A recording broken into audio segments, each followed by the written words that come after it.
The cataclysmic disasters of the apocalypse descend, reviving the mythological deities and grotesque beasts from the depths of memory. Qiongqi is reborn 3 days prior to the apocalypse. During this time, he seeks out his nemesis from his previous life, determined to exact his vengeance before the end arrives. He tames the apocalyptic overlord Qiongqi and awakens the SSS-level dual abilities of Tianshuan and Zhuzai. He possesses the power to subjugate deities and ferocious beasts, wielding the dominion of gold. When the apocalypse strikes and everyone else is fretting over food, Qiongqi controls an inexhaustible supply of resources, providing his pets with lavish feasts. Even the most terrifying betrayal in the apocalypse pales in comparison to the might of the Tianshuan ability. Qiongqi, you are surrounded. In this domain, your Zhuzai ability is utterly ineffective. I strongly advise you to surrender these resources willingly. Oh, is that so? Qiongqi grinned. What if, just perhaps, I possess another ability? The Tianshuan ability activates. Qiongqi, Taotie, Ehuang the Empress. Countless terrifying deities and beasts materialize. One man stands as 1,000 legions. Everyone trembles in fear, quaking in their boots. Who exactly is surrounding whom? Chapter 1. Rebirth in the Apocalypse, the god of longevity beneath Tianhai City. In Tianhai City, within an old rental apartment, the sound of shower echoes. Splash, a cascade of cold waterfalls. The chilling sensation prompts Qiongqi to slowly open his eyes. Although he has just turned 20, his gaze reveals a depth and solemnity beyond his years. Huff. Qiongqi's eyes flicker as he exhales deeply. The chaotic memories swirling in his mind feel alarmingly vivid, as if they transpired just yesterday. He turns off the water, dries himself, dons his clothes, and lies down on the bed. Next to him, the blurred image of an old television crackles to life with news broadcasts. Today's news reports the discovery of the extinct animal, the Bairshi, in the Lin Valley of Nanyan City. Zoologists have been dispatched. A mysterious purple mist has emerged recently from Kunwa Mountain. Experts suggest this may be a previously unseen atmospheric phenomenon. Prolonged exposure may even extend life. A surge of stray cats and dogs has been reported in Tianhai City. They are feared to carry infectious diseases, leading to mass culling, with the Animal Protection Association expressing strong opposition. Siru County has suffered from flash floods, calling for support from various sectors. On November 23rd of this year, a grand daytime meteor shower will occur at noon. Everyone is encouraged to gather with family and friends to welcome the auspicious year. Lying on his bed, Qiongqi listens to the unfolding reports, muttering, "It's exactly the same. Exactly the same." Swish. He immediately sits up, grabbing his phone. November 20, 2049, 12:08:56. He gazes at the time displayed. Qiongqi lowers his head, trembling all over, suddenly bursting into laughter. Ultimately, he erupts into a wild guffaw, his refined face and eyes filled with madness. An astonishing aura of malice and murderous intent permeates the air. In this moment, Qiongqi resembles a vengeful spirit emerging from a sea of corpses and blood. I never expected that I, Qiongqi, would truly be reborn. He had lived for 15 years in a post-apocalyptic world, ultimately suffering persecution from the high-ranking offspring of the war zone, Lin Shu, who forcibly dispatched him on an SSS-level mission. Confronted by that terrifying and despairing aberration of a deity, he witnessed Yu Er's tragic death before his very eyes. In that battle, tens of thousands perished in the 6th war zone. Yet, due to the extraordinary background of the enemy, they were released after merely 1 month of confinement. He loathed that distorted deity. Even more so, he despised the architect of all this chaos, Lin Shu. Lin Shu, you caused Yu Er's death. I, Qiongqi, will make you taste despair. The sensation of being methodically crushed limb by a deity, a torment so profound that life would be worse than death. He knew he had 3 days left. For on November 23rd, 2049, at noon, the world would undergo cataclysmic changes. At that time, the sky would be torn apart by crimson meteors, transforming the entire realm into a wasteland. The Yellow River and the Yangtze would morph into colossal dragons capable of devouring the heavens. The deities that humanity had long revered would emerge from the depths of soil or from countless sacred sites. Yet this was not the most terrifying aspect. When the apocalypse descended, all species, including humanity, would undergo a monumental transformation. The population would diminish by 90, becoming aberrations. Among the survivors, some would exhibit abilities akin to those of deities. This time, he would overturn everything and seize control. Qiongqi raised his right hand, gazing at the faint black mark that appeared on the back of his hand, resembling a birthmark. This was the awakening of the dark pattern. Before his rebirth, he was a 6th-tier ability user. For the initial 3 years, he had lived as an ordinary person until he encountered Yu, whose crystal essence awakened his powers. He had merely awakened a B-level ability of mental interference. The earlier the dark pattern appeared, the stronger the ability it represented. In this life, the awakening mark manifested even before the apocalypse arrived. Remarkably, even his left hand bore the mark of awakened powers. Not only have I been reborn, but even my abilities have changed. Qiongqi murmured. He said little else, instead rising to don the tattered coat from the chair and quietly stepping out of the room. Qiongqi had no intention of establishing a refuge. For in the mid-stages of the apocalypse, ancient deities would awaken, and countless terrifying mythological beasts and mutated aberrations would roam freely. Even the fortified safe zones, constructed by major organizations through immense manpower and resources, could not guarantee absolute safety. Moreover, from the moment the apocalypse commenced, Qiongqi City would become a ground zero, as it lay above the slumbering form of an immense entity beneath its surface, codenamed 18, the Shoshishin. Qiongqi arrived at the heart of Qiongqi City, where the throngs of people surged in an unending flow. Office workers, students, lovers, all basked in the beauty of life. Observing this familiar yet strange scene, Qiongqi sighed. 15 years. How nostalgic. Peace. Yet he knew all of this would shatter into fragments in 3 days. As he set foot in this place, a series of dull thuds echoed in his ears, like the relentless beating of a heart, stirring his restless spirit. The surrounding pedestrians continued their conversations, blissfully unaware, seemingly deaf to the ominous sound. Qiongqi cast a disdainful glance at the earth beneath his feet, his mind conjuring the image of that monstrous entity in the post-apocalyptic Qiongqi City, a flesh mountain towering 20 to 30 meters high. Is the Shoshishin located right here? Deity. A fierce hatred flickered in Qiongqi's eyes. In the early stages of the apocalypse, such resurrected deities were entities against which humanity could scarcely contend. Even a lower-tier deity, like the Shoshishin, could not be vanquished by mere weapons or artillery. Qiongqi entered a large supermarket. With the approach of the new year, the crowds were even more substantial. Yet, the shoppers were all wearing masks. Some bore bloodshot eyes, their faces haggard, incessantly coughing. Cough, cough. Qiongqi ignored these people. Those exhibiting early symptoms will become exceptionally formidable aberrant zombies in the apocalypse. This was contagious. Although he had awakened his mark and possessed basic immunity, he preferred to avoid contact. He procured some easily transportable compressed food, biscuits, canned goods, bread, and most importantly, water. These items would become the most precious commodities for everyone. Initially, they would be equivalent to currency. A loaf of bread would prove far more valuable than a human life. It was crucial to remember that in the apocalypse, the majority of food accessible to people would come from their neighbors. Qiongqi also purchased a large backpack, placing these items into a cart to check out. Upon seeing the cart overflowing with supplies and the large barrels of water beside him, the surrounding bystanders, including the cashier, were left speechless, their faces awash with astonishment. This guy, is he trying to escape the disaster? Someone exclaimed in shock. My goodness, so much stuff. Young man, can you eat it all? Even the cashier found it difficult to comprehend, repeatedly confirming. Sir, are you certain you want to purchase so many items? Qiongqi nodded, unperturbed by the gazes around him. Let's settle this. Can you deliver directly to my door? Ah, the cashier was momentarily stunned, then smiled and replied, Of course, sir. Just leave your address here, and we'll send someone over shortly.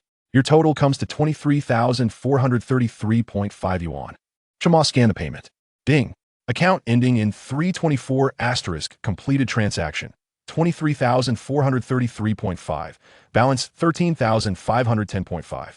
As you can see, Qiongqi was quite impoverished in a dire state. He glanced at the supplies behind him, quietly thinking that these provisions should suffice for a while. The early stages of the apocalypse would be the best time to hunt for purple crystals and enhance his abilities. He planned to develop for a while in Qiongqi City before heading to Huabei City. Of course, there were still 2 matters to address beforehand.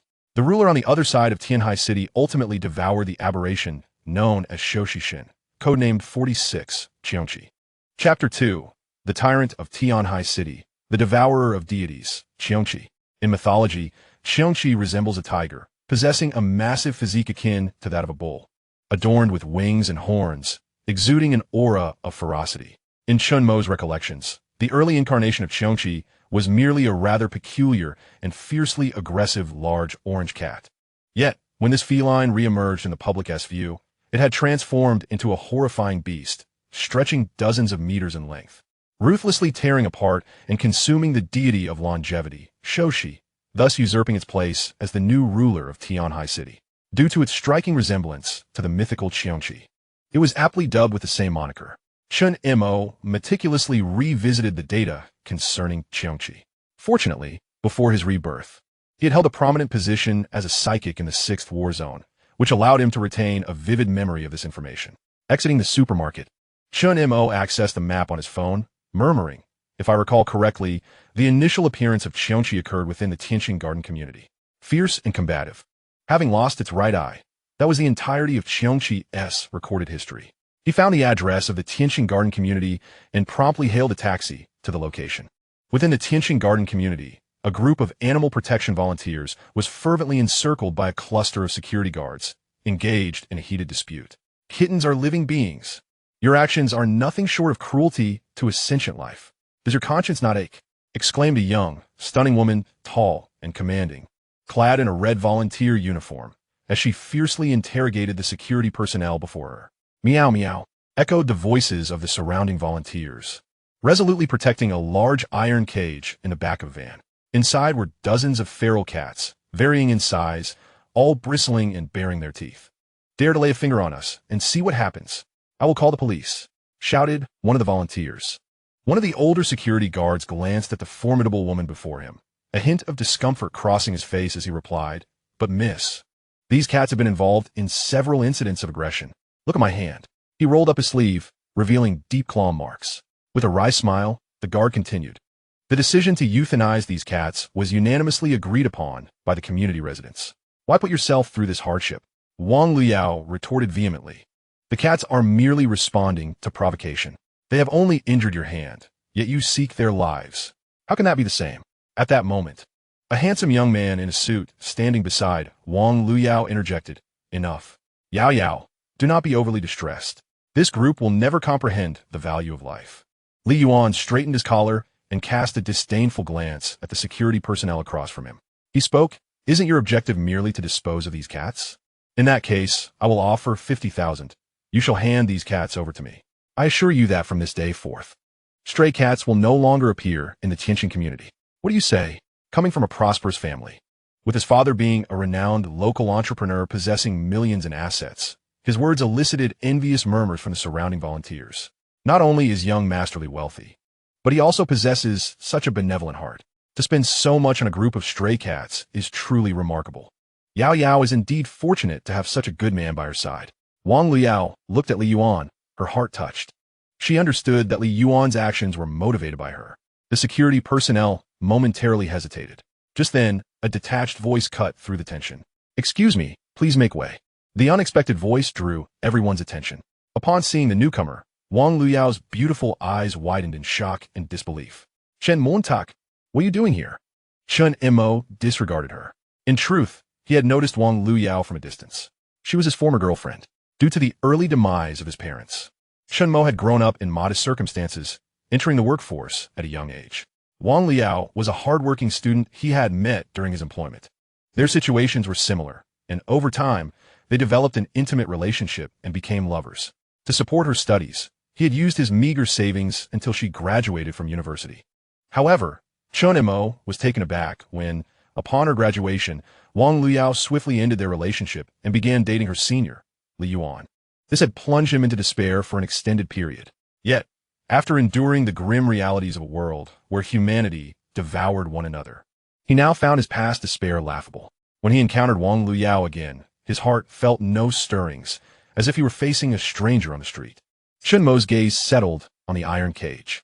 Inside, a disheveled orange cat cried out most piercingly. Its fierce expression narrowed pupils, and a grotesque scar across its right eye gave it a demeanor more akin to a ferocious tiger than a mere cat. A dark pattern emerged on the center of its forehead. "It's the one." Chen Mo's heart leaped with joy as he fixed his gaze on the orange cat. Meanwhile, on the other side, upon encountering Chen Mo, Li Yuan noticeably furrowed his brow, displaying a hint of displeasure. He recalled Chen Mo, merely a destitute lad. Wang Liao's expression was exceedingly complex as she gazed at Chen Mo and remarked, Chen Mo, we have already parted ways. I want that orange cat. Before she could finish her sentence, Chen Mo interjected, not even sparing Wang Liao a glance. He directly opened the top of the iron cage, extending his hand to firmly grasp the nape of the orange cat, lifting it up. Typically, a cat would remain motionless when held by the nape. Yet this particular orange cat was extraordinarily spirited, continuously screeching and thrashing its paws, its fierce gaze seemingly intent on tearing Chen Mo apart. Chen Mo grinned broadly, excitement gleaming in his eyes. At last, he had found it. The future sovereign of Tianhai City, an exotic creature, a Qiongqi, gripping the struggling orange cat. Chen Mo turned and walked away without a backward glance, failing to even utter a greeting. Witnessing this scene, Wang Liao's body trembled, frozen in place. She could hardly believe that Chen Mo had appeared here, and upon seeing her, had said not a single word. Was it not for her, but rather for a cat?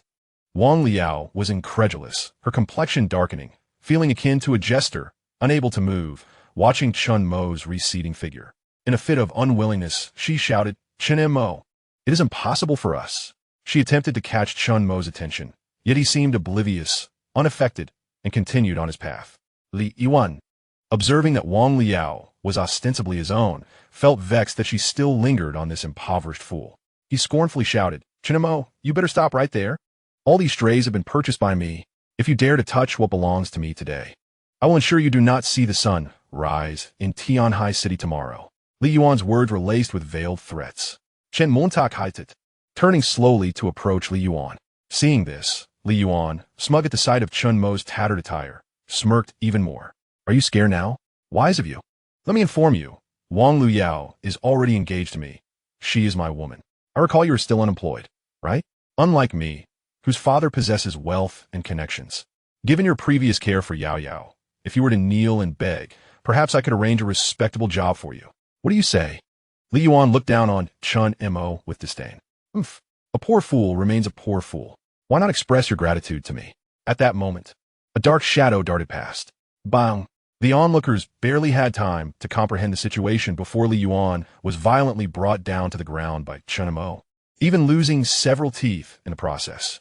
Chen Mo sat atop Li Yuan, his left hand gripping a cat, while his right hand, like a vice, constricted around Li Yuan's neck. His gaze was fierce, brimming with an overwhelming aura of malevolence and intent to kill. In a hoarse whisper, he warned, try saying that again. Chapter 3. The Terrifying Killing Intent. Try saying that again? Li Yuan's face turned crimson, his eyes rolling back as he desperately clawed at Chen Mo's right hand with both of his.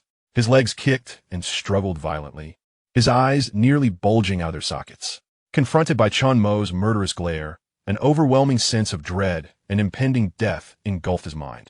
Li Yuan whimpered in pain, pleading for mercy. Spare me. Chen Mo, have you lost your mind?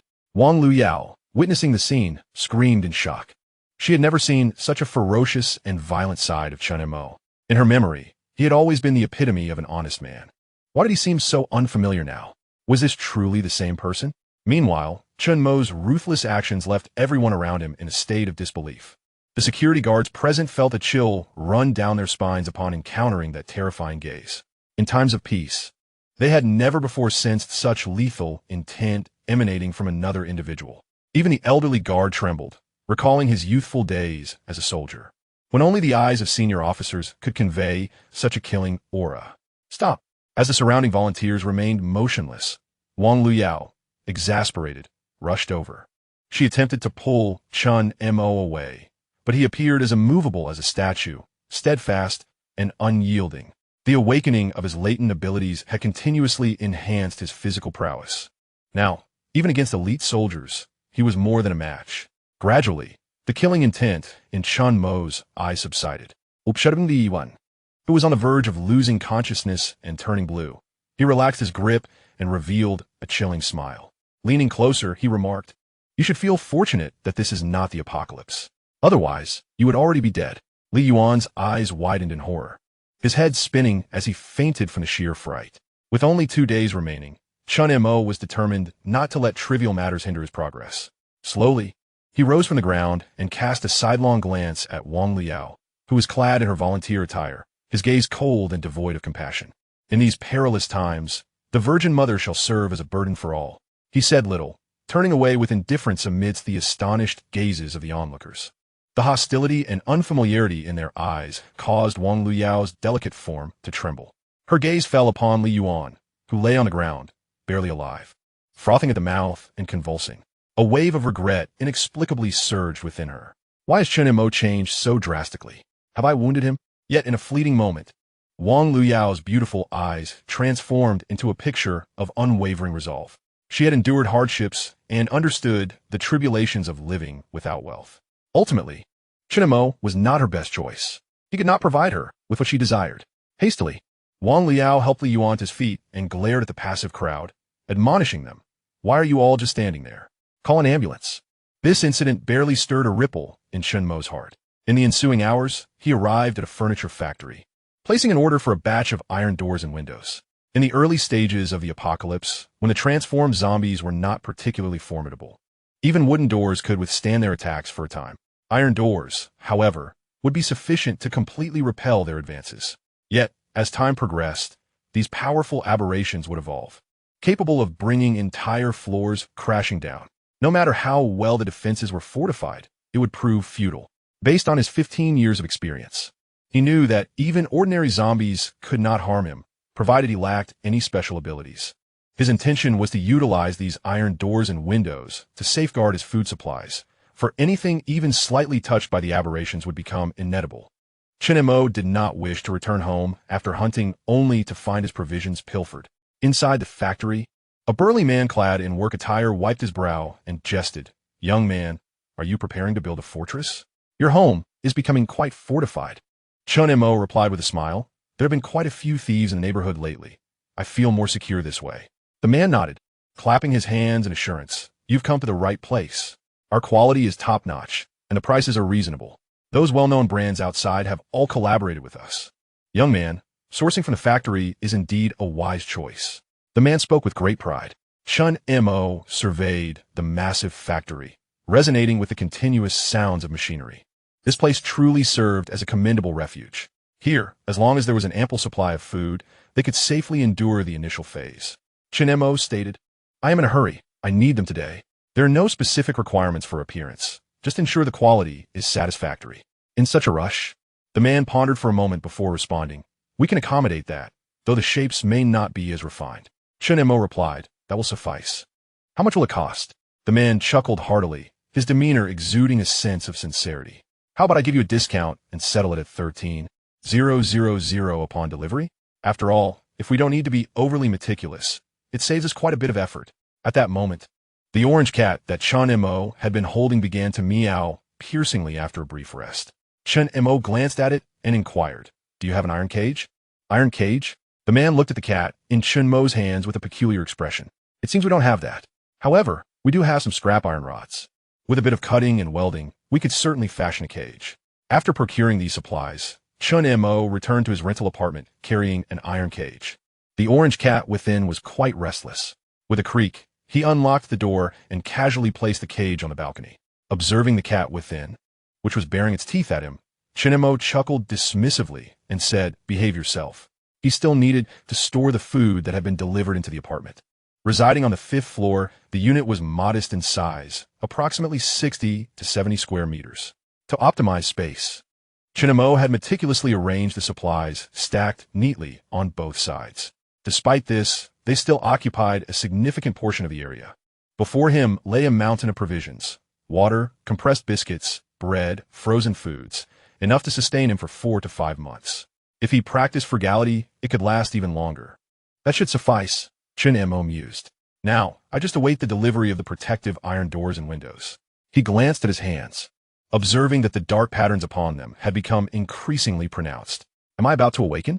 He murmured. I sincerely hope it doesn't happen on the day of the apocalypse. For when a person first awakens their abilities, they are at their most vulnerable. Chen Mo recalled his own experience of awakening a B-class ability, mental interference, which had left him weakened for 3 whole days.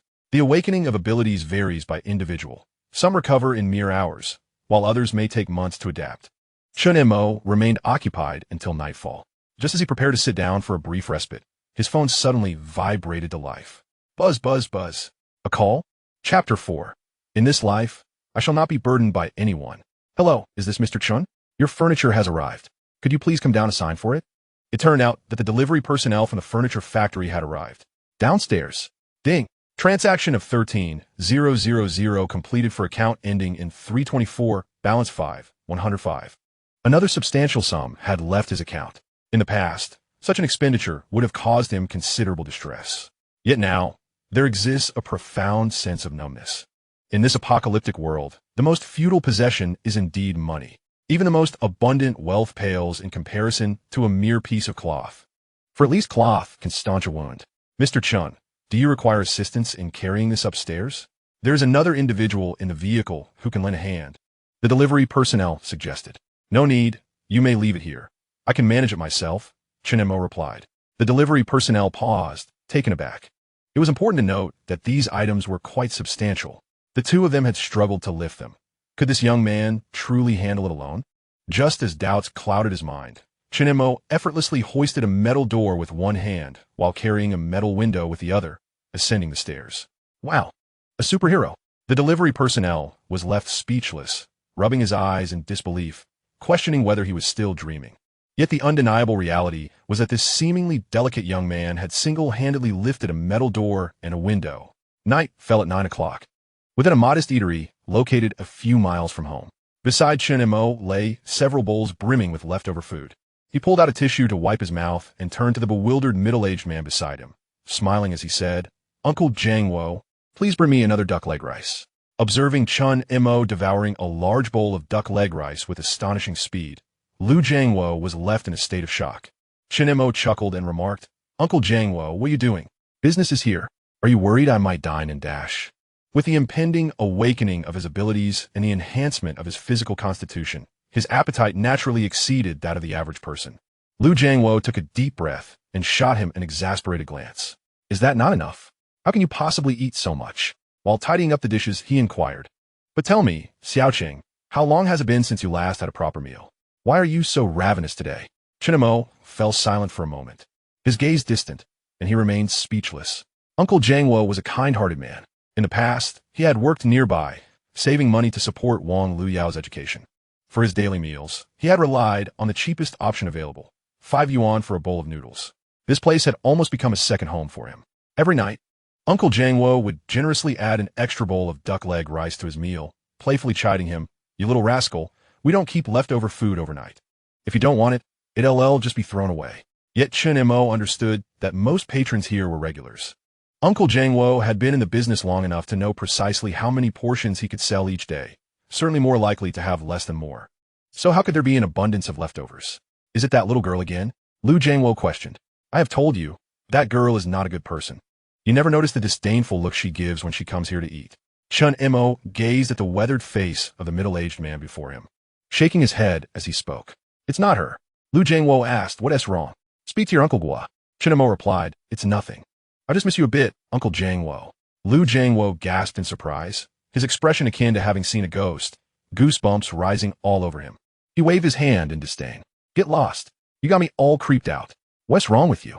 You seem like a completely different person." Qiongqi chuckled lightly. "I'm still the same, Qiongqi. However, Uncle Qiongqi, if, and I emphasize if, the apocalypse were to arrive, what would you do?" "The apocalypse?" Lu Qiongqi paused his activities, his expression peculiar as he reached out to touch Qiongqi's forehead. "I don't think you have a fever. Have you been watching too many sci-fi movies? If it comes, then it comes. I'll do what I need to do. After all, I've lived long enough with that woman. If the end truly comes, my only concern would be for my little daughter. As long as she is all right." His gaze softened immensely as he spoke of his daughter. "Let me tell you, my little girl is quite lovely, plump and fair, though she always cries." As Lu Qiongqi rambled on about his daughter, Qiongqi patiently listened. Although he had been reborn, he was not omniscient. After the onset of the apocalypse, he had been too preoccupied with himself to ascertain whether Uncle Qiongqi had transformed into something otherworldly or what had transpired. Seeming to realize he had said too much, Lu Qiongqi waved his hand dismissively. "Ah, getting old. Why am I telling you so much? Do you still want the duck leg rice?" Qiongqi smiled and replied, "Yes." "Please pack it up." He took out his phone, scanned the QR code on the table, and entered 500. It was his last 500. Ding. XXX received 500 yuan. Lu Qiongqi who had just come back with the packed food, paused upon hearing the notification sound. "Xiao Chun, what are you doing?" Chen Mo smiled and said, "Uncle Jiangwo, did you really think I didn't know? This is for the duck leg rice. Uncle Jiangwo, if you are willing to trust me before the 23rd, gather a substantial amount of supplies with your family and stay at the Yuanshin Furniture Factory. Do not go anywhere else." The Yuanshin Furniture Factory was precisely where he had purchased iron doors and windows that morning.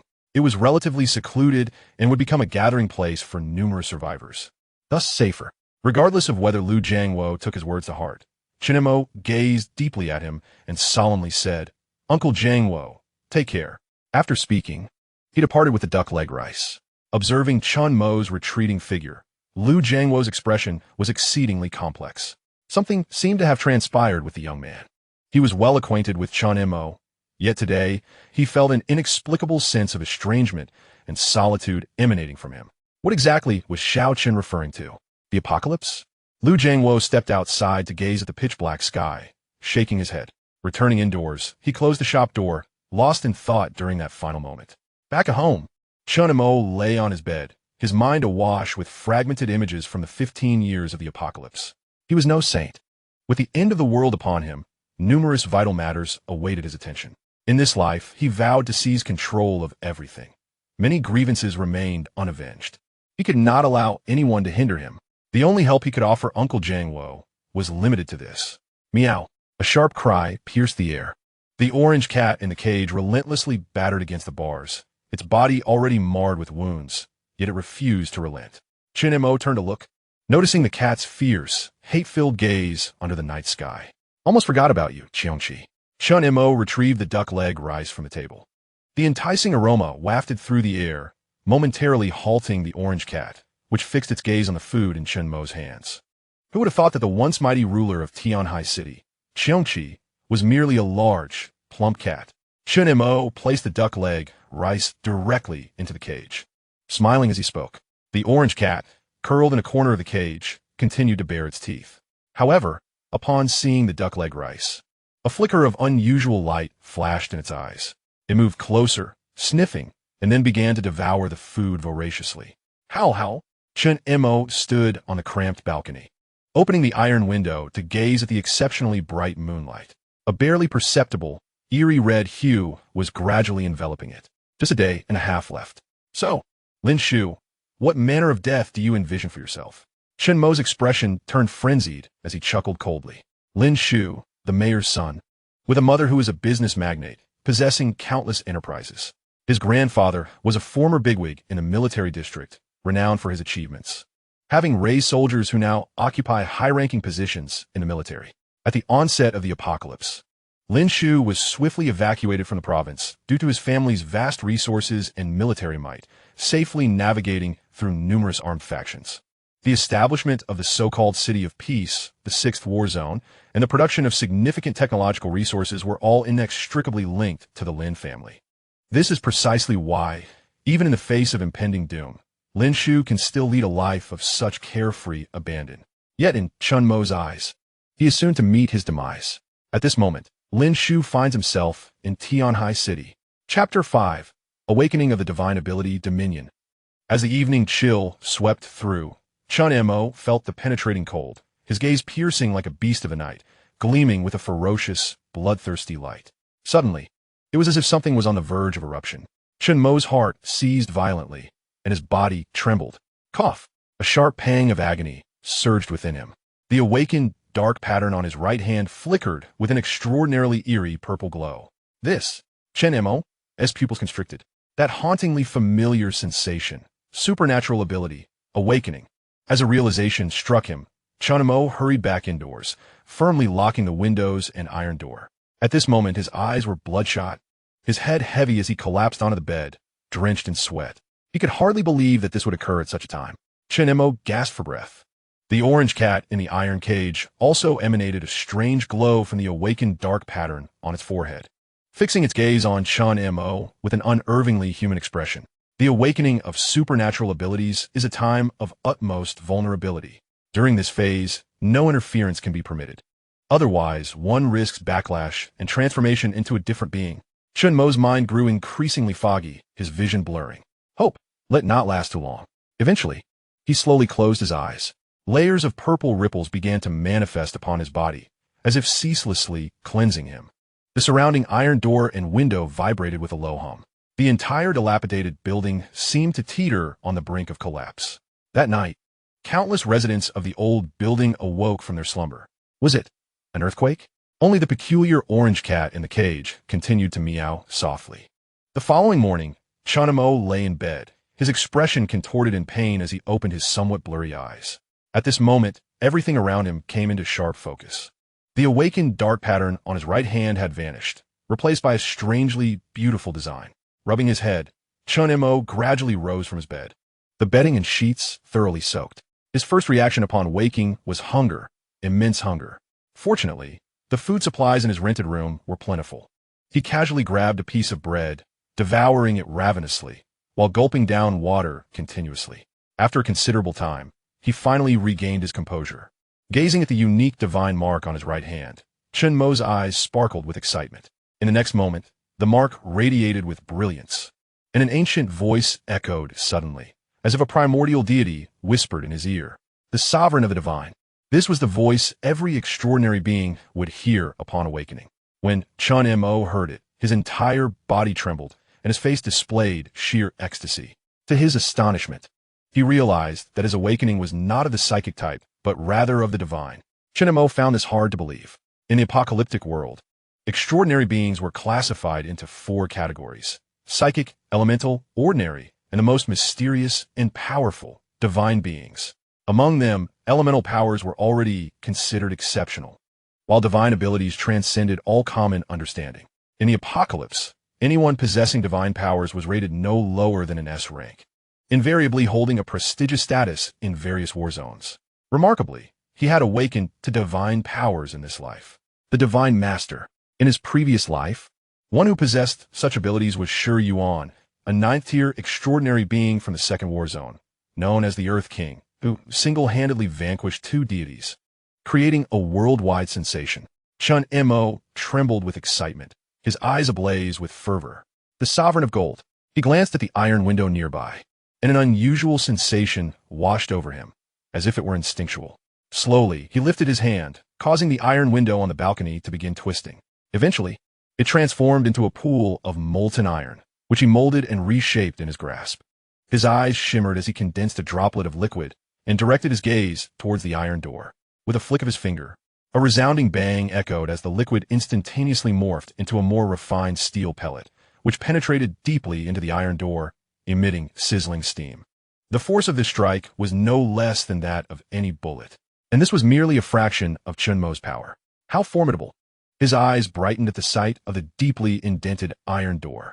With a mere thought, everything around him reverted to its original state. Is this the power of the divine? The sovereign? Taking a deep breath, Qiongqi picked up his phone to check the time. November 22nd, 2049, 11:29:32.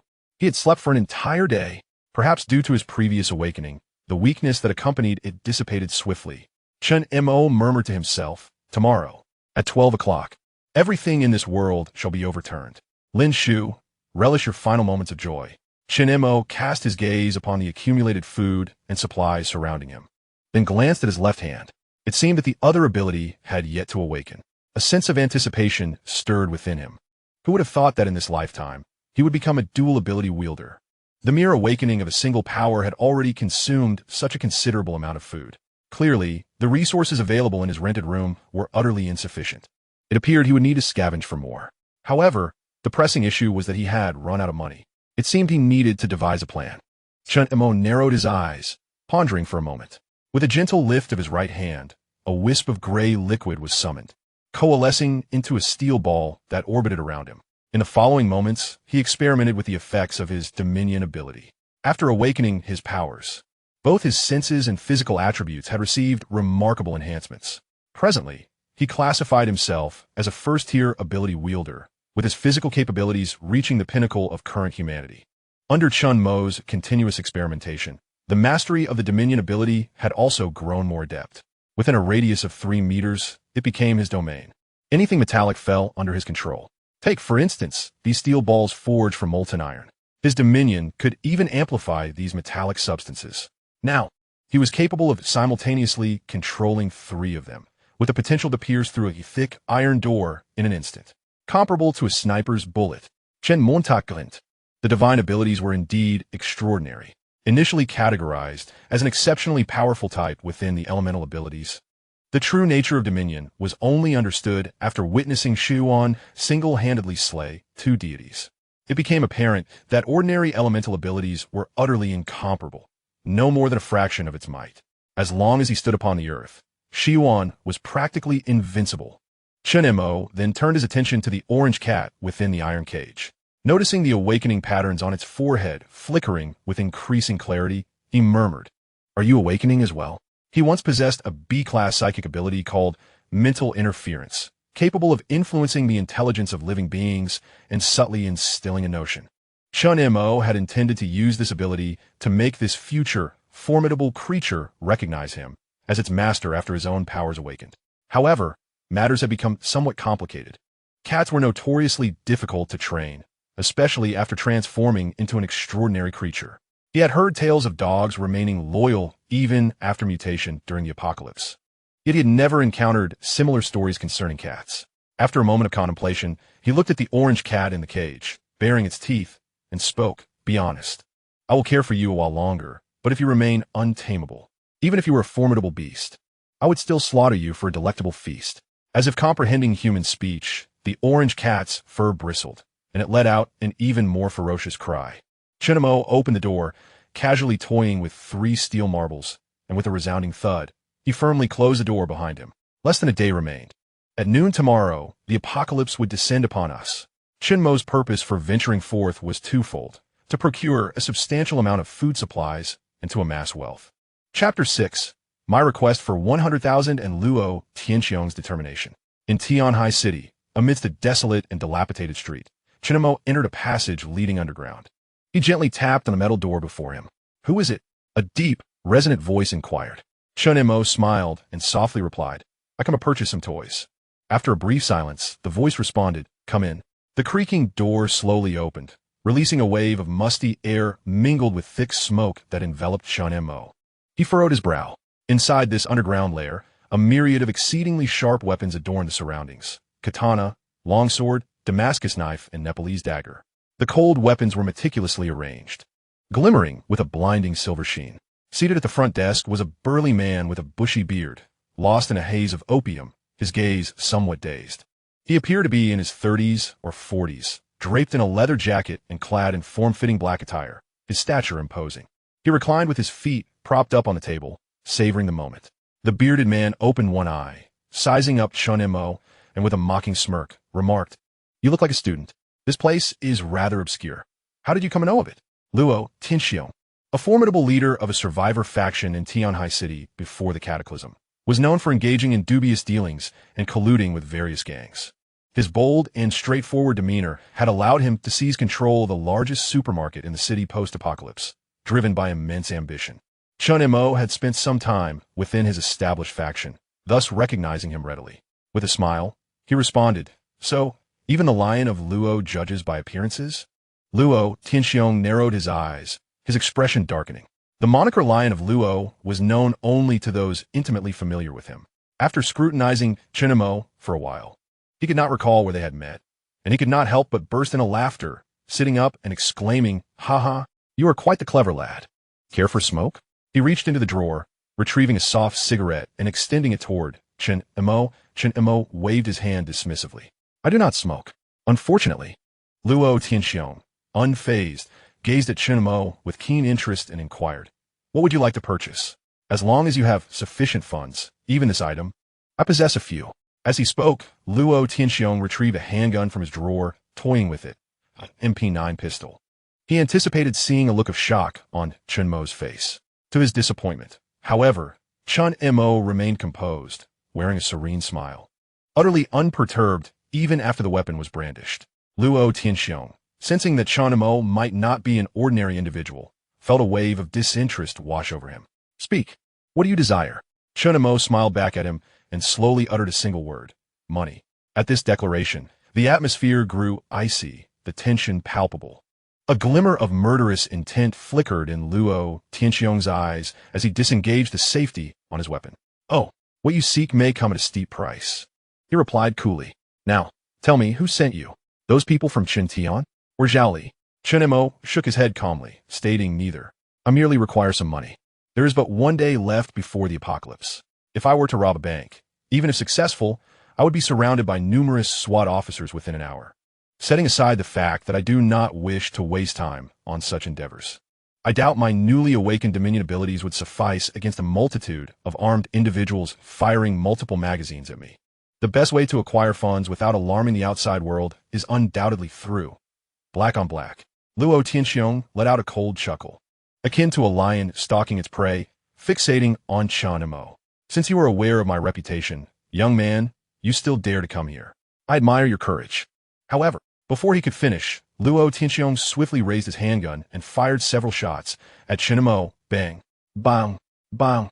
"If you desire my money, let's see if you possess the means to claim it." Unforeseen and ruthless, those like Luo Tianxiong, who have thrived on the edge of a blade for years, devoid of ties and even identity, are not benevolent souls. His strikes were swift and precise, offering Chen Mo no chance for a reaction. Yet, inexplicably, Chen Mo continued to wear a smile. As the 3 bullets hurtled toward him, they suddenly hovered in mid-air, an unfathomable phenomenon. Subsequently, they dropped to the ground with a soft thud. Witnessing the scene, the pupils of Luo Tianxiong dilated, his face betraying sheer terror. Resembling someone who had encountered a ghost, the bullets had inexplicably come to a halt. Luo Tianxiong gasped, grappling with disbelief. How could this be possible? The scene before him shattered his lifelong understanding of reality. With trepidation, he glanced at the handgun in his grip, as if questioning his own sight. Chen Mo grinned widely and slowly advanced. "I told you, I am here solely for the money. Are you human or a specter?" Luo Tianxiong bellowed in abject fear. Bang, bang. Several shots rang out in rapid succession. Chen Mo remained unfazed. As the bullets approached, to Luo Tianxiong's astonishment, they inexplicably reversed course, hurtling back towards him. Luo Tianxiong trembled, frozen in place as if struck by lightning. He swiftly shut his eyes tight. Am I dead? After what felt like an eternity. He reopened his eyes to find Chen Mo standing before him, having appeared from seemingly nowhere. All the bullets had struck the wall behind him, leaving several small, steaming holes. Luo Tianxiong inhaled sharply, his soul nearly escaping him. In his eyes, Chen Mo had transformed into a vengeful spirit come to claim his life. With his legs giving way, he collapsed to the ground, overwhelmed with dread. I will give you whatever you want. Please don't kill me." Chen Mo offered a warm smile, replying, "It would have been better to have said so earlier. I only require 100,000. As he spoke, he quietly revealed his mobile payment code. At the mention of that figure, Luo Tianxiong's pupils widened, his mind raging with disbelief. Damn, here he was, a solitary figure with assets exceeding 100 million. This extraordinary being, unafraid even of bullets, was asking for merely 100,000.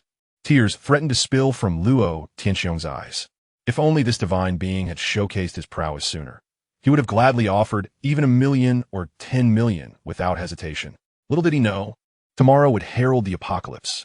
After that, no amount of money would hold any value. Trembling, Luo Tianxiong retrieved his phone. Ding! XXX has received 10,000,000 yuan. He timidly cast a glance at Chen Mo, fearful of retribution.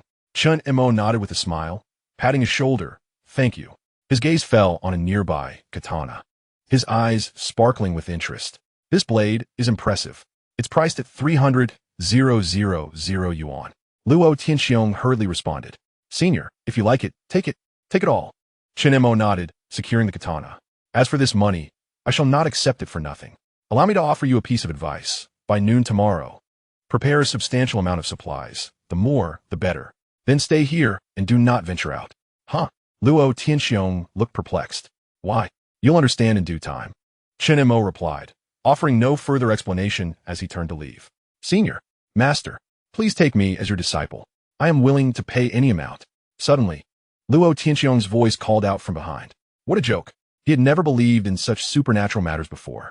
Yet, witnessing the prowess of this divine being with his own eyes left him in awe. Chen Mo paused for a moment, waved his hand dismissively, and continued on his way, leaving Luo Tianxiong standing in a daze for quite some time.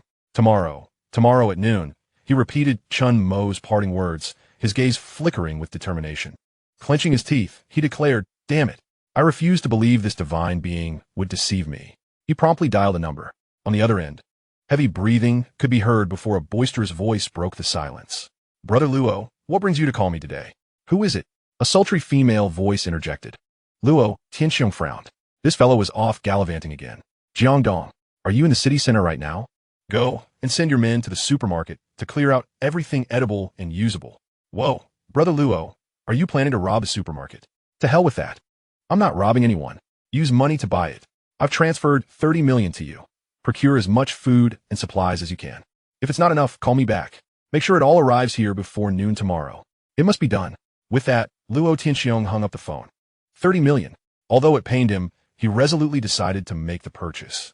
He turned to glance at the numerous small holes in the wall, which was reinforced with alloy, impervious to bullets. "Let's go all out this once. This divine being surely knows something. Would he deceive an ordinary person like me?" Chapter 7. You truly are a saintly green tea BTCH. Within the supermarket of Tianhai City, Chen Mo procured an abundance of food and water. To be honest, this 100,000 yuan was hardly sufficient for his needs. Chen Mo had no intention of lingering in Tianhai City for long. After he successfully advanced the 2 awakened abilities to the 2nd tier, he planned to set off for Huabei City. In the early days of the apocalypse, as long as one did not encounter a leader-level aberration, those possessing good physical fitness or wielding firearms have a considerable chance of survival. However, come the eve of the new year next year, the fearsome beast known as the Year Monster, codenamed 55, shall make its appearance. Unlike the deities and ferocious creatures of various regions that seldom abandon their territories, the Year Monster is different. Wherever it roams, not a single blade of grass survives. And this devastation endures for an entire month. That month marks humanity's darkest hour. In its first emergence, the Year Monster devoured several 100 million people alongside various otherworldly beings. Chun Mo's eyes flickered with determination as memories of the past flooded his mind. His countenance exuded an unwavering resolve. "In this life, I possess dominion over powers that rival the gods. No one can stand in my way." A fierce aura radiated from Chen Mo, a quality inherent to every survivor in the apocalypse.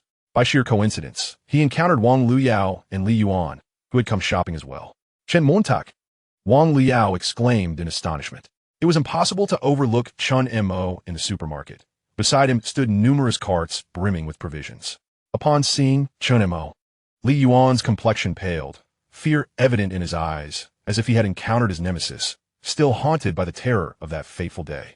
Chen Mo glanced at Wang Luyao, who today donned a light, casual outfit, her arm adorned with an expensive handbag. Her lustrous black curls framed her youthful face, accentuated by a hint of makeup, radiating the vibrancy of a spirited young woman. Chen Mo nodded in acknowledgement, as he perceived her distant demeanor. Akin to that of a stranger, Wang Luyao's heart sank. She bit her red lip, then glanced at Li Yuan, whose face resembled a bruised fruit, clearly distressed. He dared not meet Chen Mo's gaze, gripped by fear. Wang Liao wished her boyfriend were not so timid. Though displeased, she concealed her feelings and suggested, "Li Yuan, why don't you explore for a bit? I have something to discuss with Chen Mo and will find you shortly." Li Yuan's eyes widened in disbelief, his expression darkening further. He glared at Wang Luyao, as if to convey, "I am your current boyfriend, yet this man before us is undeniably your ex." Fury bubbled within him as he shot a scornful glance at Chen Mo. "You better keep it that way," he scoffed, leaving with an air of displeasure. Once Li Yuan had distanced himself, Wang Liao turned back to Chen Mo, who continued selecting supplies from the shelves. Taking a deep breath, she approached him, asking, "What do you intend to do with all these goods?" "To eat," he replied simply. "All of this? Do you really think you can consume it all?" "Yes." "On that day, were you not here to seek me?" "Chen Mo," you left Wang Liao momentarily speechless, for she realized that no matter what she inquired, Chen Mo responded with an icy demeanor, often uttering but a single word, or remaining entirely silent. Compared to his former warmth, he now seemed an entirely different person. "Chen Mo, are you well?" Wang Liao bit her lip and softly asked. Chen Mo paused his actions, turning to gaze at her distressed expression. He then resumed organizing supplies. Lowering his head as he spoke, "I was once oblivious, Now I am enlightened. Wang Liao, puzzled, asked, what do you mean? Not only are you a saintly figure, but you are also undeniably a scheming vixen. Chen Mo replied indifferently after finishing his task. It's truly nauseating. That statement struck like a thunderbolt, piercing Wang Liao's heart deeply. She stared at Chen Mo, her eyes wide with disbelief, as he appeared utterly apathetic. You should check on Li Yuan. Otherwise, the golden son-in-law you've so painstakingly caught may slip away. Chen Mo pushed the cart, delivering items to the cashier, leaving Wang Liao standing there, rooted in shock, trembling. They had parted ways, yet she clung to memories as if she were the one aggrieved. Moreover, her current boyfriend was still present. Was this not pitiable? Had it not been for the impending apocalypse, Chen Mo might have demanded she repay him. At the checkout, the same cashier greeted him. Observing the multitude of carts filled with items, she was no longer surprised. With a smile, she inquired, Sir, is it the same address as before? Chen Montauk nodded. The cashier swiftly calculated the total, stating, all right, that will be 112 yuan. Chen Mo promptly completed the payment via scan. Gazing at the remaining balance of over 70,000, he mused that it was an unspendable sum. With these supplies, he could sustain himself in Tianhai City for an entire year, provided the mutated beings did not evolve and destroy the infrastructure. As the apocalypse progressed, once the various war zones were established, they would distribute a substance known as supply fluid daily, allowing consumption to be unnecessary for several days. Yet, compared to the somewhat bitter and unpleasant liquid, the influential figures preferred a lavish feast. Chen Mo understood the invaluable nature of that loaf of bread for ordinary people in the apocalypse, but he remained indifferent. Having become an ability wielder, the class distinctions among individuals would become increasingly pronounced. Regardless of location, ability wielders stood as the unequivocal elite. Stepping out of the supermarket, Chen Mo surveyed the vast expanse. Bathed in the beautiful hues of the sunset, everything appeared so tranquil and serene, reminiscent of the calm before the onset of night. Chen Mo murmured to himself, the sun is about to set. How beautiful it is. One must cherish this final sunset, whether it was a rebirth or the awakening of latent powers. He faced the impending apocalypse with neither fear nor trepidation. Instead, there was a faint glimmer of anticipation. After Chen Mo departed, a horde of rough-looking thugs surged into the supermarket, clad in black suits, stocky and brandishing clubs like marauders. Don't move, barked a black-clad man with a cigar and dyed hair. The peaceable citizens, unaccustomed to such a scene, were immediately startled and cowered, clutching their heads in surrender. A rugged man, noticing the youthful and radiant Wang Liao, approached her with a lewd grin. Pretty girl, how about sharing a drink with us? Wang Liao jolted into awareness. Skrama Li Yuan. In her panic, she instinctively searched for Li Yuan, only to find him cowering in a corner, paralyzed with fear. A surge of anger welled up within her. The man in black scoffed, is this your boyfriend? What a coward. At that moment, a towering figure stormed in from outside, his voice booming with fury. Haven't I made myself clear? We're here to shop. You know, the kind that requires payment. Do you think you can just run amok in this lawful society? This is a command from Brother Luo. If you keep stalling, I swear I'll take you down.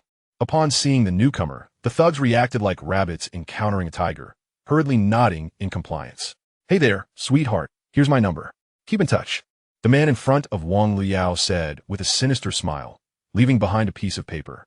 Wang Liao trembled, her heart filled with desolation as she watched the group frantically begin their shopping spree. Her gaze shifted to the terrified Li Yuan, disappointment etched across her beautiful features. At that moment, Li Yuan paled in comparison to Chen Mo. Meanwhile, on the other side, with a considerable sum of money still in hand, Chen Mo indulged in a rare treat, savoring a luxurious meal that cost over 40,000. He concluded his evening with a sumptuous SAP massage service worth 18,888. Returning home in a state of complete relaxation, organizing all the provisions he had acquired. The entire rental space appeared increasingly constricted and crowded, as if it sensed the impending events. The orange cat within its iron cage was in a state of agitation, incessantly meowing. Its claws scraped against the bars, producing a jarring sound. Chen Mo casually tore open a bag of cat food, filling a bowl and placing it inside. As he opened the top of the cage and reached in, the orange cat emitted a piercing cry, swiping at his hand. Chen Mo narrowed his eyes. Suddenly, the surrounding iron cage began to twist and contort, trapping the orange cat in the center. defiant and deprived of food. Qiongqi cast a dispassionate glance at it. To his surprise, the proud feline raised its head high, disdainfully meowing several times, evidently unimpressed by the mere cat food. Huh? Remembering how vigorously it had devoured a duck leg meal yesterday, Qiongqi regarded it with interest. You don't wish to eat this? He inquired. The cat mewed in response. With a glint in his eye, Qiongqi opened the refrigerator and retrieved a chunk of frozen beef, packed to the brim without a hint of space remaining. Without bothering to thaw it, he tossed it into the cage. How about this? Will you eat it? The orange cat fixated its gaze on the beef, saliva unwittingly pooling in its mouth. It meowed again. Noticing this, Qiongqi smiled and restored the twisted cage to its original form. The orange cat, clearly wary, approached to sniff the beef, then glanced up at Qiongqi. Go on, if I intended you harm, I would have acted long ago, he stated calmly. He pondered how long these frozen meat products might last, deciding to let the little creature enjoy them. The cat's expression softened, as if it comprehended his words. No longer agitated, it began to chew voraciously. The sound of crunching echoed, as the frozen beef crumbled beneath its razor-sharp teeth. Qiongqi observed in astonishment, noting the bite marks on the iron bars. These cages had been reinforced with his dominion abilities, entirely solid. The future overlord of Tianhai City, Qiongqi, was indeed extraordinary, showcasing its uniqueness compared to other feral cats and dogs even before the apocalypse. Qiongqi casually tore off a piece of bread and began to nibble on it, remarking, Can you understand what I'm saying? The orange cat, engaged in its feast of frozen beef, paused momentarily. They say animals can sense danger before humans can. I suspect you have sensed something too. Do you wish to leave the cage? The large orange cat lifted its head, the remaining eye glimmering with an eerie light under the moonlit sky. Meow, Qiongqi said, follow me, and I will set you free. If you refuse, you shall meet your demise tomorrow. To ensure the orange cat comprehended, Qiongqi endeavored to speak in a straightforward manner. The cat within the iron cage became still, its anthropomorphic gaze seeming to contemplate deeply. Time passed, and eventually the orange cat lowered its proud head, resting its forepaws on the ground. With a soft meow, it acquiesced. Observing this, Qiongqi nodded slightly. As he raised his right hand, the iron cage shattered like glass filled with water, transforming into liquid that surged toward the cat's neck. The metallic fluid solidified into an extraordinarily sturdy collar, encircling the feline's neck. Do not entertain thoughts of escape. I believe you understand, Qiongqi spoke calmly.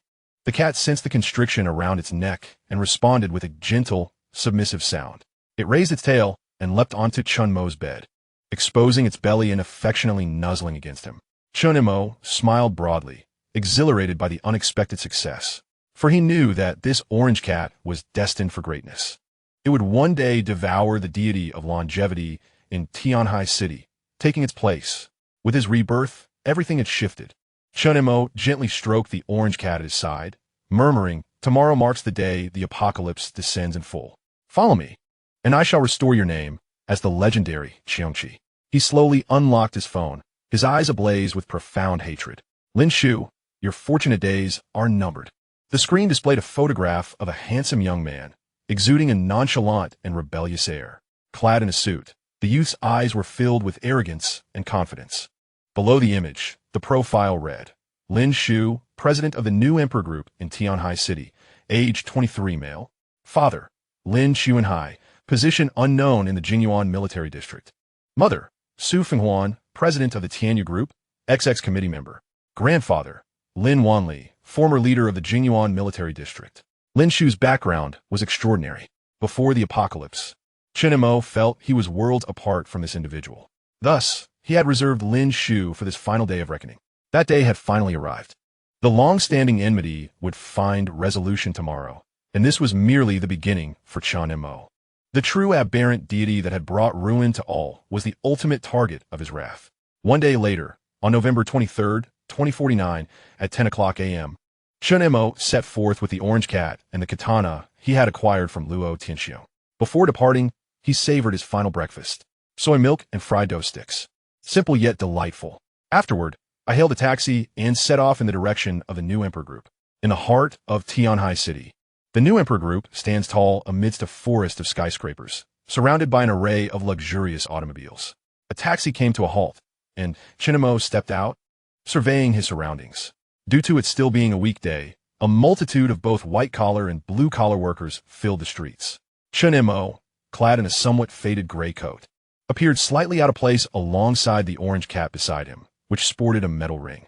He glanced towards the entrance of the new Emperor group and strode forward. Ding!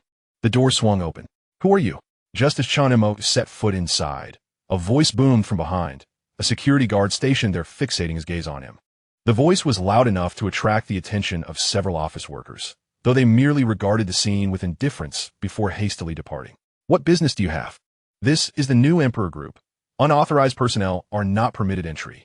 The security guard, wielding a baton, glared at Qiongqi with a stern expression. Meow. The orange cat let out a sharp cry, baring its teeth at the security personnel. There's a cat too. The guard's displeasure intensified at the sight. Qiongqi remained composed, unfazed by the scrutiny of others. Is Lin Shu here? He inquired calmly. The guard furrowed his brow. Lin Zong? What do you want with Lin Zong? With a bright smile, Qiongqi replied, there are matters I need him to address. The guard scrutinized Qiongqi's shabby attire and scoffed. I don't care who you are. To enter the new Emperor group, you must possess a work ID. Lin Zong is not someone just anyone can meet. Chapter 9. A power like a deity, a monster. Qiongqi narrowed his eyes, glancing at the ID checking device. Dominating the use of abilities. Bang! The device at the entrance emitted a strange noise, releasing a plume of smoke, as if some internal component had malfunctioned. Qiongqi and the orange cat swaggered inside. What on earth is happening? The security guard, startled by the sudden sound, turned sharply to Qiongqi, shouting, Stop right there. Don't force us to take action. This time, the commotion genuinely caught the attention of the employees within the new Emperor group. The standoff continued. Yet Qiongqi remained undeterred, making his way toward the front desk. Seeing the lack of respect shown to him, the security guard felt his pride threatened. If he allowed this individual to proceed, his own job would be at stake. He glanced at the other guards nearby and called out loudly, Stop that person. He is forcefully intruding into my new Emperor group and causing a scene. Take him to the station. The surrounding security guards swiftly brandished their batons and encircled Qiongqi. Who is this person? Such audacity. I reckon he must be a troublemaker sent by a rival group. I overheard him mention seeking General Lin. Surely, General Lin would not associate with such individuals. The onlookers, white-collar workers eager for entertainment, began to murmur among themselves. Halt! One step further, and we shall not be courteous. One of the guards bellowed. Qiongqi glanced at the crowd and retrieved his phone. November 23rd, 2049, 11:03, 32. It was 11 o'clock. Qiongqi surveyed them, unwilling to squander any more time. Just as he was about to act, an orange cat beside him yowled, leaping several meters into the air. Claws aimed at one of the guard's faces. The speed was so swift that the guard barely had time to react, deep gashes appearing instantly. The orange cat landed gracefully, licking its paw. Then, a piercing scream echoed through the air. The guard, writhing in agony, crouched down, clutching his face as blood flowed profusely. The entire scene was struck with shock. Did I see that correctly? The cat leaped over 2 meters high. I know felines are agile, but this is extraordinary. This is serious. Blood has been shed. This incident is undoubtedly significant. All believe that this seemingly impoverished fellow was about to face dire consequences. Beast, another guard, filled with rage, swung his baton high towards the orange cat. Observing this, Qiongqi subtly moved his right index finger. Bang, bang, bang. All metallic devices near Qiongqi erupted. The batons twisted grotesquely. Even the communication devices and phones carried by the guards suddenly detonated, scattering countless fragments. The scene was utterly horrifying. What happened? What is going on with the batons? Panic ensued among the crowd. The first floor of the entire building was suddenly illuminated by flashing red alarms blaring ominously. Look, what is that next to him? Someone gasped, eyes widening in disbelief as they beheld Qiongqi at the center of it all. To everyone's astonishment, silver steel beads had inexplicably appeared, swirling around him. Under the incredulous gaze of the onlookers, these steel beads, seemingly under his command, shot forth violently towards the guards, merely the size of a fingernail. A steel ball unleashed a terrifying force upon colliding with several security personnel, sending them hurtling backward as if propelled by an unseen hand. The resounding crash echoed, and a chilling silence enveloped the crowd, their expressions akin to those who have encountered Spectre. A gasp escaped the lips of a white-collar worker, wide-eyed and clutching their glasses, murmuring in disbelief, "Is that individual manipulating those steel balls? Am I trapped in a dream?" The spheres returned to his side, as if drawn by an invisible magnetic field, swirling incessantly around Qiongqi, who remained serenely composed. He cast a tranquil glance over the assembled onlookers before flicking his fingers. With a resounding boom, one of the spheres penetrated the wall of a new emperor group, leaving a small, mist-emitting breach. An audible gasp spread through the crowd, and the sound of a pin dropping could be heard in the tense atmosphere. Witnessing the spectacle, the attendees were struck with awe, as if they were witnessing a miracle. "Anyone who dares to obstruct me will meet the same fate as that wall," he declared, his voice low yet piercing amidst the profound silence, resonating in the ears of every individual present. Their hearts quivered, rendered speechless by the extraordinary scene unfolding before them. Qiongqi approached the reception desk, where two young women, dressed in uniforms and possessing striking beauty, remained momentarily stunned. Upon meeting his intense, menacing gaze, they trembled uncontrollably, their voices faltering. "Lin is in her office on the 23rd floor," one managed to stammer. Without turning back, Qiongqi strode away, followed closely by a regal orange tabby cat, its head held high and tail aloft. Once he departed, the two young women gasped for breath, their backs drenched with perspiration. The onlookers exchanged incredulous glances, for this day's events had irrevocably altered their worldview, shaking the very foundations of their understanding. Was this sorcery? Some, gazing at the perforated wall, felt a shiver run through their limbs, muttering, "I don't know, should we call the police?" Yes. Quickly, call the police." Qiongqi and the orange cat entered the elevator, which ascended smoothly, revealing a panoramic view of the opulent skyscrapers outside through the transparent glass. Lin Shu's office was located on the 23rd floor of the new Emperor Group building. As the elevator halted on the 16th floor, the doors opened to reveal a group of tall, young women clad in office attire, holding coffees and engaged in lively conversation. Upon encountering Qiongqi within the confines of the elevator, one of the voluptuous women with cascading waves of hair wrinkled her brow in displeasure and remarked, "Tsk, are the new Emperor's security personnel merely idling around? How could such a person be permitted entry? And a cat as well?" The group of women scrutinized Qiongqi's attire, their faces betraying their disdain. "Forget it. Ran, our supervisor is pressing us. We should ascend," one of the girls interjected. Xiaozira nodded, her delicate brows furrowing as she pinched her nose, stepping inside as if confronting something unsavory. She muttered, "What terrible luck." Suddenly, a piercing scream shattered the air. Chapter 10. The horrified Lin Shu, I come from the abyss. Meow. A large orange cat bared its teeth, glaring ferociously at the women before it. The sight sent shivers down their spines, leaving some so startled that they nearly spilled their coffee. "Security? Where's security?" Xiaozira exclaimed, her irritation mounting. "Who authorized pets within the company?" "Quiet down," Qiongqi said coolly. The orange cat glanced at him before rubbing against his pant leg. "Shall we proceed?" Qiongqi asked, his gaze unwavering as he regarded the white-collar workers. Xiaozira, somewhat apprehensive, cast a wary glance at the blind cat and disdainfully replied, "Forget it. Let us wait for the next one. This is truly unlucky." Unbothered, Qiongqi nodded and closed the elevator door with a decisive thud. As the elevator continued its ascent, the group of white-collar workers stood in discontent, murmuring amongst themselves. Qiongqi glanced at the time displayed on his phone. November 23rd, 2049, 11:30, 12. Half an hour remained, ample time. Ding! As the elevator doors opened once more, the sign above proclaimed 23rd floor. With an impassive expression, Qiongqi stepped out.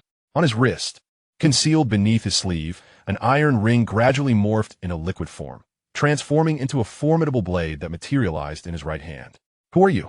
The floor was sparsely populated, yet the sight of Qiongqi wielding a weapon drew immediate attention. "A knife! It's a knife! Run!" Panic ensued as everyone scattered in fear. Qiongqi, dragging the blade behind him, his eyes ablaze with murderous intent, strode purposefully toward the president's office. Within the confines of the new Emperor Group's presidential office, a provocatively dressed woman, adorned with heavy makeup, reclined in Lin Shu's embrace, her cheeks flushed as she gasped. "President Lin, you were exceptionally fierce just now." The woman was a social media influencer with a following of millions. Before Lin Shu, she appeared as docile as a little kitten. "Aren't you afraid of being discovered here?" Lin Shu chuckled, his legs propped on the table as he took a drag from his cigarette. "Ha ha ha. In the new Emperor Group, I am the one who calls the shots. Even if we were discovered, so what? he said, casting a playful glance at the woman's curvaceous form, reaching out to fondle her. The flirty internet celebrity let out a shy gasp, yet did not resist. Just then, a loud bang resounded as the door was forcefully kicked open. The sudden intrusion startled both Lin Shu and the woman in his embrace. The internet celebrity hastily slipped on her coat, while Lin Shu's expression darkened. His mood soured by the disruption. He glared at the figure slowly entering from the doorway. Chinemo, which department are you from? Do you not know that I despise being disturbed? He barked, his demeanor menacing, eyes filled with a murderous intent. However, as he noticed the gleaming blade in Chunmo's hand, his pupils constricted in alarm. Lin Shu, Chinemo, stepped inside, closing the door behind him with a cold smirk. It's been a long time. Lin Shu felt an overwhelming sense of dread as he sensed Chunmo's palpable aura of hostility. What do you want? Where are the security guards? How did you get in? A terrible premonition surged within him. Meanwhile, the oblivious internet celebrity leaned closer, innocently inquiring, Mr. Lin, who's this guy? How should I know? Lin Shu retreated a few steps, rising from his chair. I don't believe I've offended you. Calm down. Are you here for money or something else? As a favored son of heaven, he quickly regained his composure, fixating on the gleaming blade in Chunmo's grasp. He nonchalantly opened the drawer with his right hand, revealing a handgun within, an item meant for self-defense, given his lineage of prominent officials and military elites. Chinemo scrutinized Lin Shu's familiar, yet somewhat alien visage before breaking into a chilling smile. You may not remember me, but I have not forgotten you. 15 years since the apocalypse, you sent us on an impossible mission to eliminate you heir.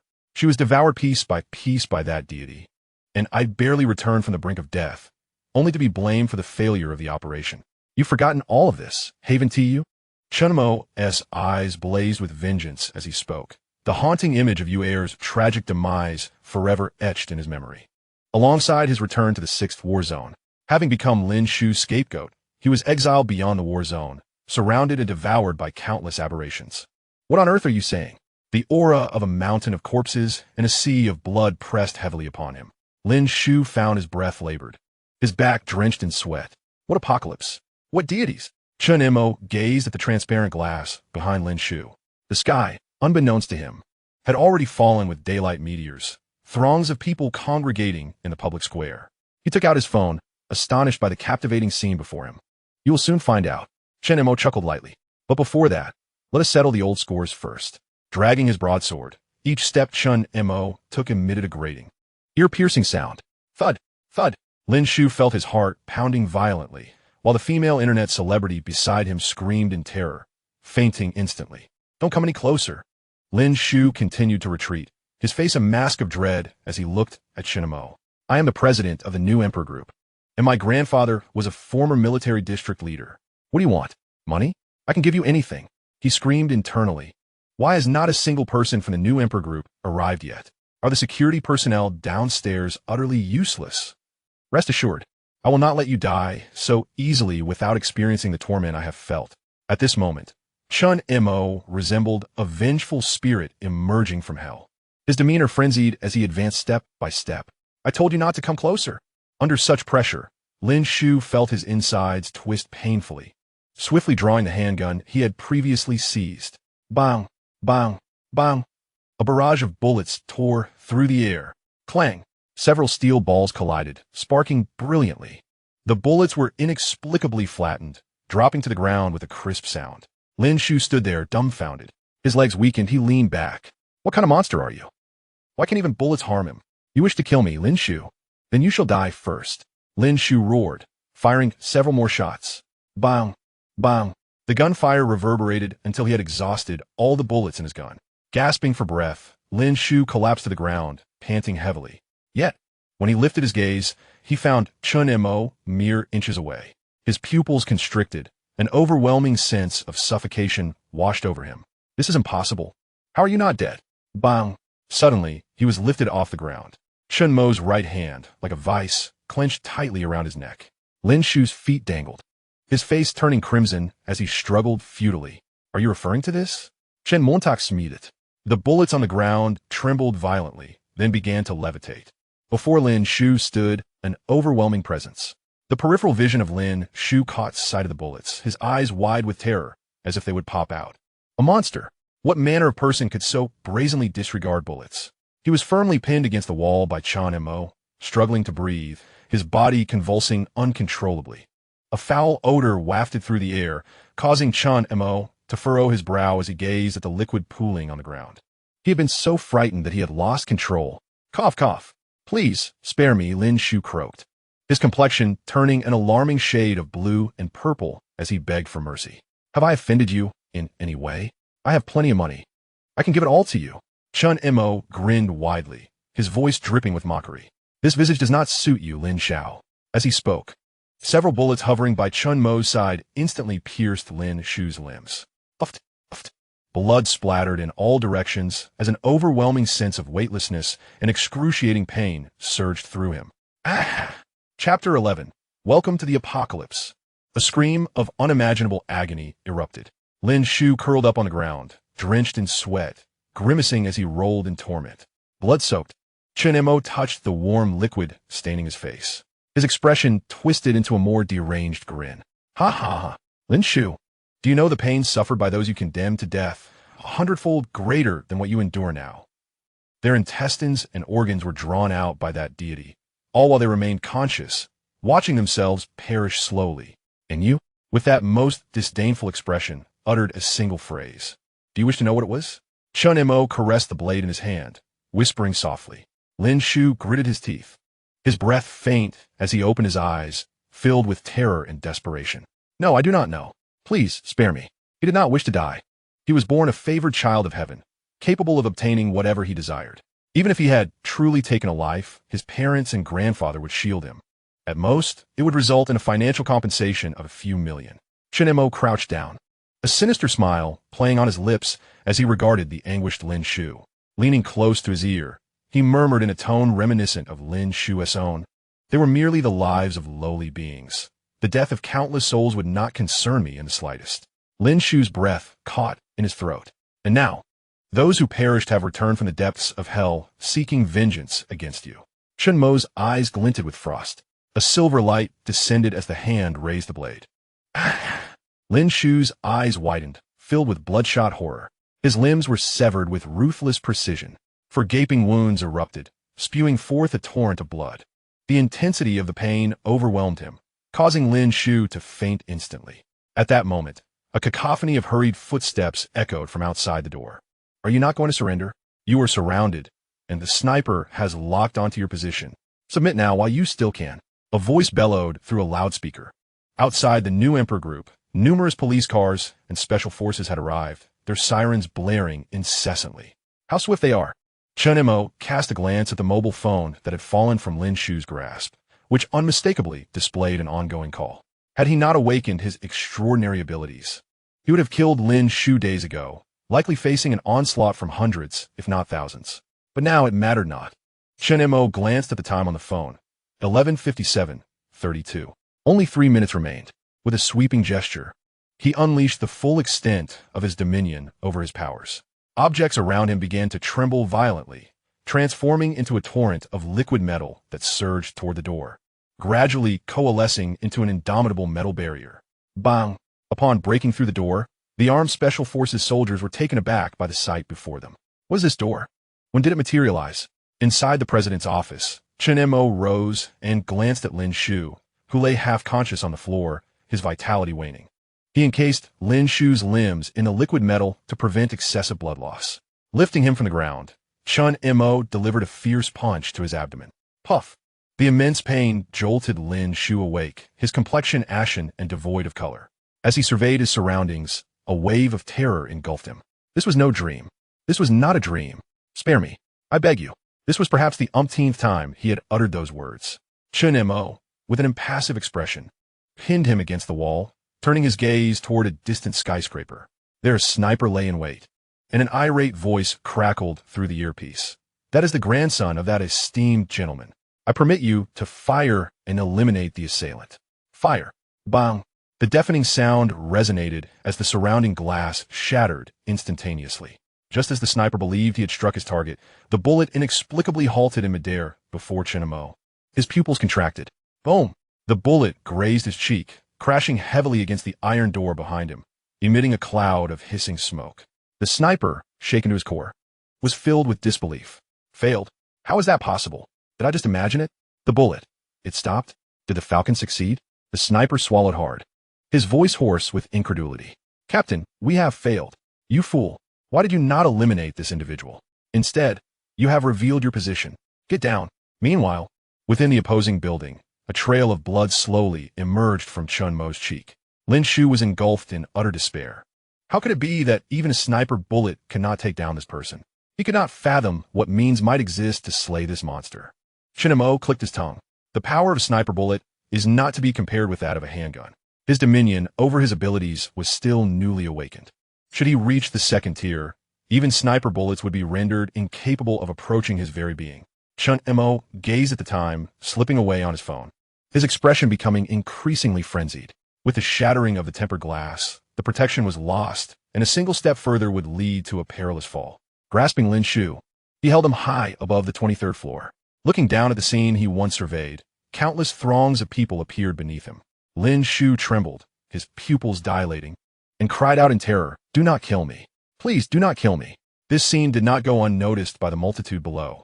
A robust man in military attire, filled with youthful vigor, observed through binoculars, gasping in shock. "Everyone, lower your weapons. That is the grandson of Old Master Lin. Prepare the life-saving airbag." What on earth does he intend to do? The military man's face turned pale with horror. Before their arrival, they had meticulously investigated every detail about Chen Mo. Chen Mo and Lin Shu were as unrelated as two distant stars, devoid of any connection. Their backgrounds were strikingly mundane. Why, then, had matters escalated to such a degree? What terrified him further was the question of how a mere individual could withstand a fully armed squad of special forces. At this moment, Lin Shu was rendered utterly paralyzed by fear, his body limp, his spirit soaring far beyond the earthly realm. Chen Mo glanced at the time and let out a hearty laugh. "Open your eyes wide and observe closely." The second hand continued its relentless march. Chen Mo softly intoned, 3, 2, 1. As the clock struck 12 on the dot, November 23rd, 2049, a deafening hum resonated throughout the world. Boom!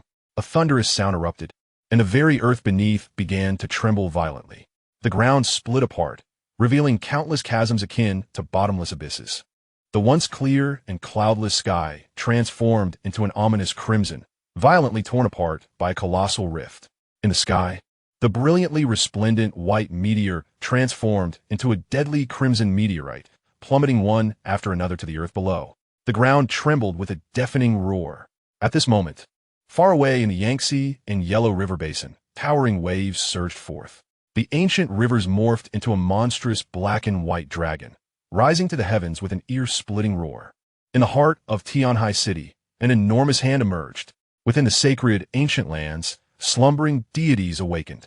Torrential floods, tsunamis, and earth-shattering rifts caused magnificent structures to collapse. It was as if the wrath of the heavens had been unleashed, a divine judgment upon the world. In that instant, everything seemed to vanish into oblivion. The very colors of heaven and earth shifted, heralding the apocalypse. Lin Shu trembled violently as he beheld the buildings around him crumbling one after another. Distant explosions echoed, smoke billowed, and alarm bells rang incessantly. His eyes were shrouded by an eerie crimson hue. His lips quivered uncontrollably. What on earth was happening? Beside him, Chen Mo, witnessing the same scene, shuddered as well. Yet, compared to Lin Shu's terror and despair, he was exhilarated. Bang! Lin Shu was forcefully thrown to the ground. Chen Mo turned, and in the dim light, his pupils glimmered with a haunting glow. Behind him loomed a dark, blood-red sky. Countless meteorites, ablaze with flames, fell from above, causing the earth to quake.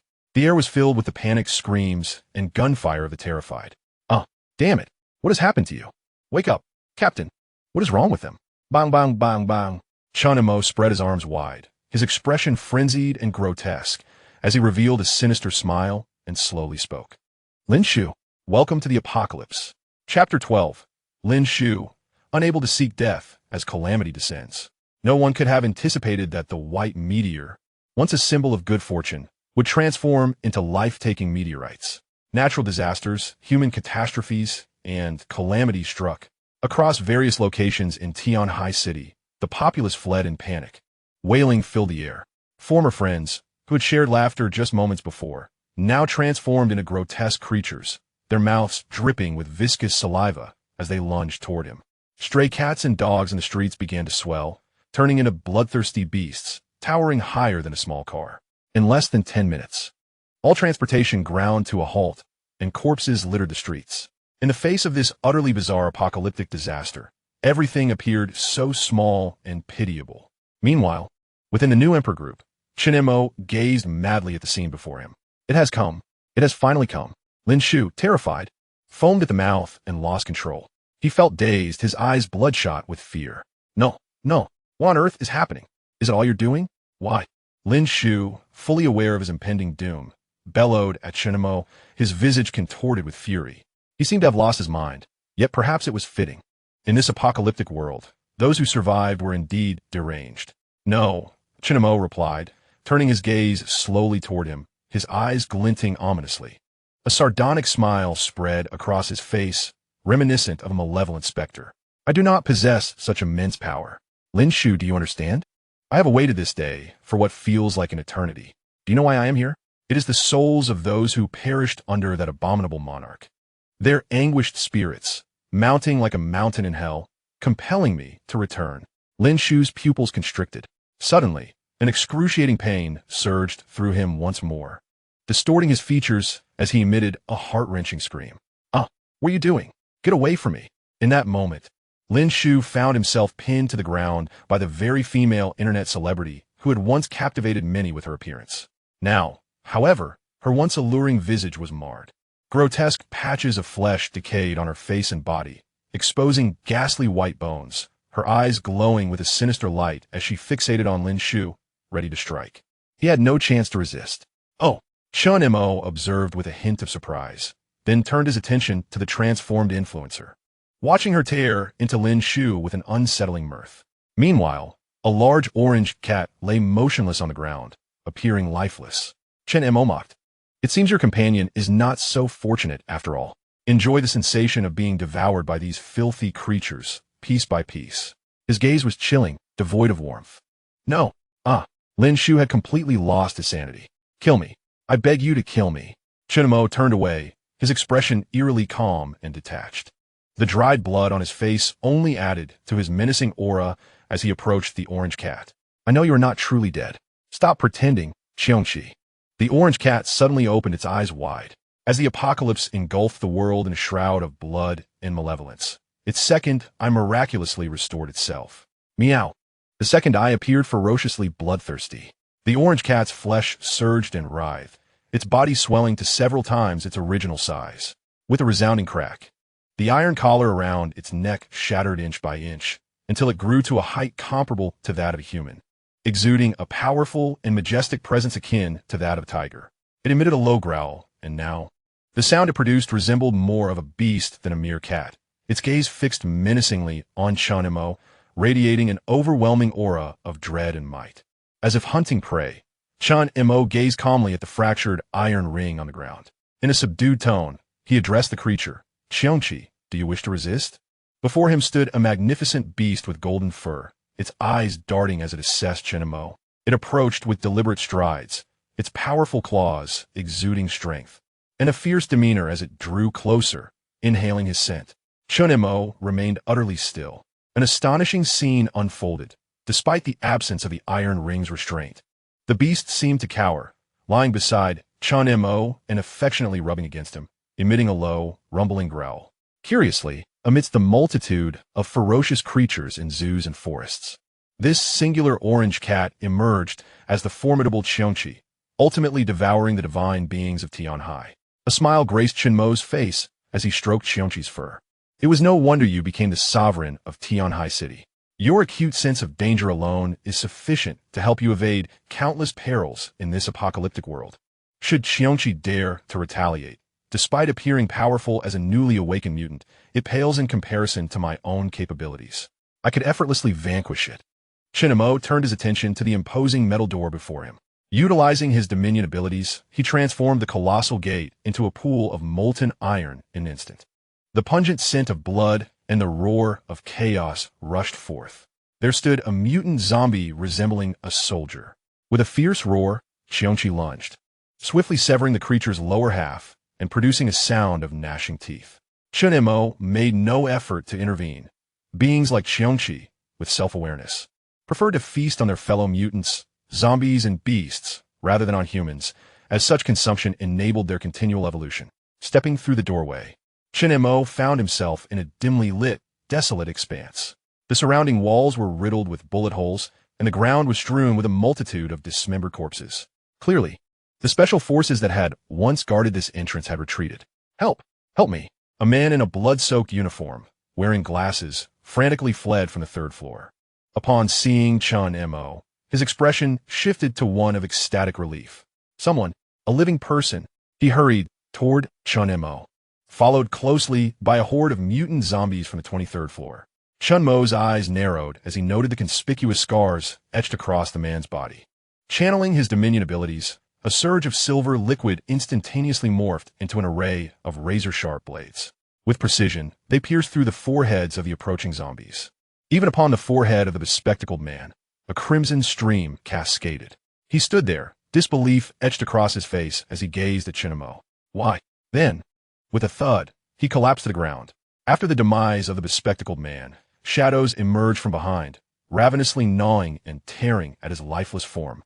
Meanwhile, the remaining 5 or 6 zombies lunged ferociously towards Chen Mo, emitting fierce howls. Chen Mo spoke little, as he contemplated employing his Dominion abilities once more. A sudden tremor coursed through his body. Boom! Chapter 13. The First Day of Selfish Humanity. Chen Mo's gaze shifted, his eyes fixated on his hands as he murmured, "Has the limit of my powers been reached?" Indeed, he had invoked his Dominion abilities numerous times today. For one who had only recently awakened their powers, being able to use them 4 or 5 times was commendable. Yet, Chen Mo had surpassed that limit by far. Fortunately, he carried a katana with him. Even in the absence of his abilities, his physical prowess was far beyond that of an ordinary person. With the katana firmly in hand, he swung it with precision, severing the head of the foremost zombie. Blood gushed forth, spraying wildly. More zombies surged forward. Roar! Behind him, the creature known as Qiongqi leaped high, its massive claws cleaving a zombie in two. Yet, the dismembered creature, dragging its intestines and entrails, continued to crawl towards Chen Mo. With swift execution, Chen Mo dispatched its head, silencing it at last. "These ordinary zombies can only be killed by decapitation," he remarked nonchalantly, disregarding whether Qiongqi comprehended his words. He forged ahead, wielding his katana with lethal intent. Blood pooled upon the floor. Thud! When the last zombie's head fell on the 23rd floor, Chen Mo forcefully flicked his katana, shaking off the blood that stained its blade. Such was the challenge posed by the zombies on merely the 23rd floor. One could only imagine the peril that awaited throughout the entirety of Tianhai City. Fortunately, those people could also eliminate numerous obstacles on his behalf. Through the blood-streaked and shattered glass windows, Chen Mo beheld a scene of chaos below, a veritable inferno of gunfire. Outside the new Emperor group, the thousands of soldiers who had previously arrived represented a formidable force. Among these special forces, some had also transformed into zombie aberrations. Given their superior physical capabilities, these creatures were far more terrifying than ordinary zombies, posing a threat that few could contend with. Thankfully, the soldiers below, under command, swiftly eliminated those who had turned. The remaining survivors formed a defensive wall, relentlessly firing to thwart the relentless tide of zombies surging from all directions. Chen Mo's eyes flickered as he murmured, "We must hasten." The calamity had only just begun, with an uncountable number of mutated beings and zombies rampaging. In the absence of a substantial coalition of survivors and military forces to conduct a purge, it was indeed the most perilous moment. Yet, it also presented the finest opportunity for the advancement of supernatural abilities. Chen Mo glanced at the multitude of zombie corpses strewn across the ground and addressed Qiongqi. "Consume them all." Qiongqi tilted its head in perplexity. Chen Mo replied nonchalantly, "It will be beneficial for you. In approximately 10 days, these zombie aberrations would develop a uniquely contaminated crystal within their brains. That substance could facilitate the enhancement of supernatural powers and bolster strength. Although it was not available at present, it would still serve as a significant boon for Qiongqi, a fellow aberration." Qiongqi, partially understanding, began to devour the corpses. "It's more resembling an abyss." Observing this, Chen Mo chuckled, admonishing, "Just consume the vital parts." He wielded his blade and severed a zombie's head, kicking it towards Qiongqi. After Qiongqi finished its meal, the duo took a brief respite. Qiongqi sensed that his dominion ability had partially revived. Descending through the escape passage, he noted that on nearly every floor, hordes of zombies surged forth. It remained unclear whether it was due to Qiongqi's consumption of the previous flesh or the activation of its ferocity by these zombies, but as a being with individual consciousness, Qiongqi utterly dominated these ordinary zombies in both combat prowess and awareness. Crunch, crunch. Qiongqi continued to feast upon the blood and flesh, its form seemingly growing larger. If this continued, it would not be long before Qiongqi successfully ascended to a first-tier aberration. Qiongqi scrutinized Qiongqi's back. He recalled descriptions from before his rebirth, detailing its possession of a pair of enormous, fleshy wings, making it exceptionally ferocious and swift, capable of aerial combat. In the 13th floor corridor of the new Emperor group, the door slammed shut with a resounding thud. From below the staircase, a sobbing voice emerged. Why? Why must I endure all of this? Am I dreaming? The cries of despair echoed. Woe is me. All I can do is weep. Enough of your lamenting. Stop crying and brace this door. We can't hold out much longer. A furious voice bellowed. For bloodied men pressed their bodies against the door with all their might. Beyond it lay a relentless horde of zombies, incessantly battering against the door with their heads, limbs, and bodies. Bang, bang. Each impact was ferocious and unyielding. A group of men, their faces contorted in grimaces, clenched their teeth as they valiantly resisted the onslaught of the zombies. However, having endured the relentless grind of 996 work schedules for years, their physical stamina was naturally lacking. Before long, a bloodied hand, skeletal and grotesque, burst through the glass. A piercing scream echoed. In the corridor behind the four men stood the woman who had previously held a cup of coffee, Xiaoziren, her hair disheveled, her clothing tattered, revealing her youthful form as she cowered in a corner, trembling in fear. One of the men, gritting his teeth, glared at the inactive Xiaoziren and exclaimed, "We can barely hold on. For God's sake, join us in the fight. Otherwise, we will all perish." In that moment of desperation, the notions of gender propriety were cast aside. They had witnessed their colleagues being devoured one by the zombies, and all they yearned for was survival. Yet, Xiaoziren, trembling and pale, could only gaze in horror at the grotesque figures lurking behind the door. No, no, I do not wish to die," she shrieked, hastily discarding her high heels and fleeing downwards in a frenzy. This scene left the four men aghast. They had not anticipated that Xiaoziren would choose to escape. They shouted in unison, "Xiaoziren, you coward! You wretched creature!" Suddenly, a cacophony erupted as the zombies surged forward, battering against the door with renewed ferocity. This time, the four men could no longer withstand the assault. In an instant, they were engulfed by the horde, their anguished cries echoing in the chaos. "Xiaoziren, may you meet a dreadful fate," they lamented. As she fled, Xiaoziren's heart raced with anxiety, her mind racing with self-reassurance. "I am sorry, I wish to live."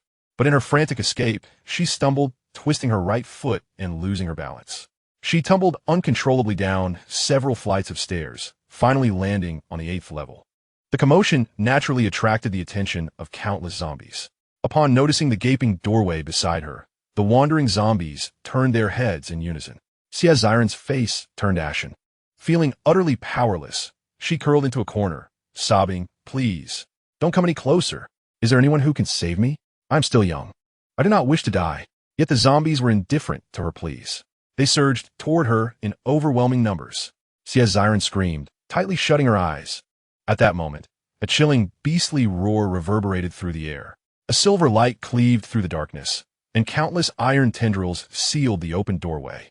The fierce creature, Qiongqi, mercilessly tore apart several zombies in its wake.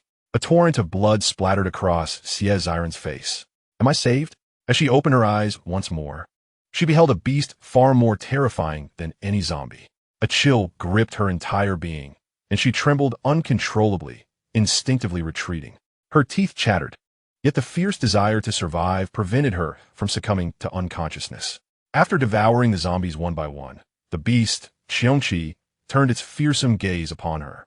In a state of utter terror, Xiaoziren pleaded, "Please don't kill me." At that moment, a faint voice resonated. "Qiongqi," accompanied by the sound of footsteps. A figure slowly descended the staircase above. Qiongqi let out a low growl, spitting out several bones before returning to the side of the newcomer. Upon seeing that familiar face, Xiaoxiren's body trembled, soon overtaken by boundless joy. Is it you? Chapter 14. Your flesh? A ridiculous bargain. How could you possibly be here? Xiaoxiren was utterly elated, having thought her demise was certain. Yet here she encountered that peculiar person from the elevator, and, astonishingly, he appeared not to have turned into a zombie. Chen Mo glanced at her with an impassive expression, then patted Qiongqi beside him. Consume these. They're all quite delectable. Don't let them go to waste. Qiongqi nodded and promptly devoured a zombie's brain, viscous blood and gray matter oozing from its mouth. The sight was horrifying.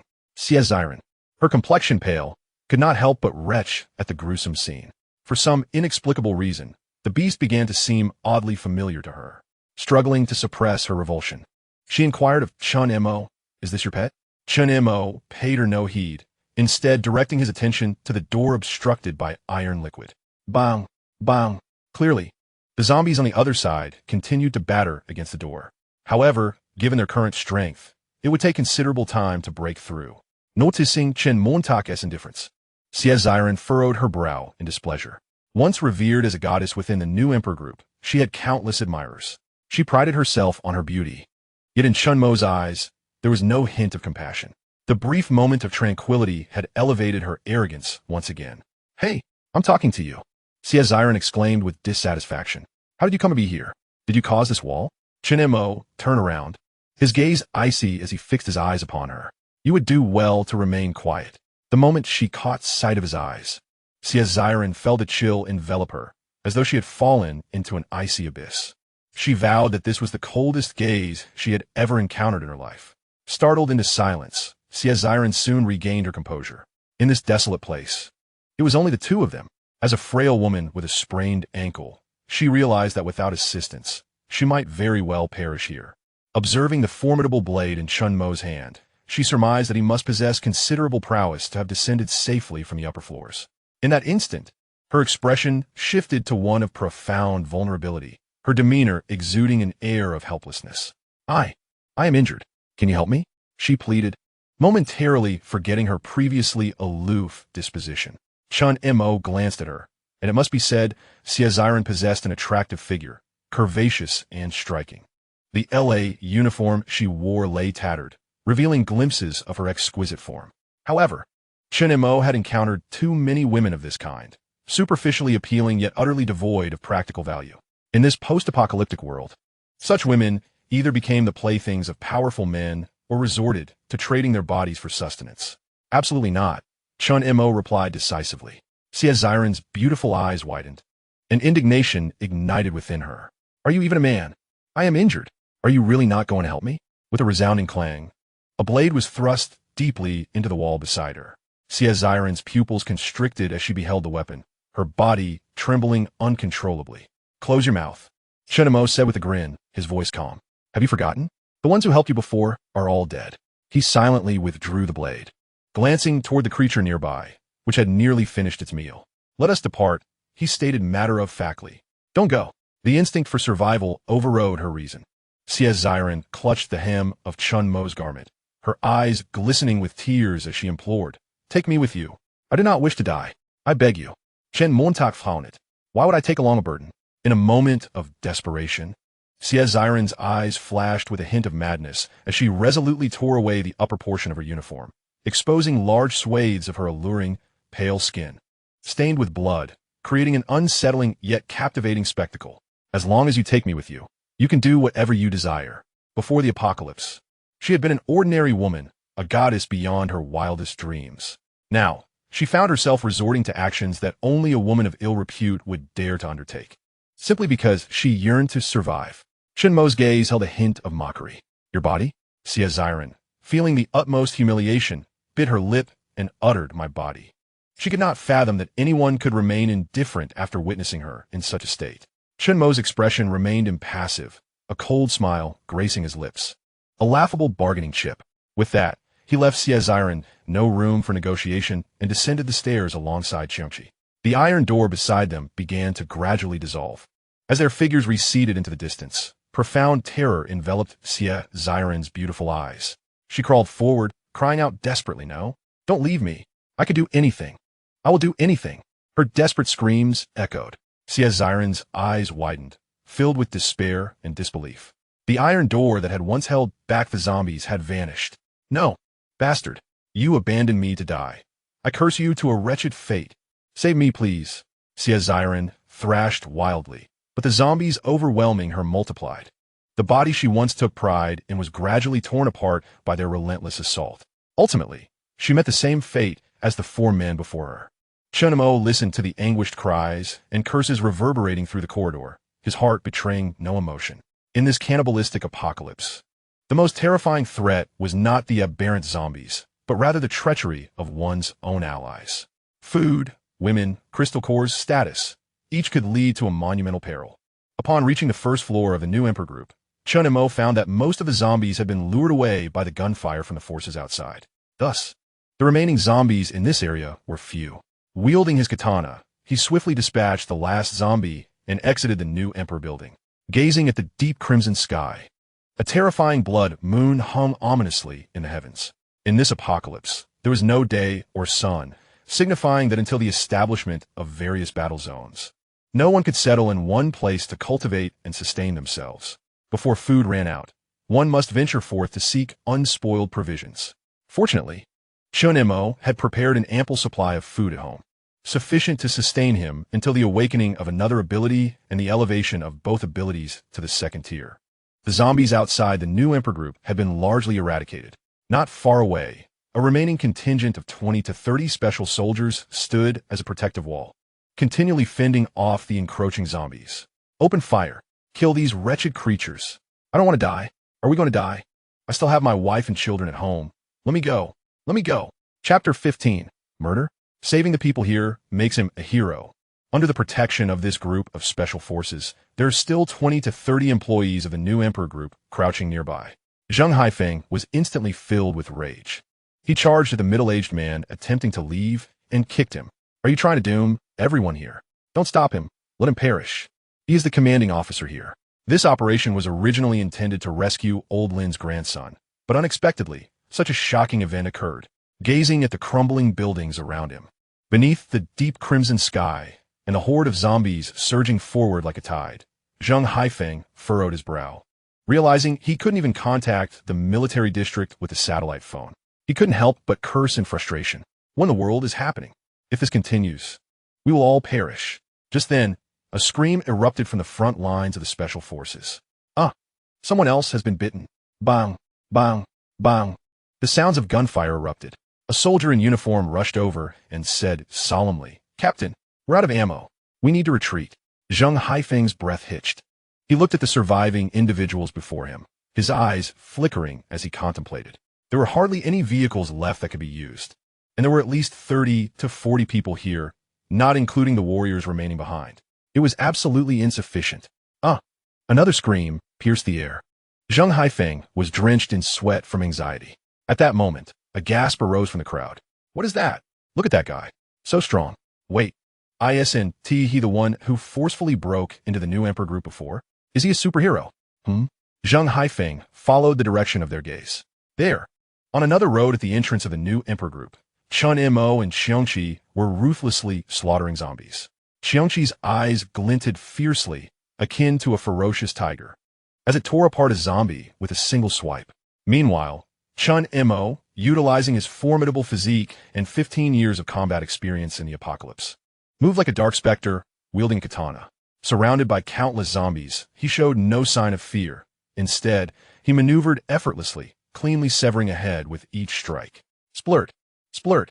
This scene was utterly exaggerated, forming a stark contrast to the armed soldiers desperately resisting nearby. Even Zhang Haifeng, with years of experience as an instructor, couldn't help but widen his eyes in astonishment at the fluid movements and decisive techniques he witnessed.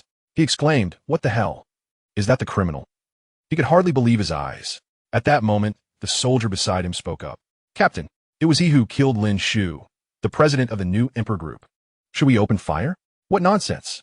Zhang Haifeng glared at him, his voice laced with fury. "What time do you think it is? How many bullets do you have left in that gun of yours? Are you really going to use it against your own people?" He commanded, "You take the men and cover our rear. We will retreat behind that man." Zheng Haifeng glanced at the group of ordinary people huddled on the ground, trembling in fear. The number of these monsters was increasing exponentially. If this continued, it was likely that everyone would perish here. However, Chun Mo's appearance ignited a glimmer of hope within him. In other words, even if that man had killed the president of the new emperor group, if nearly 100 people could be saved because of him, then he would indeed be a hero. In extraordinary times, one must employ extraordinary measures. Zheng Haifeng was not a man lacking in adaptability. He decisively ordered, "Get those ordinary civilians onto the vehicles. We will provide cover from the rear. If you're out of bullets, what good is your police issue knife? Draw it and use it." As he issued his commands, the crowd began to stir. More than 100 individuals followed the path carved out by Chun Mo, continuously advancing towards safety. Naturally, Chun Mo noticed the commotion behind him. With a swift strike, he dispatched another zombie. He glanced back at the troops, trailing him, maintaining a safe distance, but said nothing further, instead continuing onward. Zheng Haifeng, peering through his binoculars, let out a sigh of relief. "It seems he has consented," he ordered. "Hand me a gun, I will cover him." Lowering the binoculars, Zheng Haifeng felt increasingly unsettled. Who exactly was this person? They had witnessed the terrifying nature of these zombies firsthand. Unless one struck the head, even if a body were reduced to a sieve, it would not die, wasting precious ammunition. Yet this enigmatic figure navigated through the horde with seeming ease. Did Lin's grandson hold a grudge against him? Zheng Haifeng's gaze flickered over the documents detailing Chun Mo. As he observed the ever-growing throng of zombies, he noticed Chun Mo was now drenched in blood. Even with his awakened powers enhancing his abilities, he was starting to struggle. Arriving at the city center on the first day of the apocalypse was a perilous gamble. But this opportunity to kill Lin Shu was unique. After today, given Lin Shu's special status, armed helicopters would undoubtedly arrive to extract him, whisking him away to safety. Another zombie lunged at him with a roar. Bang! A resounding gunshot echoed, a single bullet finding its mark in the creature's skull. It was none other than Zheng Haifeng behind him who had fired the gun. Chun Mo cast a glance back, where he was met with a friendly smile from Zheng. Nodding in acknowledgement, Chun Mo continued on his way. During this journey, the number of refugees gathering around Zheng Haifeng increased significantly, to the point where several vehicles could no longer accommodate them. Zheng Haifeng, observing the crowd trailing behind the vehicles, expressed his growing frustration. Hasn't the military support arrived yet? This situation is untenable. At that moment, the ground beneath them suddenly trembled violently. Surrounding buildings crumbled, sending large chunks of debris crashing down into the crowd. Qiongqi's fur bristled, and its expression contorted into one of sheer ferocity, emitting low growls of distress. Chun Mo, sensing a foreboding, abruptly turned his gaze towards the crowd behind him, just as a massive fissure opened in the earth below. From this chasm emerged a grotesquely obese hand, swollen with excess flesh. With a sweeping motion, the enormous hand snatched a large group of survivors, vehicles and all. "Help! Save me!" The air was filled with anguished cries. Zheng Haifeng gasped, his eyes fixated on the arm that extended from the ground, measuring a staggering length of over 10 meters, resembling that of an infant yet grotesquely oversized. Even military vehicles appeared minuscule in comparison, ensnared within its grasp. Above, countless survivors struggled, some tragically leaping from the hand only to splatter upon impact, reduced to mere pulp. What on earth is this? Zheng Haifeng stood in stunned disbelief. From the unfathomable depths of the fissure, an eerie laughter reminiscent of a baby's cries faintly echoed. Chapter 16. The Awakened Deity? The Second Ability. Upon hearing this sound, Chun Mo's pupils constricted, his eyes flickering with trepidation. The Shoshi God? Why has it awakened so soon? He turned to the crowd behind him, decisively commanding, "Qiongqi, we must leave." His 15 years of survival experience in the apocalypse had taught him that the initial strength of a deity was at least equivalent to that of a fourth-tier ability user, far beyond the capacity of mere mortals to withstand. Just as Chun Mo was prepared to abandon the crowd without hesitation and escape with Qiongqi, the tremors abruptly ceased.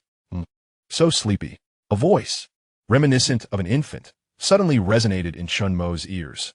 His expression shifted to one of shock as he incredulously gazed at the ground, questioning whether he had misheard. Is that the voice of the Shoshi God? Why can I comprehend the language of a deity? In the apocalypse, only uniquely extraordinary deities could articulate speech. Other gods' languages were wholly incomprehensible. So sleepy. The ominous sound reverberated once more. Chun Mo furrowed his brow and immediately turned his gaze to his left hand. To his astonishment, the awakening dark patterns upon it flickered with a ghostly purple glow. A supernatural ability? As the tremors subsided, that massive, grotesque hand gradually receded into the chasm from whence it came. A crowd of ordinary people had never witnessed such a harrowing spectacle. An uproar erupted among them. "Oh, I want to go home. I want to go home. I refuse to perish in this cursed place. What on earth is happening in this world?" Zheng Haifeng was equally stunned, unable to regain his composure for an extended period. He opened his mouth, attempting to utter something. Yet, the mere sight of that hand shattered his worldview. Zheng Haifeng cast his eyes downward, his expression revealing profound trepidation. What manner of monster lurked beneath the surface of Tianhai City? Suddenly, a dreadful thought occurred to him. He glanced towards Chun Mo in the distance. A terrifying hypothesis forming in his mind. Could it be that this youth had deliberately chosen this day to eliminate Lin Shu? Had he foreseen such an event? Zheng Haifeng shook his head vigorously, striving to clear his thoughts, and bellowed, "Silence.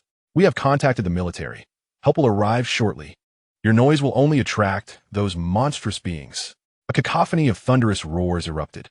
Zheng Haifeng's expression stiffened as he turned, only to behold a relentless tide of corpses surging from behind the crowd. Countless zombies converged upon this location, their flesh grotesquely mangled, advancing like a swarm of locusts. Growling as they approached, many of the undead tumbled into the vast abyss. Yet this did not hinder their relentless march. It was over. This singular thought consumed Zheng Haifeng's mind.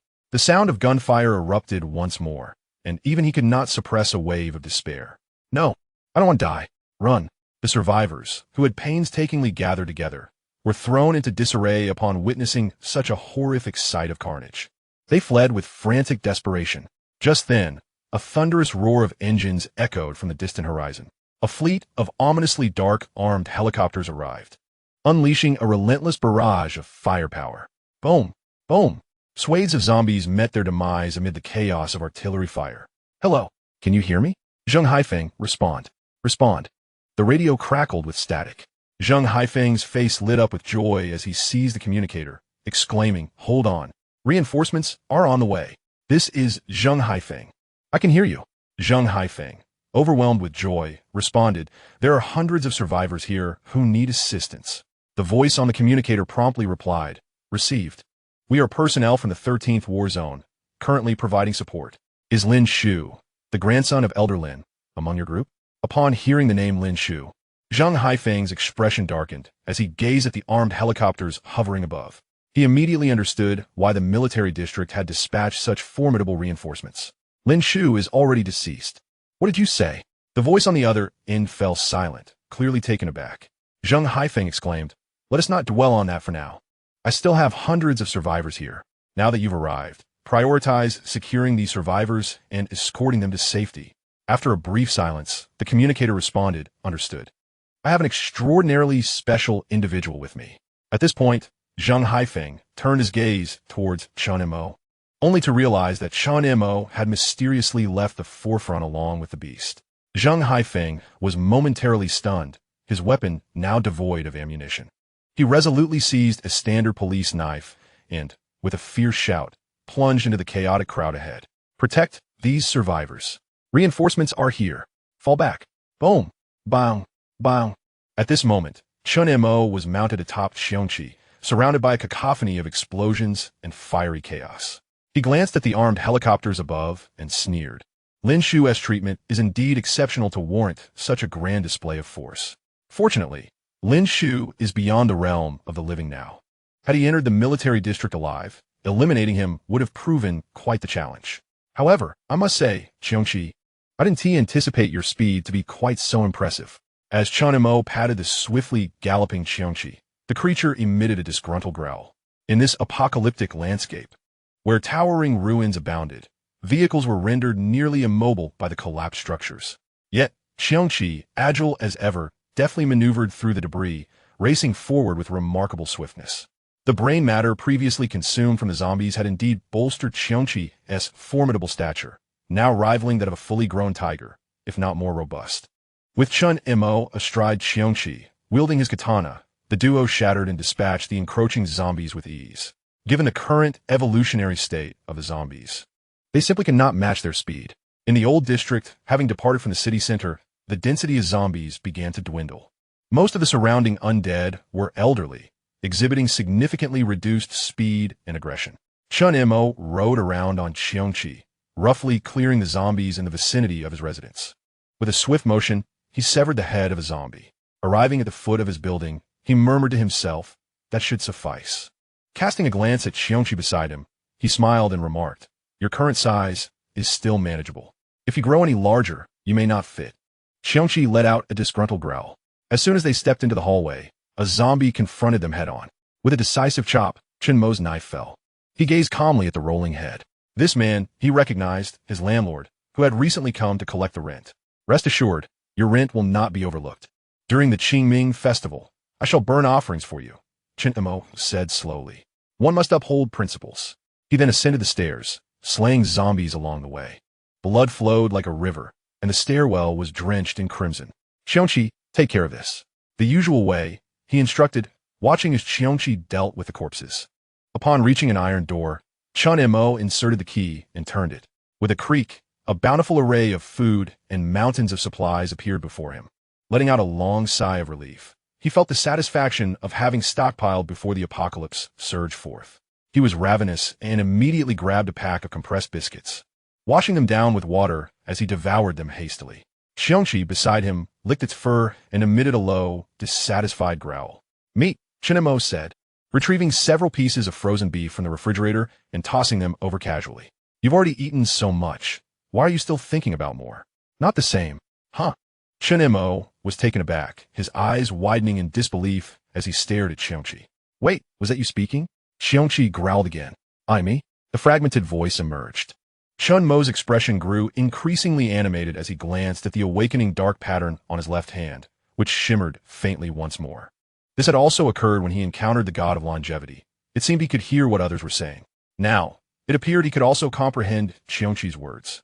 Yet, the awakening dark pattern on his left hand was still incomplete, and he had not heard the whisper of awakening powers. This indicated that this ability had yet to fully awaken. Qiongqi fixed his gaze on Qiongqi for a while before asking, "Can you communicate with me?" Qiongqi nodded. Qiongqi grinned widely. "Interesting. It seems my second ability is rather extraordinary. In the midst of the apocalyptic era, humanity has finally found a semblance of a stronghold. There were individuals who proposed the idea of conversing with the divine, seeking to uncover their origins.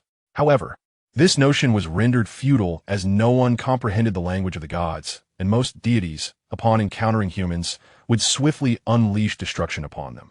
Thus, the matter was left unresolved. If only one could engage in dialogue with the divine, there might exist an opportunity to fathom their origins and the essence of this reality. Qiongqi, not dwelling on these thoughts, simply stretched and felt a wave of drowsiness wash over him. A bath would do him good. He shrugged.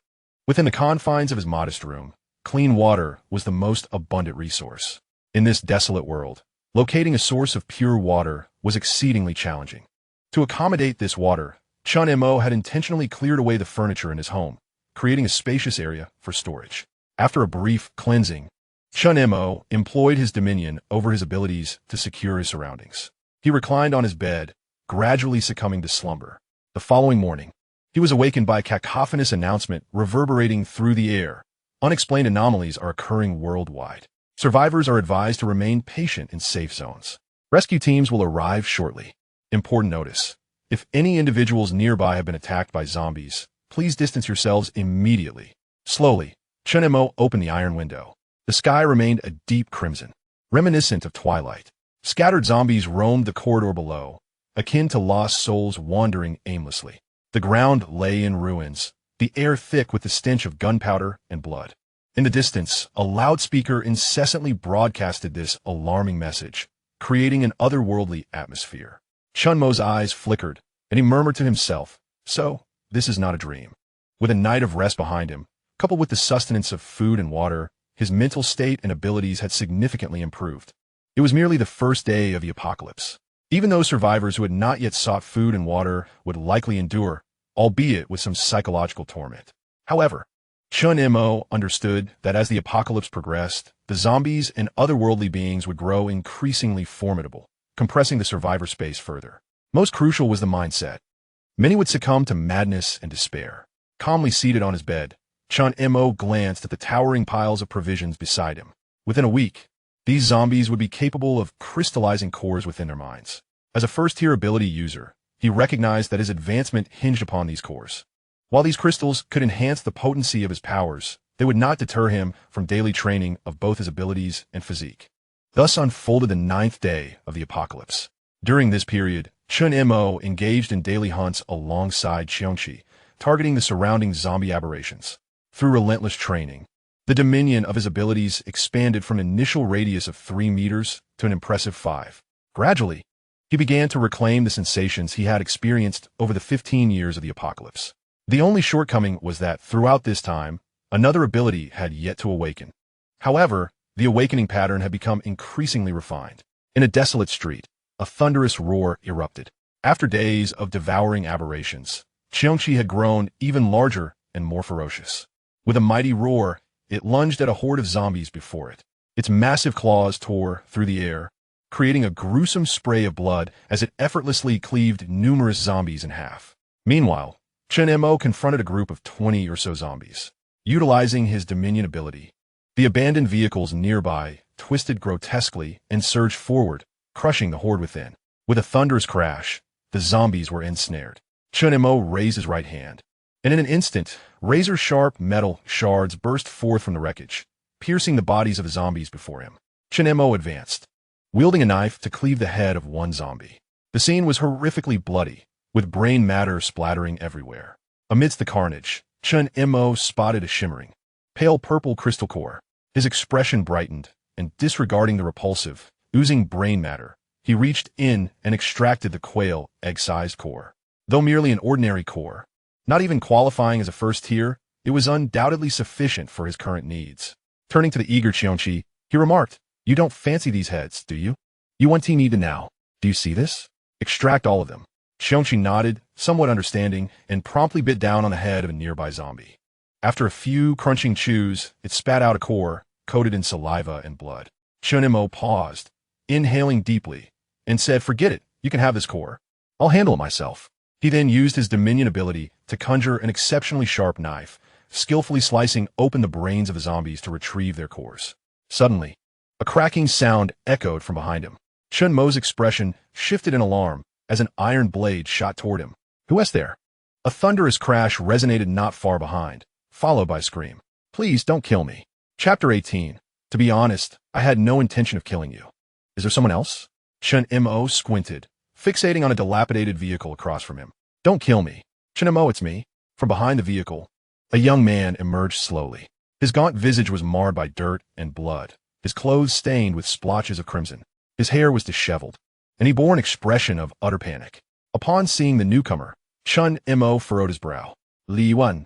The young man's complexion was ashen, devoid of any color. He had intended to scavenge for food, but was drawn by the commotion, only to witness the horrifying sight of Chun Mo confronting the zombies. Given their past enmity, he feared that Chun Mo might eliminate him to silence him. "Chun Mo, I swear I was just passing through," Li Yuan exclaimed, a look of dread etched upon his face. Chun Mo appraised him with a glint of interest. "What a coincidence," he remarked. During his explorations in the area, Chun Mo had noticed numerous traces of survivors, opting to steer clear of entanglements with them. He had not anticipated encountering Li Yuan in this place. A low growl emanated from Qiongqi. Li Yuan's breath hitched, and he hurriedly knelt before Chun Mo, pleading for mercy. "Please don't kill me, Chun Mo. I was wrong before. I shouldn't have taken your girlfriend, but I had no idea.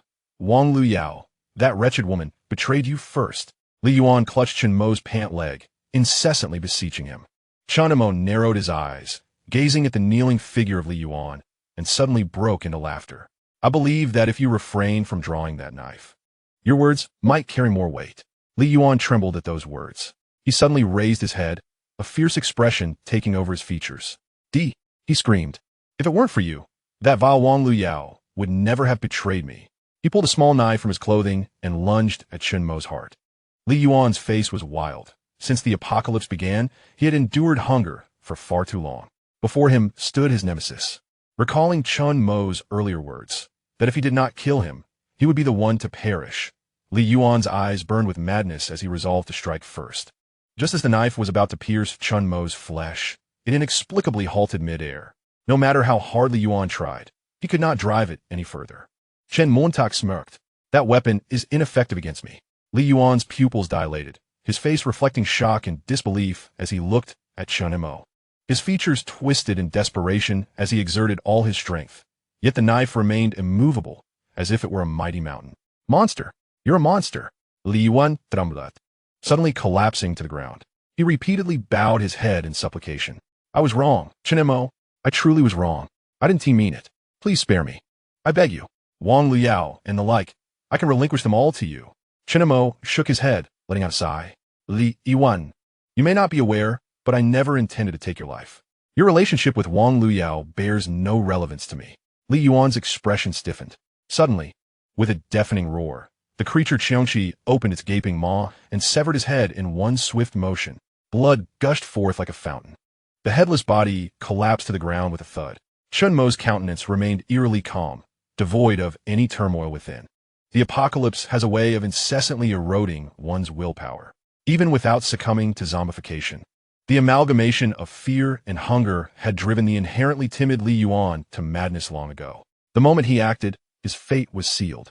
Chen Mo gazed indifferently at Li Yuan's corpse before turning to gather the crystal cores. After extracting the cores from the brains of the surrounding zombies, he looked towards Qiongqi and said, "Let us depart." Together, man and beast left the scene.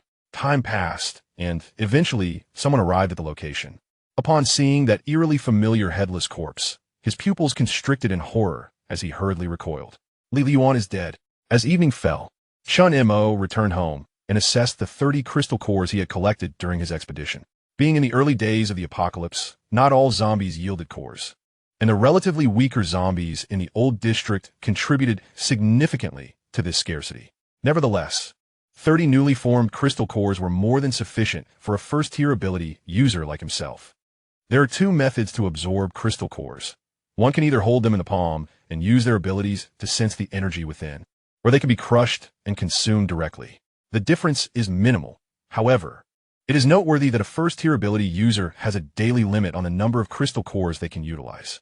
This limit varies based on the strength of one's abilities, typically ranging between 3 to 10 cores. The more powerful the ability, the greater the number of cores that can be absorbed. Excessive usage may lead to a loss of sanity, resulting in a transformation into a grotesque entity. With a crystal core the size of a quail egg in hand, Chun Mo closed his eyes and began the absorption process. The surrounding iron doors and windows trembled slightly. Qiongqi, curious, tilted its head to observe Chun Mo clatter, clatter. One by one, the crystal cores fell to the ground. 1, 2, 3, the 10th core. Chun Mo did not opt for the safest method of absorbing 10 cores. Upon reaching the 11th core, beads of sweat formed on his forehead. A surge of frenzied, murderous intent flooded his mind, and countless painful memories from the 15 years of the apocalypse surged forth. And at that moment suddenly, a violet radiance flickered from Chun Mo's left hand. The chaotic thoughts swirling in his mind dissipated in an instant. As he opened his eyes, disbelief washed over him as he gazed at his left hand. He sensed that the power within the crystal core had, in a moment of clarity, been absorbed by his left hand. Skeptical of this phenomenon, he attempted to absorb 2 more cores. His eyes brightened. This was already the 13th core. He had surpassed the previously established limit. It is worth noting that in this apocalyptic world, such invaluable experiences are drawn from the lifeless bodies of countless individuals. Even an SSS level first-tier ability user could absorb no more than 10 cores. Upon consuming the last core, Chun Mo felt certain that this was not his limit. It seemed to be a consequence of his second ability. In the subsequent absorption, the previous circumstances were never repeated. The 20th, the 30th core. Buzz. The Dominion ability activated. The metals in his home appeared to come alive, establishing a connection with him, transforming into a liquid form that floated continuously. Qiongqi opened his eyes wide, watching this spectacle with immense curiosity, emitting low sounds of intrigue. Chun Mo approached the balcony, narrowed his eyes, and launched a steel ball that shot out instantly, only to plummet dozens of meters away. 10 meters. A second-tier ability user. Chapter 19. Survivors, let us feast. His mastery over metals grew increasingly adept. This meant that should he face a situation akin to being targeted by a sniper rifle again, he would have ample reaction time, preventing a recurrence of the perilous encounter he faced when slaying Lin Shu. Within the Dominion ability's range, the might of the sniper rifle could be entirely disregarded. Chun Mo's eyes sparkled as he gazed at the awakening dark patterns on his left hand, murmuring, "So the power of the other crystal cores has been absorbed by you. Perhaps this second ability is even more extraordinary than the Dominion ability." At that moment, in the old district within the confines of a dilapidated factory, "Please, give me some food. This food was originally mine. I beg you, my daughter is on the brink. Get lost." Bang! A burly man, clad in a tank top and exuding an air of menace, forcefully shoved aside the middle-aged man who was pleading desperately. Surrounding them were dozens of individuals, both men and women, all survivors who appeared unfazed by the scene, observing with cold indifference. Wang Hu laughed menacingly. "Want food? Sure, go find it outside. If you want food, you must see if Wu Gu agrees." The middle-aged man's expression twisted with fury as he could no longer contain himself and lunged at Wang Hu, roaring, "You've robbed me of my food, and that is not enough. I merely wish to save my daughter. You wretches." If Chen Mo were present, he would undoubtedly recognize the middle-aged man before him as Lu Jiangwo, the proprietor of a humble eatery. "Damn it, do you dare to retaliate?" Wang Hu, filled with rage, delivered a swift kick that sent Lu Jiangwo sprawling to the ground. He then pinned him down and unleashed a flurry of punches upon Lu Jiangwo's head. Thud! Thud! A relentless assault ensued, leaving Lu Jiangwo battered and bloodied, utterly defenseless as he could only shield his head. Suddenly, Wang Hu's gaze fell upon a watch in Lu Jiangwo's hand, and his eyes gleamed with interest. He snatched it away, declaring, "This watch is quite nice. It shall be mine." Wang Hu sneered at the bloodied and crazed Lu Jiangwo, spitting disdainfully upon the ground. "What is the matter? Are you still unconvinced?" Wang Hu turned to the crowd of onlookers seated on the ground, a cold smile playing on his lips. "Do you all wish to eat? I shall grant you an opportunity. Beat him up a little, but do not kill him. The one who strikes the hardest shall be rewarded with a piece of bread." With that, Wang Hu produced a small, packaged loaf of bread from his pocket and tossed it to the ground. "That's mine," Lu Jiangwo croaked in a hoarse voice. Upon hearing this, the crowd's eyes sparkled with greedy desire, and they began to swallow hard. Some even rushed forward, delivering punches and kicks to Lu Jiangwo. The dozens present could no longer contain themselves, each one pouncing like wolves. Wang Hu, witnessing the chaos, laughed even more maniacally. "Ha ha ha! Excellent, excellent. Just don't kill him." In the past, Wang Hu was but a petty thug looked down upon by all, and now they all treat him with the utmost respect, serving him like a lord. At that moment, a creaking sound broke the uproar. A young thug with bleached hair spoke up. "Brother Hu, Wu Gu wants to see you inside. He has something to discuss." Wang Hu was taken aback, then proceeded towards the room, asking, "What is it?" He pushed open the door. In the center of the room sat a rotund man in a suit, a middle-aged figure. Nearby, the young thug stood attentively. Wang Hu stepped forward and called out loudly, "Wu Gu, what do you want from me?" The man before him was once a wealthy businessman from Tianhai, named Wu Qigong. Wu Qigong was weeping, and the young thug leaned in a whisper in Wang Hu's ear. "Brother Hu, Wu Gu is quite distressed. Look, do you see that corpse on the floor? It belongs to Li Yuan." Wang Hu froze, his gaze shifting to the headless body draped in burlap beside Wu Qigong, his expression shifting in alarm. "Brother Wu, what on earth is happening?" Wu Qigong struggled to squeeze out a few tears as he spoke. "Alas, my nephew has perished. How am I to explain this to his father?" "Nephew, your death is so tragic." Wang Hu stepped forward to offer comfort.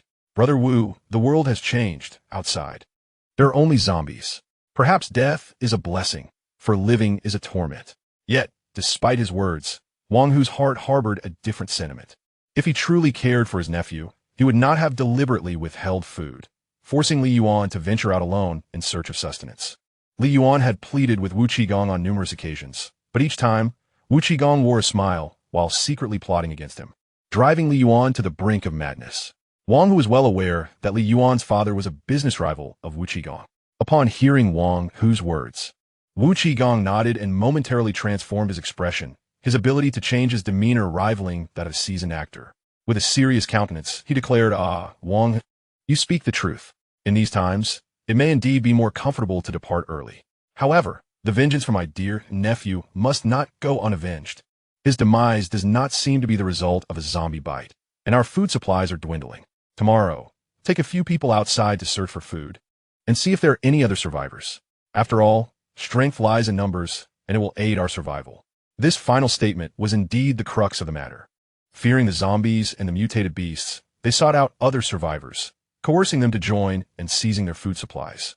The two had committed many nefarious deeds. You speak wisely, Brother Wu, Wang Hu nodded in agreement. Wu Qigong slightly inclined his head, reclining in his chair with his eyes closed. Enough of this. Isn't there a new female college student who just arrived? Bring her in. Also, take my dear nephew's body away. Those outside have surely been hungry for quite some time.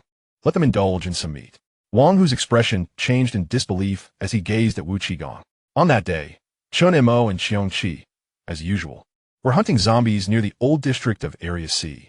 After reaching the second tier of the sovereign ability, the crystal cores from the zombies before him were no longer as beneficial for his advancement. For the sovereign ability, they offered little enhancement. Most of the crystal cores had been absorbed by his yet-to-awaken second ability. Your ability is truly a glutton that can never be satisfied. When will you awaken? Chun Mo glanced at his left hand and murmured, Strange, I recall there should be quite a few zombies here. Why have they suddenly vanished? Chapter 20. The Rat King. The swarm approaches. The zombies in this area have been deliberately left behind to yield crystal cores. Chun Mo furrowed his brow, but chose not to dwell on it further.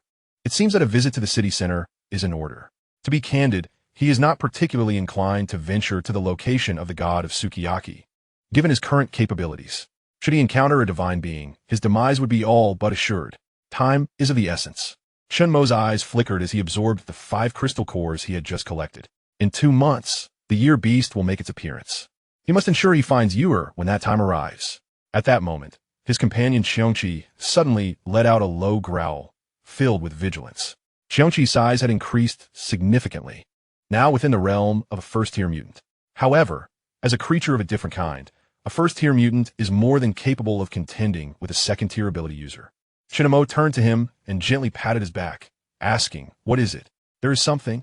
Though Qiongqi's secondary ability had not yet awakened, their communication had become increasingly seamless with its continuous enhancement. Chun Mo directed his gaze towards the source. From within the ruins came a rustling sound, followed by a piercing shriek. Out sprang a black rat, roughly the size of a domestic cat, emitting a squeaking noise.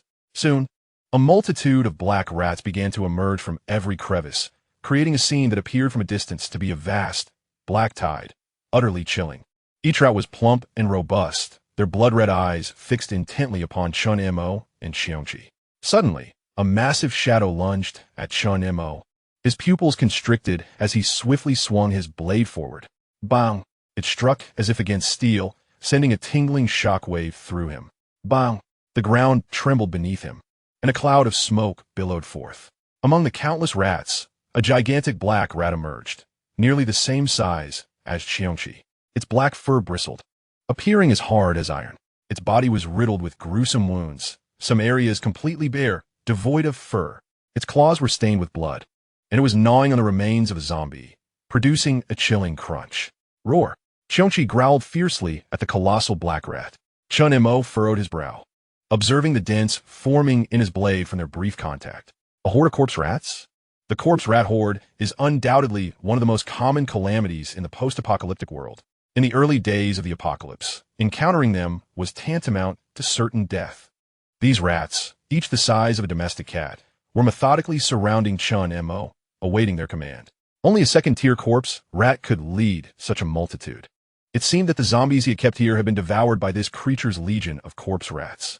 A flicker of joy crossed Chun Mo's face. The second-tier aberration signifies that within the head of this cadaverous rodent lies at least one second-tier crystal nucleus. This colossal corpse rat before us must be the Rat King. Qiongqi. Chun Mo spoke, and after days of collaboration, Qiongqi immediately grasped his intent, lunging towards the giant corpse rat. Simultaneously, Chun Mo commanded the surrounding metal, vehicles, iron plates, and equipment to converge upon the Rat King. With a thunderous crash, the Rat King was forcefully ensnared. The Rat King emitted a piercing, anguished wail. Thousands of corpse rats surged toward Chun Mo's position. Harnessing his dominion ability, he conjured a flurry of metallic needles that rained down upon the swarming horde with ferocity.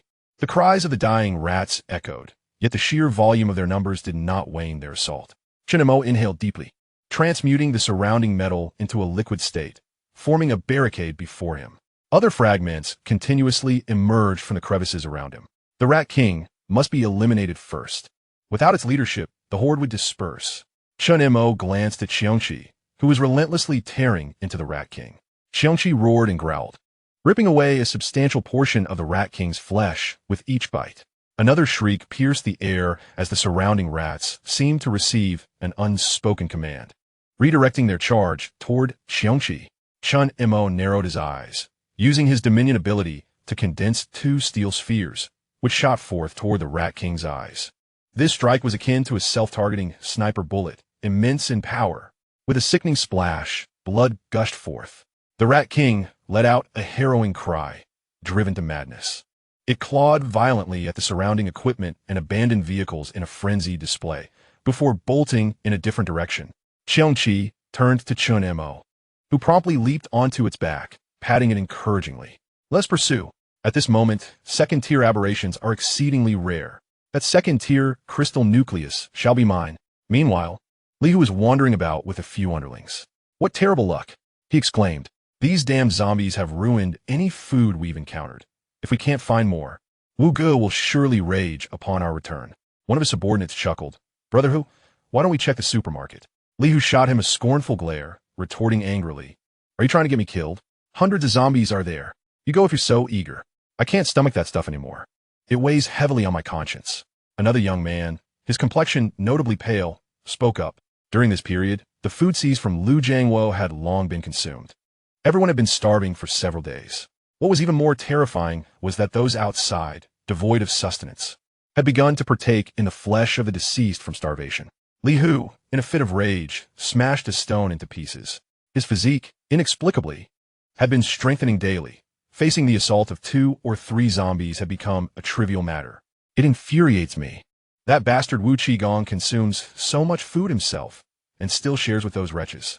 The few of us laboring for him can barely satiate our hunger. Yet he sends us out to scavenge for supplies. Indeed, Brother Hu, you are so formidable. Why don't we strike out on our own? One suggested eagerly. Li, who shook his head, his eyes glinting with determination. No, that old fool knows people in the military district. In a week, someone will come to escort him there. We shall leave together then. If he dares to deceive me, I shall not hesitate to end him. The reason he had been so subservient was solely to reach the safest haven. At that moment, one of them seemed to discover something, his face filled with sheer terror. Brother Hu, what's happening? Look over there. What is that dark mass? And that colossal creature? Chapter 21. I ask you, do you know Lu Jiangwo? Li Hu was taken aback, then turned to gaze ahead. A massive black rat, its fur resembling steel needles, was advancing towards them, followed by a vast sea of dark rodents. Liungria fukusha intanli. What the hell? So many rats. What are we waiting for? Run. The group was paralyzed by the sight before them. They had never witnessed such a multitude of rats in their lives, each larger than a domestic cat. Without hesitation, they bolted in the opposite direction, desperate to escape, wishing they could use their hands as well. The piercing cries of the rats echoed around them. The group was drenched in sweat, yet their speed was no match for the horde of undead rodents. Soon, a chilling scream pierced the air. One of Li Hu's companions was engulfed by the throng of rats. In a mere breath, flesh and bone vanished without a trace. Li Hu glanced back, his face ashen. He could no longer run, his expression a mix of madness and fury as he shouted. What in the world are these abominations? Where did all these rats come from? He swung his weapon, sweeping away a large number of the undead rodents. The remaining companions found themselves surrounded by the swarm. Suddenly, a gigantic black rat emerged from the mass. The king of the corpse rats, blinded and consumed by rage, exhibited a feral display of its sharp teeth upon sensing the presence of living beings. With a chilling cry, it lunged towards the unsuspecting individuals, its claws poised to strike. 2 of Li Hu's companions, unable to evade in time, widened their eyes in terror. A series of anguished screams erupted as they were mercilessly torn apart, blood gushing forth in a horrifying spectacle. The remaining few, having never witnessed such brutality, found their legs turned to jelly, collapsing onto the ground in abject fear, pleading for their lives. Don't kill me. Brother Hu, save me. Li Hu, facing his own peril, swiftly turned to flee. However, upon realizing that the surrounding area was besieged by an impenetrable throng of darkness, the swarm of corpse rats, he stood frozen in disbelief. "Please, don't come any closer. I am Li Hu, known for my bravery," he proclaimed, gripping a long stick with a blade affixed to it, his legs trembling uncontrollably. Anger surged within him as he cast a fierce glare at the king of the corpse rats. "To hell with this. I'll fight you." With a furious roar, he charged at the monstrous creature. As his weapon struck, a sharp sound echoed, and to his astonishment, the blade sank into the king's flesh, only to be met with the impossible resistance of fur harder than steel, shattering his staff in the process. At that moment, Li Hu was rendered speechless. "Damn it, what a formidable beast," he muttered, glancing nervously at the king, his voice barely a whisper. Do you think that was enough force?" Despite its blindness, the king sensed Li Hu's provocations and retaliated with a swift swipe of its razor-sharp claws. "It's over," Li Hu thought, hastily shutting his eyes, the only thought in his mind. Just then, a thunderous roar resonated from afar, sending ripples of unrest through the rat horde behind him, which suddenly surged in a chaotic wave. The king of the corpse rats paused, displaying a rare moment of fear, even abandoning its pursuit of Li Hu, desperately seeking escape. In an instant, a razor-sharp katana shot forth from behind, piercing the king's skull with a sickening thud. The creature let out a pained wail, collapsing forward with a resounding crash. "Is it dead?" One of Li Hu's trembling companions gasped in disbelief. Li Hu, eyes wide open, stared in shock at the fallen giant, his expression a mixture of awe and relief. As the colossal king of the corpse rats breathed its last, the dense mass of lesser rats swiftly retreated like a receding tide, vanishing into the shadows. Qiongqi and Qiongqi arrived at this location. Dismounting from Qiongqi, Qiongqi approached the colossal corpse of the Rat King. Under the astonished gazes of Li Hu and his companions, he grasped the mighty blade and, with a swift motion, cleaved open the back of the Rat King's skull. From within, he extracted a crystal core. Gazing at the core in his hand, Qiongqi's eyes sparkled with delight. It was indeed a second-tier crystal core. He secured it and then turned his attention to the group, calmly inquiring, "Who are you?" The small group rubbed their eyes, seemingly unable to fathom that such a terrifying creature, the Rat King, had been vanquished by this solitary individual. Qiongqi momentarily took a while to regain his composure before hastily responding, We are survivors from this area. We venture out to seek some food. Did you slay this monster?" Qiongqi nodded, scrutinizing them closely. Suddenly, he seemed to notice something, fixating on the watch adorning Li Hu's wrist. "That watch," he remarked, his eyes narrowing slightly, a glint of coldness flickering within. "Survivors?" Li Hu feigned innocence, grinning sheepishly as he rubbed the back of his head. Yes. We are survivors from around here. Are you alone? With such formidable strength, would you consider joining us?" At that moment, a nearby subordinate leaned in, whispering, "Brother Hu, are you planning?" Revealing a sinister expression, Li Hu shot him a glare, reprimanding, "Are you out of your mind? Do you dare provoke someone like him?" Despite their frequent acts of seizing food from fellow survivors, he was no fool. Having witnessed the terrifying giant rat being dispatched by this man, Li Hu did not believe himself to be a match for Qiongqi. Furthermore, he glanced at the beast beside Qiongqi, which was voraciously devouring the Rat King, tearing off chunks of bloody flesh with each bite. The sight was disturbingly beautiful, sending a shiver down Li Hu's spine. Although Qiongqi was a first-tier species, the Rat King was ultimately still a rat. No matter how much it evolved, its potential was inherently limited. Qiongqi's eyes glimmered as he suddenly stated a name with chilling detachment. Lu Jiangwo. Qiongqi froze momentarily. "Huh, Lu Jiangwo. Do you know him?" A subordinate murmured nearby. "Lu Jiangwo? Brother Hu, isn't that the one you previously pummeled?" Upon hearing this, Li Hu's pupils dilated, his expression shifting to one of fury as he glared at the speaker. Just as he turned to respond, he found Qiongqi inexplicably standing before him, gripping his neck with an iron grip. A man towering at 1.8 meters was effortlessly lifted off the ground.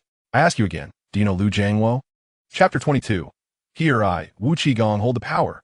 Li Hu gasped, his expression contorted with unbearable agony as he struggled relentlessly. He clung to his denial, stating, I don't know him." Coughing, Qiongqi glanced at the watch adorning Li Hu's right wrist. Indeed, it was unmistakably Uncle Jiangwo's timepiece. Qiongqi surveyed the surrounding subordinates, their faces painted with fear and trepidation. They evidently harbored some knowledge. Turning his icy gaze back to Li Hu, Chen Mo intoned, "I shall grant you one more chance. Think carefully before you respond. Lu Jiangwo, do you recognize him?" It was as though the silence that followed would culminate in the severing of his head. Li Hu, trembling under Chen Mo's predatory stare, found himself struggling for breath. Finally managing to utter "I know him." With a sudden motion, Chen Mo released him. The two nearby subordinates stood frozen, their faces pale with terror. "Brother Hu, are you all right?" Li Hu gasped for air, kneeling on the ground, his complexion flushed. He looked up at Chen Mo and hastily replied, He is within the base of our group of survivors." Chen Mo's expression remained frigid as he commanded, "Take me there now." All right. At that moment, in the dilapidated factory of the old city, Wu Qigong gazed at Lu Jiangwo, tightly bound on the ground before him, his demeanor devoid of emotion as he murmured, "Who permitted him to venture out?"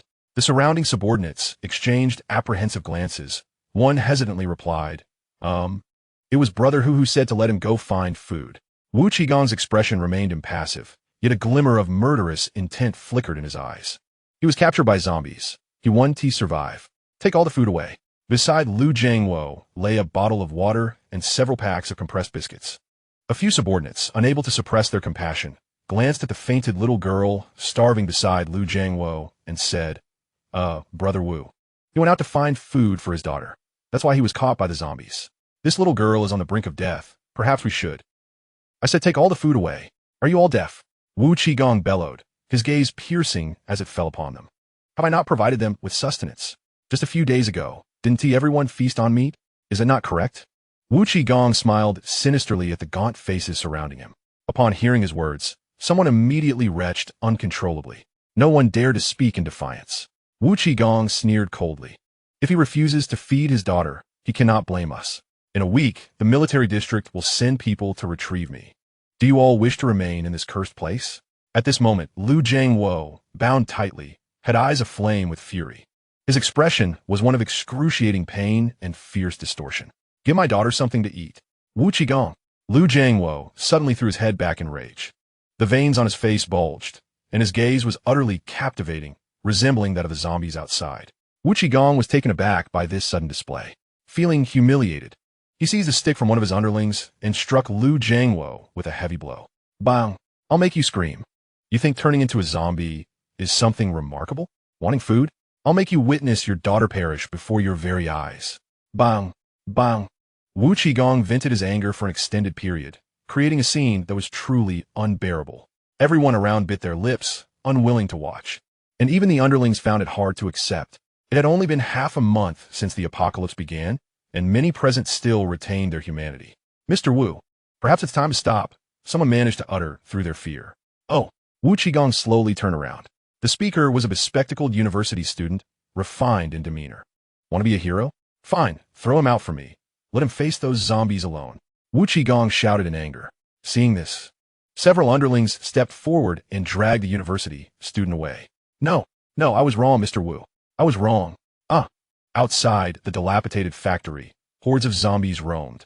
And only Li Hu, who had awakened his abilities and possessed decent physical prowess, dared to venture out with a few underlings in search of supplies.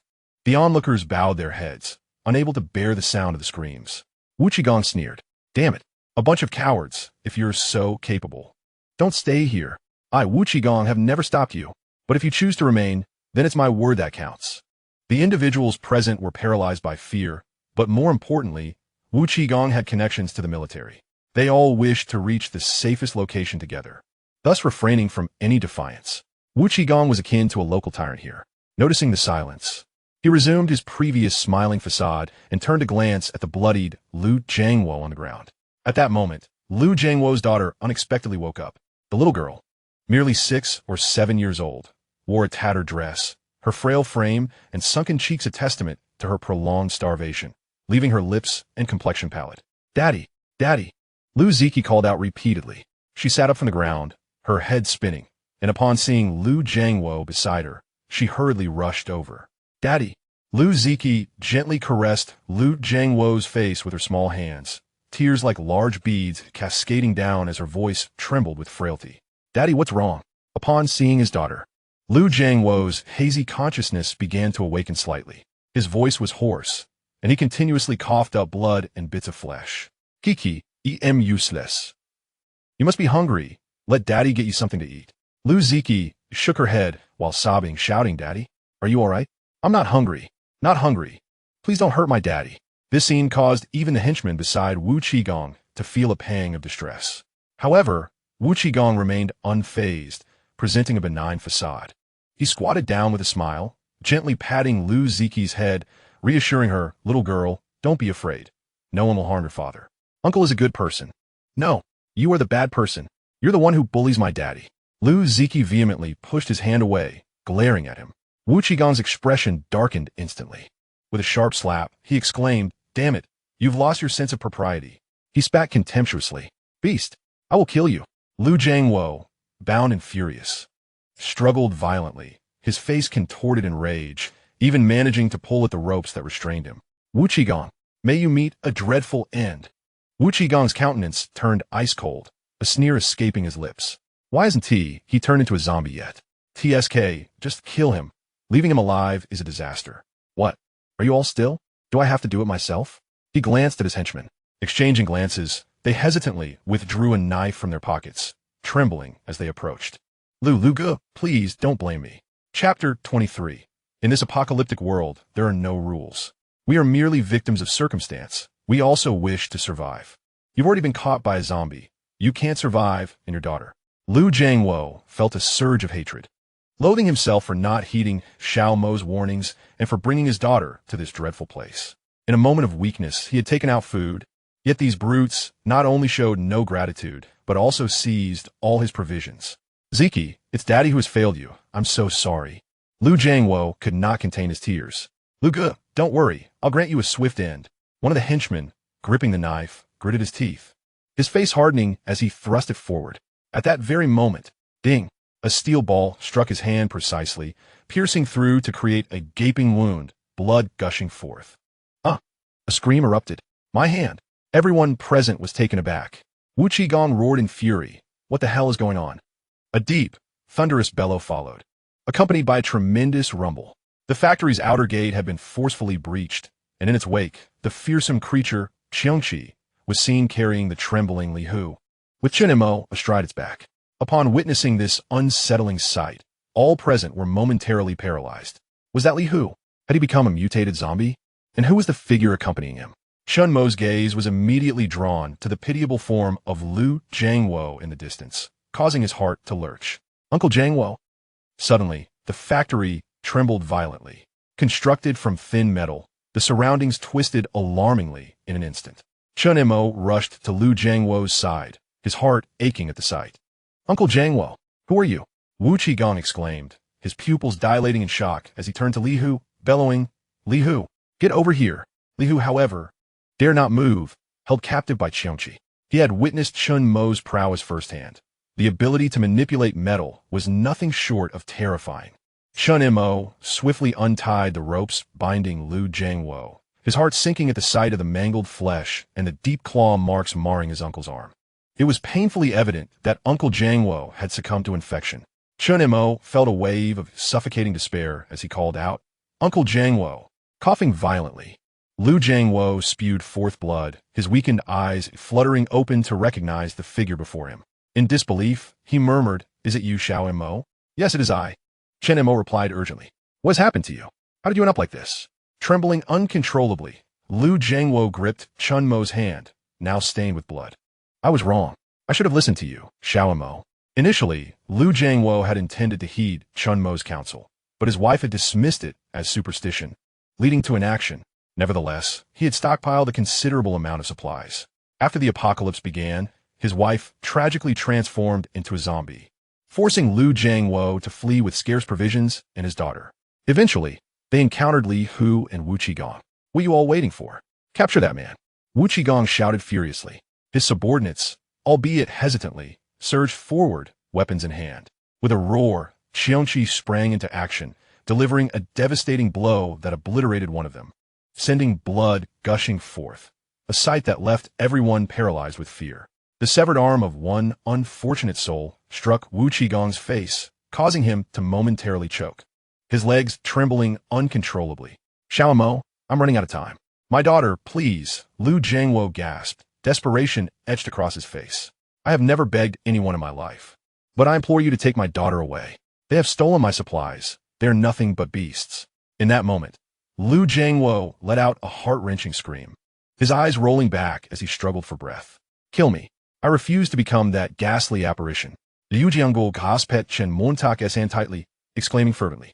Chen Mo trembled all over, bowing his head in silence for an extended period. Lu Jiangwo, in his final throes, began to convulse violently, suddenly opening his mouth wide as if to bite Chen Mo. With a swift, decisive sound, a steel bullet pierced through his brow. Lu Jiangwo's eyes widened in shock, his hand falling heavily to his side. Chen Mo, still gazing downwards, spoke softly, Uncle Jiangwo, I cannot acquiesce to your request. But rest assured, I shall ensure your daughter is placed in a safe haven. Chen Mo gradually rose, positioning Lu Jiangwo's lifeless body with care. The atmosphere turned chillingly cold, a dreadful aura of murderous intent permeating the air. Qiongqi seemed to sense something amiss, growling incessantly at the surrounding crowd. The 20 or so individuals present trembled in fear, retreating hastily. Who did this? Chen Montak mumbled. I demand to know who is responsible. His voice escalated suddenly. Chen Mo's furious gaze bore into the assembly. Yet none dared to speak. His eyes landed on Wu Qigong across the way. Wu Qigong had never encountered such a terrifying gaze before. He was rendered utterly speechless, hastily grasping a metal rod, stammering, Stay back. It wasn't me. The iron rod in his hands warped uncontrollably, wrapping around his corpulent neck. Wu Qigong choked, saliva spilling forth, his body quivering uncontrollably as he rolled his eyes back in agony. Chen Mo advanced slowly, brandishing a katana, and before the horrified onlookers, plunged it into Wu Qigong's shoulder. Wu Qigong cried out in excruciating pain, beads of sweat forming on his forehead. The surrounding metallic objects began to levitate uncontrollably. Release him. Sport of A. A trembling minion brandished a knife towards Chen Mo. With a mere flick of his left hand, a floating iron rod struck the minion's head, sending it flying. Blood erupted like a fountain, causing the hearts of all present to cease momentarily. A monster! A monster! The surviving onlookers gaped in horror, the shocking scene compelling them to attempt a desperate escape. No one leaves this place alive. Chen Mo's voice was icy and piercing. Qiongqi understood the command and lunged into the crowd. The sounds of screams and wails filled the air without pause. After Qiongqi devoured 4 or 5 individuals, the remaining group finally succumbed, collapsing in place, paralyzed by fear. In the distance, Li Hu struggled to breathe. With a swift motion, Chen Mo withdrew the blade from Wu Qigong's body, shaking off the blood. He turned to the gathered crowd with a calm demeanor, stating, I shall inquire once more. Uncle Jiangwo, how did it come to this? Do you understand? We are in the apocalypse now. Even if you were to kill all of them, no one would care. Chapter 24. Awakening the second ability, Heavenly Authority. Under this immense pressure, they found Chen Mo far more terrifying than the zombies outside, 1,000-fold. Finally, someone could no longer restrain themselves and spoke up. I will tell everything. None of this was our doing. It was all him. Wu Qigong and Li Hu. Li Hu's vision darkened, and he collapsed on the spot. After all the survivors present had revealed everything in a cacophony of voices, Chen Mo's expression grew increasingly frigid. He turned to Wu Qigong and coldly inquired, You took all of Uncle Jiangwo's food? Wu Qigong was so frightened that he lost control of his bladder, terror engulfing his mind. No, it wasn't me. The silver blade glinted as Chen Mo severed his right hand with a single stroke. Wu Qigong, enduring excruciating pain. Beg for mercy, spare me, spare me. I know people in the military district. If you kill me, they won't let you go. Chen Montak smiled, a smile that was chilling to the core. The military district? Linshu, do you know? Wu Qigong felt a chill in his heart. Chen Mo slowly approached him and whispered, He is dead. Wu Qigong gasped. With a swift motion, another arm was severed. Wu Qigong, teetering on the brink of unconsciousness, began to convulse and foam at the mouth. Chen Mo stated, Uncle Jiangwo was a good man. Yet it was his kindness that led to his downfall. You did nothing wrong. In this apocalypse, strength grants one the liberty to act as they wish. However, the dominator now is me. Chen Mo fixed his gaze upon him, methodically slicing open his abdomen with the blade. The scene was horrifically brutal, causing some onlookers to faint from sheer terror. "You will not die well." Wu Qigong watched in horror as his intestines spilled out. His face contorted with fear. He screamed, "No." Chun Mo's eyes were icy, radiating murderous intent. "But on this day, you shall not witness the dawn." Wu Qigong's eyes widened in disbelief as the blade gradually pierced his heart. Mere seconds felt like an eternity. Ultimately, his head drooped heavily. Devoid of life, Wu Qigong was dead. Chun Mo turned to Liu Jiangwo's lifeless body, standing in silence for a long time. In this life, he possessed the ability to protect himself and alter Liu Jiangwo's fate. Yet, not everyone can survive in this apocalypse. He, after all, had his own vulnerabilities. All he could do for Uncle Jiangwo was to personally send those who persecuted him to hell one by one. The scene was eerily silent, all survivors holding their breath. Chun Mo spoke calmly. "Where's Uncle Jiangwo's daughter?" The crowd pointed in unison toward a direction. Chun Mo approached Liu Ziqi's side, gazing upon the emaciated Liu Ziqi, whose breath was faint and consciousness waning. I lifted her gently into my arms. She was adorned in a charming princess dress, the cherished daughter of Uncle Jiangwo, his most beloved treasure. I recalled that evening when we savored duck leg rice together, and the tender, unwavering expression on Liu Jiangwo's face as he spoke of his daughter. I cast a profound glance at the indifferent survivors present, their silence a testament to their instinct for self-preservation. Without uttering another word, I turned and approached Qiongqi, placing Liu Ziqi upon its back, urging, "Take good care of her. We must depart." Thus, one man and one beast made their way toward the exit. As we passed the unconscious Li Hu, I swiftly struck with my blade, piercing his heart. In that instant, Li Hu's eyes shot open, filled with confusion and disbelief.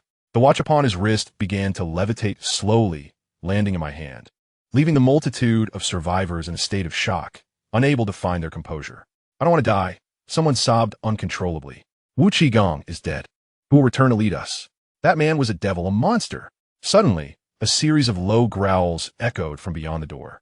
A horde of zombies, drawn by the scent, emerged outside, their eyes fierce and saliva dripping as they lunged toward the factory.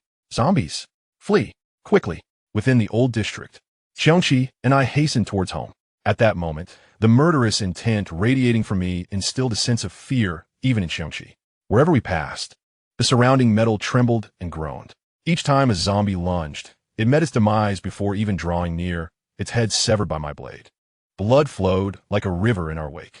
Upon reaching home, I pushed open the iron door with a creak, my vision darkening as a wave of weakness washed over me. Qiongqi instinctively shielded me. I sank to the ground, gasping for breath. Had my abilities been overexerted once more? I could scarcely remember how many zombies I'd slain that day, my body drenched in the mingled blood of the undead and humanity. I gently lifted the little girl from Qiongqi's back and laid her upon the bed, offering her some water and porridge before heading to take a shower. Only the cold water could somewhat soothe the fury and agitation within my heart. In merely half a month, Uncle Jiangwo had been reduced to this state. What fate awaited Yuer in the North China region? I dared not contemplate it.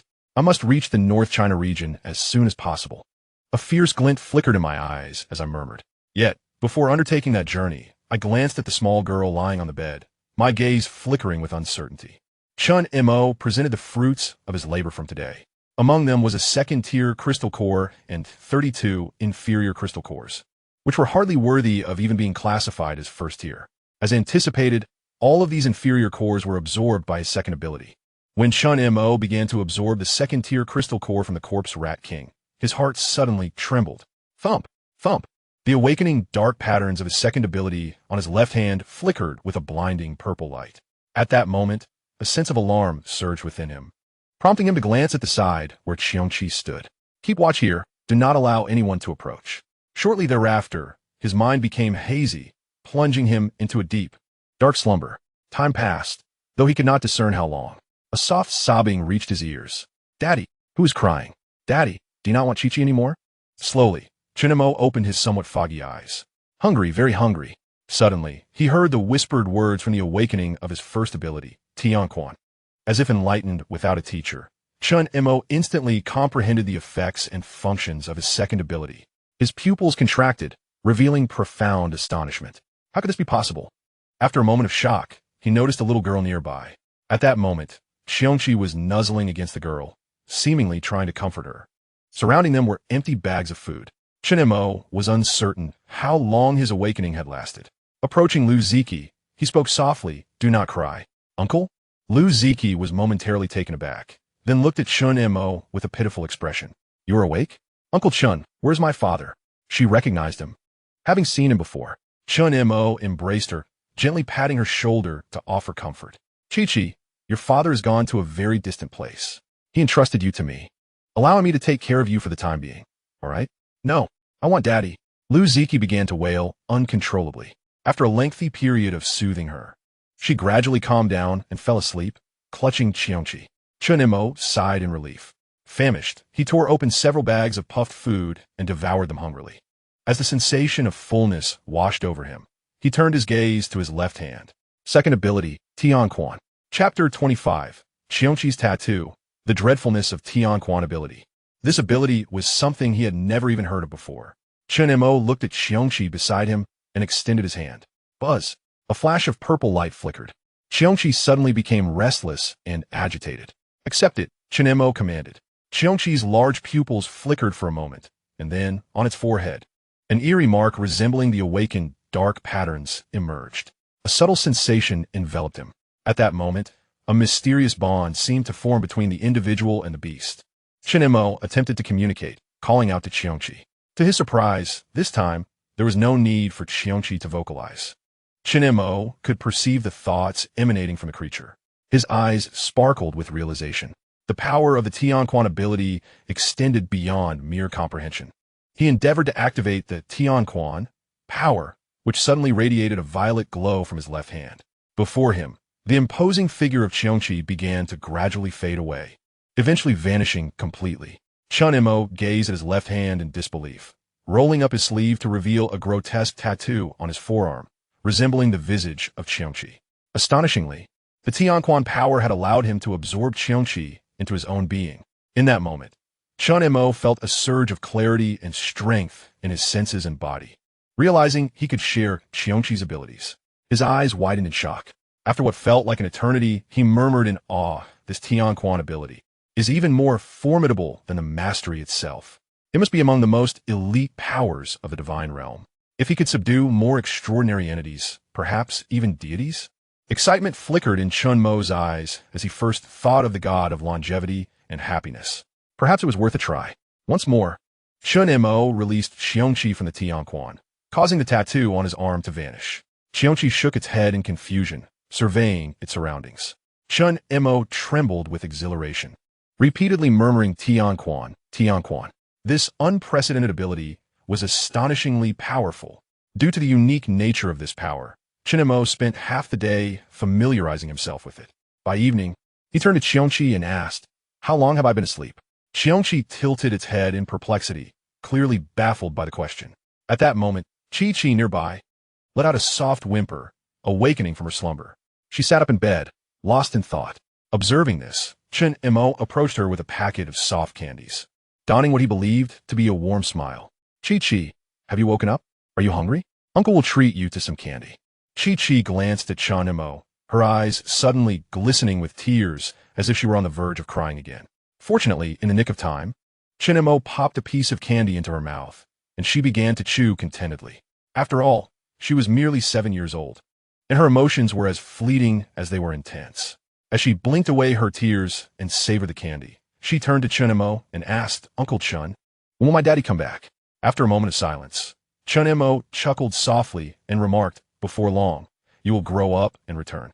Chi-Chi lowered her head, lost her own thoughts. For Chen Mo, having lived 2 lives, this was his first experience with a child, and he possessed little knowledge in this regard. To divert her attention, he hastily inquired, "Chi-Chi, is this candy delicious?" Chi-Chi absent-mindedly nodded. "Uncle, you should have some too." Chen Mo smiled and shared a piece, finding it quite delightful. "But am I really that old? You should call me brother." He gently pinched her slightly gaunt little face. "You must be starving. Eat more." Chi-Chi shook her head, playfully replied, "I'm not hungry. I've eaten plenty," patting her small belly as she spoke. Chen Mo paused for a moment and then softly asked, "How long have I been asleep?" After a brief contemplation, Chi-Chi counted on her fingers and replied, 3 days. No, for days, 5 days. By the end, she seemed somewhat confused herself. Has it really been that long? Shenmo's eyes flickered with concern, and his heart grew increasingly anxious. Gazing at the innocent Qiongqi before him, he resolved not to take her along to Huabei City, which was far more perilous than Tianhai City. The deities there were not to be compared to the Shoshi god. For reasons unknown, every region harbored unique deities or otherworldly overlords. The more formidable the ruler, the more treacherous that area became. Now, with the awakening of the second-tier ability, even in Huabei City, he would possess a degree of self-preservation sufficient to confront the monstrous creature, Qiongqi. Before the arrival of the beast, he must find you heir. Time was of the essence. It was impossible to care for a child along the way. Chen Mo found himself in a dilemma. Should he send Qiongqi to the military district? It was undoubtedly the safest place, destined to become a refuge in the future. Yet, he quickly dismissed this notion. The military district was filled with dignitaries. Not only did he have no connections there, but having killed Lin Shu, he had long become a wanted man. Furthermore, leaving Qiongqi there alone made him uneasy.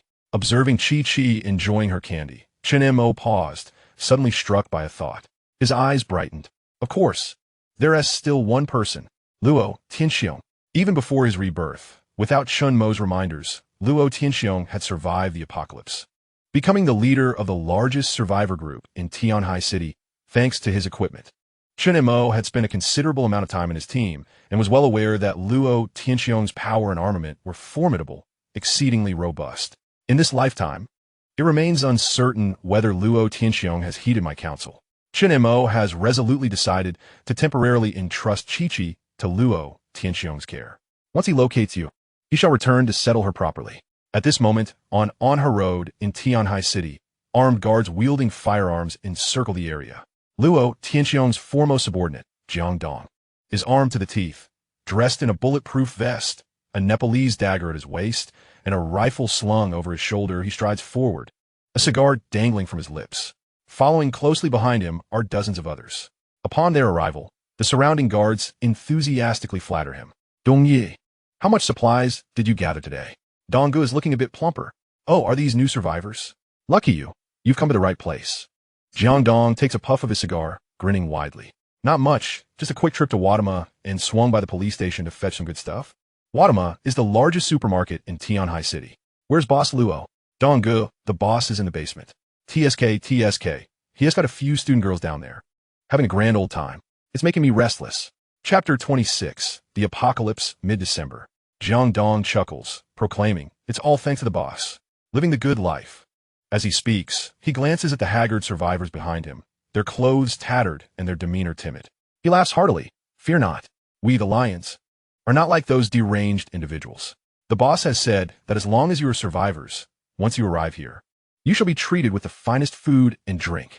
For those who become part of our lion clan, there will be endless feasting. He gestures to the survivors. Send someone to clean them up and bring out my 1982 Sprite to treat them well. Speak freely of what you desire. Here, there is nothing you can imagine that we do not possess. Ha ha! With that, Jiang Dong strides towards the underground passage. The survivors, upon hearing this, gulp nervously. One of them incredulously asks, is there really food? They have been starving for quite some time. Just then, a grinning man with a rifle approaches, patting their shoulders. Ha! Rest assured, eat to your heart's content. Just don't overindulge. He gestures to his fellow robust companions. Do we look like we're lacking food? This is all thanks to our boss's brilliance. Indeed, every member of the Lions holds Luo Tianxiong in utmost reverence and awe. The day before the apocalypse, Luo Tianxiong had spent a staggering 30 million, nearly plundering the entire Wadama supermarket. The resources collected filled several large warehouses. It is precisely through these resources that Luo Tianxiong has been able to expand his influence and gather survivors. With an abundance of food and a cache of weaponry stored by Luo Tianxiong, his fearless subordinates have managed to thrive in these tumultuous times. Ordinary zombies are easily crushed, and even the more formidable ones succumb to the sheer numbers of his men. Among the lions, none harbor any fear of the undead. They bask in glory, akin to the sovereign of Tianhai City. At this moment, Luo Tianxiong reclines comfortably in his chair, indulging in a cigarette, while two youthful students attend to him with massages. Surrounding him are an array of firearms and cold weapons. The creaking door swings open, and in walks the leader, Jiang Dong. Luo Tianxiong opens one eye and casually remarks, "You're back?" Jiangdong replies, "Yes." This expedition yielded abundant spoils. We brought back a truckload of supplies and discovered 6 survivors, whom we also rescued. Additionally, we acquired a batch of peculiar items, resembling stones, which we have stored in the warehouse. Nodding, Luo Tianxiong instructs, "Treat them well with food and drink. Cater to their needs." Jiangdong, somewhat perplexed, questions, "Brother Luo, I've heard that other survivor groups allocate resources based on ability. Won't this approach? Do we lack supplies in the lion's den?" Luo Tianxiong suddenly opens both eyes, his gaze piercing as he fixes it on Jiangdong. "The warehouse is overflowing. Even if you consumed it for a lifetime, you wouldn't finish it. In this chaotic world, we, the lions, must treat others with respect. Only then will they willingly become our allies. Understand?" A fierce ambition burns in Luo Tianxiong's eyes as he declares with defiance, "I want the survivors outside to know that as long as they come to us, they will be well cared for. No more enduring hunger and cold, or living in tattered clothes. This chaotic era is our time to shine." Jiangdong, visibly moved, kneels and exclaims, "We pledge to follow you to the death, boss." Luo Tianxiong nods in satisfaction. Suddenly recalling something, he asks, "By the way, have you found that elder I asked you to locate?" He cannot forget the remarkable skills of that young man.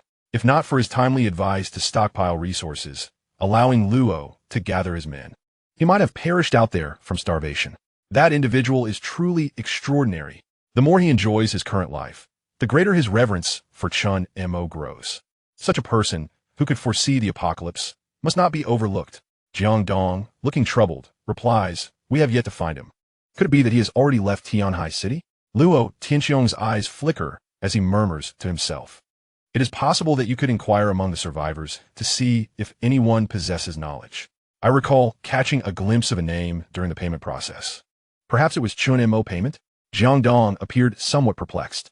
Luo Tianxiong's expression darkened, and he angrily exclaimed, "If I tell you to go, then go. Get lost." With a thud, after Jiangdong departed, Luo Tianxiong reclined comfortably in his chair, squinting his eyes in relaxation, reveling in the massages from 2 youthful and radiant women beside him. Recently, for reasons unknown, he had been feeling rather fatigued, he murmured. On his right hand, a distinct awakened dark pattern was evident. After a few days of rest, Chun Mo and Qiongqi had successfully cleared the surrounding zombies.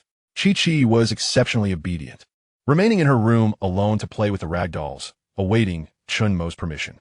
Although these dolls were somewhat worn, they had been specially procured by Chun Mo during his ventures outside. At this moment, the several mountain backpacks he had purchased at the supermarket were proving useful. Chun Mo stuffed the food and water he had stockpiled at home into the backpacks. Chi, who was cuddling Qiongqi, blinked her eyes in confusion and asked, "Brother, what are you doing?"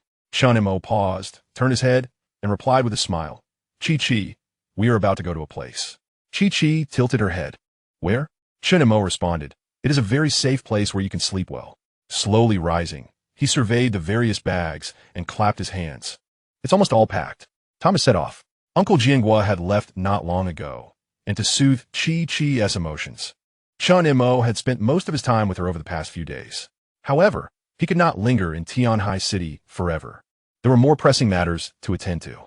"Qiongqi," Chun Mo called out. Qiongqi rose from the ground, its size having increased slightly. Its golden fur gleamed and remained pristine, free of any bloodstains. In this world of extreme scarcity, water was indeed a precious resource. Yet, due to Chi's fondness for cuddling it to sleep, Chun Mo made a point to wash away any bloodstains almost daily. After securing the various bags onto Qiongqi, Chun Mo turned to Chi on the bed and gently said, "Chi, climb onto Qiongqi. We are about to depart." Although Chi did not fully comprehend, she was quite sensible and climbed onto Qiongqi, bringing her tattered little bear along. "You all go ahead. I will come down shortly," Chun Mo instructed Qiongqi. Qiongqi nodded, and thanks to the presence of the Tianquan ability, communication between man and beast had become increasingly seamless. After Qiongqi descended the stairs, Chun Mo gazed at the food and supplies remaining in the cramped rental room, noting that a significant portion was still there.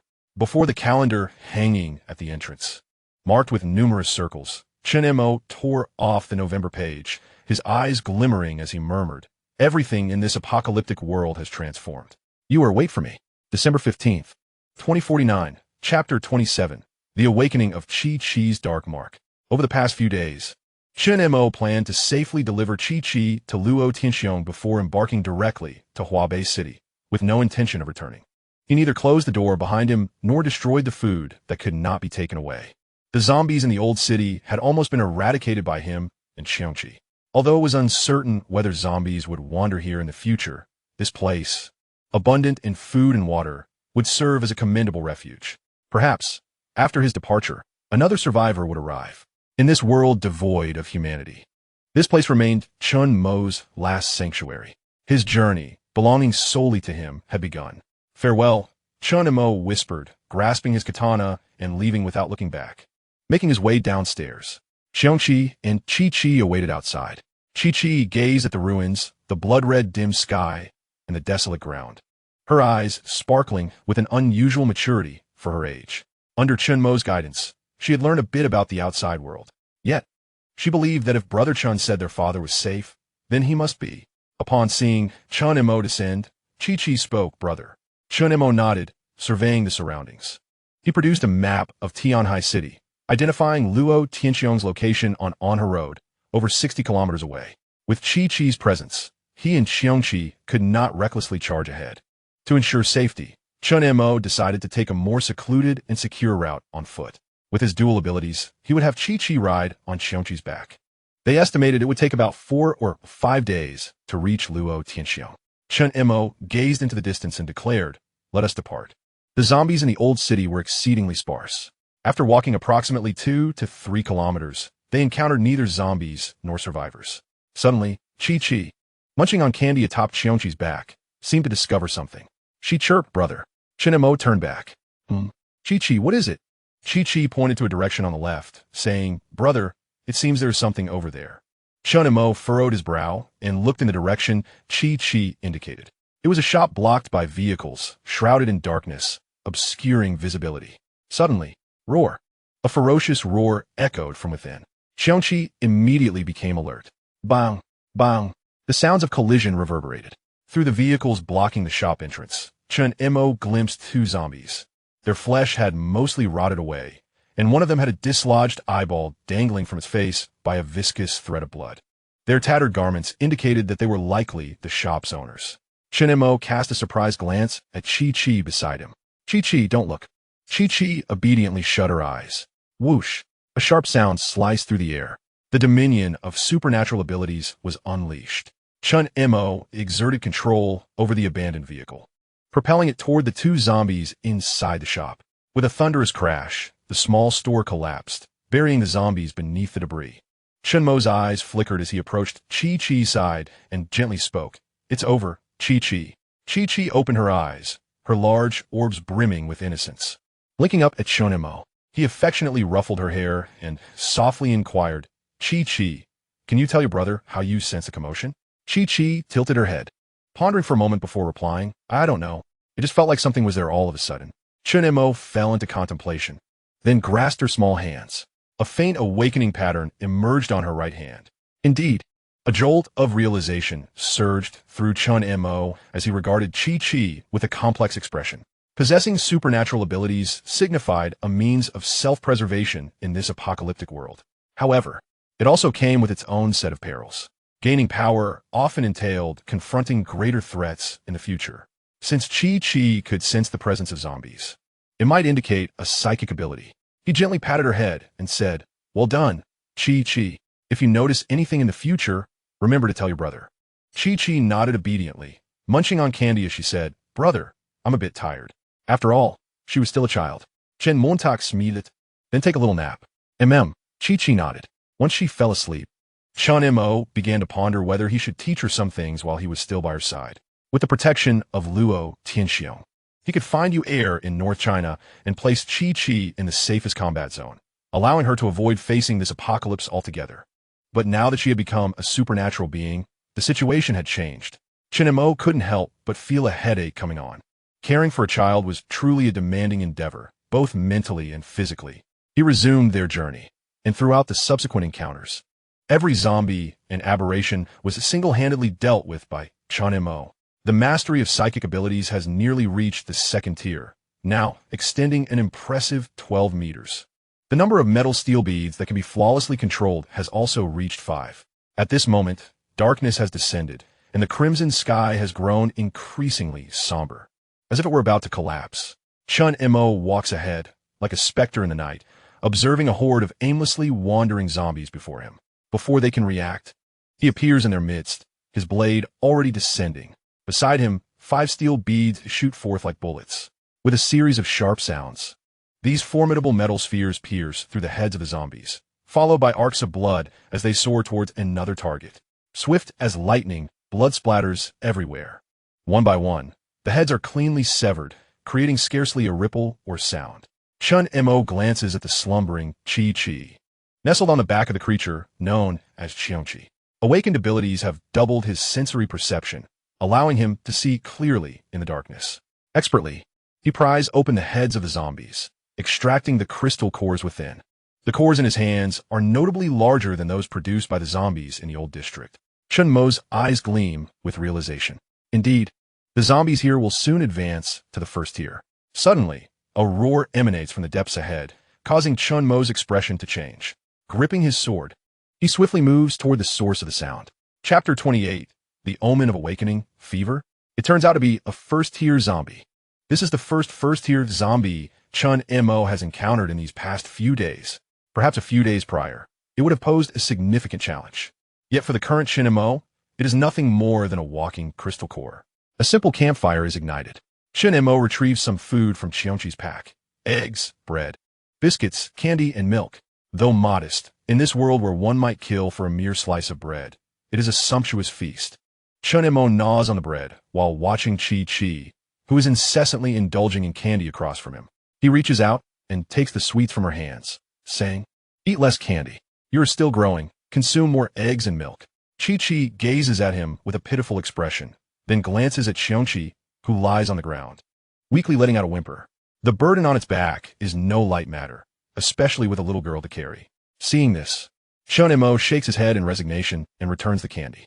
"All right, just have this pack and drink the milk. Then go to sleep obediently." Gazing at the candy in her hands, Qi beamed with joy. "Thank you, brother." A faint glow illuminated the surroundings, as Qiongqi utilized his dominion abilities to connect the abandoned vehicles around them, creating a layered barrier. He lifted his gaze to the deep crimson sky. In stark contrast to the hellish landscape of this apocalyptic world, the sky appeared remarkably beautiful, with stars twinkling like scattered jewels. As Qi sipped her milk, she suddenly lowered her head and spoke softly. "Brother, will my father come back?" Qiongqi paused, momentarily at a loss for words. In this apocalypse, even the most terrifying and powerful deities could not resurrect the dead. After a long silence, he replied gently, "He will. But Qi, you must live well.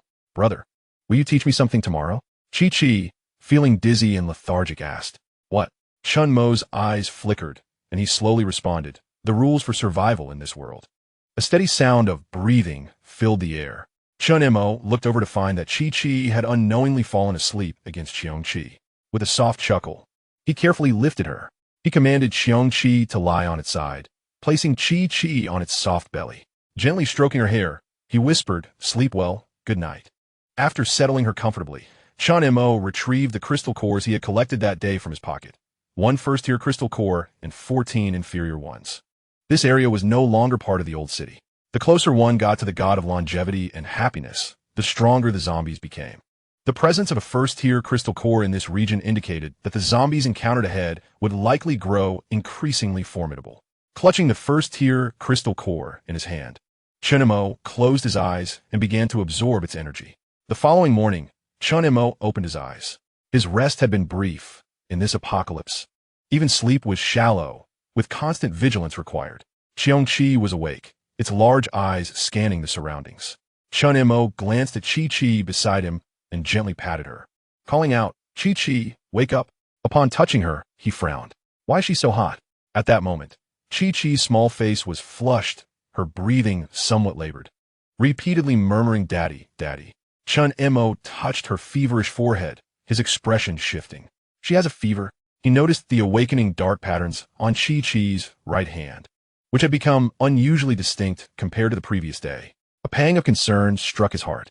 He hurriedly retrieved a bottle of water from his backpack, dampening a tissue to place on Qi's forehead. Qiongqi lay on the ground, gasping for breath, her chest rising and falling. This is bad. Generally speaking, individuals with extraordinary abilities possess exceptional physical resilience and rarely fall ill. Thus, when Chen Mo was preparing supplies, aside from bandages and disinfectant, he had not considered such medication. His eyes flickered as he scooped Qiongqi into his arms. Glancing around, he raised his right hand. Boom! The abandoned cars that formed a protective barrier around them were suddenly sent flying, clearing a path. The scene was one of utter devastation. Had they not departed from the old city and recognized the road's location, one would scarcely know where in Tianhai City they were. Qiongqi, let us proceed. Chen Montauk commanded. Outside the entrance of a dilapidated supermarket, 5 or 6 survivors emerged in haste.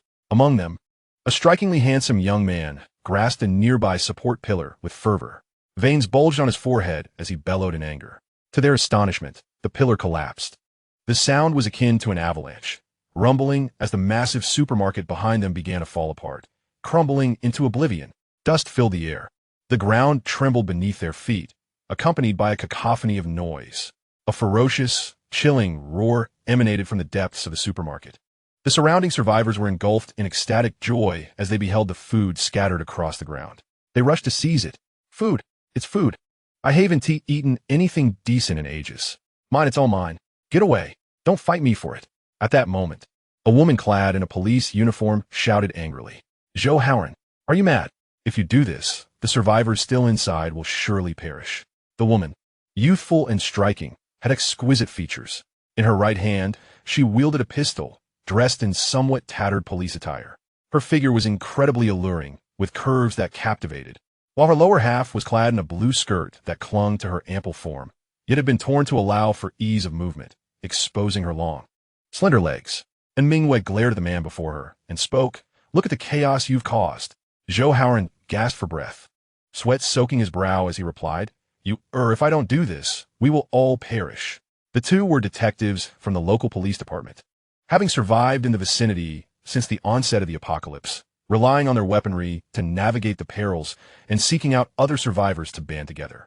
Now, due to a scarcity of food, they had been compelled to risk entering the supermarket. Indeed, Sister and Zhougu's actions are for our benefit. Had he not brought this place down, we too might have fallen prey to those zombies.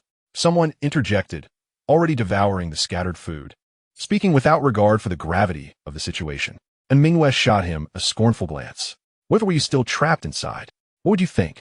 Zhou Haoran stepped forward and gently patted Mingwei on the shoulder, speaking softly. Enough now. What has happened has transpired. Think positively. At the very least, this food will sustain us for a considerable duration. Moreover, there were 16 survivors here before. If everyone had emerged, there would be hardly enough provisions to share. Chapter 29. Fragmentation, Officer and Mingwei. In this protracted apocalypse, even Zhou Haoran, a police officer, felt a shift within his heart. Indeed, echoed the surrounding survivors in agreement. Suddenly, Mingwei swatted his hand away with a sharp motion, her voice icy. "Do not call me Yuer, it disgusts me. Zhou Haoran, you were not like this before. If we could just hold on a little longer, help from the military would surely arrive. You all can keep this food for yourselves." Disappointment etched across her face. And Mingwei glared at Zhou Haoran before storming off.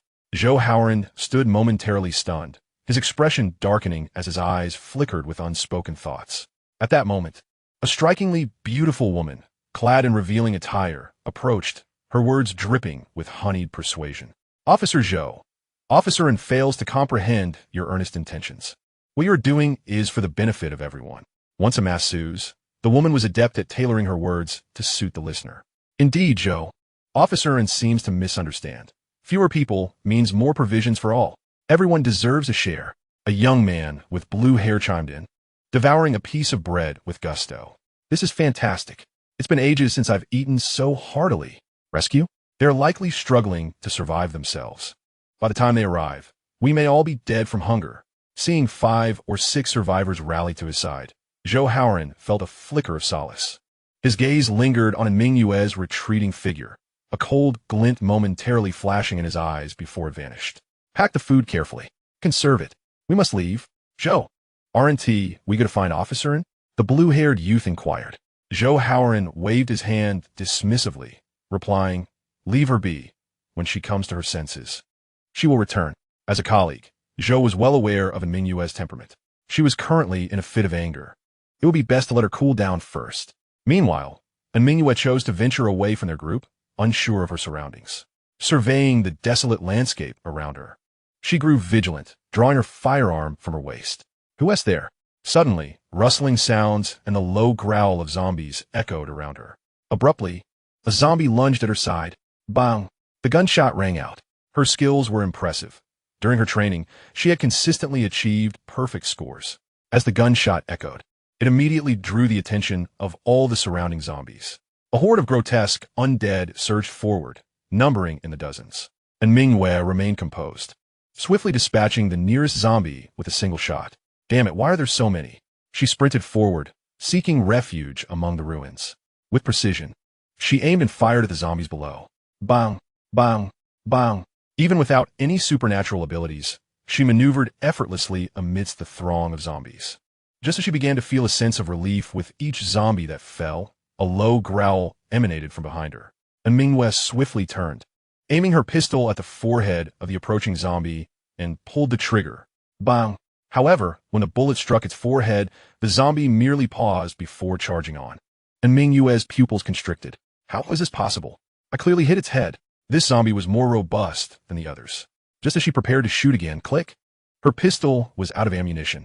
A wave of disorientation washed over her, and she felt an icy chill envelop her, her body trembling uncontrollably. It's over. The growling zombie drew nearer, reaching out towards her. Just as its hand was about to grasp her, it suddenly halted. Moments passed in silence, and Minghue slowly opened her eyes, witnessing the zombie stiffly falling forward. She screamed, hastily dodging aside. Thud! The zombie crashed to the ground. A razor-sharp metallic shard embedded in the back of its skull. What is this?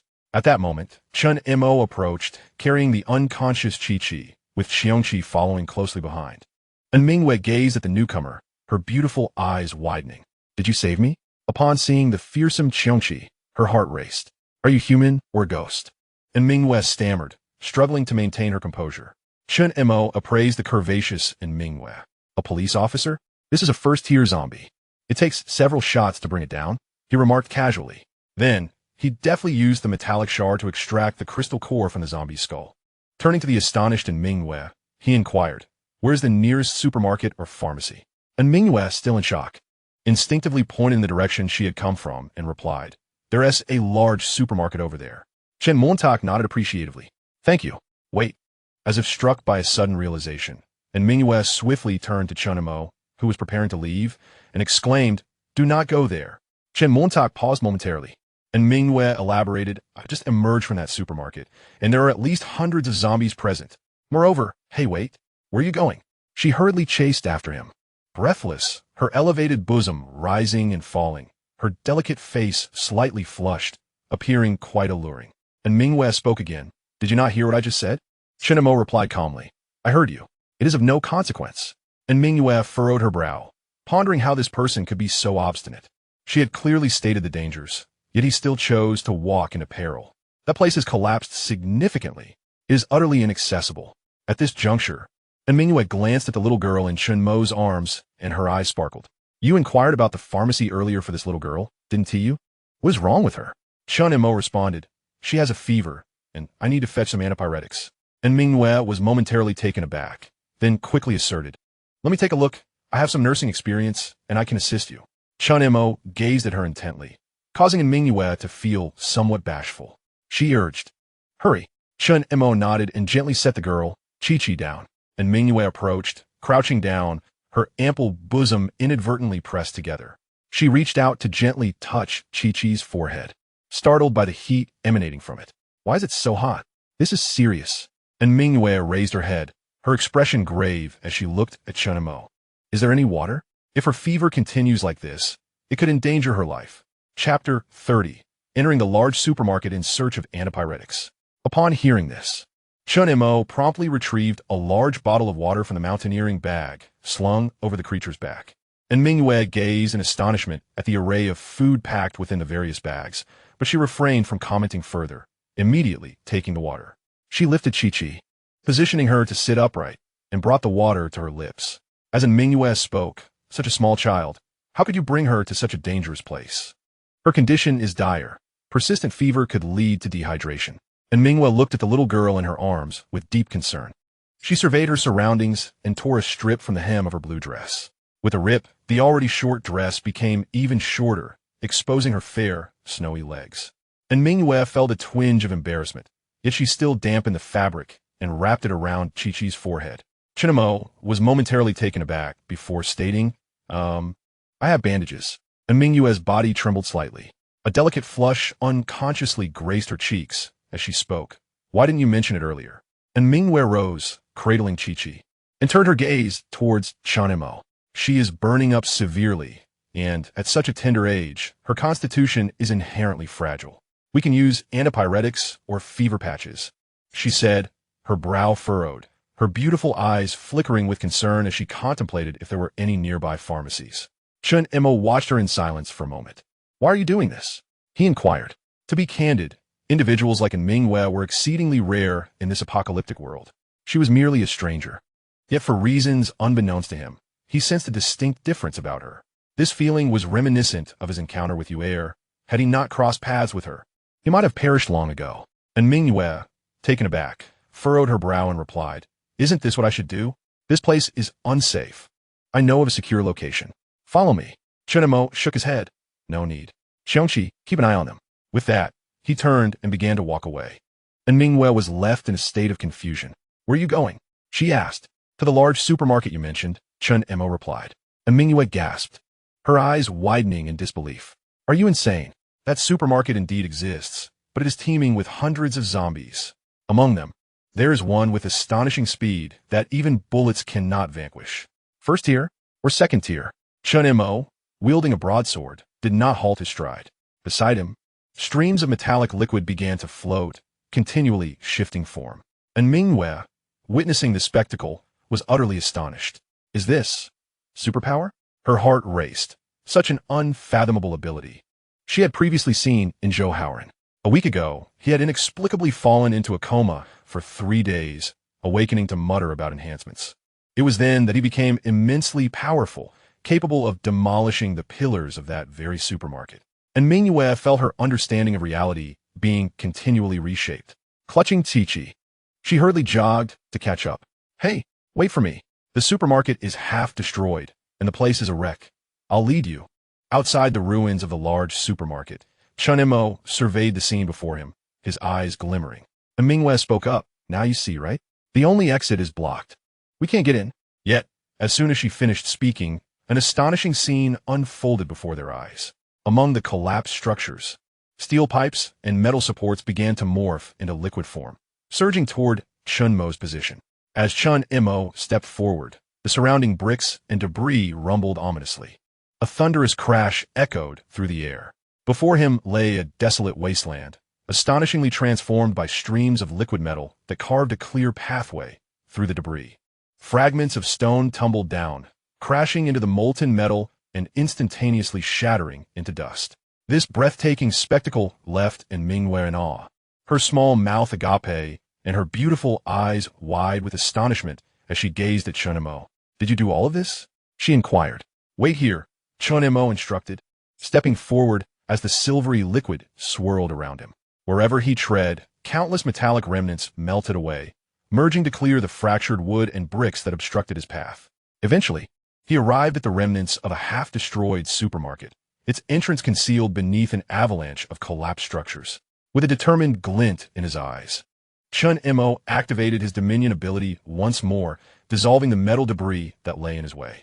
The buildings, deprived of their supporting balance, crumbled with a thunderous roar, revealing a small opening just large enough for a person to pass through. Ascending the rubble, Qiongqi turned to Mingyu, reiterating his command. I told you to stay here. A chill ran down her spine as she met his fierce gaze, and she instinctively nodded in compliance. Qiongqi successfully entered the supermarket, where the surrounding silver liquid solidified and fell heavily to the ground. The weight was immense. The metallic substance lay before Mingyu like a solidified wave, stirring a tempest of emotions within her. Who exactly was he? Inside the vast supermarket, the atmosphere was shrouded in darkness. as if one could not see their own hand in front of their face. The low growls of zombies echoed ominously around her as Qiongqi made his entrance. Those sounds drew nearer from all directions. Suddenly, a nearby food shelf began to tremble violently. Then, out of nowhere, a monstrous roar erupted. Qiongqi swiftly brandished his blade, cleaving a zombie before him in two. Blood gushed forth, pooling on the ground, which seemed to further incite the ferocity of the lurking undead. In an instant, the air was filled with their deafening cries. With a decisive thrust, he unleashed his dominion ability. At that moment, Qiongqi resembled an unrelenting machine of slaughter, mercilessly harvesting the lives of the approaching zombies. 5 steel balls, manipulated by his dominion power, pierced through the skulls of the undead. His blade swung continuously, slicing and cleaving with precision. Limbs and remains littered the ground as blood saturated the area. The supermarket, already diminished in size, became increasingly crowded with zombies. The sheer number of them surged forth, leaving Qiongqi no respite or opportunity to collect the crystal cores. It felt as though the onslaught was relentless. After just a short while, Qiongqi began to feel the strain on her stamina. Damn it, there are so many. This is far beyond the mere hundreds she had been told about.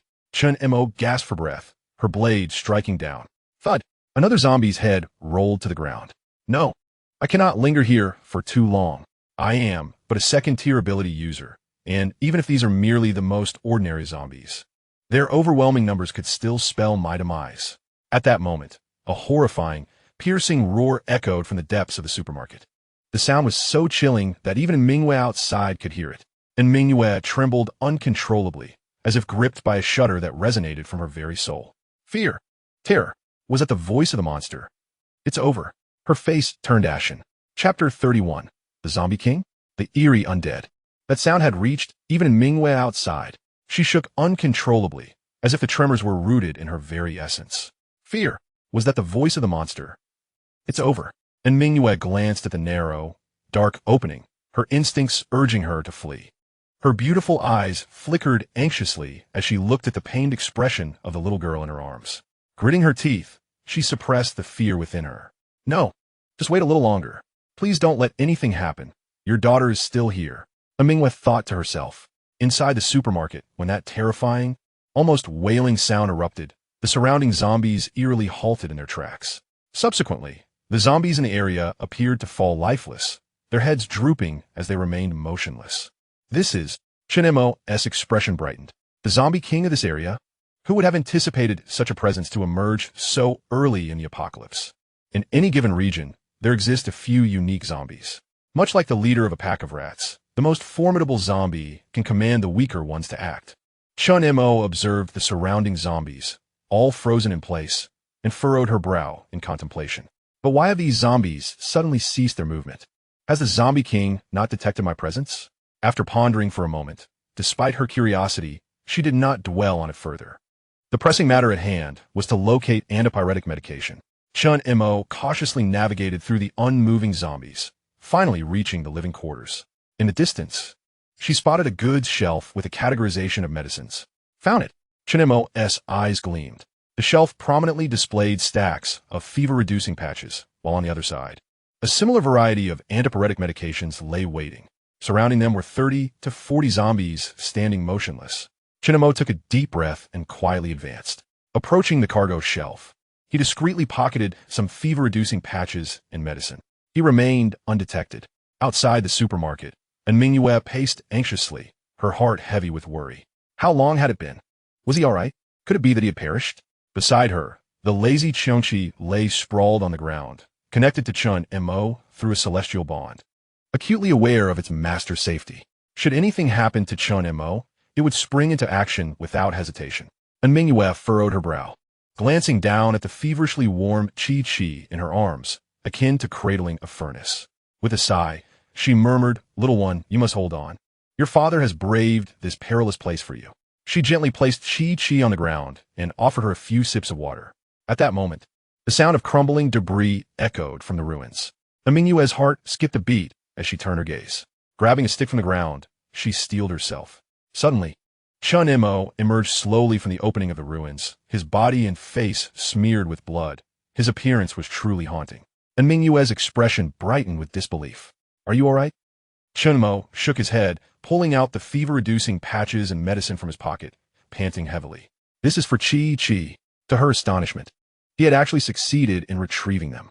And Mingyue's eyes widened in shock as she scrutinized Chunmo, finally murmuring, "Are you even human?" She distinctly remembered that the living area of this supermarket was located deep within the most perilous position. Chunmo replied matter-of-factly, "I am human." Even he found it somewhat unbelievable. This woman was underestimating the situation. There were not merely a few hundred zombies in the supermarket. The path he traversed alone had at least 400 to 500. Had it not been for the roar of the zombie king that caused them to halt, he would never have secured the medicine, even with Qiongqi's assistance. And Mingyue accepted the fever-reducing patches of medicine, assuring him, "Do not worry, with these 2 items. She should be fine." She tore open a patch, unwrapping the cloth from Qiqi's head and applying it. Then carefully mixed the medicine with water and administered it to her. Chunmo glanced back at the ruins, using his dominion abilities to seal the breach. "Thank you," he said. And Mingyue paused, smiling. "Why thank me? It is your own prowess that has brought you here. I am but an ordinary person without such remarkable capabilities." And Mingyue gazed at Qiqi, whose complexion had improved slightly in her arms, and rose to speak. "Your daughter needs to rest for a few more days to allow the medicine to take effect. I know a safe place. Follow me." "A few days?" Chunmo furrowed his brow. "She is not my daughter." "Not your daughter?" And Mingyue questioned, somewhat perplexed. "She is the daughter of my uncle." "Where is he?" Sorry. Chunmo replied, "I do not have much time. I cannot stay long." And Mingyue observed him for a while without inquiring further. With a sigh, she said, "At least we need a day for her fever to subside." "That is acceptable," Chunmo replied. "By the way, I do not yet know your name." "I am Mingyue." She introduced herself. Chunmo cradled Qiqi and, lowering his gaze, said, "I am Chunmo." And Mingyue recalled, pondering, "Logically, someone with such abilities should not be unknown in Tianhai City. Let me take you there. I've spent a considerable amount of time in that place. It is tranquil and exceedingly safe, enough for you to rest." After a few people had departed, the hole filled with metal by Chunmo suddenly erupted with a booming sound. From within the cavity came a sticky sound, and a grotesque, terrifying zombie emerged, its long, matted hair dripping. The left side of its face had rotting flesh, revealing stark white bones. Sharp, elongated spines protruded from its shoulders and spine, while its blood-red eyes swirled menacingly, fixating on the direction the 2 had taken. "Chunmo, was that a supernatural ability you just used?" And Mingyue, walking beside him, hesitated for a long time before finally asking. "You could say that," Chunmo responded calmly. Upon hearing this, and Mingyue's expression transformed into one of profound astonishment. "Is it truly so? Could you show me again?" Chunmo nodded and retrieved a steel ball from his pocket. A wondrous spectacle unfolded as the steel ball gradually morphed into a pool of silvery liquid, swirling in Chunmo's hand. In this apocalyptic world, some individuals can awaken extraordinary powers. As for me, I can control metal, Chunmo stated indifferently. Chapter 32. Identity is also a constraint, and Mingyue's eyes widened in disbelief as she asked, "Can I also do this?" Chunmo glanced at her hands and replied, "Perhaps awakening such powers requires a catalyst. Many individuals go through their lives without ever realizing their potential." And Mingyue felt a twinge of disappointment, yet she dismissed it. "No wonder you are so strong. Is it really a supernatural ability?" She pondered aloud, as if recalling something significant. "In our survivor base, there exists an individual endowed with a unique ability, seemingly referred to as enhancement or something akin to it." "Enhancement?" Chunmo's eyes sparkled with intrigue. "This is a common type of extraordinary power, predominantly enhancing the senses and physical strength. Naturally, there are also some formidable variations among them." And Mingyue posed numerous inquiries to Chunmo, who did not withhold any information, as such knowledge would soon become commonplace. "First tier, divinity, aberration," and Mingyue muttered repeatedly, her beautiful eyes widening in astonishment. Gazing at the enigmatic Chunmo before her, she pondered silently. "Who exactly are you? How is it that you possess such extensive knowledge?" Unable to restrain her curiosity, and Mingyue pressed further. Chunmo cast a fleeting glance her way, remaining silent. Together, they ventured into a dilapidated, abandoned building. The passage on the ground floor was obstructed by a heap of discarded debris and timber. The surroundings were vast and open, providing an excellent vantage point to observe any movements nearby. and Mingwei promptly removed a wooden plank in front of her, revealing a passage wide enough for an adult to enter. "Here it is," she said with a smile. "We have stayed here for over 10 days. The zombies in this vicinity have been thoroughly cleared out. It is quite safe. You and your niece can remain here without fear of disturbance."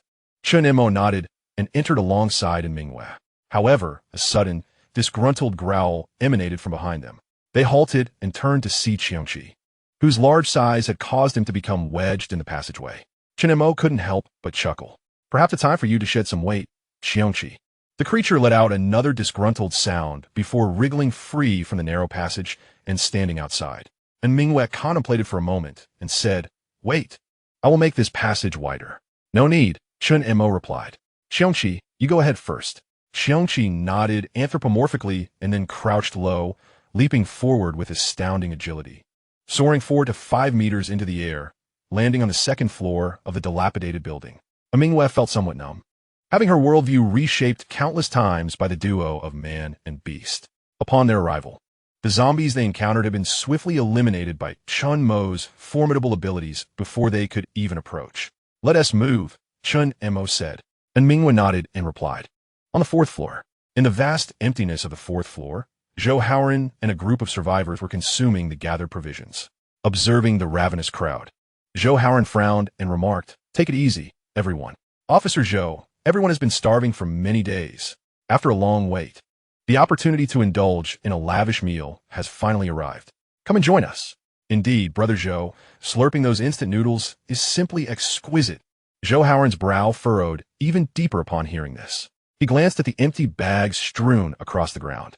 It appeared that these individuals were so fearful of missing out that they were eager to consume all the food in one go. Clearly, there was enough sustenance to last over 10 days. Yet, it was only the first day, and half of it had already vanished. If you were here, such a scenario would surely not have unfolded. Enough. Zhou Haoran could no longer tolerate it and exclaimed loudly, "Are you all so focused on the present that you plan to make a trip to the supermarket only after this food is gone? Hand over the remaining provisions to me for safekeeping." Upon hearing this, the 5 or 6 survivors present fell silent. Someone couldn't help but mutter softly, "That may be so, but Brother Zhou, you have clearly eaten the most." Zhou Haoran felt a momentary pang of breathlessness. Truth be told, he did not understand why he felt so perpetually hungry, especially after activating that unique ability. The saying goes, one who receives a grain of rice will harbor resentment over a grain of millet. At this moment, Zhou Haoran finally grasped how challenging it was for Mingwei. Back then, there had still been 16 people present. Taking a deep breath, Zhou Haoran felt his eyelids twitch, struggling to suppress his rising anger. His rational mind advised him to abandon these individuals, assuring him that he could thrive alone. Yet, his identity compelled him to exercise immense restraint. Noticing Zhou Haoran's impending fury, the enchanting massage therapist, adept at reading the room, quickly interjected with a cheerful demeanor. "Oh dear. What is everyone doing? Officer Zhou's capabilities are well acknowledged. Had it not been for him, we might have perished there. He is right. We must conserve our food until rescue arrives." The others, realizing the situation, shifted their demeanor and began to flatter him.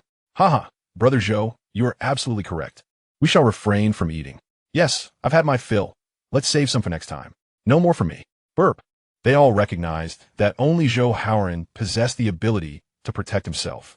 With this, Zhou Haoran's expression softened slightly. He nodded and declared, "I will be in charge of all the food. Each person may take their share according to the established count each day." Without waiting for further remarks from the survivors, he collected the remaining provisions and placed them beside him. Some quick-witted individuals exchanged glances and hurriedly approached Zhou Haoran, eager to curry favor. After all, he held the power over the current food supply, and none dared to forcefully take it from him. By ingratiating themselves now, they hoped to receive a larger portion of food tomorrow. "Officer Zhou, you must be tired. Allow me to give you a massage. My technique is quite good," the charming massage therapist said with a beaming smile. "Brother Zhou, you truly exhibit unparalleled prowess today. If it weren't for you, our group would have perished long ago. Please take a moment to rest. I shall stand guard in your stead." As flattery whispered in his ears, Zhou Haoran's countenance brightened somewhat. "You all understand that my actions are motivated by the welfare of the group. If I were to act otherwise, who knows how many lives would be lost on our next expedition for sustenance." His mindset had undergone an unnoticeable transformation in this apocalyptic world. Indeed, possessing strength and resources. Why should one be shackled by their identity? It was clear they sought to curry favor with him. The more Zhou Haoran contemplated, the more he found his previous self to be laughable.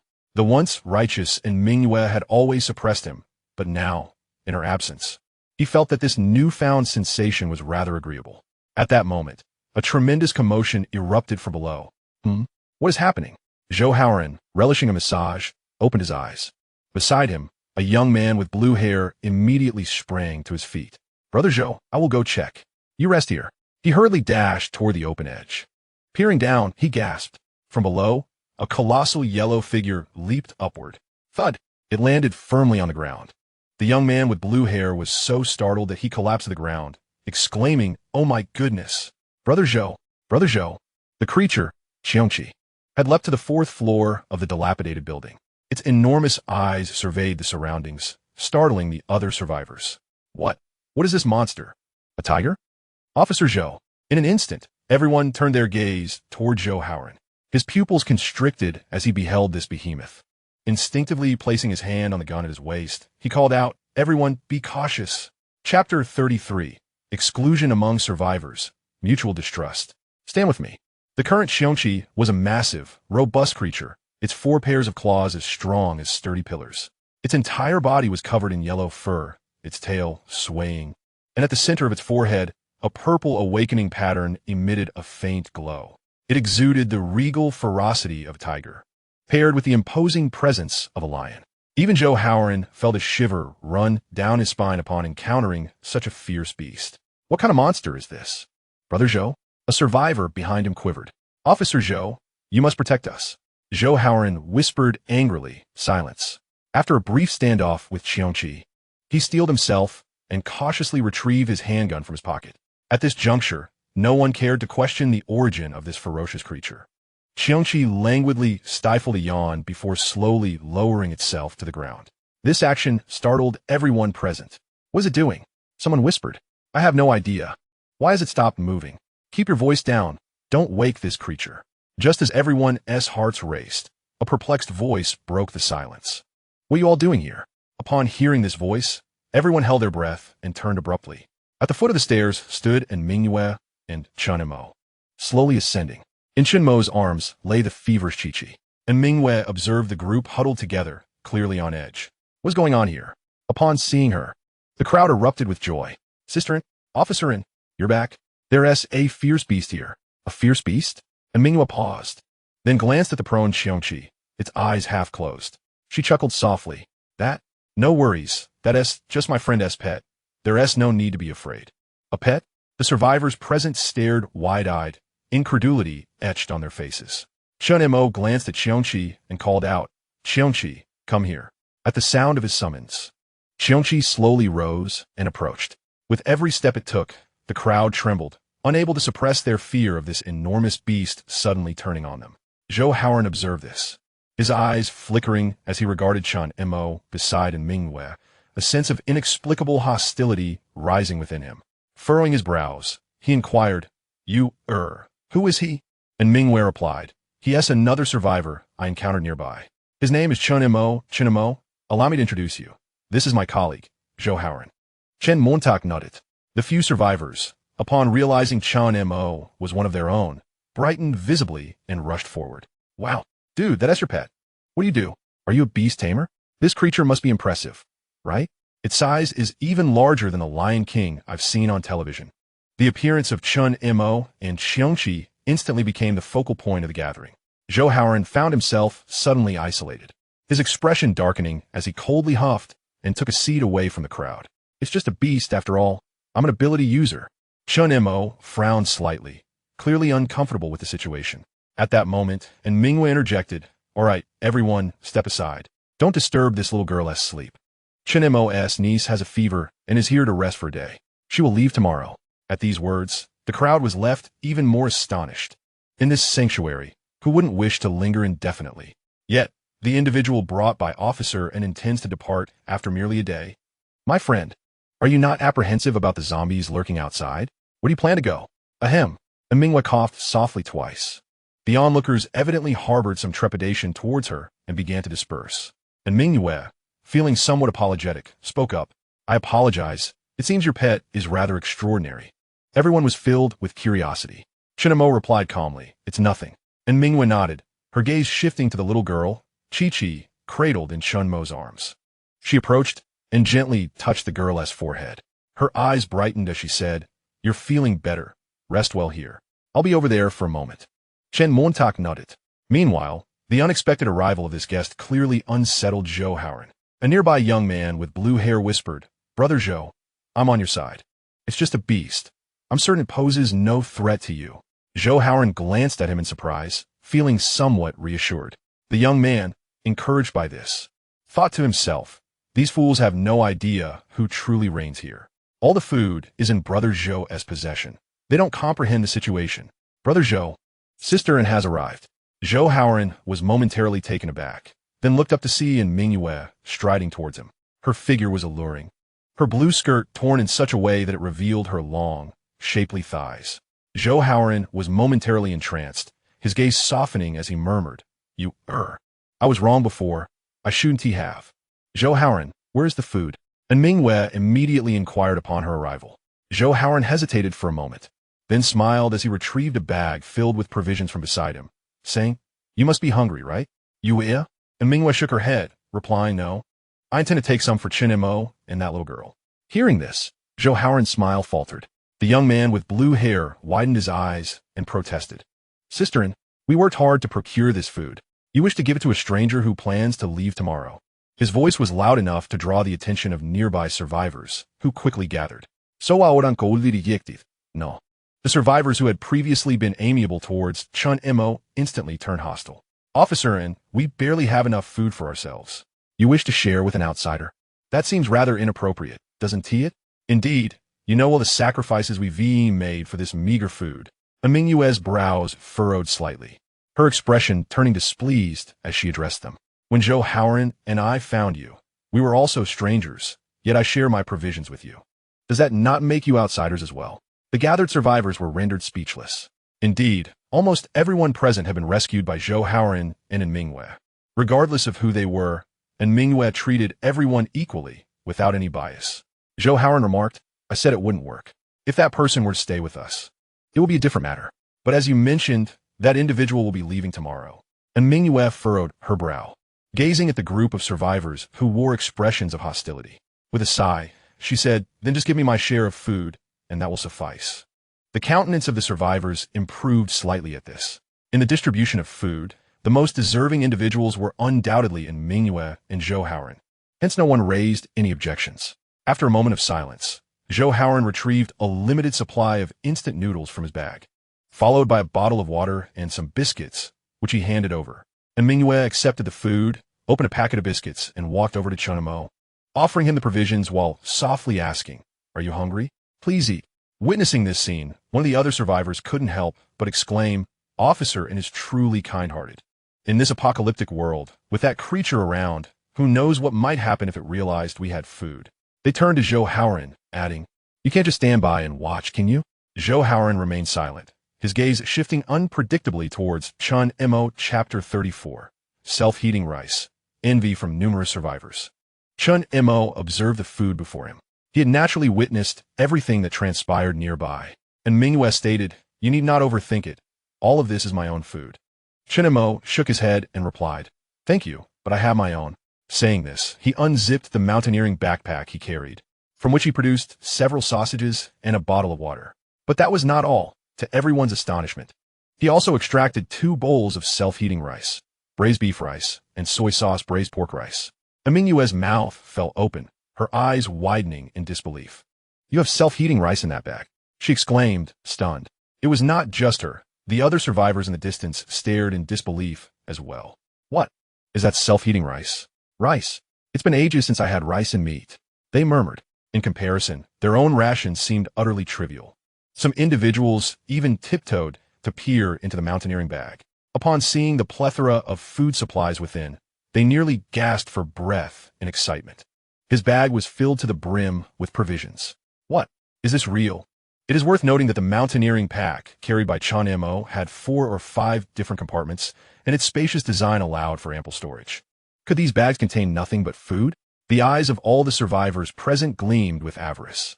Watching Qiongqi Mo across from them as he tore open the self-heating meal and added water to warm it up, they unconsciously began to swallow.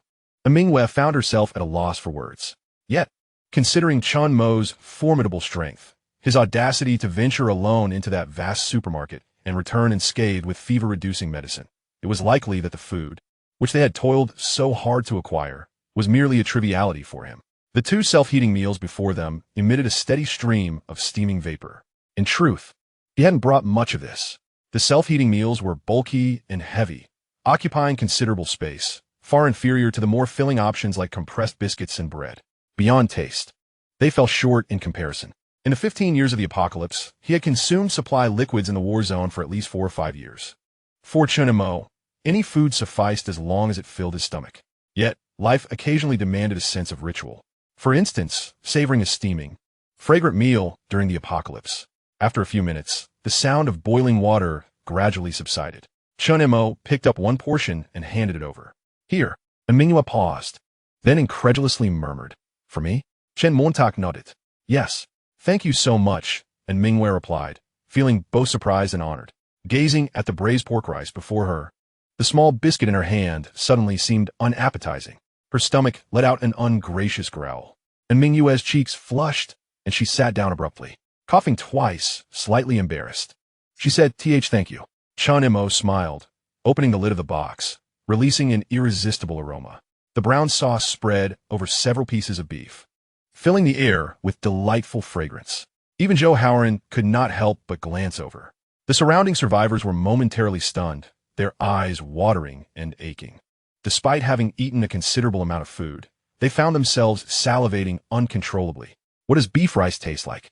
They exchanged glances, each feeling a renewed pang of hunger.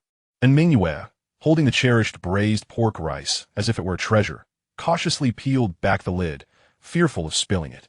This was braised pork rice. In the apocalypse, savoring a bite of hot rice was a dream for many. Observing the glistening, plump grains of rice in the box, adorned with sauce and braised meat, Mingwe's hand trembled slightly as she grasped the spoon. With a mouthful taken, a familiar taste exploded in my soul. Bliss. And Mingwe devoured her food with enthusiasm, her beautiful eyes glistening with moisture. The surrounding survivors instinctively began to chew alongside her, their gazes fierce and hungry, akin to wolves. Meanwhile, Qiongqi Mo had already finished his meal. Observing the exhilarated expression on Mingwe's face, his own demeanor bore a hint of peculiarity. He chose not to speak further and instead approached Qiqi, retrieving some porridge from his backpack to feed her. After taking fever-reducing medication and applying a cooling patch, Qiqi's condition had noticeably improved, resembling that of a serene slumber. Qiongqi Mo glanced at Qiqi's small hand, where the awakening patterns appeared nearly complete, and gently stroked her silky hair with a sense of relief. Zhou Haoran seemed to harbor an aversion towards Qiongqi Mo since his arrival. There had been no communication between them. As evening fell, the events of the day left many survivors utterly exhausted. Once satiated, people tend to reflect, and they were no exception. Numerous individuals wept, expressing their inner anguish. Gradually, they began to rest. Qiongqi Mo leaned against the belly of Qiongqi, surrounded by the flickering glow of dim candles. His eyes sparkled, lost in thought. He retrieved the crystal nuclei he had collected that day from his pocket. As the saying goes, fortune favors the bold. When departing from the large supermarket, he had mustered the courage to extract the nuclei from the brains of the zombies he had slain. 3 first-tier nuclei and 46 inferior ones. It was indeed the most bountiful harvest thus far. The inherent dangers were undeniable. The quality of the zombies within that supermarket was exceedingly formidable. Typically, the roar of a zombie king serves to rally the horde, yet inexplicably, those zombies had suddenly ceased their movements and refrained from attacking him. Qiongqi Mo shook his head, murmuring to himself. The zombies in that large supermarket were at least of the 2nd tier and likely nearing the 3rd tier. The rate of evolution for such zombies and aberrations far surpassed that of humans. In many regions prior to his rebirth, zombies had already reached the 4th tier when humanity had only just begun to produce 2nd tier abilities, finally affording them a chance to resist. Upon absorbing these nuclei, His dominion ability should ascend to the second tier. As Chun Mo's eyes glimmered, preparing to absorb them, a voice interrupted his thoughts. Still awake? And Mingyue appeared seemingly out of nowhere, casually taking a seat nearby. She spoke softly. We will have shifts to keep watch every night. You may take a moment to rest. Chun Mo nodded. And you? And Mingyue glanced at the others who had already succumbed to slumber. Lowering her head, she murmured, Me? Since the onset of the apocalypse, my hours of sleep have been woefully scant. Just yesterday, there were 16 survivors here. Yet today we are but 6. Chun Mo's expression remained placid as he spoke. This is the reality of the apocalypse. You must learn to accept it. And Mingyue sighed with a bittersweet smile. Chun Mo, do you know? Upon realizing that we are merely 6 survivors left, I felt an inexplicable sense of relief. Perhaps I am not as noble as I once believed. Caring for 16 individuals alongside Zhou Haoran has proven to be quite exhausting. Chun Mo fell into silence for a moment, gazing at the flickering campfire, and remarked softly, Do not overthink it. Simply confront your true self.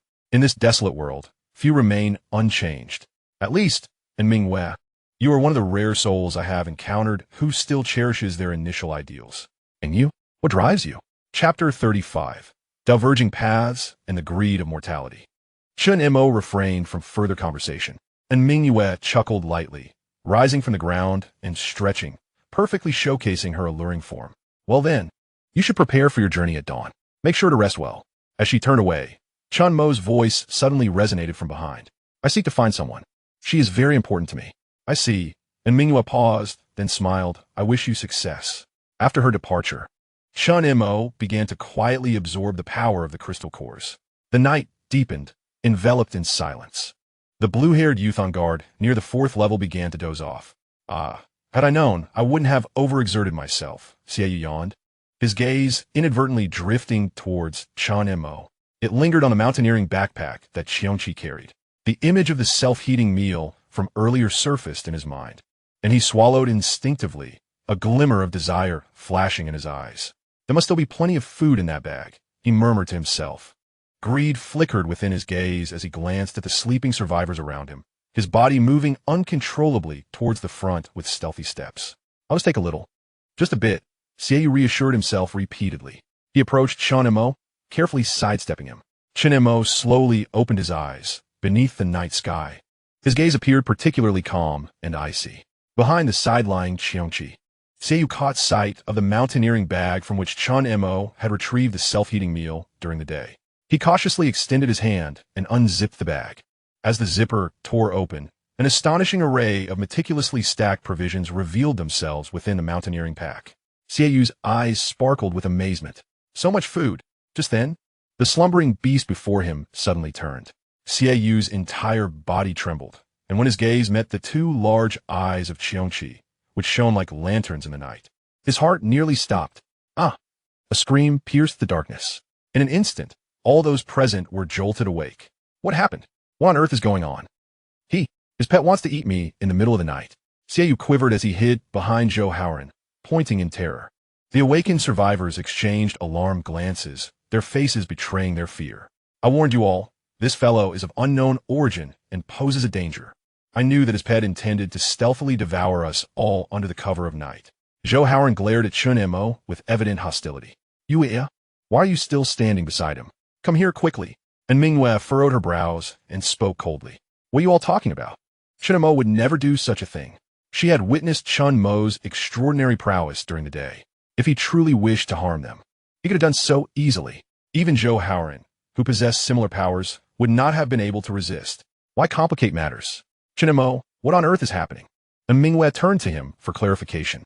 Qiongqi let out a low growl at the group before them, a sound that sent chills down their spines. Chun Mo replied calmly. This creature wishes to steal something. Xiaoyu's expression shifted, and he immediately protested. You're talking nonsense. We have our own food. Why will we steal yours? Chun Mo regarded him with a steady gaze and replied slowly, I never said it was food. Why are you so anxious? Everyone suddenly turned to look at him. And Mingyue, frowning, interrogated, Xiaoyu, tell the truth.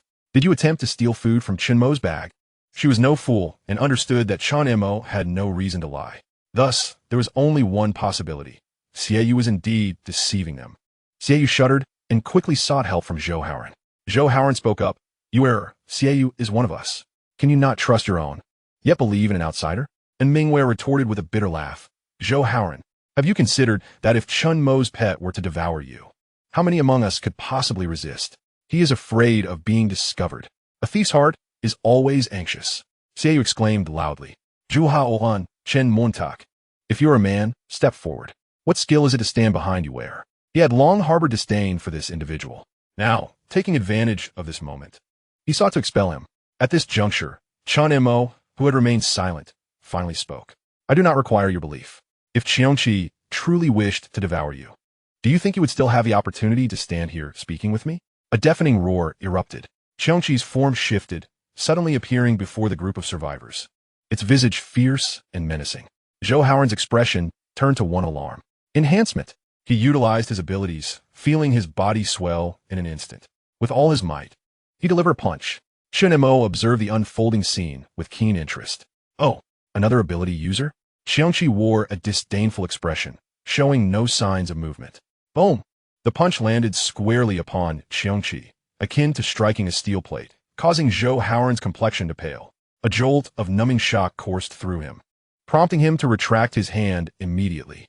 His right hand trembled uncontrollably, and the survivors behind him were left aghast. A monster! This is a monster! They had witnessed Zhou Haoran's might firsthand, capable of shattering walls and stone with sheer force. Mortified, Zhou Haoran swiftly drew the gun from his waist. Stop this at once.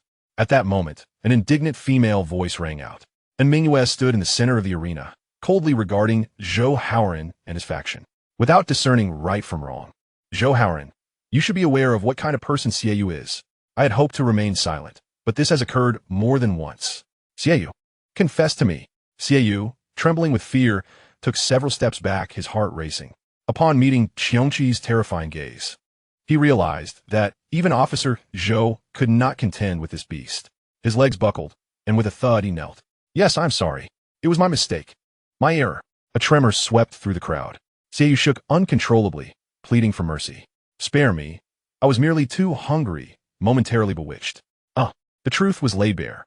Zhou Haoran furrowed his brow, glancing over. Hadn't you just eaten? Mingyue's beautiful eyes turned even colder. Xiaoyu, why deceive everyone? Xiaoyu dared not meet Mingyue's gaze, desperately tugging at Zhou Haoran's sleeve.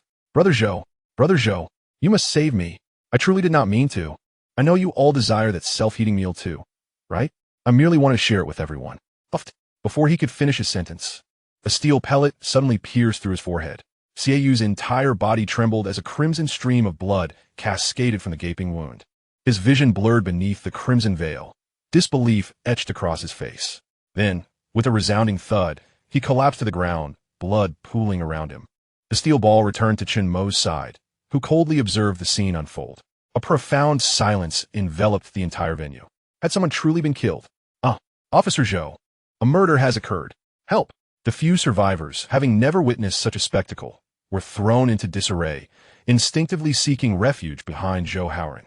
Zhou Haoran's pupils dilated as he beheld the lifeless form of Xiaoyu sprawled on the ground.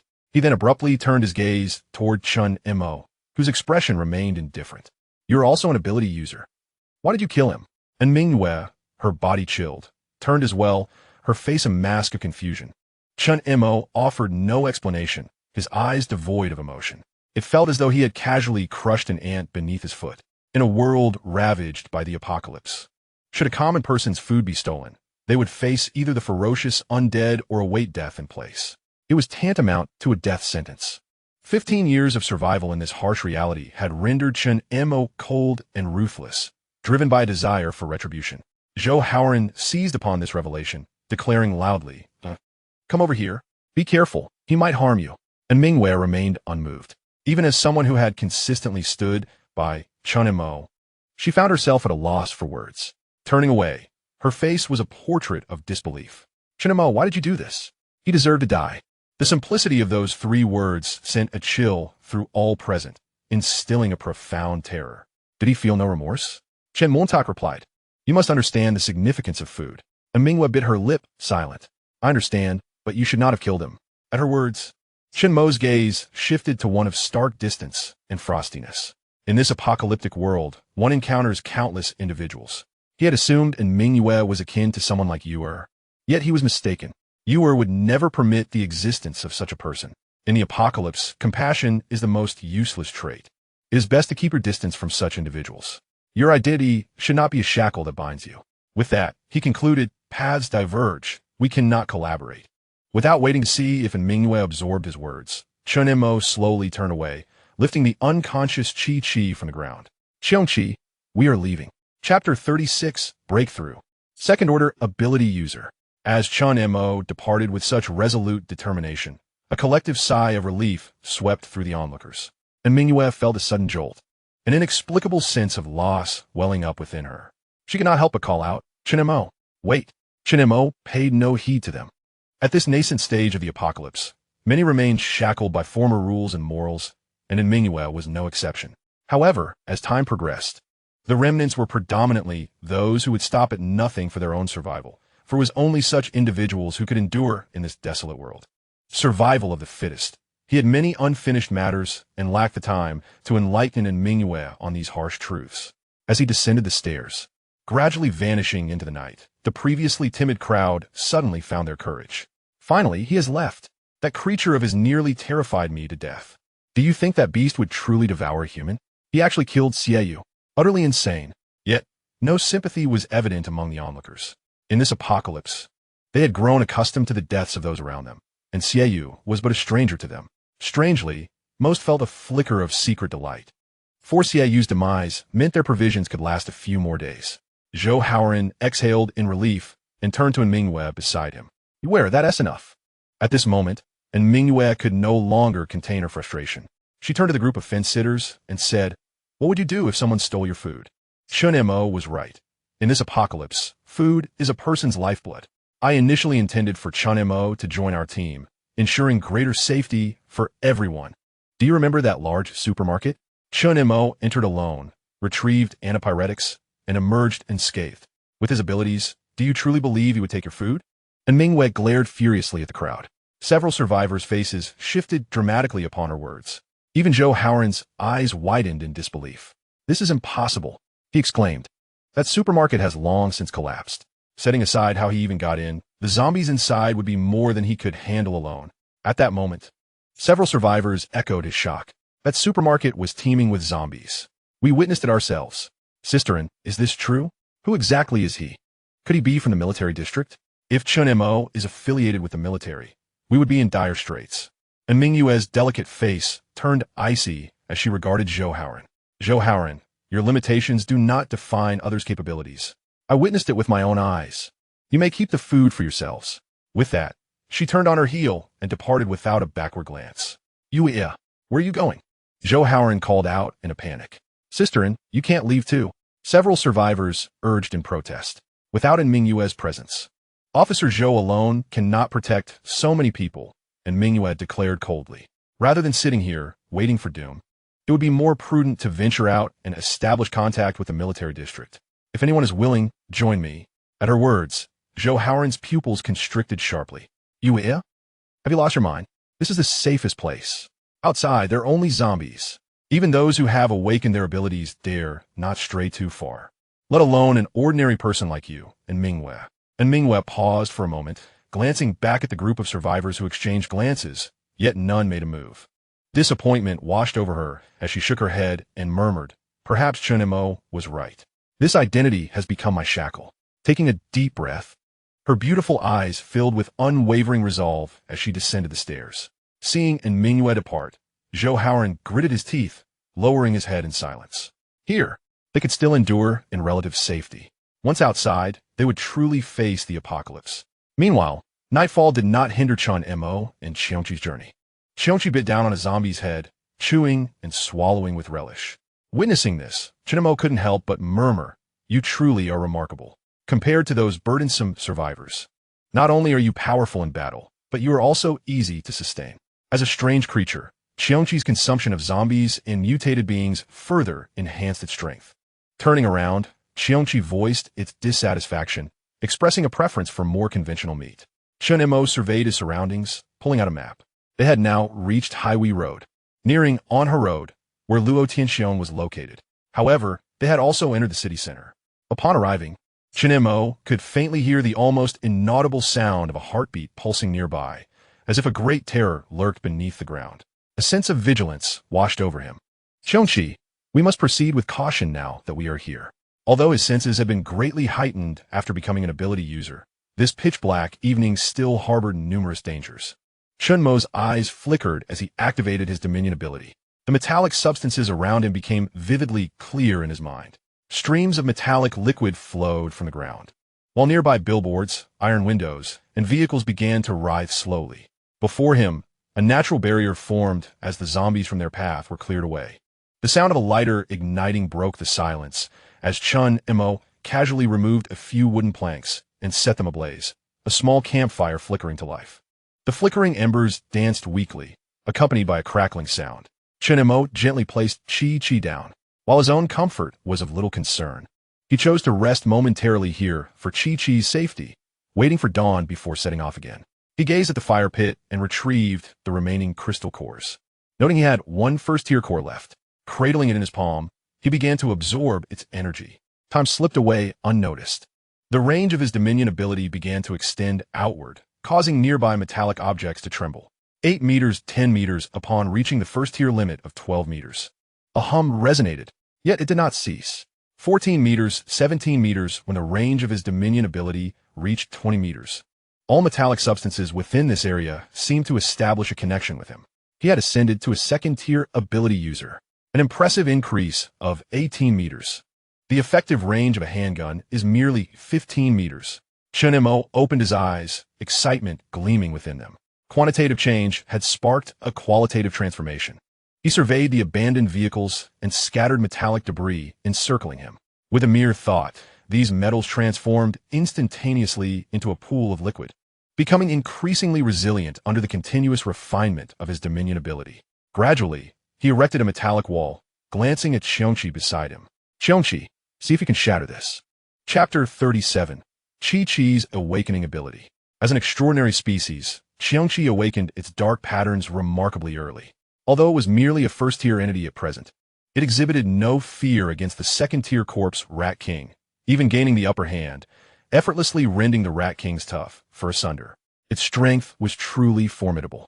Qiongqi lazily extended its claws. To it, ordinary metal was akin to paper. With a swift swipe of its claw, it paused in surprise. The metallic wall, forged by the Dominion ability, bore no marks whatsoever. Confusion flickered in Qiongqi's large eyes. It inspected its claws, then rose from the ground, lifting its robust front paw to strike with all its might. Sparks flew as its claws met the metallic wall. Yet, aside from a scratch, it failed to breach it. And this was merely a metallic wall less than 3 millimeters thick. Qiongqi's eyes brightened at the sight. What if he were to affix these enhanced metals to his blade? He retrieved his sword and gently tapped it against the metallic wall.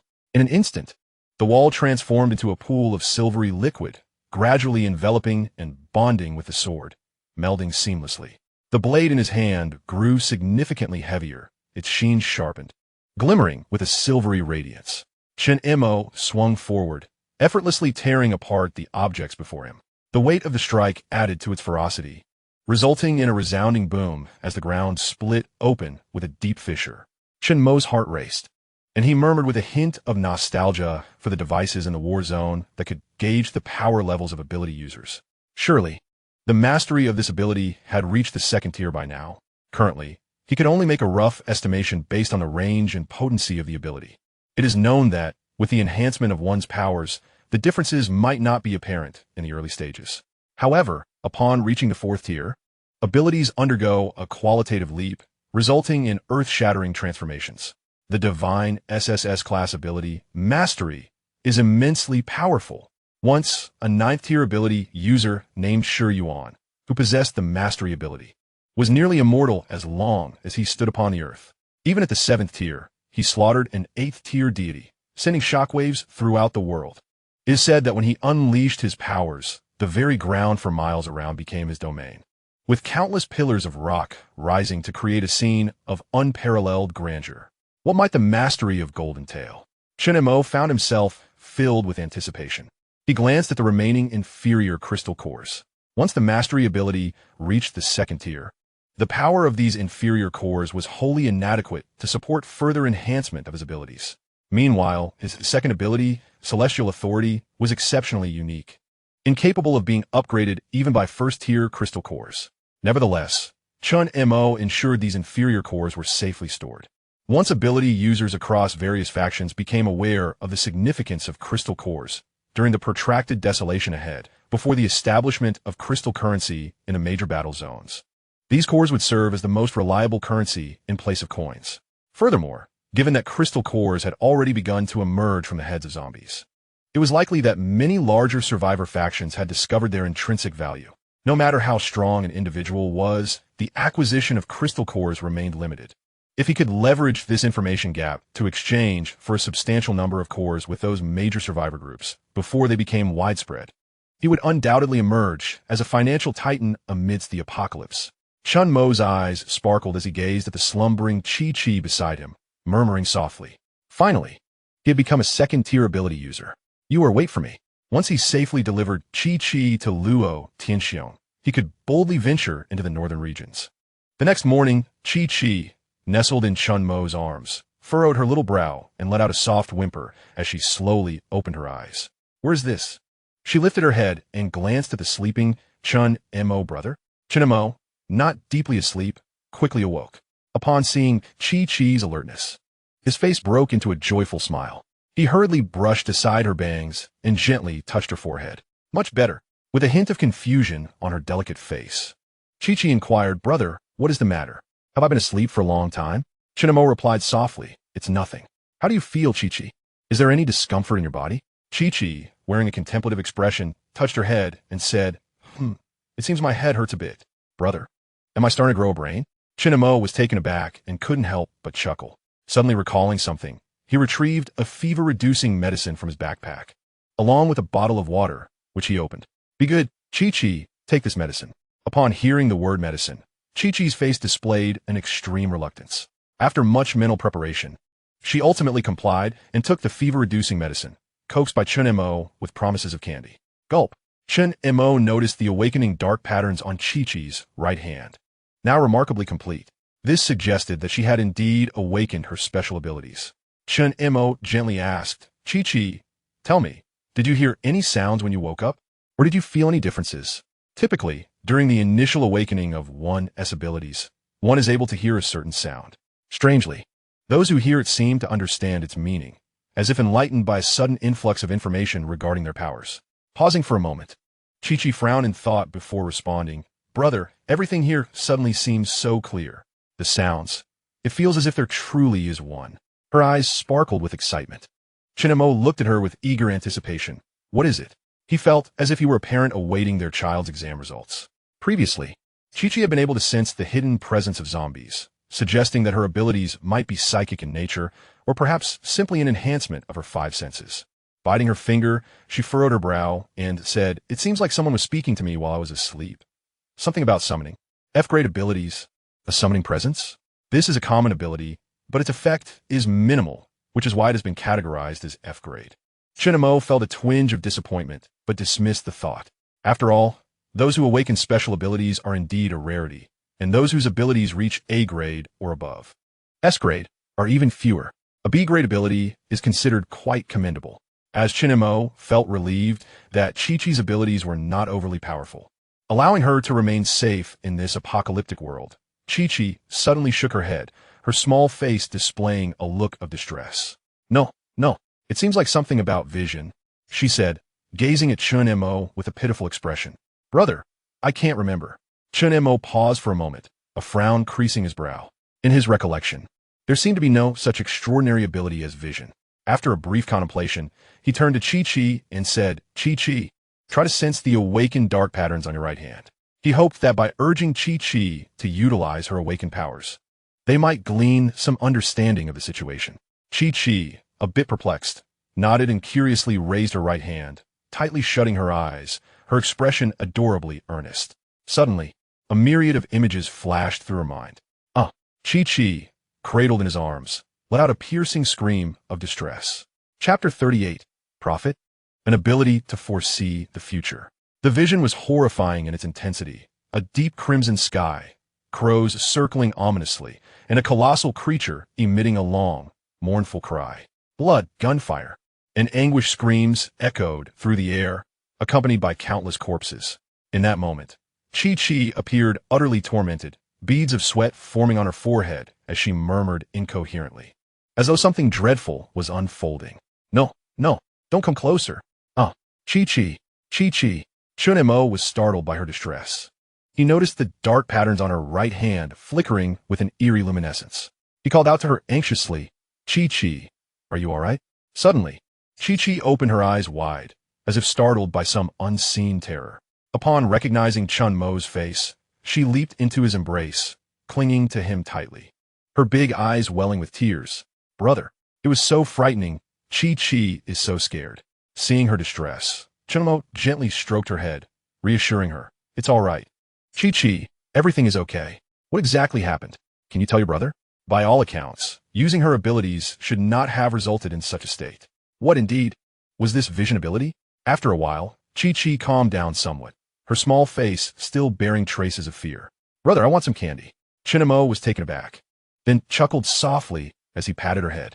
He did not refuse her request, retrieving a bag of soft candies from his pocket and opening it to offer her some. The sweet, sugary flavor brought a semblance of joy back to her little face. After a moment of thought, Qiongqi spoke again. Brother, I just saw so many images. They were so terrifying. Images? Qiongqi furrowed his brow. Could they be related to Qiongqi's awaken ability? Can you share with me what you saw? Qiongqi nodded, recalling her visions. I saw a very large mountain and many people. They were all armed with guns, attacking that mountain. The mountain had a hand. With a single slap, it claimed the lives of many, leaving Qiongqi powerless to intervene, merely a spectator. At this moment, terror flickered in her eyes as she clutched Qiongqi tightly. After a moment of contemplation, Qiongqi suddenly seemed to recall something, his pupils contracting sharply. Qiongqi, did you get a good look at that mountain? Can you describe its appearance to your brother? Brother, it seems not quite like a mountain. It resembles a large infant, white and plump, and it cries. Each time it cries, many people perish. Does it only have one leg? Qiongqi inquired urgently. Qiongqi's eyes widened as she looked up at him and replied, yes. It seems that way, brother. Qiongqi's expression grew increasingly grave, for he understood what Qiongqi had witnessed, the deity of Qiongqi City, the god of longevity and happiness. In his past life, he and T remained long within the organization of Luo Tianxiong in Qiongqi City. When he sought refuge in another region, it was said that the god of longevity and happiness had appeared. According to the records, at that time, the deity possessed a strength of approximately level 6, resembling an infant and towering as high as a small mountain. Yet it had but a single leg. Due to its colossal size and the impracticality of moving with just one leg, the deity's mobility was exceedingly slow, spending most of its time lying still. Meanwhile, the lion had already become an imposing force, with numerous ability users present. To establish himself as the true sovereign of Qiongqi City, Luo Tianxiong dispatched over 2,000 individuals along with several ability users to confront it. The result was utter annihilation. It was only with the emergence of another tyrant at the opposite end of Qiongqi City, the creature known as Qiongqi, that the situation was resolved. But now that he had been reborn, why could Qiongqi see it? Qiongqi pondered incessantly. Suddenly, a figure crossed his mind, an ability user from the 9th Battle District, a person of high status whose powers were shrouded in mystery. It was said that this individual, possibly an ordinary person, possessed an uncanny ability to foresee challenges, aiding the 9th Battle District through numerous crises. Within the circles of ability users, he was referred to as the Prophet. One of the most astonishing predictions occurred just 10 days prior when he foresaw a horde of level 7 mutant tyrants. Qiongqi gazed at Qiongqi in his arms, increasingly convinced of the possibility. The zombie Qiongqi had mentioned should not have gone unnoticed by Qiongqi. Perhaps her ability was not merely an F-rank sensory calling, but rather akin to that of the Prophet. Drawing a deep breath, Qiongqi looked at Qiongqi with utmost seriousness and said, Qiongqi, you must not disclose this ability to anyone. If someone inquires, simply tell them your power is a sensory calling. Qiongqi's tiny face reflected confusion, yet she obediently nodded, replying innocently, brother, I understand. Qiongqi assured you. Qiongqi smiled, gently ruffling her little head. You are truly obedient, Qiongqi. I shall reward you with another piece. Huh? Can I have a whole pack? Qiongqi tentatively inquired. The sky gradually brightened. Chun Mo set forth with Qiongqi once more, perched upon the back of Qiongqi. She appeared unusually spirited, perhaps due to her prolonged slumber caused by a fever awakening her powers. Her curious gaze roamed incessantly around her surroundings. Chun Mo walked alongside her, his eyes flickering, seemingly deep in thought. If Qiqi's abilities could genuinely foresee the future, it would not bode well if the higher-ups in the military districts or the large survivor factions became aware of it. The prophet of the 9th military district had mysteriously vanished one day without a trace, and no one knew his fate. Chun Mo refrained from dwelling on it further. He retrieved the map. The landscape had undergone significant changes since the apocalypse. Fortunately, he could still discern their location through familiar markers. We are close. Just 10 kilometers remain until we reach Luo Xiangxing's location, Chun Mo murmured. After advancing a bit further, he avoided the city center where Shou Xishan was located. Suddenly, he noticed numerous traces of survivors nearby. Surrounding them were the bodies of zombies and remnants of gunfire. Chun Mo halted, glancing at the fresh bloodstains on the ground, indicating recent activity. Moreover, the brains of these zombies had been meticulously extracted, their cores removed. His attention was drawn to a gleaming, sharp dagger lying on the ground. A Nepalese knife? This belongs to Luo Xiangxing. He has been here before. Just then, a series of thunderous gunshots erupted ahead. Bang, bang, bang. Chun Mo's eyes lit up. Let's go. Chapter 39, Where's My Knife? Luo Xiangxing's subordinate. Simultaneously, within a street surrounded by zombies, the sound of gunfire erupted. A brawny man, clad in a black jacket, wielded a rifle, indiscriminately firing at the encroaching zombies. Lu Meng's expression was fierce as he glared at the horde of zombies rushing towards him. Damn it. Brother Jiang always makes me lead this bunch of newcomers. Sooner or later, you little brats will get us all killed. Lu Meng was nearly driven to frustration by the newly joined survivors of the Lions. They were nothing but a group of students, brimming with excitement upon arrival, boasting of their prowess. Yet, when confronted with zombies, even well-armed, they were paralyzed by fear, too terrified to even pull the trigger. The faces of several veteran members of the Lions beside him were equally grim. Menggu, we can't hold on any longer. There are too many of these damned creatures. Newcomers, for heaven's sake, don't just stand there idle. Get moving. The group of students huddled in a corner, rendered speechless and paralyzed by fear, had completely forgotten the bravado they exhibited upon arrival. And no, we can't. We're out of bullets. One stammered. Damn it. Lu Meng suddenly turned his gaze toward another group of timid students, their hands trembling even as they clutched their weapons. He barked angrily. When you're out of bullets, use knives. Didn't I give you knives? Are you not men? Go stab those zombies. Death is inevitable, so why fear it? If you don't act now, I will put you down myself. Use your knives. His fierce shout jolted them back to reality. One handsome young man immediately discarded his firearm and hastily searched his waist. Right. The knife. But when his right hand felt nothing but emptiness at his side, he froze, exclaiming, Where's my knife? Upon hearing this, the seasoned members of the group felt a wave of despair wash over them, nearly collapsing under the weight of dread. A horde of ferocious zombies lunged toward the students. Don't kill me. Mom, I don't want to die. I don't want to become a zombie. Furious, Lu Meng seized an opportunity amidst the throng of zombies, firing his weapon in rapid succession. Yet, the dense mass of zombies rendered his efforts futile, and the inexperienced students had failed to clear any of the undead. Just then, from a distance, a series of silver beams sliced through the air. They were colossal steel projectiles, comparable in power to sniper bullets. With a series of sickening thuds, they embedded themselves in the heads of the zombies, shattering their skulls and creating arcs of silver light that flew through the air at a speed too swift for the naked eye to follow. The 30-odd ferocious zombies surrounding them suddenly halted, one by one collapsing to the ground with loud thuds. The students, paralyzed by fear and convinced they were doomed, were momentarily stunned as they witnessed the undead fall. Lu Meng and his companions stood frozen, eyes wide in disbelief at the shocking scene before them. Were all these zombies slain? Was it the steel projectiles that did this? His face reflected astonishment and incredulity as he stared at the floating steel spheres, beginning to question whether he had consumed too much alcohol and was merely dreaming. Just then, a first-tier zombie, having survived several shots, suddenly sprang back to life from the ground. Even the intestines had fallen to the ground, entwined around a piece of discarded wood as they were violently extracted. They lunged directly towards Lu Meng, who was momentarily stunned. Lu Meng quickly regained his senses, ready to raise his weapon. In the distance, a creature resembling a ferocious tiger. The Qiongqi charged forth with alarming speed, crushing the first-tier zombie beneath its paw. It then lowered its head and began to devour the fallen creature. The terrifying presence of this monstrous beast caused Lu Meng to momentarily falter in his breath. The others hastily gathered together, their vigilance heightened as they observed the Qiongqi. Even the seasoned veteran members, who had witnessed numerous grand events, felt a shiver run through them at this moment, just when they thought they were safe. A creature even larger and more terrifying had appeared. "Mengo, what should we do now?" One individual spoke, his face contorted with fear, his teeth chattering. Lu Meng replied, "I was just about to ask you the same. Should we make a run for it?" "Don't panic. This is a pet of mine," came a voice from nearby. Mo, holding the curious Qiqi, approached nonchalantly. The steel orbs that had been floating in the air resumed their place beside him. Another person. A sense of wariness surged within Lu Meng, and he aimed his gun at Mo. "Don't come any closer. Are you an ability user? Is this your doing?" "Oh." Mo glanced at him with mild curiosity, casually surveying those present. He was surprised to find that they were aware of ability users. Nodding, he responded, "Indeed." "Who are you?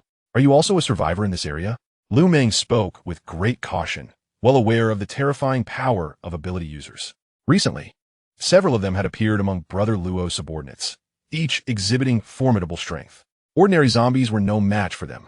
Yet, this unfamiliar youth before him was undeniably more powerful. In the blink of an eye, he had dispatched all the zombies in the vicinity, an astonishing feat. If the other party intended to target him and his companions, the consequences were unfathomable. "Don't come any closer. Maintain your distance," Lu Meng warned gravely. The veteran members around him also raised their rifles. Mo remained remarkably calm, advancing at a steady pace, seemingly unperturbed by Lu Meng's warning. He spoke softly, "If I intended to kill you, you have perished like those zombies long ago." As he spoke, he casually lifted his right hand. The nearby steel orbs shot towards the four individuals with astonishing speed, so swift that they could hardly discern when the attack had commenced. The orbs halted firmly before them, delivering a powerful impact that left the onlookers acutely aware of the stinging sensation on their cheeks. Gulp. A bead of cold sweat trickled down Lu Meng's forehead as he involuntarily swallowed hard. His eyes widened, fixated on the floating steel orbs before him. What in the world is this power? Buzz. The steel balls returned one by one to Mo's side. Mo remarked, "Did you see that? I could eliminate you without expending much effort at all." Lu Meng's eyes flickered restlessly as he commanded, "Put down your weapons." The veteran members of the Old Lions team, upon hearing his words, reluctantly lowered their firearms. With great effort, Lu Meng forced a slight smile and inquired softly, "What do you wish to do?" Mo observed their armed attire, reminiscent of his own days with the Lions in his previous life. "You must be affiliates of the Lions, am I correct?" The question caused Lu Meng's heart to race as he slowly nodded, "Yes." Upon receiving confirmation, Mo's eyes sparkled with realization. Finally, he had located individuals connected to Luo Tianxiong. Chapter 40. "Brother, have you considered joining the Lions?" Mo had previously harbored concerns that, due to his influence, Luo Tianxiong might shift his base of operations to another region. However, since they were indeed associated with Luo Tianxiong, matters would be much simpler. "Is your leader named Luo Tianxiong?" he asked, prompting Lu Meng and his companions to grow increasingly vigilant. They were aware that in Tianhai City, there existed more than just the Lions as a prominent survivor group. "Do you know our boss?" Mo nodded. "Take me to see him. I have business with Luo Tianxiong." Lu Meng furrowed his brow and pondered. "What do you want with our boss?" Mo replied, "You need not concern yourself with that." Lu Meng's breath hitched, yet recalling Mo's formidable prowess, he ultimately nodded in agreement. To refuse might put his own group in peril. "Very well, follow us. I will take you to meet our leader." "Wait a moment," Mo said, cradling Qiqi gently. Lu Meng turned around, and, at that moment, several veteran members of the Lions gathered close, whispering among themselves. "Menggu, are we really taking this mysterious individual to meet the boss? His strength is intimidating, and I fear." Lu Meng shot them a glare. "What else can we do? Would you prefer to end up like those zombies with bullets to the head?" They didn't even dare to fire a test shot, recalling how swiftly the previous scene had unfolded. It had been so rapid, it hardly seemed human. As the zombies fell one after another, the members glanced at the heaps of zombie corpses on the ground, obstructing their path, and felt a chill run down their spines. Lu Meng took a deep breath and stated, "He doesn't appear to harbor any hostility. Otherwise, he wouldn't have assisted us. Let's proceed cautiously." He then turned to the group and ordered, "Go remove the stones from the zombies' heads." With that, Lu Meng approached a group of students who were collapsed on the ground, expressing his frustration at their lack of resolve. "Damn it, a bunch of useless fools. Spineless wretches. Were you not all rather capable when you arrived? Look at you now. A bunch of lifeless beings, not having slain a single zombie, and firing randomly as if you fear your comrades would perish too quickly." Lu Meng swore that upon returning, he would request to be relieved from leading the newcomers. Sooner or later, they would bring about his demise. "Stand up, all of you," Lu Meng bellowed. The students trembled and gradually rose from the ground, nearly frightened to the point of losing control from the recent scene. One among them, who had lost his military knife, turned pale and pointed at Chen Mo in the distance.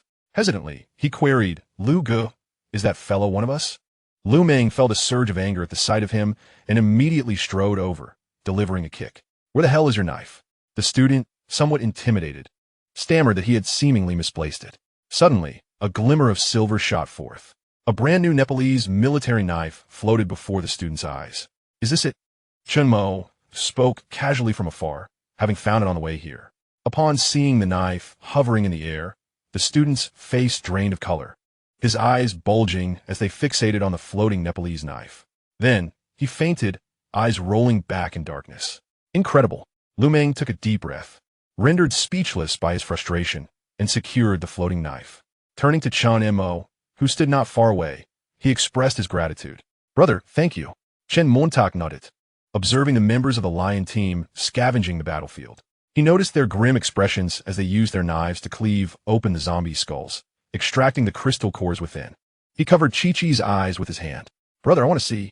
Chi-Chi, unafraid, gazed at the gruesome scene. In her previous memories, she had witnessed even more horrifying sights. Chen Mo was momentarily taken aback, not expecting Chi-Chi to remain so composed. It might be best for her to acclimate to this sooner rather than later.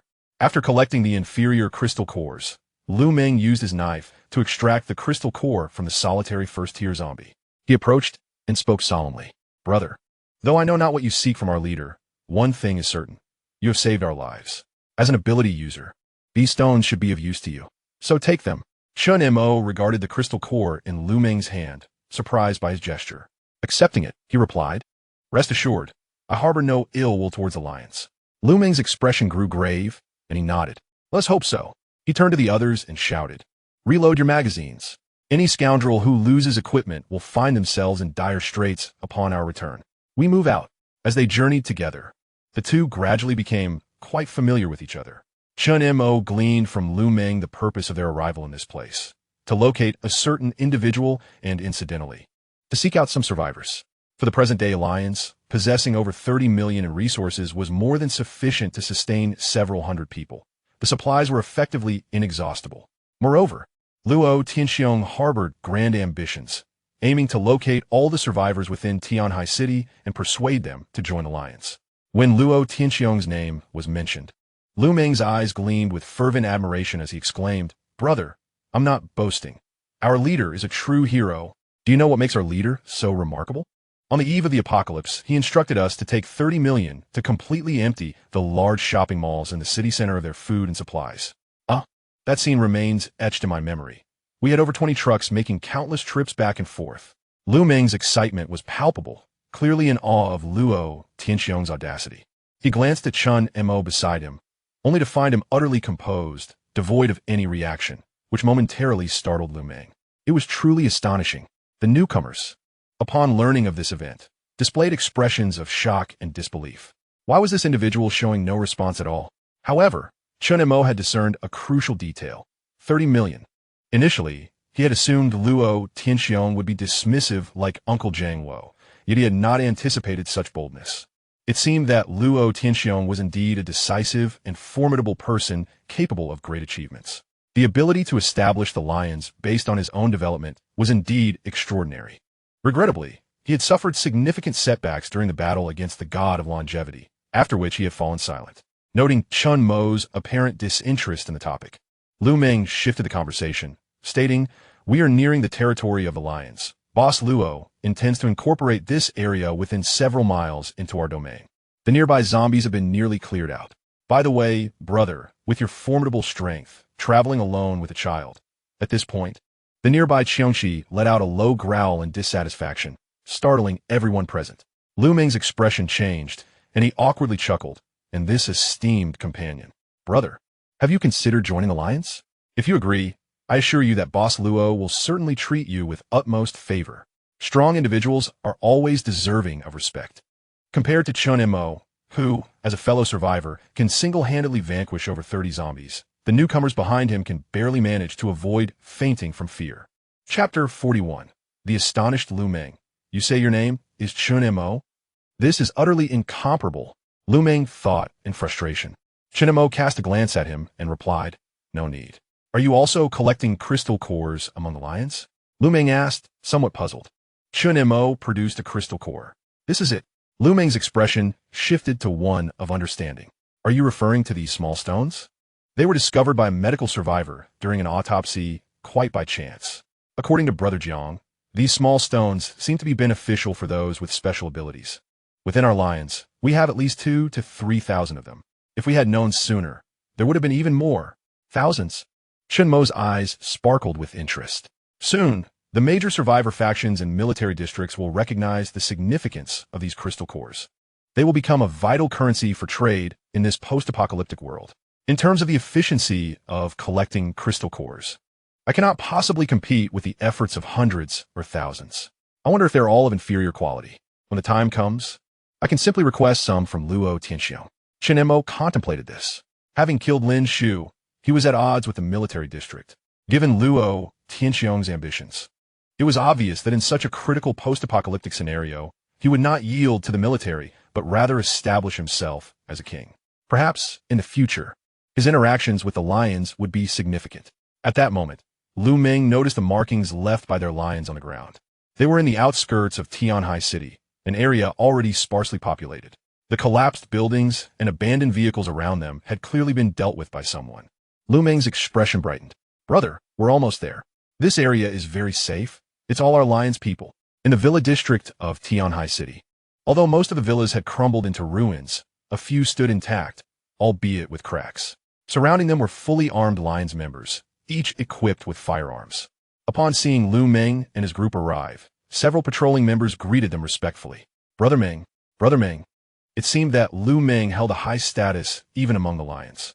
Chi-Chi, nestled in Chun Mo's arms, curiously surveyed the surroundings and exclaimed, What a large house, brother! She had never seen anything of such grandeur outside of television.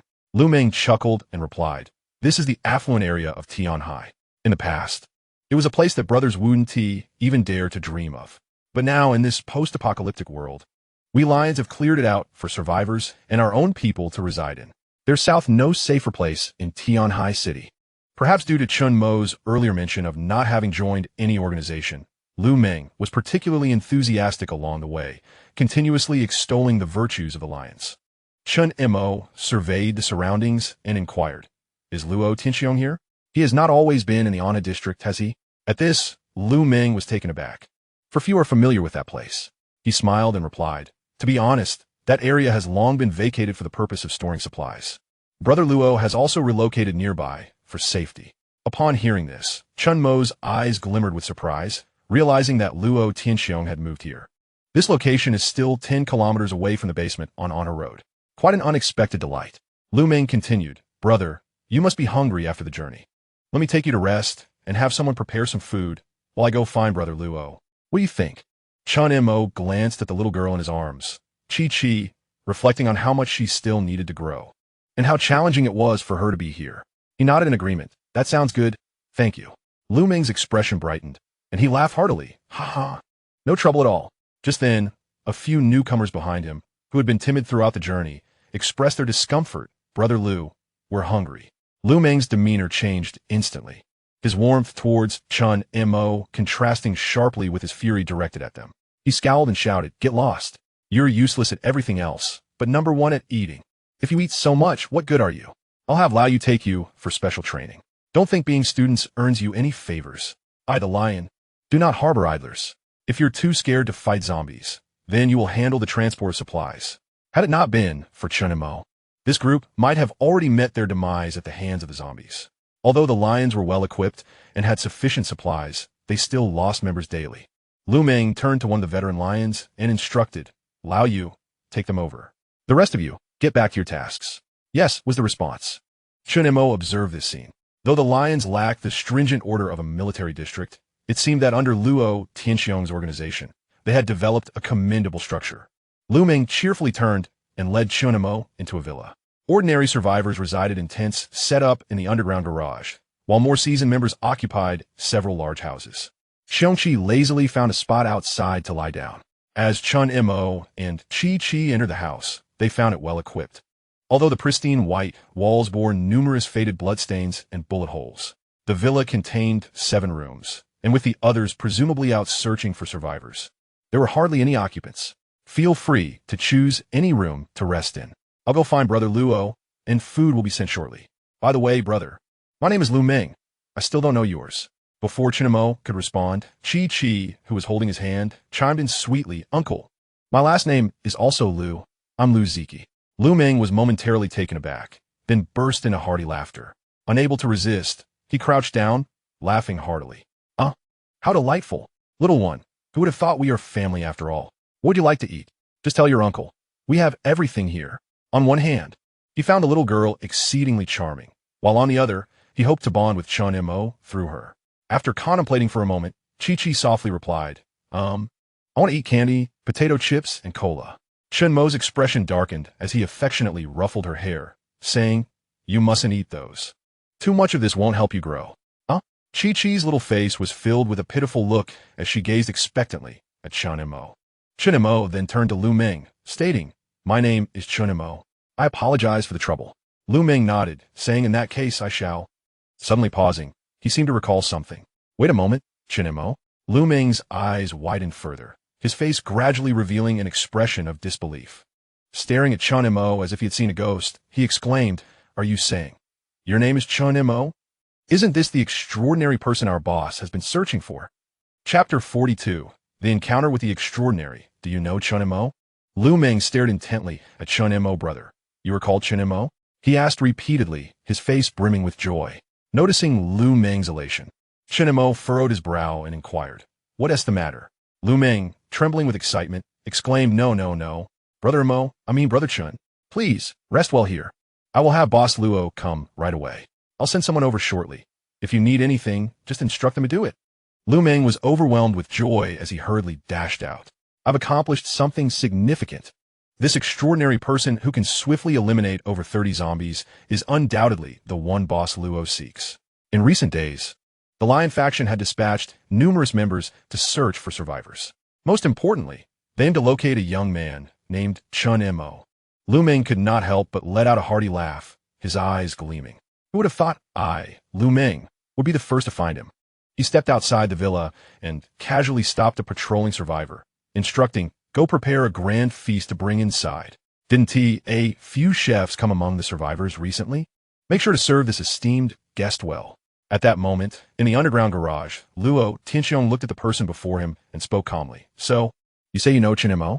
The underground garage was filled with numerous survivors, all brought back by the Lion faction members. Upon seeing Luo Tianxiong, each one displayed a look of utmost reverence. After all, even the burly men who returned with them were armed with firearms. Before Luo Tianxiong, everyone bowed in deference. At this moment, 5 or 6 tall, robust men stood beside him, adorned in gear of superior quality compared to the others. Luo Tianxiong regarded the young woman before him, who appeared timid and tattered, and spoke in a nonchalant manner. Wang Liao was taken aback. She had never witnessed such a scene. At the onset of the apocalypse, she had managed to survive, accompanying a group of other survivors, until the faint echoes of the imposing figure from the Wadama supermarket resurfaced. With a sense of trepidation, she had dared to reach out and surprisingly made contact. Subsequently, under the auspices of Alliance, her group of survivors arrived at this location. Wang Liao felt an overwhelming sense of anxiety. She was uncertain whether this tall, imposing middle-aged man, draped in a black coat and sporting a beard, was an enemy of Chun and Mo. At that moment, a member of the Lions beside her awkwardly remarked, Boss Luo, it is indeed true. This woman is said to be Chun Mo's ex-girlfriend. What did you say? Luo Tianxiong's eyes lit up at the revelation. He proceeded to recite Chun Mo's description verbatim, fixating his gaze on Wang Luyao as he inquired, "Is this accurate?" Wang Luyao, filled with trepidation, nodded slightly. Luo Tianxiong, seemingly exhilarated, reassured her, "Fear not. We shall not harm you. You claim to be Brother Chun's ex-girlfriend. Can you still reach him?" Wang Liao paused momentarily before shaking her head. "Where was he last seen?" Luo Tianxiong pressed. Wang Liao bit her lip and replied slowly, "On the 22nd. I saw him at Wadama. Then, your lions arrived." Luo Tianxiong's eyes sparkled with thought. After a brief moment, he burst into laughter, exclaiming, "What a blind fool." Not recognizing that this is Brother Chen's friend. "How could you bring this young lady here? Do not hesitate to welcome her. One must show respect, especially since she is acquainted with that remarkable individual. Who knows what lingering affections may exist between them." Wang Liao, taken aback by his words, reflected on her days spent here. Although food was delivered daily, the survivors in this underground garage were deemed of little value to the Lions. Those of worth had long been recruited into the organization. She realized it was undoubtedly due to her connection with Chun Mo that the leader of the Lions treated her with such courtesy. Yet in her memory, Chun Mo had always been an unremarkable person with no significant background. Puzzled, she asked, "Do you know Chun Mo?" Luo Tianxiong laughed heartily. "I dare not claim such familiarity. Chun, a remarkable individual, was merely encountered by chance." At that moment, Lu Meng rushed in from a distance, visibly anxious. "Boss." Upon hearing this voice, Luo Tianxiong turned around. Observing Lu Meng, who was panting and desperate, he couldn't help but furrow his brow. "What is the rush? Did I not instruct you to be more composed in your endeavors?" Lu Meng gasped for breath, having searched for Luo Tianxiong for quite some time, only to discover that he was not in the house. After inquiring with several individuals outside, he learned that Luo Tianxiong was in the underground garage. "Be boss. I found the person you were looking for." Luo Tianxiong asked, "The survivor?" Lu Meng replied, "No, it's Chun Mo." "What did you say?" Luo Tianxiong's eyes sparkled with intensity, his face filled with astonishment. The seasoned members of the Lion clan nearby were equally taken aback. Upon hearing the name, Wang Liao shuddered slightly. Jiang Dong immediately interjected, "Lu Meng, this is no jest. Are you serious?" Lu Meng earnestly affirmed, "Absolutely. I found him while training those newcomers." "Where is he?" Luo Tianxiong shouted urgently. Lu Meng replied, "He is currently in the third villa." Luo Tianxiong's expression turned ecstatic upon hearing this. He never imagined he would have the chance to meet this extraordinary person once more.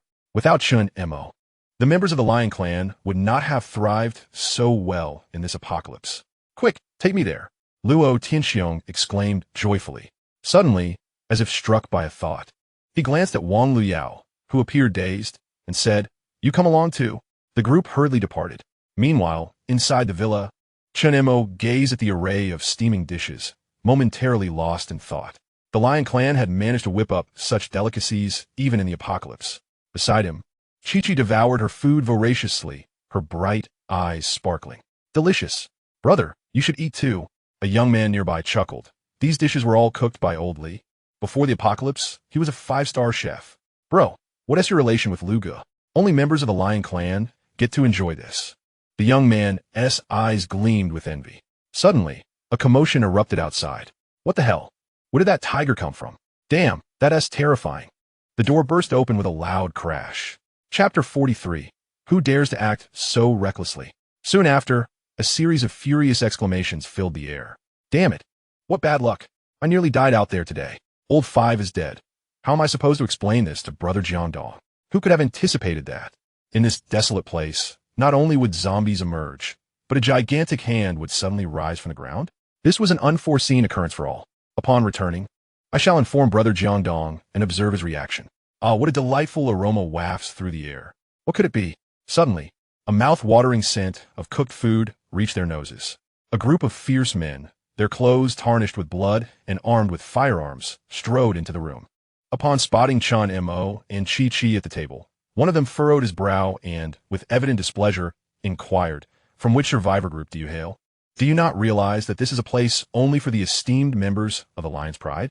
The young man nearby, seeing the newcomers, hurriedly approached with a forced smile. "Hee, Brother Chow, these are the people brought by Brother Lu Meng." "Lu Meng?" Chow Fengyuan echoed, his expression darkening. "That fellow is quite something. He comfortably takes newcomers outside while we risk our lives in the city center. And now he dares to bring outsiders in? I care not who you are. My patience is wearing thin. Leave at once. Chunmo's face remained serene as he glanced at them. Chi-Chi, feeling intimidated, whispered, "Brother." They seem unwelcoming. Chunmo smiled gently at her, disregarding the group, and softly asked, "Chi-Chi, have you had enough to eat?" Nodding obediently, she replied, "I'm full, brother." "Then let us depart." Chunmo lifted her in his arms and headed towards the exit. Lu Meng had been away for quite some time, and Chunmo intended to seek out Luo Tianxiong directly. The men observed Chunmo's discretion with disdainful chuckles. Chao Fanyuan sneered, finding a seat, and casually picked up a dish, indulging in the food. During this outing, they had already lost 4 or 5 brothers, leaving him in a foul mood. He sarcastically remarked, "Indeed, this must be the new chef's work. Our resources at Lion's Pride are already limited, and if everyone behaves like that Lu Meng fellow, chaos will ensue. Such delicacies should only be savored by us, the esteemed members of Lion's Pride."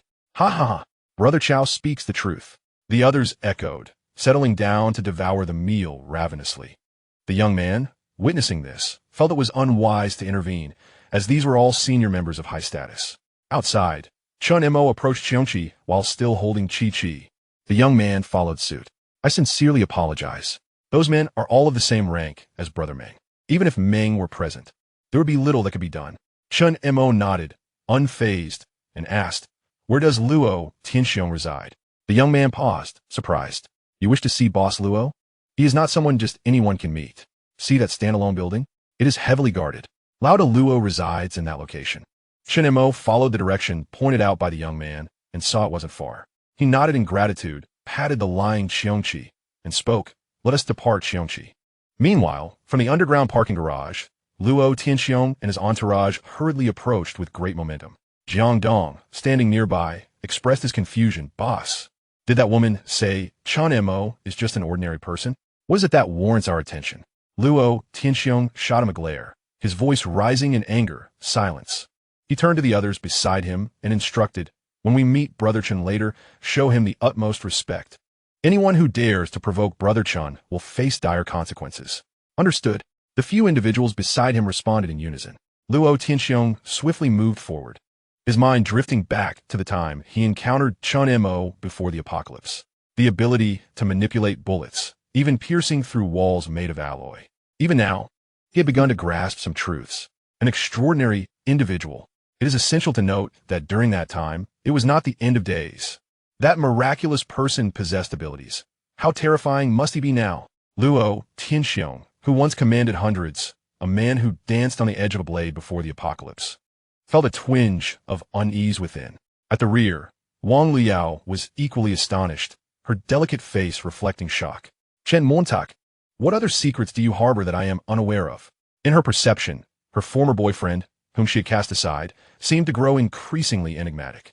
Just then, as if he had discovered something, Lu Meng at the forefront narrowed his eyes and halted, exclaiming, "Is that Chen Montak?"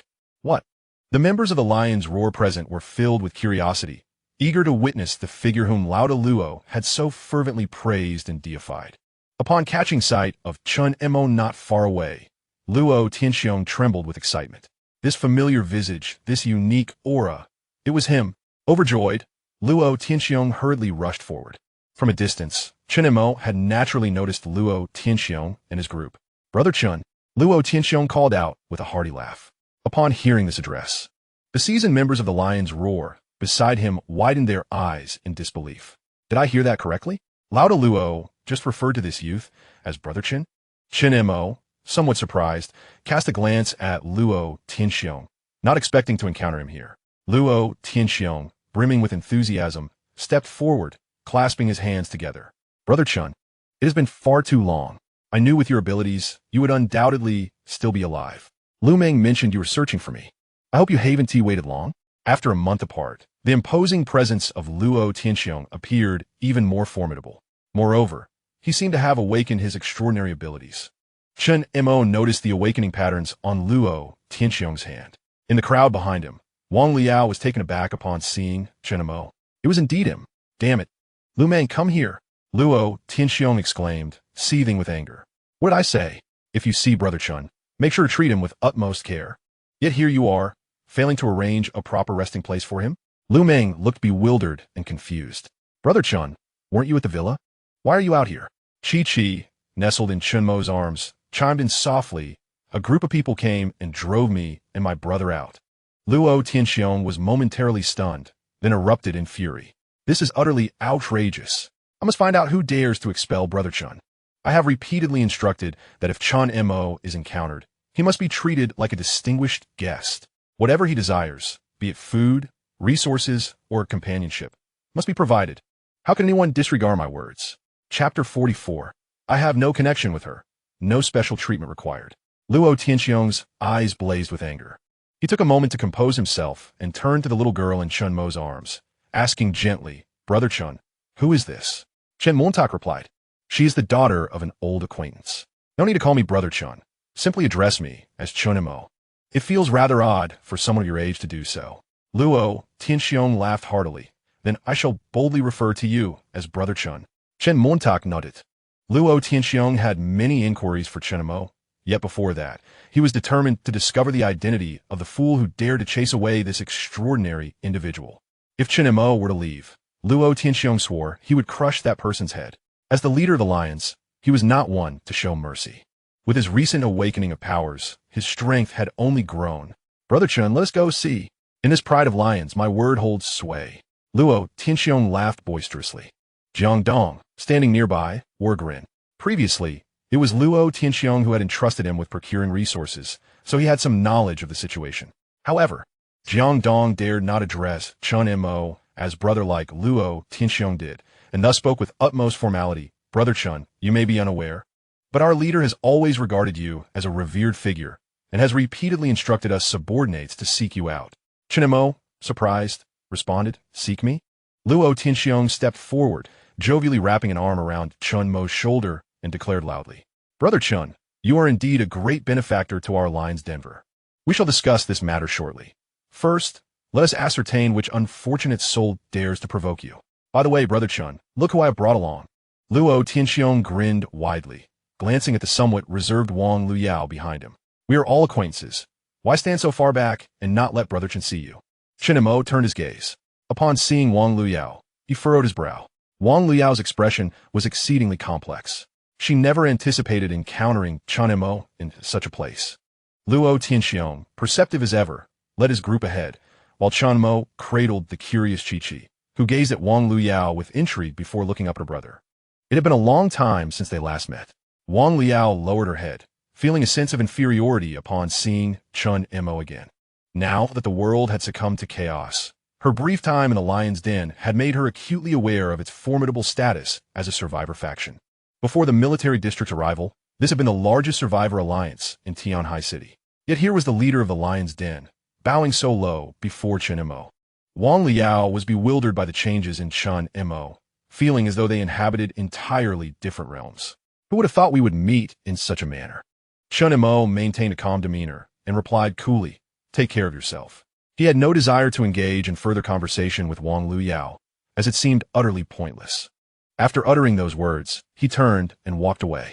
As she watched Chun Mo's retreating figure, Wang Liao trembled slightly, rooted to the spot, feeling abandoned. No one paid her any mind. Luo Tianxiong, observing Chun Mo approach, inquired amiably, Brother Chun, how do you find things? Rest assured, we will make the best arrangements for your young lady. She will lack for nothing in terms of food and drink. Chen Mo replied nonchalantly, I have no relation to her. There is no need for special treatment on my account. Although he had long since ceased to care, he would not be so kind as to allow Wang Luyao to benefit from his name. Oh, Luo Tianxiong's eyes narrowed as he contemplated this revelation. It appeared that this woman had committed some misdeed. With a hearty laugh, he declared, understood. Brother Chun, since you say so, we shall not afford her any preferential treatment. Let her return to the underground garage. Luo Tianxiong was inherently decisive and merciless. He addressed one of his companions with indifference. Let the useless survivors remain in the underground garage. Their only purpose is to assist in transporting supplies.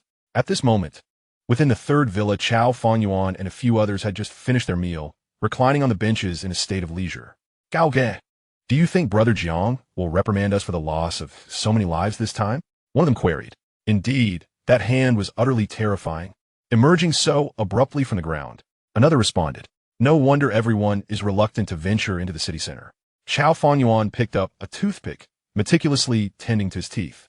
His countenance grim. This is crucial intelligence. Boss Luo has always aspired to expand his territory into the city center. However, the sheer number of zombies there is insurmountable. It's utterly impossible to cleanse it.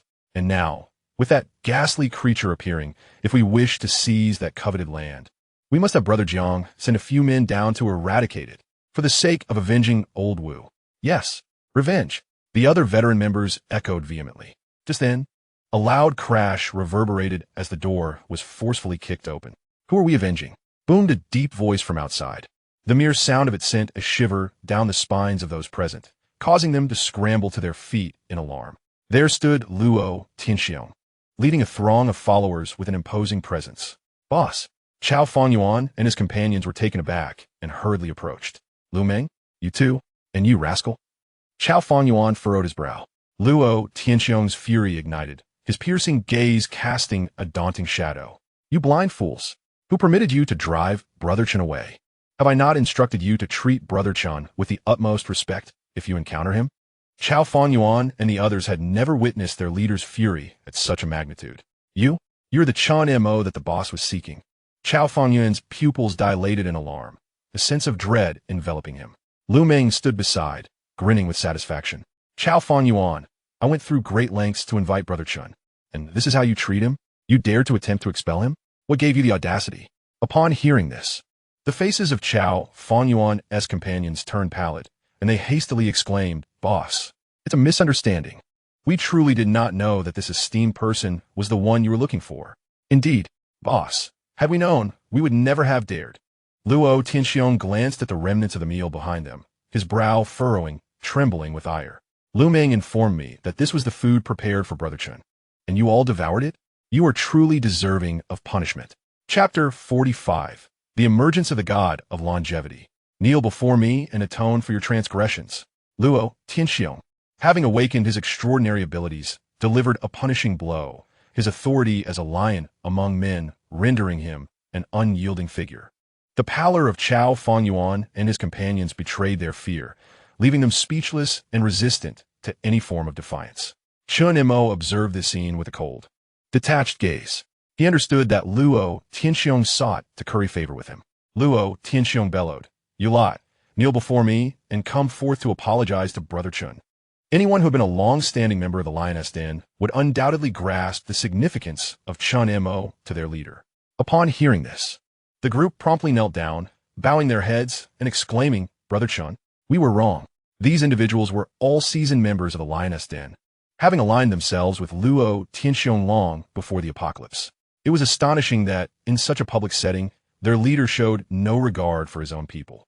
Jiang Dong, the second in command of the Lioness Den, cast a deep glance at Chen Mo beside him, his mind swirling with questions about what made this individual so special. Chen Mo's standing in the eyes of the others inevitably grew more substantial. In the hall, several brothers had yielded, yet Qiao Fanyuan remained unmoved, standing defiantly. Jiang Dong questioned, "Qiao Fanyuan, what are you still doing there? Did you not hear the leader's orders?" Luo Tianxiong's expression darkened in an instant. With a cold voice, he demanded, "Qiao Fanyuan, what is your meaning?"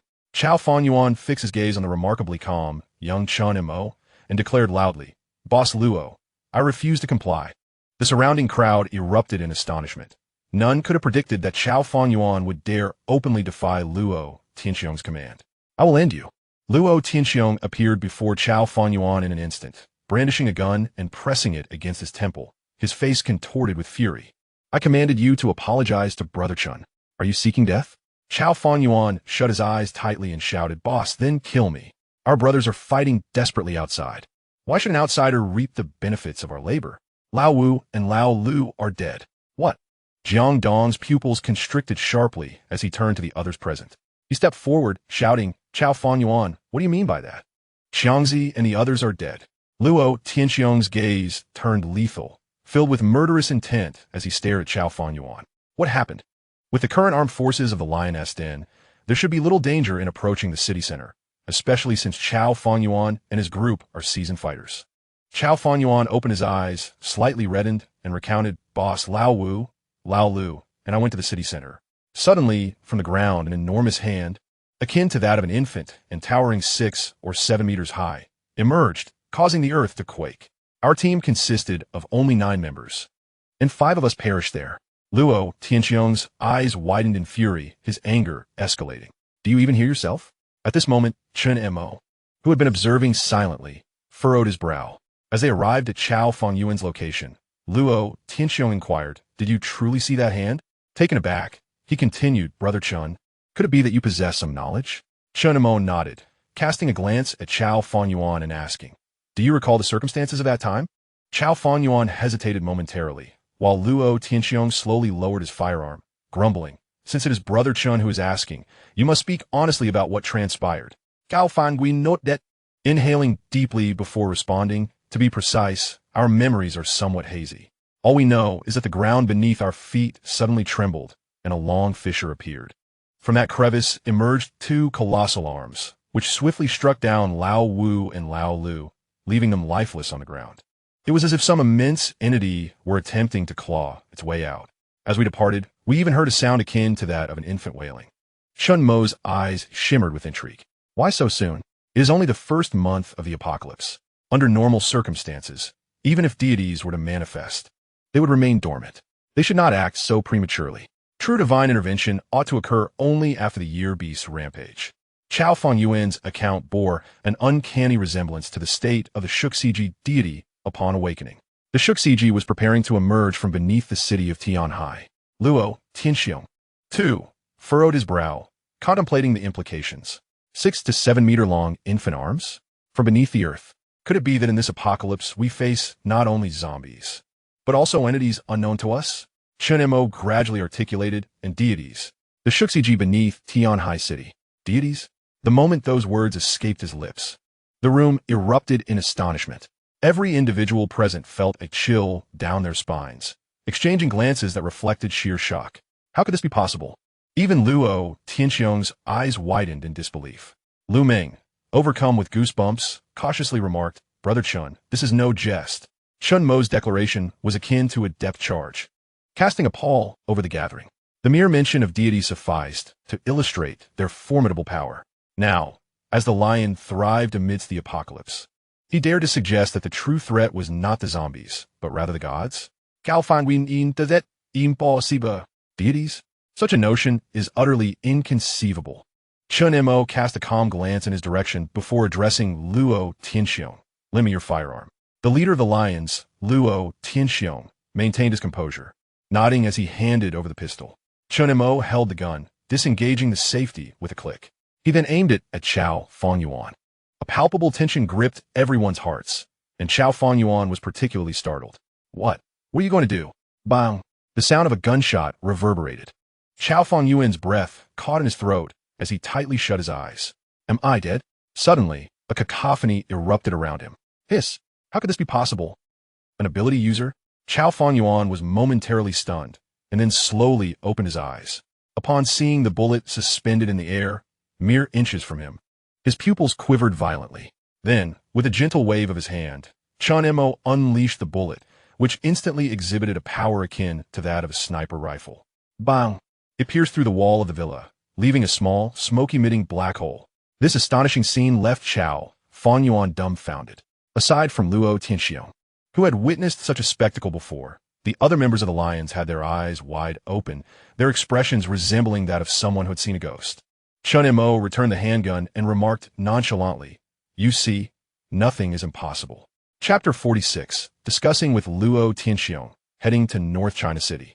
The feeling of having survived a calamity caused Chao Fengyuan to collapse to the ground with a thud, gasping for breath. He looked at Chen Mo with an incredulous expression. Sheer astonishment etched on his face. Gradually, he knelt down, bowing his head and saying, "I was wrong, Brother Chen." They were all aware of the existence of ability users. But the lion's ability users typically possessed enhanced physical capabilities or some mundane powers. Thus, they had always presumed that ability users were merely individuals with slightly superior physical attributes. Never had they imagined such terrifying power could exist. The ability to manipulate bullets was beyond human capability. Within the lions, power was the most respected currency. Initially, Many were puzzled as to why Boss Luo showed such reverence toward a young man. However, the moment Qiongqi demonstrated his strength, he undoubtedly conquered them all. At that moment, Chao Fangyuan was utterly convinced.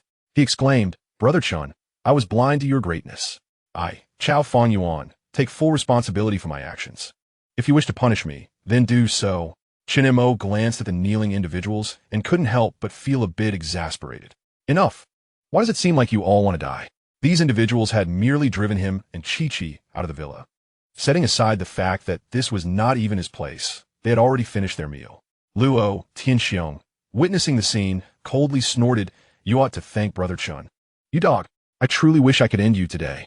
Had it not been for the fact that Chao Fong was originally a member of the Lion's Den, and fearing to dampen the spirits of his comrades, Luo Tianxiong would have shown no mercy. He cast a grateful glance at Qiongqi. "Brother Chun, I truly apologize. I shall send someone to bring more food right away." Qiongqi raised his hand to stop him. "There is no need. I shall not be here for long." "What?"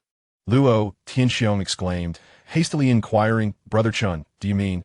Qiongqi surveyed the surrounding individuals, and Luo Tianxiong quickly understood. "You all may leave. I have something to discuss privately with Brother Chun." Qiongqi then looked at Qiongqi, gently setting her down and ruffling her hair. "Qiongqi, you should accompany Uncle Lu outside." With a hint of reluctance, Qiongqi protested. "Huh, brother, why?" "Be obedient," Qiongqi replied. Qiongqi nodded, and Lu Meng approached, attempting to offer a benevolent smile. "Hee, Qiongqi, how about Uncle takes you to play? We have plenty of toys here." Indeed, the innate love for play in children shone through, and Qiongqi's eyes brightened instantly. As the door was shut, Luo Tianxiong made a point to advise, "Close the door tightly." With a resounding thud, the door was shut.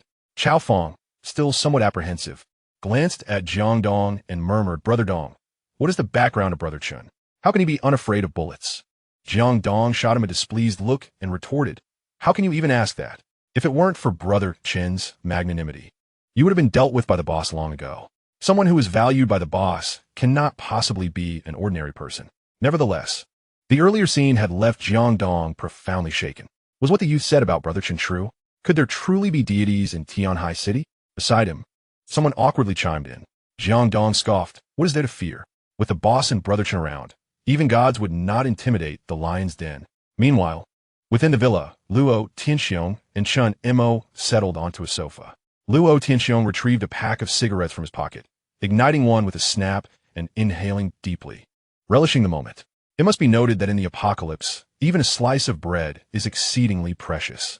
If one cannot fulfill the basic necessities for survival, spiritual satisfaction becomes an even greater luxury. Only the leader of the Lion's Den, Luo Tianxiong, possessed the means to indulge in a cigarette for relaxation. Instinctively, he offered one to Qiongqi, but hesitated mid-air. "Brother Chun, would you like a cigarette?" "All right. Ha! Look at my memory. I almost forgot you don't smoke." Luo Tianxiong chuckled heartily.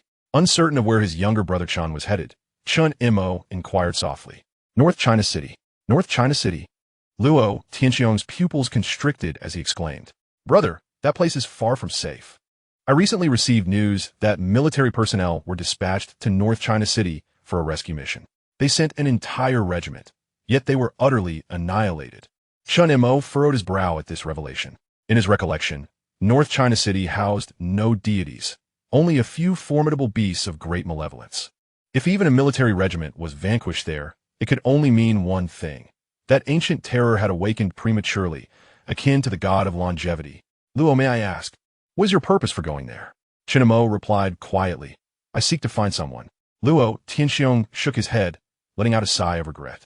With Qiongqi's immense strength, had he joined the lion, they would surely rise to greater heights. Alas, it seemed that fate had decreed otherwise for the lion. Nevertheless, this did not preclude fostering a friendship with him. Taking a puff from a cigarette, Luo Tianxiong earnestly proclaimed, "Brother Chun, you once aided me. I, Luo Tianxiong, am a man who repays kindness. I shall send a group of brothers to accompany you." Qiongqi waved his hand dismissively. "There's no need. I can go alone. I have come to the lion with a request." "Oh." Luo Tianxiong expressed genuine interest, laughing heartily. "Ha ha. Brother Chun, speak freely. Whatever assistance I, Luo the Lion, can offer, I shall provide wholeheartedly." Qiongqi nodded, fixing his gaze on him as he spoke solemnly. "Luo Tianxiong, did you see the little girl I was holding?" Her name is Qiongqi. Could it be that your request pertains to her? Luo Tianxiong asked, intrigued. Indeed, Chen Mo affirmed. North China City is fraught with peril, and it would be unwise to bring Qiongqi along. Luo Tianxiong immediately grasped Chen Mo's intent and assured him confidently, "This is a trivial matter. Rest assured, Brother Chen, you can leave that little girl in my care. I shall treat her as my own daughter and ensure she is shielded from any danger or harm." He had not anticipated that this divine being had come for such a reason. Yet, it seemed fortuitous. Clearly, the bond between Chen Mo and the little girl was profound. The lion could leverage this connection to forge a stronger alliance with Chen Mo. Chapter 47. Preparations before departure, the campaign against the god of longevity. Luo Tianxiong's eyes sparkled with determination as he declared, "Brother Chen, rest assured, anyone who dares to harm Qiongqi would be crossing me." Luo Tianxiong. Chen Montauk nodded, his gaze flickering with concern. "In truth, my worries extend beyond that." Luo Tianxiong. It seems that the revered deity of longevity is on the verge of awakening, as indicated by your subordinate. Luo Tianxiong was momentarily taken aback, his expression turning grave. "Even Chen, my younger brother, harbors such trepidation? Chen, given the might of my lion faction, what do you reckon are our odds against the divine being you mentioned?" Chen Mo cast him a sidelong glance and spoke without hesitation. "0. What?" Luo Tianxiong's breath hitched, his pupils dilating in shock. A chill crept down his spine. It is worth noting that the lion faction currently boasts a well-equipped membership of 2 to 300.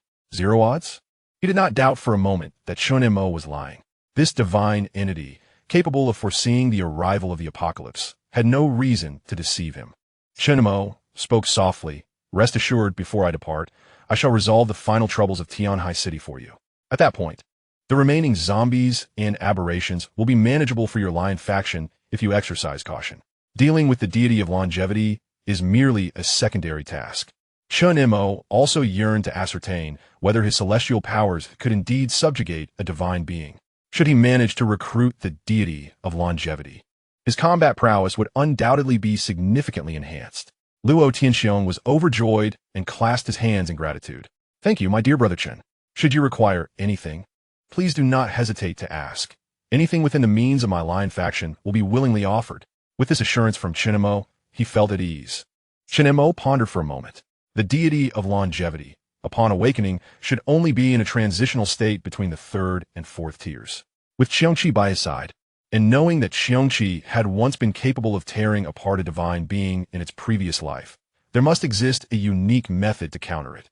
Once Qiongqi ascended to the 2nd tier and his celestial powers reached the same level, he should be able to defeat it. Chen Montauk remarked, "I have heard that you have amassed a considerable number of crystal cores. I require some. Crystal cores?"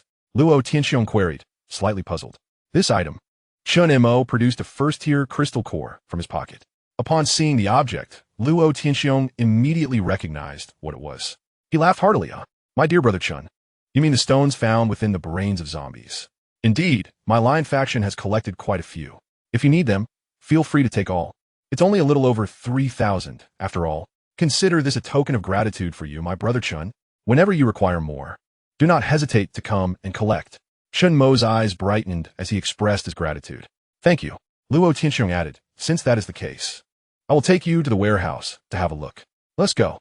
The two made their way to a modest warehouse, which housed a significant amount of supplies belonging to the lion faction. "Boss."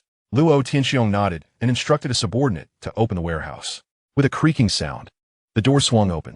Luo Tianxiong turned to his companion Chen Mo with a smile and said, "Come with me, my dear brother." The two entered the warehouse together.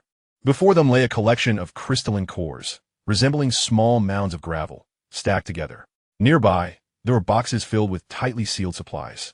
Chen Mo gazed at the crystalline cores, meticulously arranged, revealing not only a plethora of inferior cores, but also, surprisingly, a 2nd-tier core.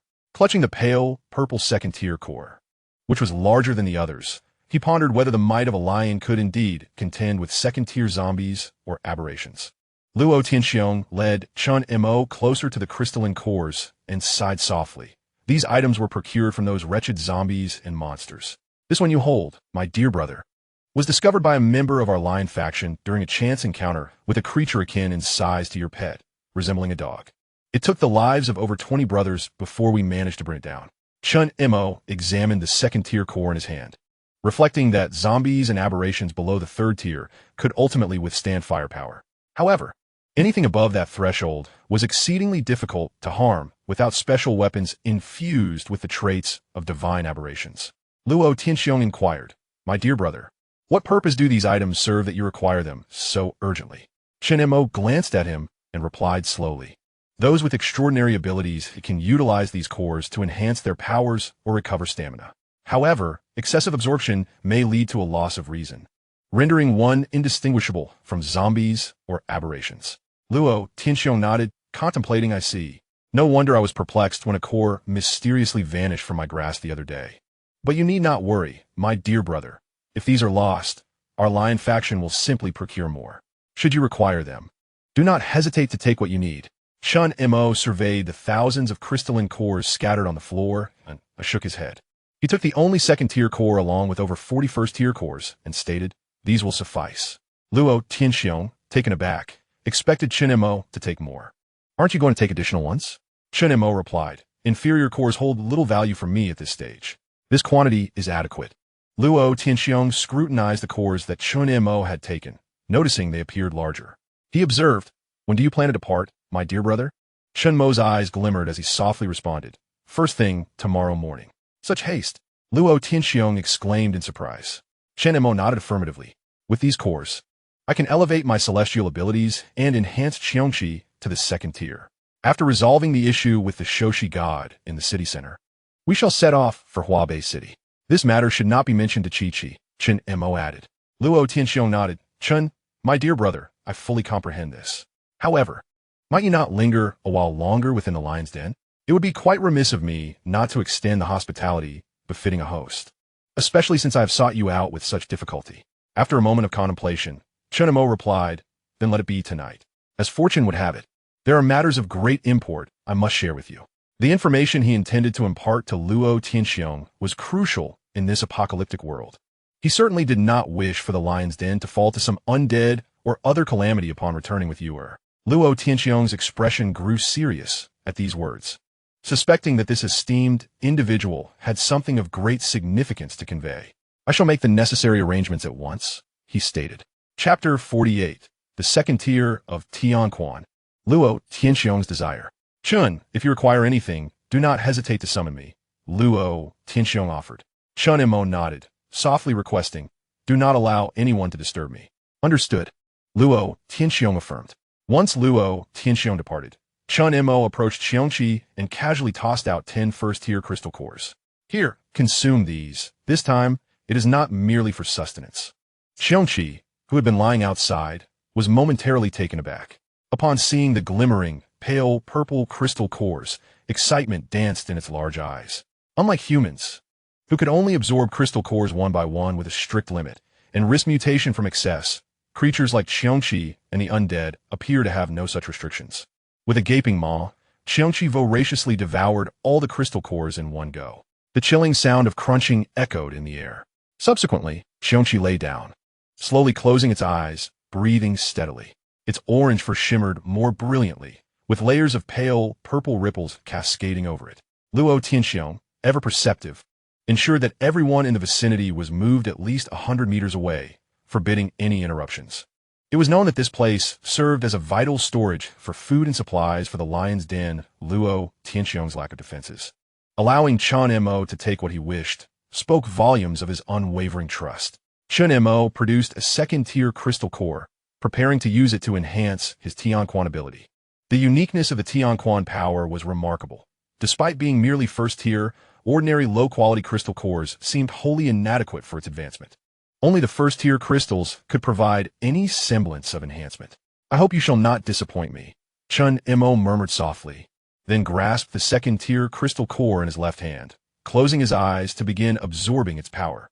Each enhancement of his ability not only fortified his powers, but also progressively strengthened his physique.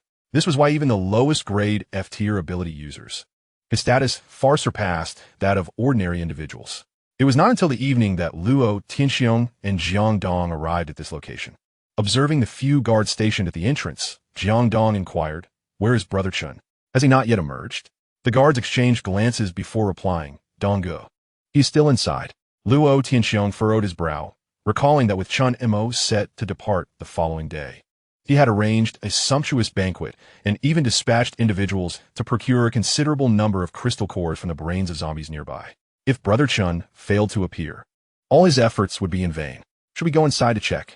Jiang Dong suggested. Luo Tianxiong raised a hand and shook his head. Let's wait here. Brother Chun has instructed that no one is to enter and disturb him. Jiang Dong, taken aback, considered the unusual situation. Having followed Luo Tianxiong for the longest time, he understood his temper well. It was always others waiting for him, never the reverse.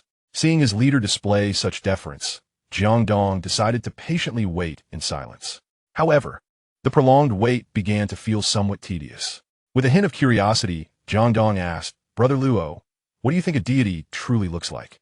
Is it possible that deities really exist? Luo Tianxiong cast him a sidelong glance and scoffed. Nothing is impossible. Before the apocalypse, would you have imagined the events unfolding now? If I had not reminded you to come, you would likely have perished in the embrace of your little girlfriend. The women Jiang Dong had been keeping were, without a doubt, among the first to transform into zombies. The mere thought of such a scenario occurring while he was engrossed in work sent shivers down his spine. Feeling somewhat embarrassed, he conceded, indeed. At that moment, a voice suddenly echoed from in front of them, sorry for the wait. Upon seeing the speaker, Luo Tianxiong's eyes brightened, and he smiled. Brother Chun, you're back? The newcomer was Chun Mo, who nodded slightly, a rare smile gracing his face. He felt quite pleased. The resources stored by the lion were indeed substantial, capable of nurturing a formidable warrior even in the early days of the apocalypse. He had not anticipated Luo Tianxiong's decisiveness in entrusting him with the crystal cores after learning of their significance. Currently, his Qiongqi ability had reached the second tier, and so had Qiongqi. Previously, merely integrating Qiongqi into his Qiongqi ability as a tattoo had left him with a sense of mental burden. This indicated that the first tier of Qiongqi could only accommodate a single Qiongqi to its near limit, preventing the prolonged utilization of the power of the Qiongqi tattoo. As of now, even if the creature, Qiongqi, has remained in its tattooed form for several days, it bears no burden. I appreciate the crystal cores, Chen Mo remarked. Luo Tianxiong, witnessing this, felt a surge of joy and laughed heartily. Brother Chun, you are being too modest. It seems your strength has indeed increased. Congratulations. Jiang Dong also chimed in with cheerful congratulations. Luo Tianxiong glanced around Chun Mo, seemingly pondering something, and queried with a hint of curiosity, Brother Chun, where is your pet?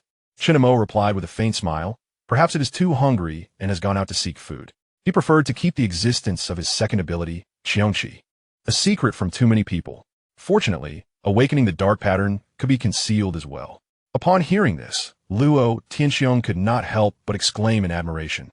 Your pet is indeed more formidable than any lion I have encountered before. If it were permitted, I would love to have one to play with. Setting that aside, he continued, come, Brother Chun, the banquet is ready, and now we are merely waiting for you, the main guest. Chun Mo nodded, let us proceed. Inside Villa Number 1, which is where Luo Tianxiong resides, the surroundings are remarkably clean and well-maintained, being the only place of its kind in the area. Daily patrols by members of the Lion's number at least 7 or 8. Luo Tianxiong gently pushed open the door, revealing a brightly lit hall adorned with flickering candlelight. A long table was laden with an exquisite feast, reminiscent of dining in an upscale restaurant before the apocalypse. In the hall, Qi, Lu Meng, and several of Luo Tianxiong's trusted subordinates were present. Upon seeing Chun Mo, Qi's eyes sparkled as she jumped from her seat and rushed into his embrace. Brother. Chun Mo smiled and ruffled her hair, taking in the lavish scene before him. He couldn't help but feel the stark contrast between the lions and the survivors he had encountered previously. With means, strength, and status, one could still live comfortably even in the apocalypse. In fact, freed from the constraints of law, life could be even more indulgent than before. One could pursue desires without restraint. Women, food, respect, Luo Tianxiong lacked none of these. What he truly sought was a higher tier of power and status. With a hearty laugh, Luo Tianxiong clapped Chun Mo on the shoulder. Brother Chun, how do you find a banquet I have prepared for you?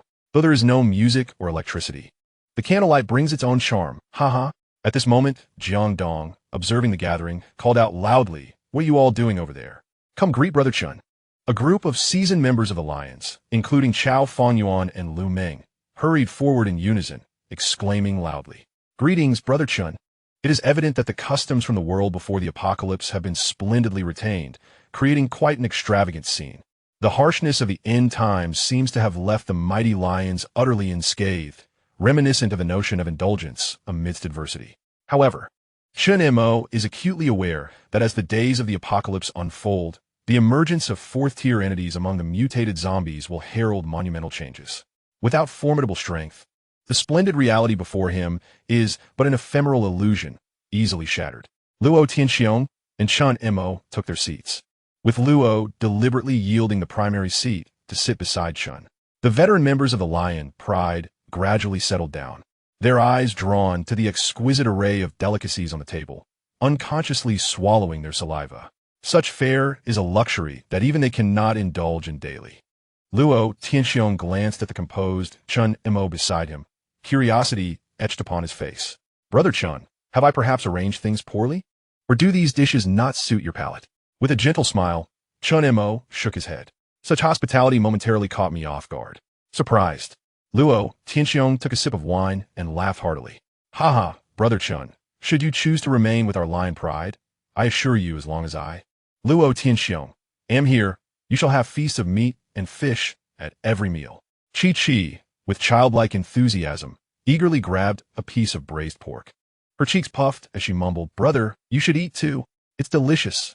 Chun Mo partook in a few symbolic bites, prompting the surrounding 6 or 7 rather reserved Lion members to finally begin their meal. Each of the robust men, clad in tight-fitting attire, ate with a surprising grace, cautious not to incur the displeasure of their leader. After a brief dining interlude, Chi, with her round belly, exclaimed joyfully, "I'm full." She hopped off her chair and turned to Chun Mo, her voice sweetly pleading, "Brother, I want to go out and play for a while. Today, I made several new friends." "New friends?" Chun Mo inquired with curiosity. At that moment, Lu Meng awkwardly chimed in, "Haha, Brother Chun. Among the survivors in the underground garage, there are a few children around Chi's age. They have been playing together all day and seem to have formed a close bond." Nodding in response, Chun Mo advised, "Very well, but do not play too late. Return for sleep when the time comes, understand?" Chi obediently nodded and darted out, carefree and joyful. Luo Tianxiong then instructed, "Lu Meng, you should accompany her. I have seen those little ones as well. Since they have a good rapport with Chi, let them stay together." The underground garage housed nearly 100 survivors, all eager to join the Lion Pride and secure housing. Lu Meng quickly nodded and rose to follow Chi outside. Only then did Luo Tianxiong turn to Chun Mo and say, "Brother Chun, there are certain matters you mentioned earlier that I need you to share with me." Uncertain of the matter at hand, Chun Mo set down his chopsticks and wiped his mouth. He fixed his gaze upon the man before him and spoke. "Luo Tianxiong, I pose this inquiry to you. If the military district were to approach you, demanding the surrender of your resources and weapons to aid others and incorporate them into their ranks, would you acquiesce?" Upon hearing this, a hot-tempered fellow across the table slammed his palm against the surface with a resounding bang. "What nonsense is this? My brothers of the Lion Clan have fought tooth and nail, and at long last, we have secured a place to call home. The deeds we have accomplished, which they failed to achieve, have resulted in nearly 100 survivors here. How can they dare to requisition from us in this apocalyptic world?" Luo Tianxiong furrowed his brow and reprimanded him. "Did I ask for your opinion? Sit down." The man flinched, casting an awkward glance at his comrades before falling silent. A flicker of realization crossed Luo Tianxiong's eyes. In that moment, the effects of alcohol faded significantly. This was indeed his greatest concern. In the early days of this apocalypse, the military district focused on safeguarding the most vital leaders. Once stability was restored, they would undoubtedly begin to consolidate the surrounding survivors. With their former prestige, a mere call to arms from them could shatter the hard-won Lion Clan he had painstakingly built. In terms of equipment and strength, the large factions formed by the survivors would ultimately be subsumed. Luo Tianxiong had long awaited this opportunity to ascend as a ruler. How could he possibly relinquish his hard work so readily? This was precisely why he sought out survivors, to cultivate and establish his own power. Turning to Chun Mo, he spoke earnestly. "Chun, what if I were to say I am unwilling?" Chun Mo narrowed his eyes, studying him in silence for a protracted moment. Indeed, he had not erred in selecting this individual. It appeared they faced considerable difficulties ahead.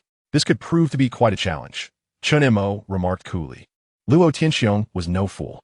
Recognizing the implication of Chun Mo's words, his expression shifted. So, your meaning suggests. The surrounding members of the Lion clan perked up their ears, eager to hear. Luo Tianxiong Shurchen Montak, rest assured. Each of these men is a brother who has fought alongside me through thick and thin. Chen Mo nodded, responding, in truth. Your aspirations are not beyond the realm of possibility. You are not alone in harboring such ambitions. Before the rebirth, there existed several factions, equally formidable as the military district, composed of individuals with extraordinary abilities. Of course, internal discord within a military district has contributed to the emergence of multiple war zones. However, Luo Tianxiong, when it comes to resources and firepower, you cannot hope to match them. Yet, in the future, the prowess of those with extraordinary abilities will surpass your wildest imaginations. Are you suggesting that we should leverage the abilities of these extraordinary individuals? Luo Tianxiong immediately grasped the intent behind Chun Mo's words, his tone transforming into one of profound respect. With a smile, Chun Mo shrugged and remarked, I haven't said anything at all. I shall eliminate the greatest threat to Tianhai City, the Shou Shishin, before my departure. Although Tianhai City is not small, it undeniably suffers from a dearth of talent. Currently, we are merely at the initial stage. Once the major factions take shape, the survivors will naturally seek refuge. Rather than squandering manpower in search of survivors, it is more prudent to explore alternative avenues. As he spoke, Chun Mo casually handed over a note, one he had prepared during his time in the old rental. Luo Tianxiong took the note, glanced at it, and was instantly taken aback. Even his hand, which clutched the note tightly, began to tremble involuntarily. His eyes sparkled with fervor, and he murmured in sheer excitement, these names. The surrounding veteran members of the Lionheart could not help but crowd closer, their gazes fixated on the note. Boss, let me see it too. Get back, you fatso. I want to see as well. Luo Tianxiong tucked the note into his clothing, his face alight with exhilaration as he looked at Chun Mo with utmost respect. Brother Chun, your kindness is beyond words. Should there arise any need for assistance from the Lionheart in the future, do not hesitate to ask. We shall surely lend our full support. Chapter 50, Settling Qi. Leaving the Lionheart. The note that Chun Mo had provided was filled with names on a single page. Among them was Shi Yuan, along with other renowned figures from various war zones and survivor factions. Of course, Chun Mo's memory only offered him a rudimentary understanding of these extraordinary individuals, having a general idea of where they might appear. As for more specific details, a faint smile graced Chun Mo's lips. This should prove beneficial to your Lionheart. Within this list, Chun Mo had infused some personal motives.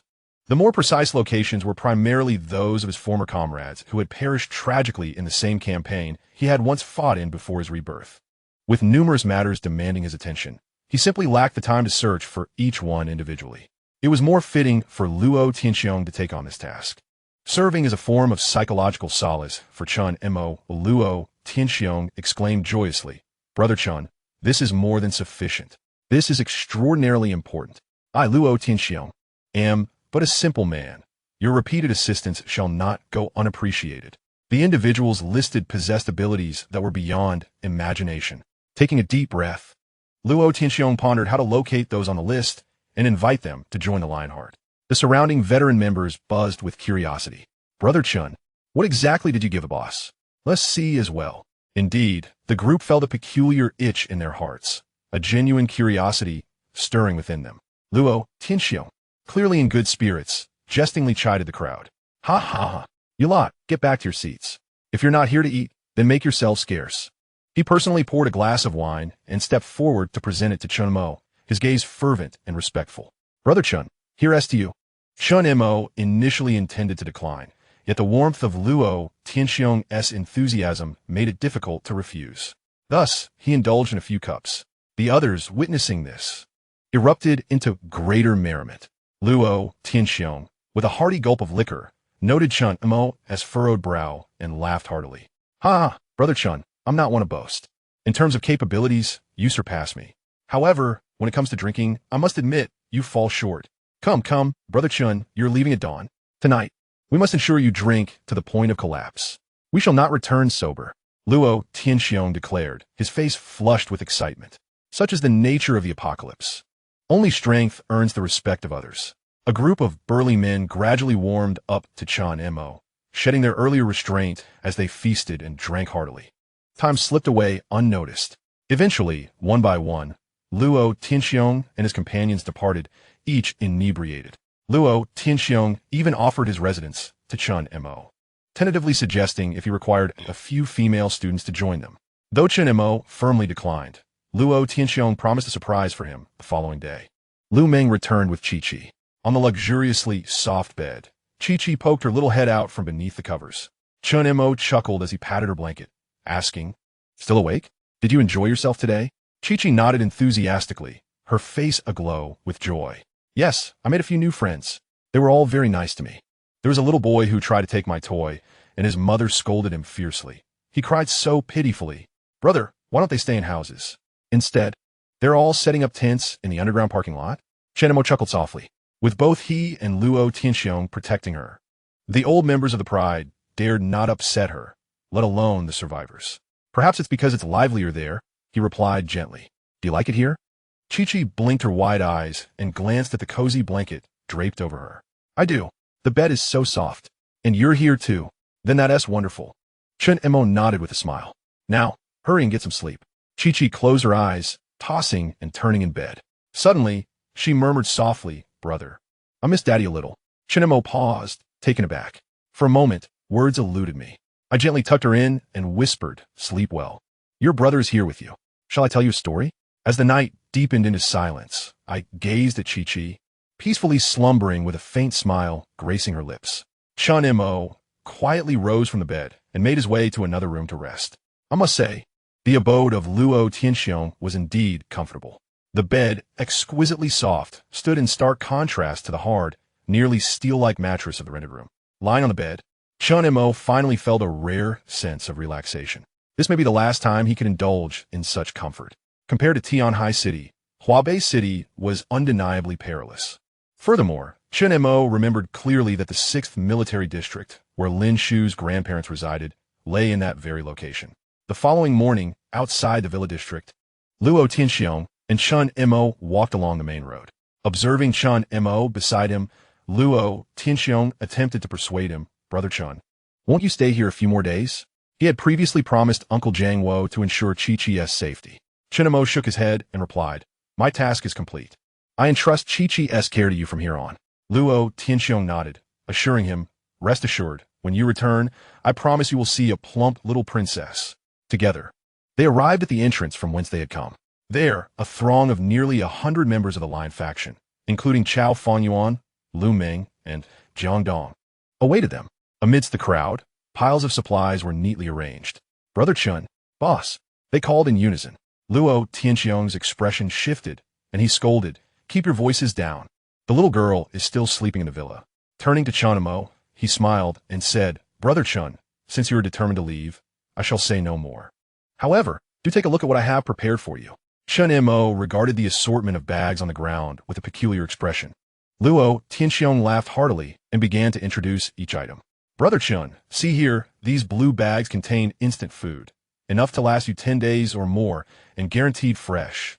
These others hold daily necessities. You're heading to Huabei City, aren't you? I've also arranged a map for you." There were a total of 12 bags, 7 of which were filled with food. Considering the additional miscellaneous items, even a creature as formidable as Qiongqi would be hard-pressed to carry such a load.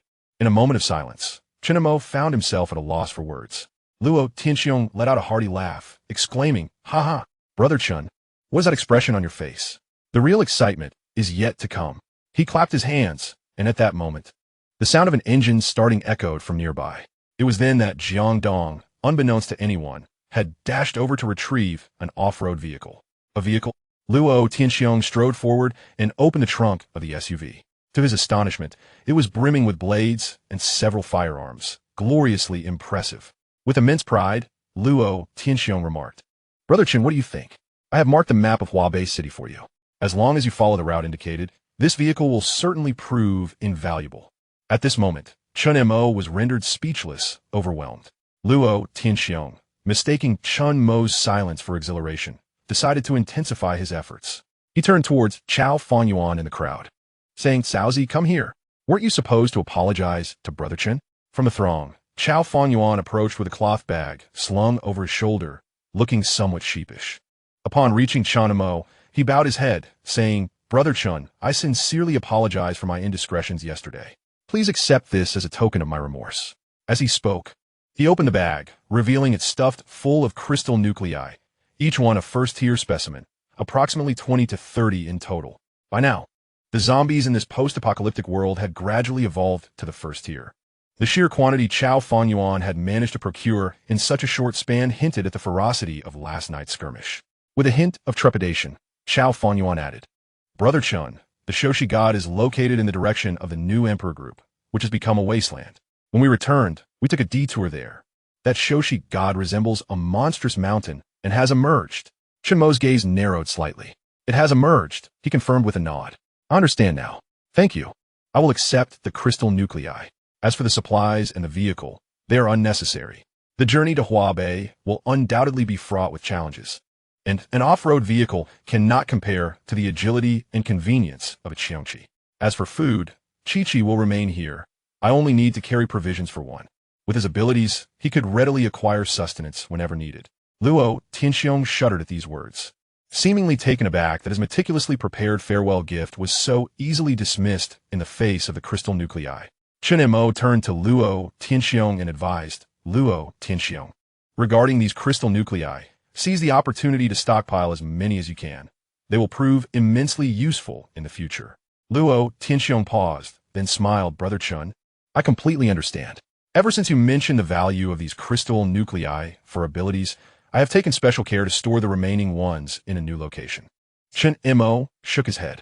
He spoke not of trivial matters. Casting a glance at the crowd, he approached Luo Tianxiong and spoke in a low voice. "If one day a mysterious merchant, approximately 1 meter tall, cloaked in black robes with an obscured visage, appears in Tianhai City, seize the opportunity and seek him out with an ample supply of crystal cores. He will possess what you require. I must take my leave. Take good care of Chi-Chi." With that, Chen Mo said no more and set off towards the heart of Tianhai City. Under the influence of the Tianquan ability, Qiongqi transformed into a tattoo upon his skin, significantly enhancing Chun Mo's physical prowess, enabling him to move with remarkable speed. In the blink of an eye, he vanished from sight. Luo Tianxiong felt a jolt in his heart as he watched Chun Mo's graceful departure, momentarily lost in thought, filled with an inexplicable sense of longing. A mysterious merchant? What could that possibly entail? Luo Tianxiong had marveled more than once at Chun Mo's foresight, while he did not fully comprehend its meaning. He trusted that Chun Mo would not deceive him. At that moment, Jiang Dong, unable to contain himself, sighed, "Ah, Brother Chun is truly remarkable, decisively moving as he pleases. Only someone of such formidable strength can navigate this apocalyptic world with ease." He reflected on how their own group, the Lions, had to meticulously prepare and arm themselves before embarking on any endeavor. Luo Tianxiong nodded in agreement. "Indeed, it is a pity, however, that he is not one of us." Jiang Dong inquired, "Boss, do you think Brother Chun will truly confront that deity?" The mention of the Shoshi God made Chao Fanyuan's expression change dramatically, as if haunted by unwelcome memories. Among the gathered, only he and a few others had dared to glimpse the Shoshi God from a distance, too fearful to approach. Luo Tianxiong reassured, "Do not worry. We need only to trust him. Brother Chen's enigma surpasses our imagination." With excitement gleaming in his eyes, Luo Tianxiong declared, "As for us Lions, we have much to accomplish." Chun Mo's appearance had once again provided him with direction, to seek the individuals on that list and to store crystal cores in order to find the mysterious merchant spoken of by Chen Mo. This enigmatic merchant appeared 3 months after the onset of the apocalypse, possibly even earlier. Unlike the wandering traders who bartered resources for profit, he represented an exceptionally unique entity within this desolate world. He seemed to possess a peculiar ability, appearing silently in any location, not hostile towards humanity. He offered countless unimaginable exchanges, supplies, weapons, information, power, proposing a price in return. Due to his mystery, many speculated about the true identity of this enigmatic merchant. Could he possibly be a deity himself? Perhaps he aided the Lions because his countenance had caught the attention of the military personnel who had come to rescue Lin Shu on that fateful day. Killing Lin Shu would render it impossible for him to join the 6th District in this lifetime, instead placing him in irreconcilable opposition to it. The Lion, a legacy left by Chun Mo, serves as a means to combat the 6th District, in the heart of Tianhai City, before launching an assault on the god of longevity.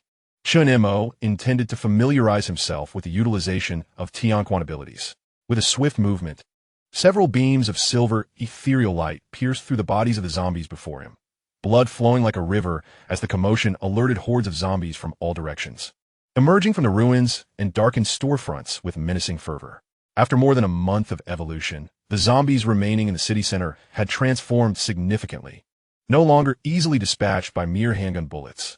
Armed with a katana, Chen Mo swept through the horde, severing heads in a gruesome display, blood gushing forth like a fountain. The power bestowed by the Qiongqi tattoo invigorated him, making him feel as though his stamina was boundless, his body brimming with strength. Chapter 52. Could the god of longevity possess the ability to teleport? After continuously slaying several zombies, Chen Mo decided to cast aside his katana and unleash the pure force of his physical prowess, launching a punch at the multitude of zombies before him. An astonishing sight unfolded. An ethereal claw of Qiongqi materialized above his right fist. With a vicious strike, a long arc of blood painted the air, tearing through flesh, intestines, and internal organs. The zombies blocking the road fell one by one. Chen Mo's face lit up with joy as he gazed in disbelief at his hands. A mere flick of his wrist shattered a massive boulder beside him. Was this the power of Qiongqi? The Qiongqi ability not only allowed him to control otherworldly beings, but also enabled him to harness the strength of those he had subdued. His eyes widened in astonishment. Releasing the Qiongqi ability, he summoned Qiongqi, urging it to master its second-tier power swiftly in preparation for the impending battle against the god of longevity. Now, Qiongqi had grown considerably, its majestic form more imposing, with its deep orange fur becoming even more pronounced and its limbs robust and powerful. Remarkably, small horns began to sprout on either side of its brow, erasing any trace of its former feline appearance. With a deep, resonating growl, Qiongqi observed the approaching zombies, moving with astonishing speed. With a single clap of its paws, it effortlessly reduced several zombies to mere pulp. The ground beneath them cracked as a deep pit formed, obliterating even the crystal cores within the zombies' brains, rendering them non-existent. Qiongqi let out a thunderous roar, echoing through the air. The commanding voice resonated with an air of authority, momentarily rendering the encroaching horde of zombies in a state of bewilderment, as fellow beings of a different nature. The roar of the creature, known as Qiongqi, held significant intimidation for these zombies. Witnessing the spectacle, Chen Mo could not help but smile broadly. It appears that after consuming those crystal cores, you have indeed experienced considerable growth. Here, we are nearing the location of the god of longevity. Chen Mo's mind involuntarily drifted back to the horrifying scene he had witnessed earlier at the new Emperor group. His eyes flickered with intensity. At the onset of the apocalypse, the god of longevity should now possess only fourth-tier abilities. The god of longevity, colossal in stature, moved with extreme slowness and lethargy. With his mastery over abilities combined with the formidable power of Qiongqi, it seemed likely that capturing the god of longevity would pose no significant challenge. At this moment, Chen Mo felt a surge of excitement. To slay a deity, this was a scenario he had scarcely dared to envision in his previous life. Never did he imagine that he would truly embark on this endeavor alone. A profound exhilaration coursed through him as he murmured in anticipation, "Let it come." Simultaneously, within the Lion Villa, Luo Tianxiong pondered over a piece of yellowed paper when suddenly a series of knocks resonated from the door. "Come in," he commanded. Lu Meng entered, accompanied by Chao Fanyuan and Jiang Dong. Upon seeing the newcomers, Luo Tianxiong felt a twinge of frustration. "Is that little girl still crying?" Lu Meng sighed, expressing his helplessness. "Boss, there's truly no way around it. Chi-Chi keeps wailing and insisting on finding Brother Chun. I've tried everything, but nothing seems to work." Luo Tianxiong pinched his temples in exasperation. Taking care of a child was a challenge he was ill-equipped to handle. "What is she doing now?" Lu Meng replied. "After causing quite the ruckus, she has finally fallen asleep." Luo Tianxiong nodded thoughtfully. "Well then, isn't Chi-Chi supposed to be playing with those peers of hers? Take them all over to keep her company, and inform their parents that whoever can cheer her up will be welcomed into my lion faction. Also, bring along some delightful snacks. Children are easily pleased." Lu Meng nodded and, albeit reluctantly, departed. Luo Tianxiong then turned his gaze towards Chao Fanyuan, puzzled. "What brings you two here again?" Jiang Dong's expression was grave as he spoke. "Boss, Old Yun and the others have yet to return. What? Luo Tianxiong frowned. Didn't they go out hunting for crystal cores together last night? I was wondering where they had gone. At that moment, Chao Fanyuan shook his head and added, Boss. They went to the west side of the city center. They said they would split up to see who could hunt the most crystal cores. Luo Tianxiong's furrowed brow deepened further upon hearing this revelation. Previously, he had dispatched Chao Fanyuan and others to the city center to hunt for some crystal cores to bring back to Chunmo. The city center, however, was a perilous place, inhabited by the deity of longevity, compounded by the presence of numerous zombies. Jiang Dong remarked, Could they have encountered the deity of longevity? Boss, should we send someone to search for them? Luo Tianxiong's eyes glimmered as he pondered for a moment. It should be fine. The deity of longevity resides near the Qiongqi group. They are not headed there. Just then, a figure burst through the door, breathless and frantic. Boss, it's bad. Li Fengyun has returned severely injured. With a jolt, Luo Tianxiong sprang up from the table. Where's he? Outside the villa area, Luo Tianxiong beheld Li Fengyun, drenched in blood and missing an arm. A wave of foreboding surged within him. He distinctly recalled that Li Fengyun had set out with Chao Fanyuan and a team of 10. Yet now, only Li Fengyun had returned? Chao Fanyuan's pupils constricted as he rushed forward. Li Fengyun, why are you the only one back? Where are the others? Li Fengyun, gravely weakened and lying on a stretcher, gazed with blurred vision at Luo Tianxiong and Chao Fanyuan. Upon seeing Chao Fanyuan, clarity returned momentarily.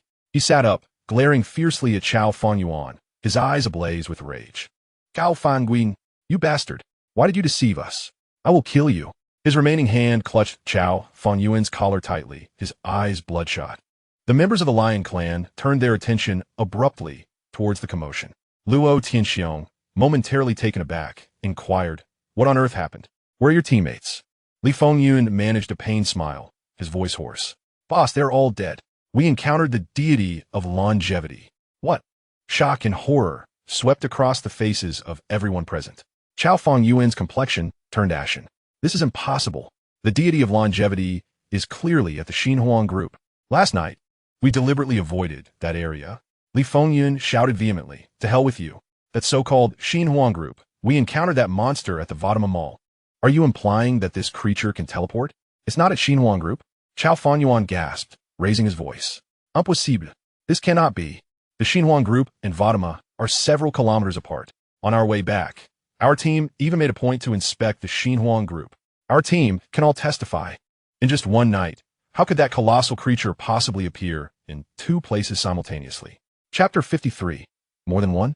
Female zombie versus Shoshi god. How could I possibly know? Li Yunfeng's eyes were bloodshot as he coughed heavily, spitting out several mouthfuls of blood. Luo Tianxiong bellowed, Enough. What on earth is happening? Where's that Shoshi god now? Upon hearing their leader's command, the two halted simultaneously, recounting everything they had experienced the previous night. According to their descriptions, both teams dispatched had seen the Shoshi god at the exact same time. Luo Tianxiong's brow furrowed in deep concern, his agitation mounting. At that moment, Jiang Dong, who had been silent for quite some time, suddenly spoke softly, Boss, do you think there might be more than one Shoshi god? The moment those words were uttered, Luo Tianxiong's pupils constricted sharply, a chill sweeping over him. Even Chao Fanyuan and Li Yunfeng turned to look at him in unison. This is bad. Luo Tianxiong's expression shifted dramatically. If that is the case, then Brother Chun is surely in danger. Luo Tianxiong asked, How long has Brother Chun been gone? Jiang Dong replied, About 4 or 5 hours, I believe. Damn it. Luo Tianxiong's expression fluctuated wildly as he cursed. Jiang Dong inquired, What bear? Luo Tianxiong immediately commanded, Jiang Dong, hurry. Gather all the brothers and prepare their gear. If there are indeed 2 of those cursed creatures, it will spell trouble. Meanwhile, in the heart of Tianhai City, this area had once been the workplace of the elite and white-collar class. Skyscrapers loomed tall, inspiring awe. Now, those grand edifices lay in ruin, collapsed in a cacophony of destruction. Amidst the rubble, hordes of zombies roared at those who dared approach. Suddenly, a pitch-black shadow leaped from among the zombies, soaring to a height of 4 to 5 meters. It was a second-tier zombie, its head grotesquely half-formed, its body infested with rotting maggots. The zombie moved with astonishing speed, emitting a foul odor as it lunged at Chun Mo roar. Chun Mo furrowed his brow. With a swift motion of his right hand, The steel balls that orbited him shot forth like bullets. Just as they were about to strike the center of the zombie's forehead, it unexpectedly twisted its body, causing the steel ball to pierce through its shoulder instead. This zombie, having advanced, had evidently enhanced its abilities, showing a remarkable increase in speed. Oh, Chen Montaque mocked, slightly taken aback. Then what of this? The dominion of supernatural powers activated. The surrounding ruins began to tremble violently. In an instant, discarded metal surged toward the approaching zombies, resembling a sandwich. With a resounding crash, the metallic clash echoed. The blade in hand swiftly severed, causing the head of a zombie to roll to the ground.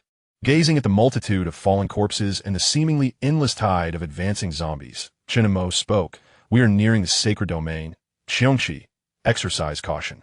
The closer we approach the dwelling of the divine, the more perilous the surrounding zombies become. Such a dense congregation. It is no wonder the lions dare not venture further in. Qiongqi responded with a low growl at his side. Suddenly, a piercing scream erupted ahead, followed by a sound reminiscent of an infant's wail. The ground trembled beneath their feet. Upon hearing this sound, the zombies converging from all directions abruptly halted and eerily turned away. Chen Mo was taken aback. This sound, oddly familiar, the god of longevity? He furrowed his brow, slightly astonished, and glanced at Qiongqi, who was devouring a zombie's brain. Qiongqi, we must depart.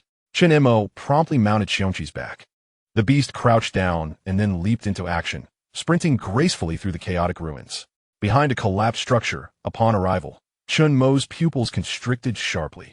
The sight before him was utterly overwhelming. The thunderous sounds of crumbling buildings resounded incessantly.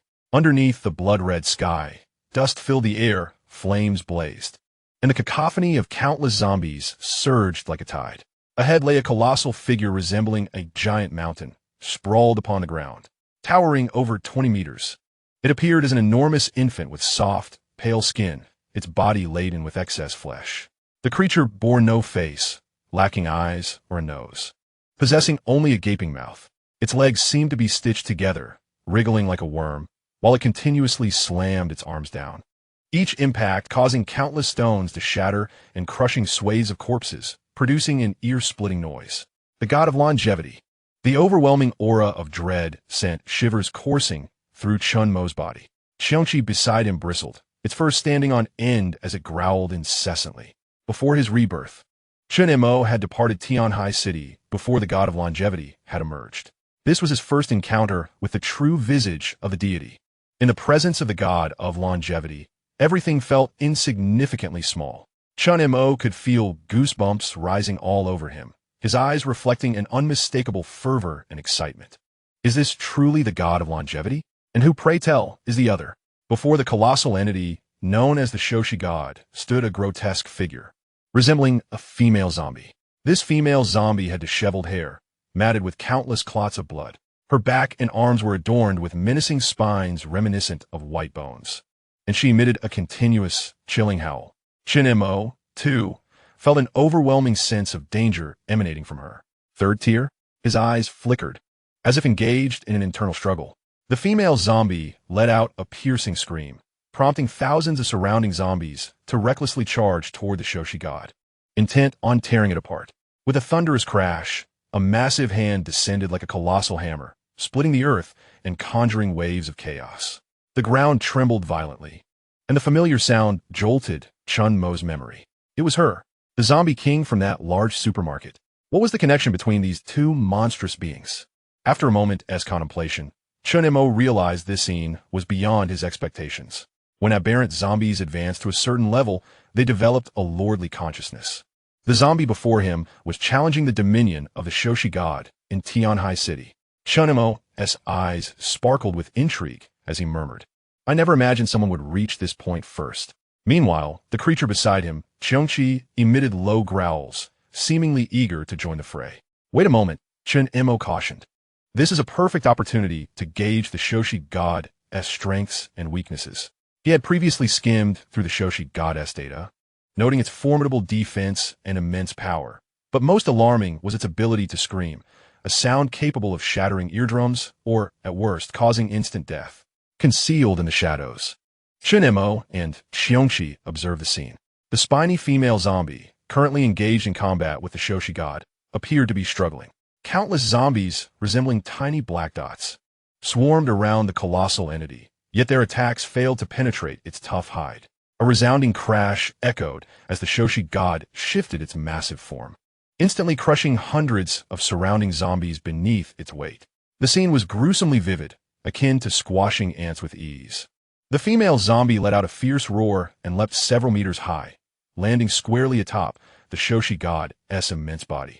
Her razor-sharp claws sank into the flesh of the Shoshi god as she swiftly climbed upward. Upon reaching the apex, the female zombie plunged her spiked hands deep into the Shoshi god's vast form, subsequently sliding down and tearing open two gaping wounds that gushed forth green blood. This strike evidently inflicted pain upon the Shoshi god, which emitted a prolonged, piercing scream reminiscent of a buzzing bee.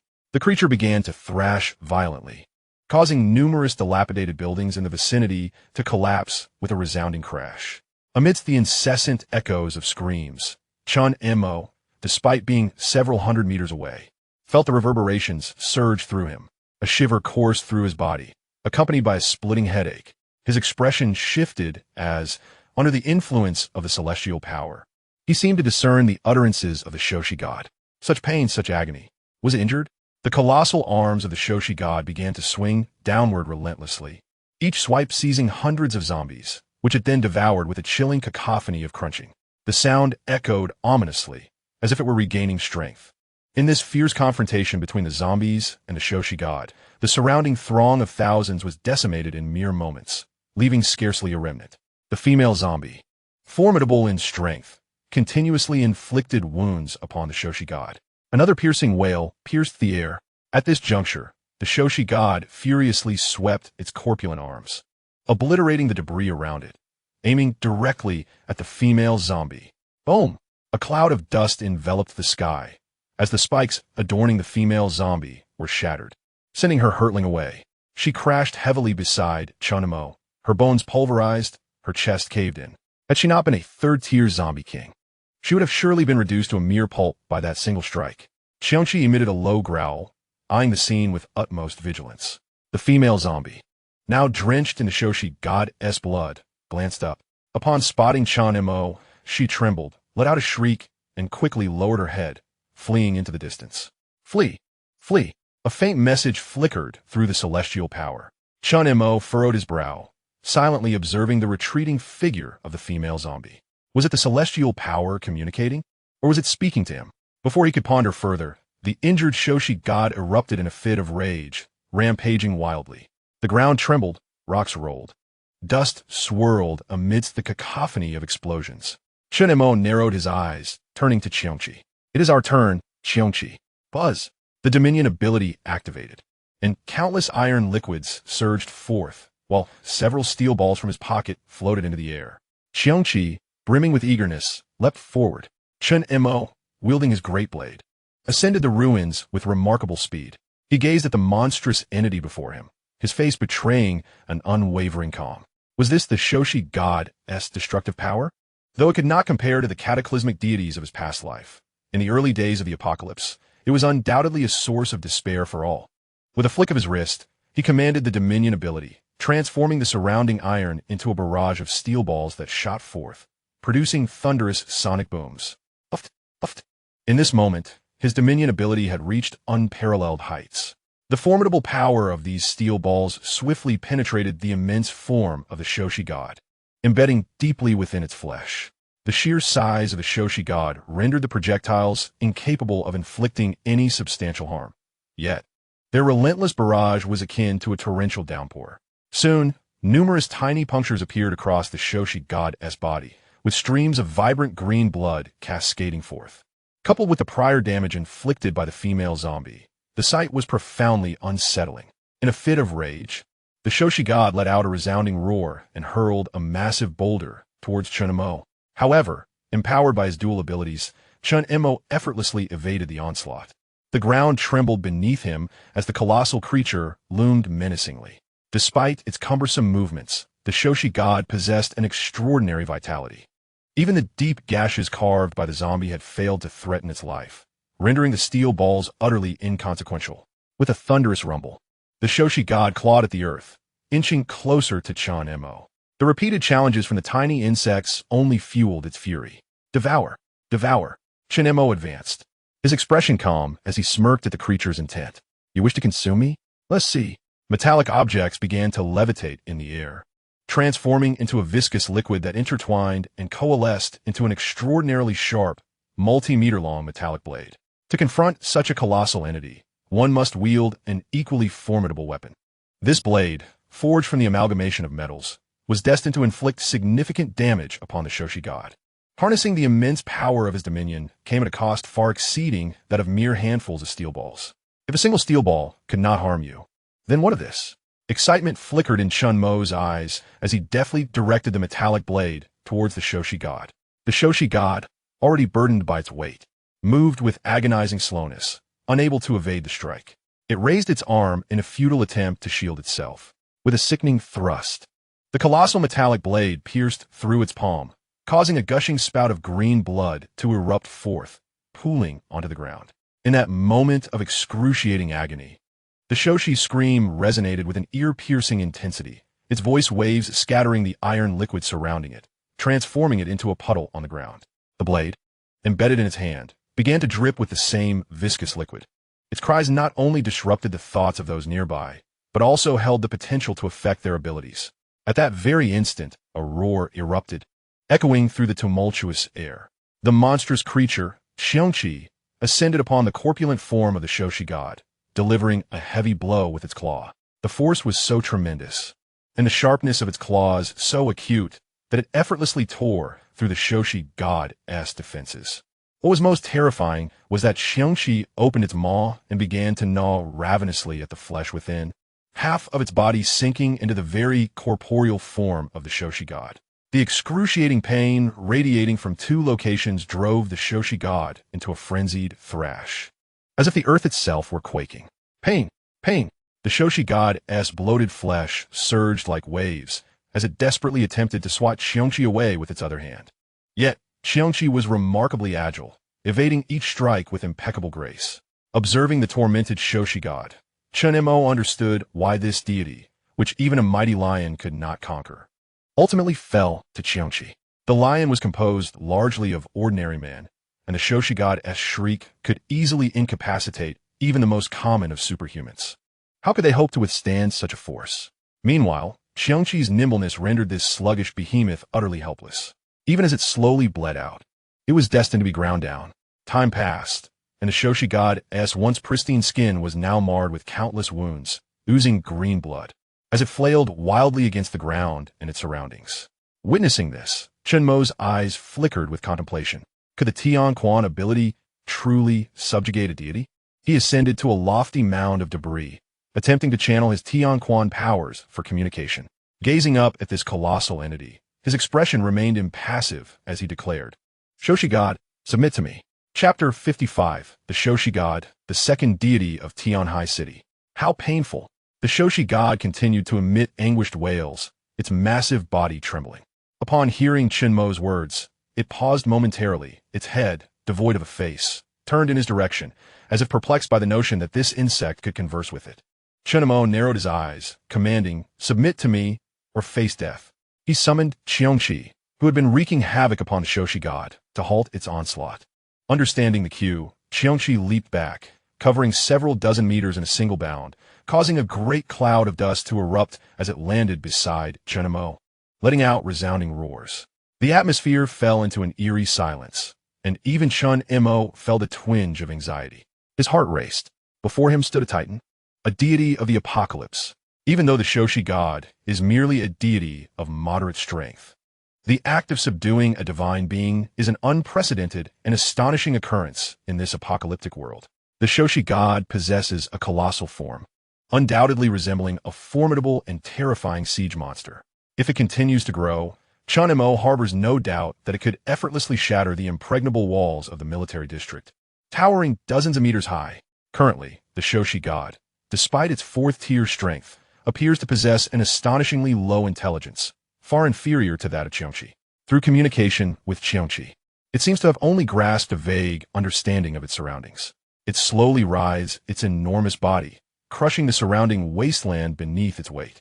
extending its blood-stained, rotund right hand. It emits a low murmur. Observing this, Chen Mo's eyes light up. Could it be? Eat, eat. Soon, Chen Mo comprehends its intentions, albeit with some confusion. Eat. Suddenly, that lumbering hand comes crashing down toward his location. Boom! A cloud of dust rises, accompanied by a deafening roar that reverberates through the air. In that area, under the terrifying might of the Shoshi god, colossal stones are reduced to mere powder, leaving no trace behind. The Shoshi god emits a mocking cry, a sinister chuckle.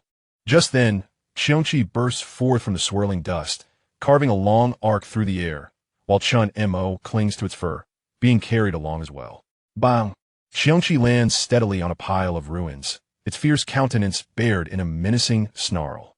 Meanwhile, Chen Mo wears an expression of dismay, his face dark with realization. He finally understands the intent of the Shoshi god before him. It wishes to consume him. How audacious! Given the opportunity, so be it. Let us slay the god. A glint of cold determination flashes in Chen Mo's eyes as he coldly commands, Qiongqi, kill it. In an instant, Qiongqi launches forth like a shooting star. With a sweeping gesture, Chen Mo unleashes his dominion ability to its fullest extent. 20 meters, 25 meters, 30 meters.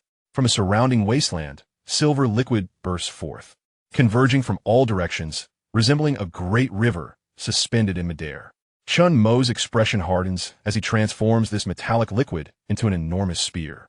With both hands wielding his dominion power, he thrusts it forcefully toward the massive creature before him. The Shoshi god, already wounded from its previous battle with the female zombie, will not receive any mercy from Chen Mo this time.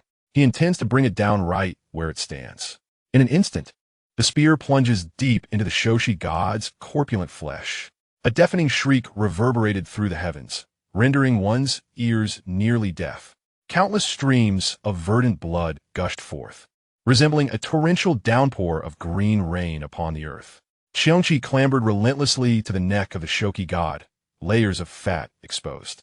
The primal instincts of the beast ignited its crimson gaze, radiating an irresistible luminescence as it tore into the succulent flesh. With a roar, chunks of flesh were savagely ripped apart.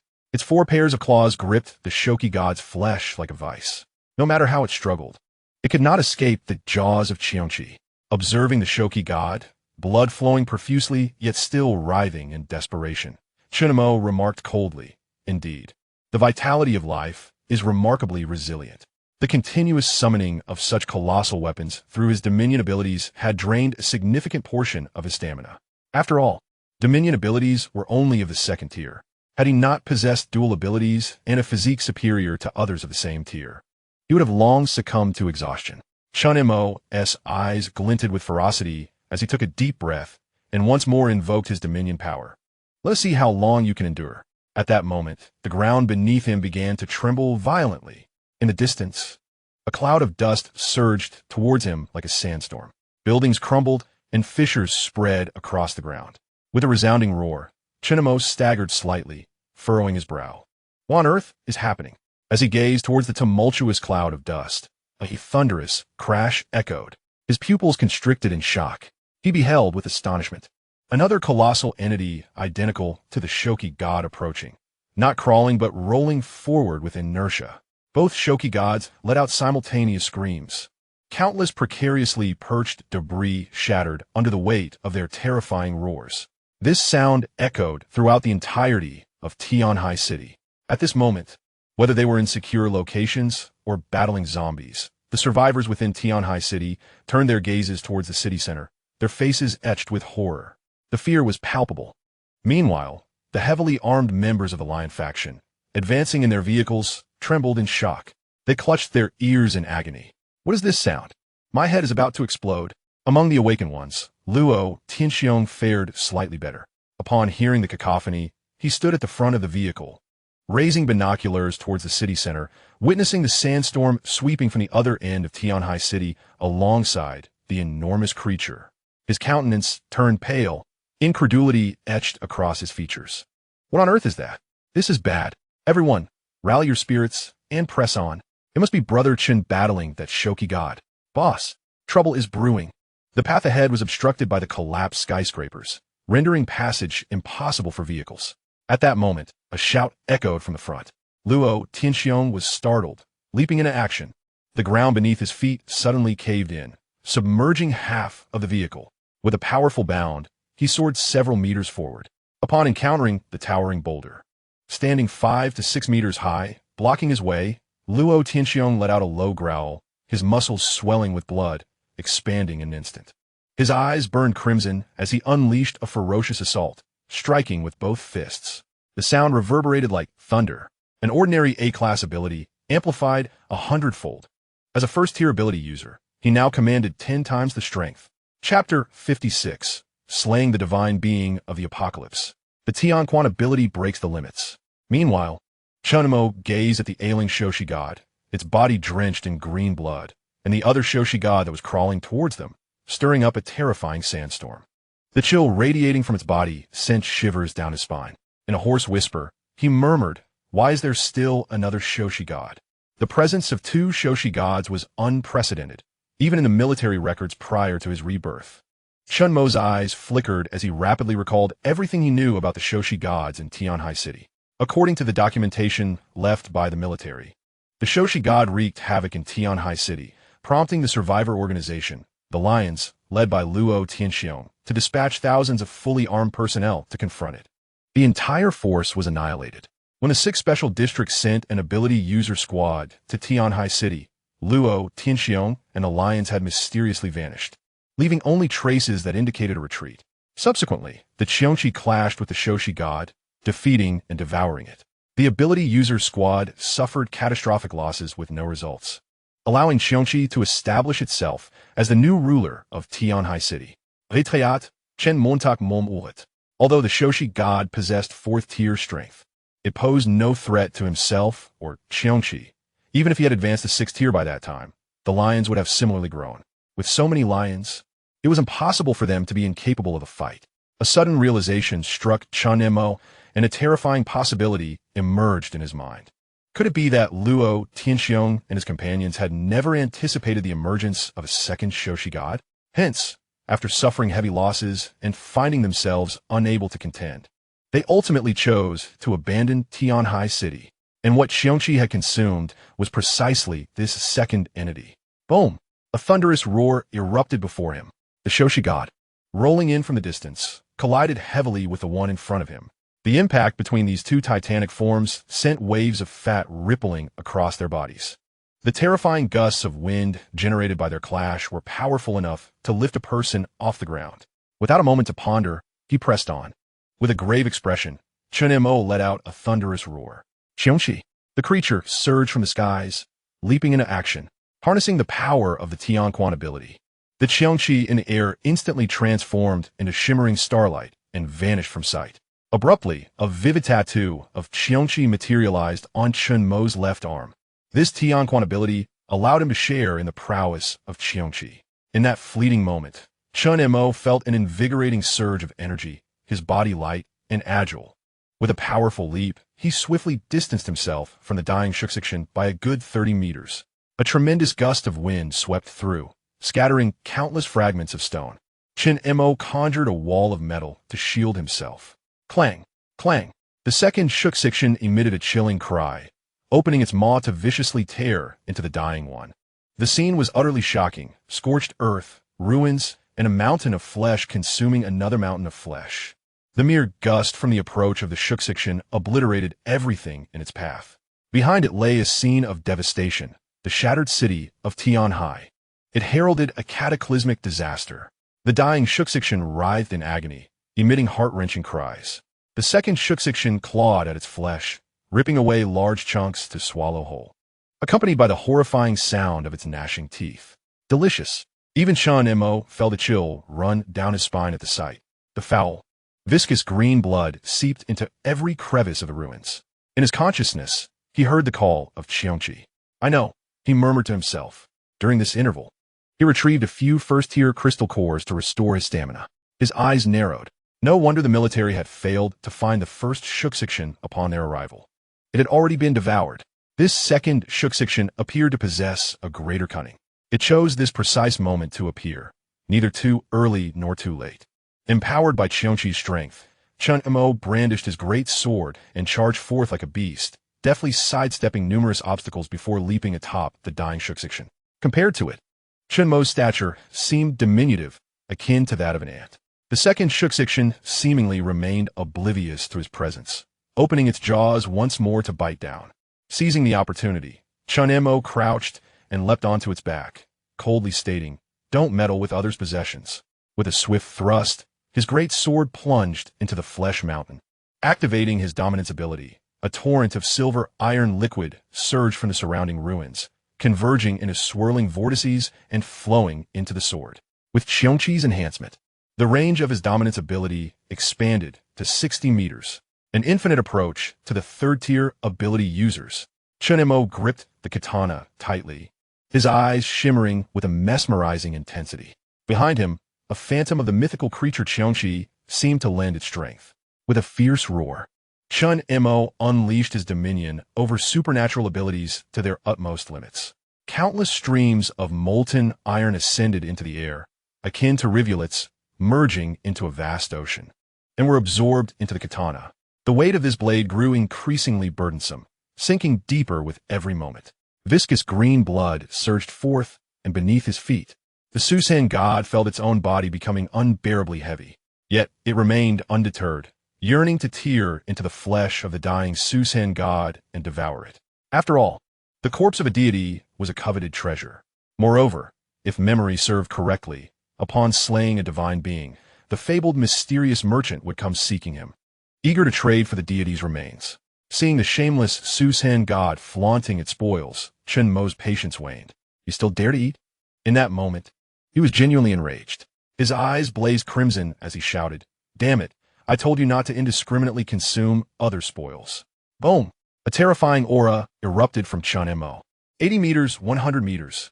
At that moment, every metallic particle within a 100-meter radius coalesced into an extraordinarily sharp long blade, stretching several dozen meters in length and width. It hung in the air like the fabled sword of Damocles, suddenly crashing down upon the spine of the Susan god below. A chilling scream of agony echoed forth. Mo, drenched in the gushing green blood, resembled a vengeful spirit. The ground trembled with a thunderous roar, and a cloud of dust erupted, causing the earth to fracture. This colossal metallic sword horrifyingly impaled the Susan god, anchoring it firmly to the collapsing ground, creating a massive depression spanning 100 meters. At its center lay the vanquished god of the apocalypse. Despite the Susan god's futile thrashing, it could not escape the giant sword embedded in its body. Panting heavily, Mo struggled for breath. Qiongqi emerged from the celestial power, hovering beside him and emitting concerned growls. Mo, his eyes bloodshot, waved a hand dismissively. "I'm fine." He shakily rose from the ground, gazing at the massive metallic sword piercing the Susan god. This strike had exhausted all his strength, relying on Qiongqi's power to unleash a force surpassing that of a typical second-tier supernatural being. A second-tier wielder slaying a fourth-tier deity. As he surveyed the scene, devastation and ruin lay all around, smoke billowing into the air, leaving nothing intact in sight. Beneath the blood-red sky, two colossal beings lay dying. Mo did not indulge in the satisfaction of having slain a god. Instead, he cast a glance at the half-devoured Qiongqi deity, viciously stamping his feet upon its frail form. This is what you get for indulging.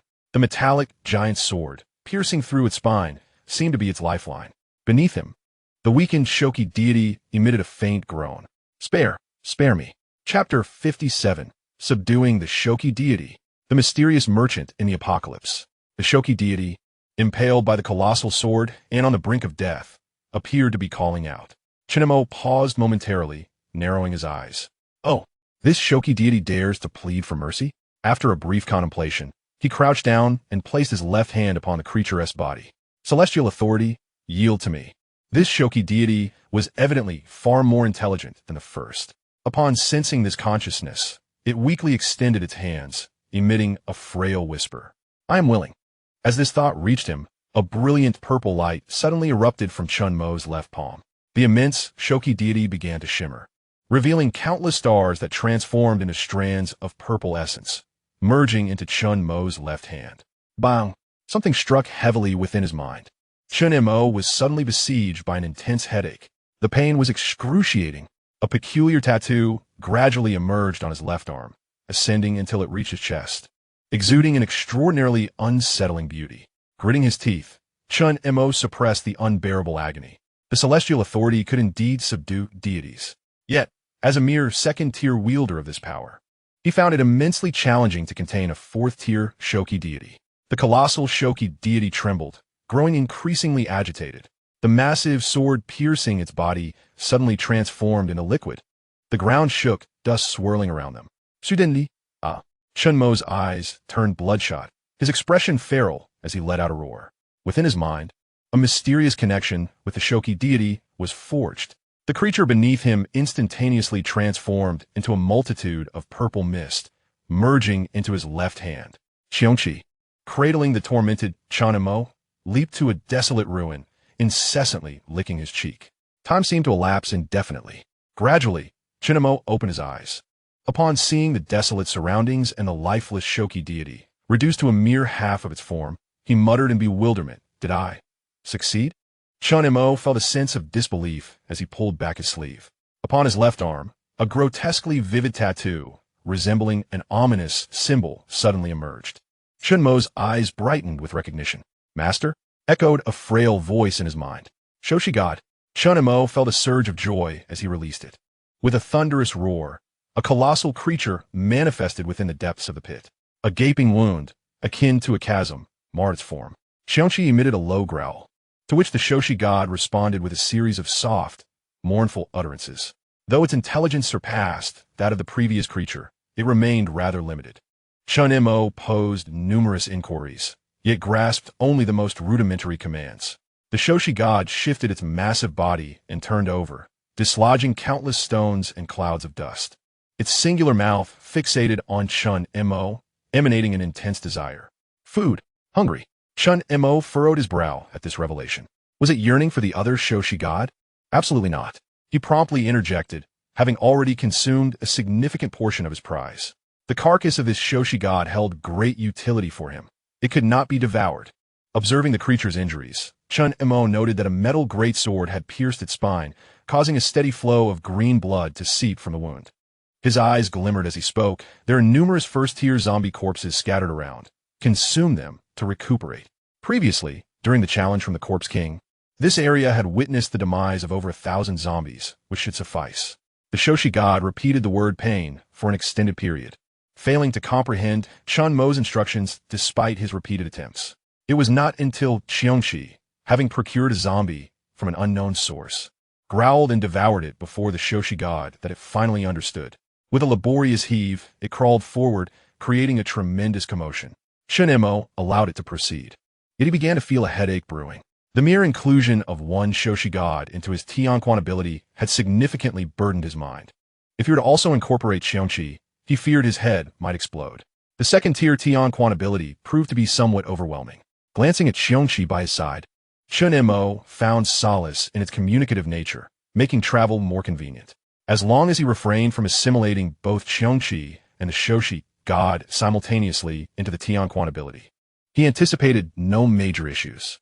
However, this experience elucidated a profound truth. The Qiongqi ability could not only subdue foreign entities, but could also encompass even deities of the apocalypse like the Qiongqi god.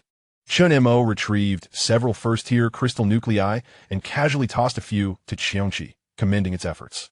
Subsequently, he began to absorb energy to replenish his stamina. Observing the chaotic ruins shrouded in smoke, his gaze flickered as he approached the colossal remains of the Qiongqi god. The enormous half-entity lay before him, alongside Qiongqi itself, who was at a distance, frantically digging through the debris and voraciously devouring dozens of zombies. Chun Mo's expression darkened at the sight. He pondered whether this half-corpse might attract the mysterious merchant's presence. As per his recollection, the enigmatic merchant could manifest anywhere. He would linger for only a brief period, perhaps disappearing within an hour. Actively seeking him would be akin to an insurmountable challenge. However, there existed another method, compelling the mysterious merchant to seek him out. The merchant was elusive, appearing without a trace. Yet when a divine corpse or treasure emerged, the likelihood of its arrival increased significantly, along with a willingness to trade goods. The means by which it accomplished this remained a mystery. Taking a deep breath, Chen Mo found a spot to sit quietly in anticipation. He was uncertain whether a half-corpse would suffice, but he hoped fervently for the merchant's arrival. Among the treasures possessed by the mysterious merchant lay countless invaluable artifacts. Anything one desired could be fulfilled. In his previous life, despite being a 6th-tier ability user, he had never encountered the mysterious merchant, relying solely on hearsay. Chen Mo gazed into the distance, contemplating as the crimson sky darkened. At that moment, a cool breeze swept through the desolate land. Suddenly, a rustling sound of footsteps emerged behind him. Tap, tap, tap. Under the deep red sky, a diminutive figure cloaked in black, less than a meter tall, approached the ruins. Qiongqi, keenly attuned to the commotion, abruptly turned, its fur bristling as it growled menacingly. Chen Mo, who had been meditating, froze momentarily before rising to glance behind him. Upon seeing the small, faceless figure in black, his pupils dilated in disbelief. The mysterious merchant. Had it truly arrived? Chen Mo was at a loss for words, overwhelmed by emotions. In his previous life, countless individuals had devoted their entire lives to seeking this entity. Apart from a select few high-ranking officials in the military district, only the most elite ability users had ever been fortunate enough to encounter the merchant. The cloaked figure drifted like a specter through the desolation, slowly approaching Chen Mo, standing silently before him. After a prolonged silence, a raspy voice broke the stillness, tinged with surprise. "It is you. Have you slain the Shoshi god?" Chapter 58. The Exchange of the Ghost Cut. F-Class Recovery Potion. Chen Mo nodded calmly. "It is I." The mysterious merchant paused, seemingly assessing Chen Mo before him. Then, in a low voice, he said, "I wish to exchange for that corpse." An exchange? In the early days of the apocalypse, many supernatural beings were unaware of the merchant's origins. Should one refuse the exchange, the mysterious merchant would vanish in an instant. Chen Mo, without hesitation, replied, "Let's proceed with the exchange." The merchant stated succinctly, "What do you desire?" After a moment of contemplation, Chen Mo tentatively responded, "I seek a boundary crystal core and a blade capable of slaying gods." The boundary crystal core is an item that allows supernatural beings to transcend their limits and enhance their abilities. Upon hearing this, the mysterious merchant trembled slightly. Before he could speak, Chen Mo had already demonstrated knowledge of the boundary crystal core. "Where did you learn of the boundary crystal core?" the merchant inquired. Chen Montak replied, "Is this an exchange?" The merchant shook his head, gazing at the corpse of Shoki god, and said, "Not enough. It is merely a half-body." Chen Mo narrowed his eyes. "What is insufficient? The boundary crystal core, or the blade capable of slaying gods?" "Neither is sufficient," the merchant replied. "Since you are aware of the boundary crystal core, you must understand its value. The boundary crystal core can elevate abilities beyond the same tier. Its existence is akin to granting a supernatural being an additional tier from thin air." Chen Moskauza flickert.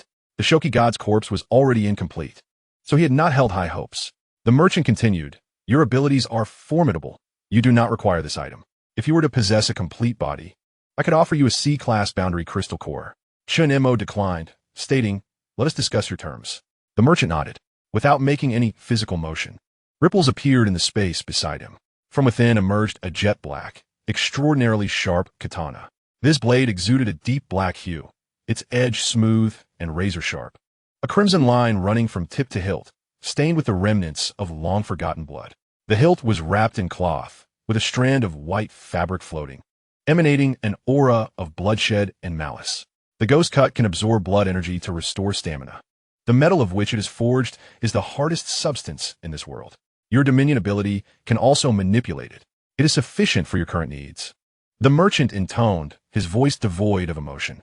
Chen Mo scrutinized the katana before him, his eyes glimmering with intrigue. The merchant was known for his impartiality, always engaging in exchanges of equal or slightly greater value. He had never heard of anyone being deceived. Not only can the Celestial Authority manipulate, but can also absorb vitality to restore physical strength. Chen Mo felt a surge of interest. After careful consideration, he spoke, "I'll exchange." The enigmatic merchant nodded. The formidable blade, the Demon Slayer, abruptly floated before Chen Mo. The Dominion ability activated. Before him, the Demon Slayer instantaneously transformed into a pool of deep black iron liquid. Under Chen Mo's deft control, it reformed. His eyes sparkled with excitement. "Indeed, I wish to exchange for additional items," Chen Mo declared. The mysterious merchant inquired, "What?" Chen Mo replied, "F-grade restoration potion. The merchant responded, 5 first-tier crystal cores can be exchanged for 1 vial. Qiongqi nodded and offered all his remaining first-tier crystal cores for the restoration potions, ultimately acquiring 20 vials. This was largely thanks to the Corpse King rallying thousands of zombies. During the brief respite, he and Qiongqi had merely collected over 100 first-tier crystal cores. They even had dozens of second-tier cores. Of course, a significant portion had been consumed by the Shoshi god for recovery. The absorption of crystal cores had a daily limit. The F-grade restoration potion not only cured zombie infections, but also rapidly replenished stamina. Before his rebirth, many extraordinary potions in the military district were simplified versions derived from items exchanged with the enigmatic merchant. After completing all exchanges, the merchant's figure gradually faded away, leaving behind a sense of bewilderment as to how this individual possessed such knowledge. Qiongqi gazed at the merchant's disappearing silhouette and suddenly asked, "How many have I slain of the divine?" The merchant remained silent. In the final moment of its disappearance, it cryptically replied, "Should we meet again, I shall tell you." As the words lingered, the merchant vanished like a fleeting breeze. Meanwhile, not far away, the colossal being, the Shoshi god's body, also inexplicably disappeared, as if it had never been present, leaving no trace behind.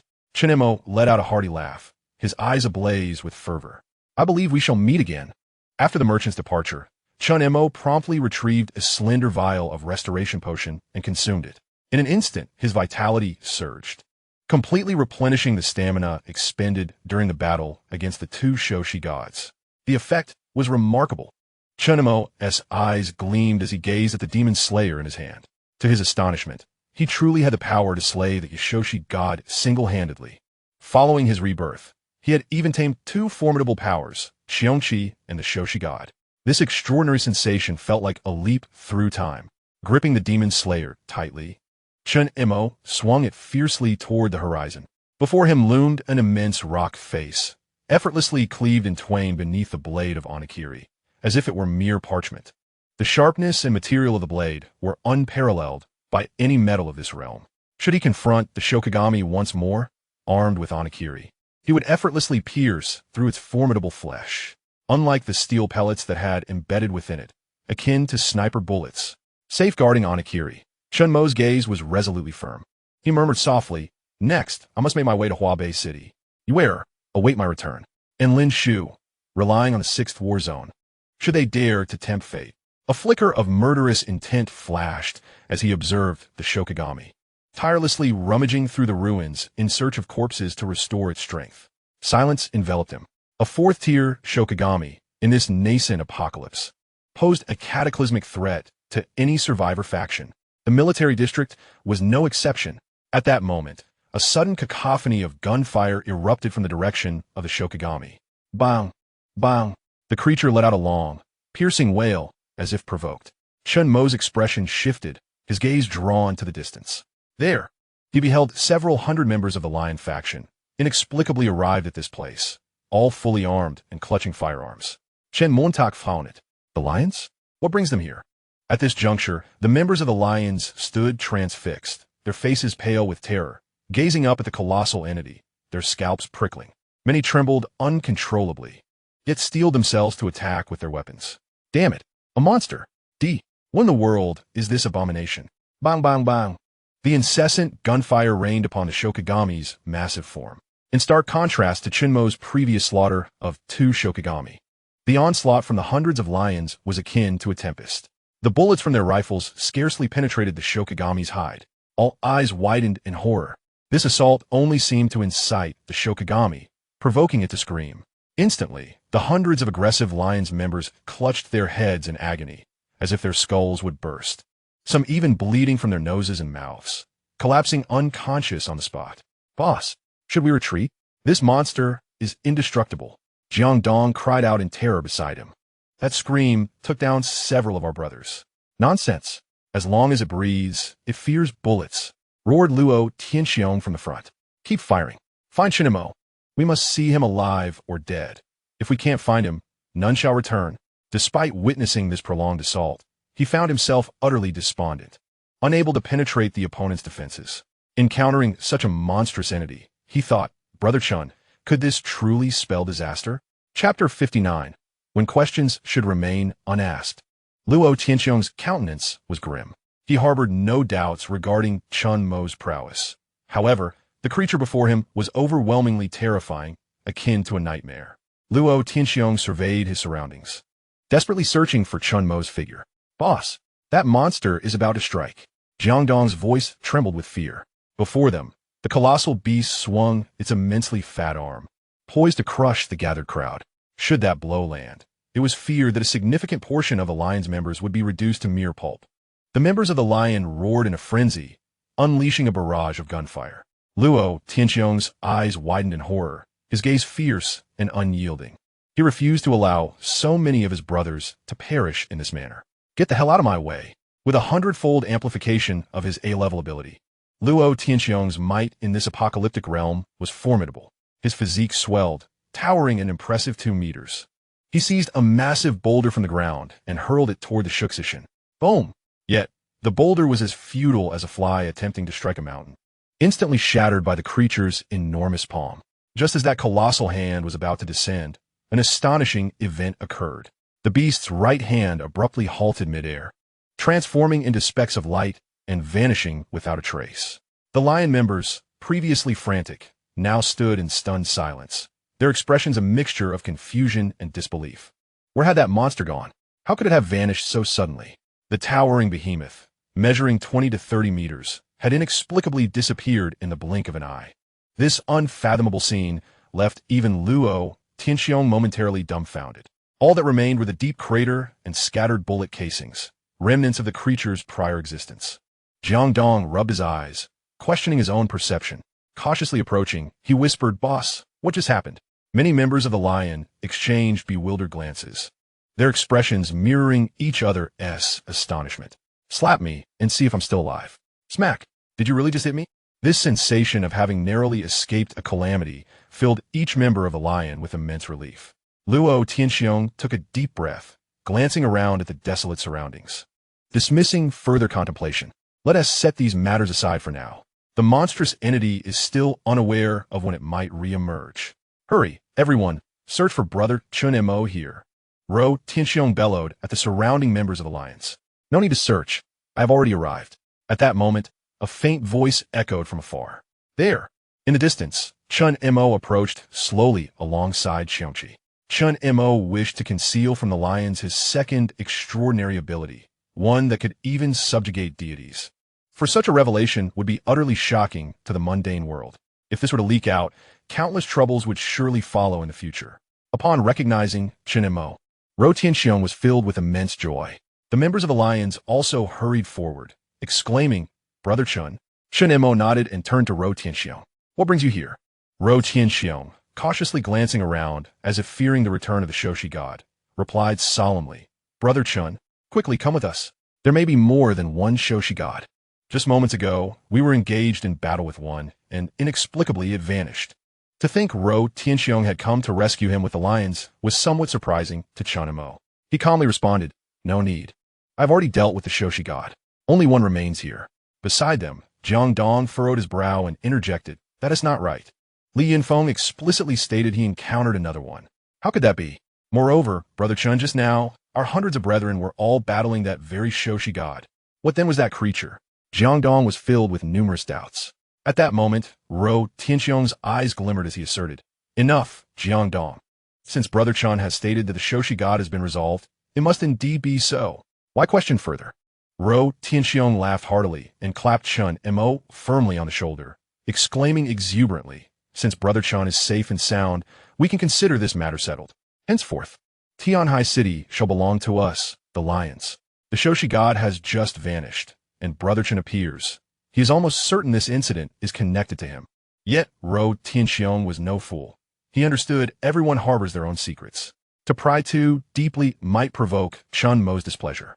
Chen Montak, aware that Ro Tianxiong likely suspected something, appreciated his perceptiveness. Dealing with an understanding person is indeed a comfort. Chun Mo smiled faintly and reassured, "Rest assured, the Shoshi god shall not reappear. By the way, within Tianhai City, there exists another unique zombie. You must remain vigilant of that female corpse king." Chun Mo briefly summarized the situation. Luo Tianxiong nodded, expressing his gratitude. I understand. Thank you for the reminder. Chen, are you preparing to head to Huabei City? Chen Mo replied, yes, I'll be taking the highway. Luo Tianxiong added, I have fulfilled my promise to you. Please take good care of Qi and let her know to behave here. Her brother will come to fetch her in the future. Luo Tianxiong nodded solemnly, his expression heavy with reluctance. Safe travels, my brother. Chen Mo said little more, mounting his steed, the Qiongqi. With a low growl, the beast leaped into action, skillfully maneuvering over the rocky ruins before vanishing from sight. What? Chen's tiger can be ridden? This is way cooler than a car. In this apocalyptic world, vehicles could hardly travel far. Every few steps were obstructed by debris. The members of the Lion's Pride watched Chen Mo's graceful departure, envy evident on their faces. How wonderful it would be to possess Chen's strength, to go wherever one pleases. Where did that Shuxishin go earlier? Chen said he had dealt with it. Will it truly not appear again? Jiang Dong voiced his lingering fears. Luo Tianxiong raised his hand. Do not inquire about matters that do not concern you. Let's not speak of this again. He was unaware of the means Chen Mo had employed to make the Shuxishin disappear, but he firmly believed that only Chen could achieve such extraordinary feats. Come on, Lioness Pride, muster some spirit. Look at your sorry faces. You nearly wet yourselves with fright just now. When we return, you will all train twice as hard. Whoever awakens their powers will become my trusted confidant. Let's proceed. Chapter 60. The masses of zombies on the highway. Qiongqi, that direction. At this moment, the Qiongqi was racing towards the entrance of the Tianhai City Highway. As it traversed the area, it became evident that the zombies had indeed advanced to at least the first tier. Chen Mo wielded his dominion power, the pitch-black blade, Qiongqi, resembling the scythe of death. With ease, it sliced through the surrounding zombies. With a splatter, as the Qiongqi severed the heads of the zombies, astonishingly, a faint trace of black mist began to swirl around the blade. To his disbelief, his stamina was genuinely recovering. Chen Mo's eyes brightened. It was said that weapons exchanged from the enigmatic merchant were beyond belief, possessing extraordinary powers not of this world. To his delight, this proved to be true. Though the Qiongqi restored only a small amount of stamina each time, it filled him with anticipation. However, after continuously slaying zombies, the gradual accumulation of stamina recovery should not be underestimated. Extracting the crystal cores from the brains of these undead, Chen Mo held the map given by Luo Tianxiong. Mounting his steed, the Qiongqi, and arrived at his destination, the entrance of the expressway to Tianhai City.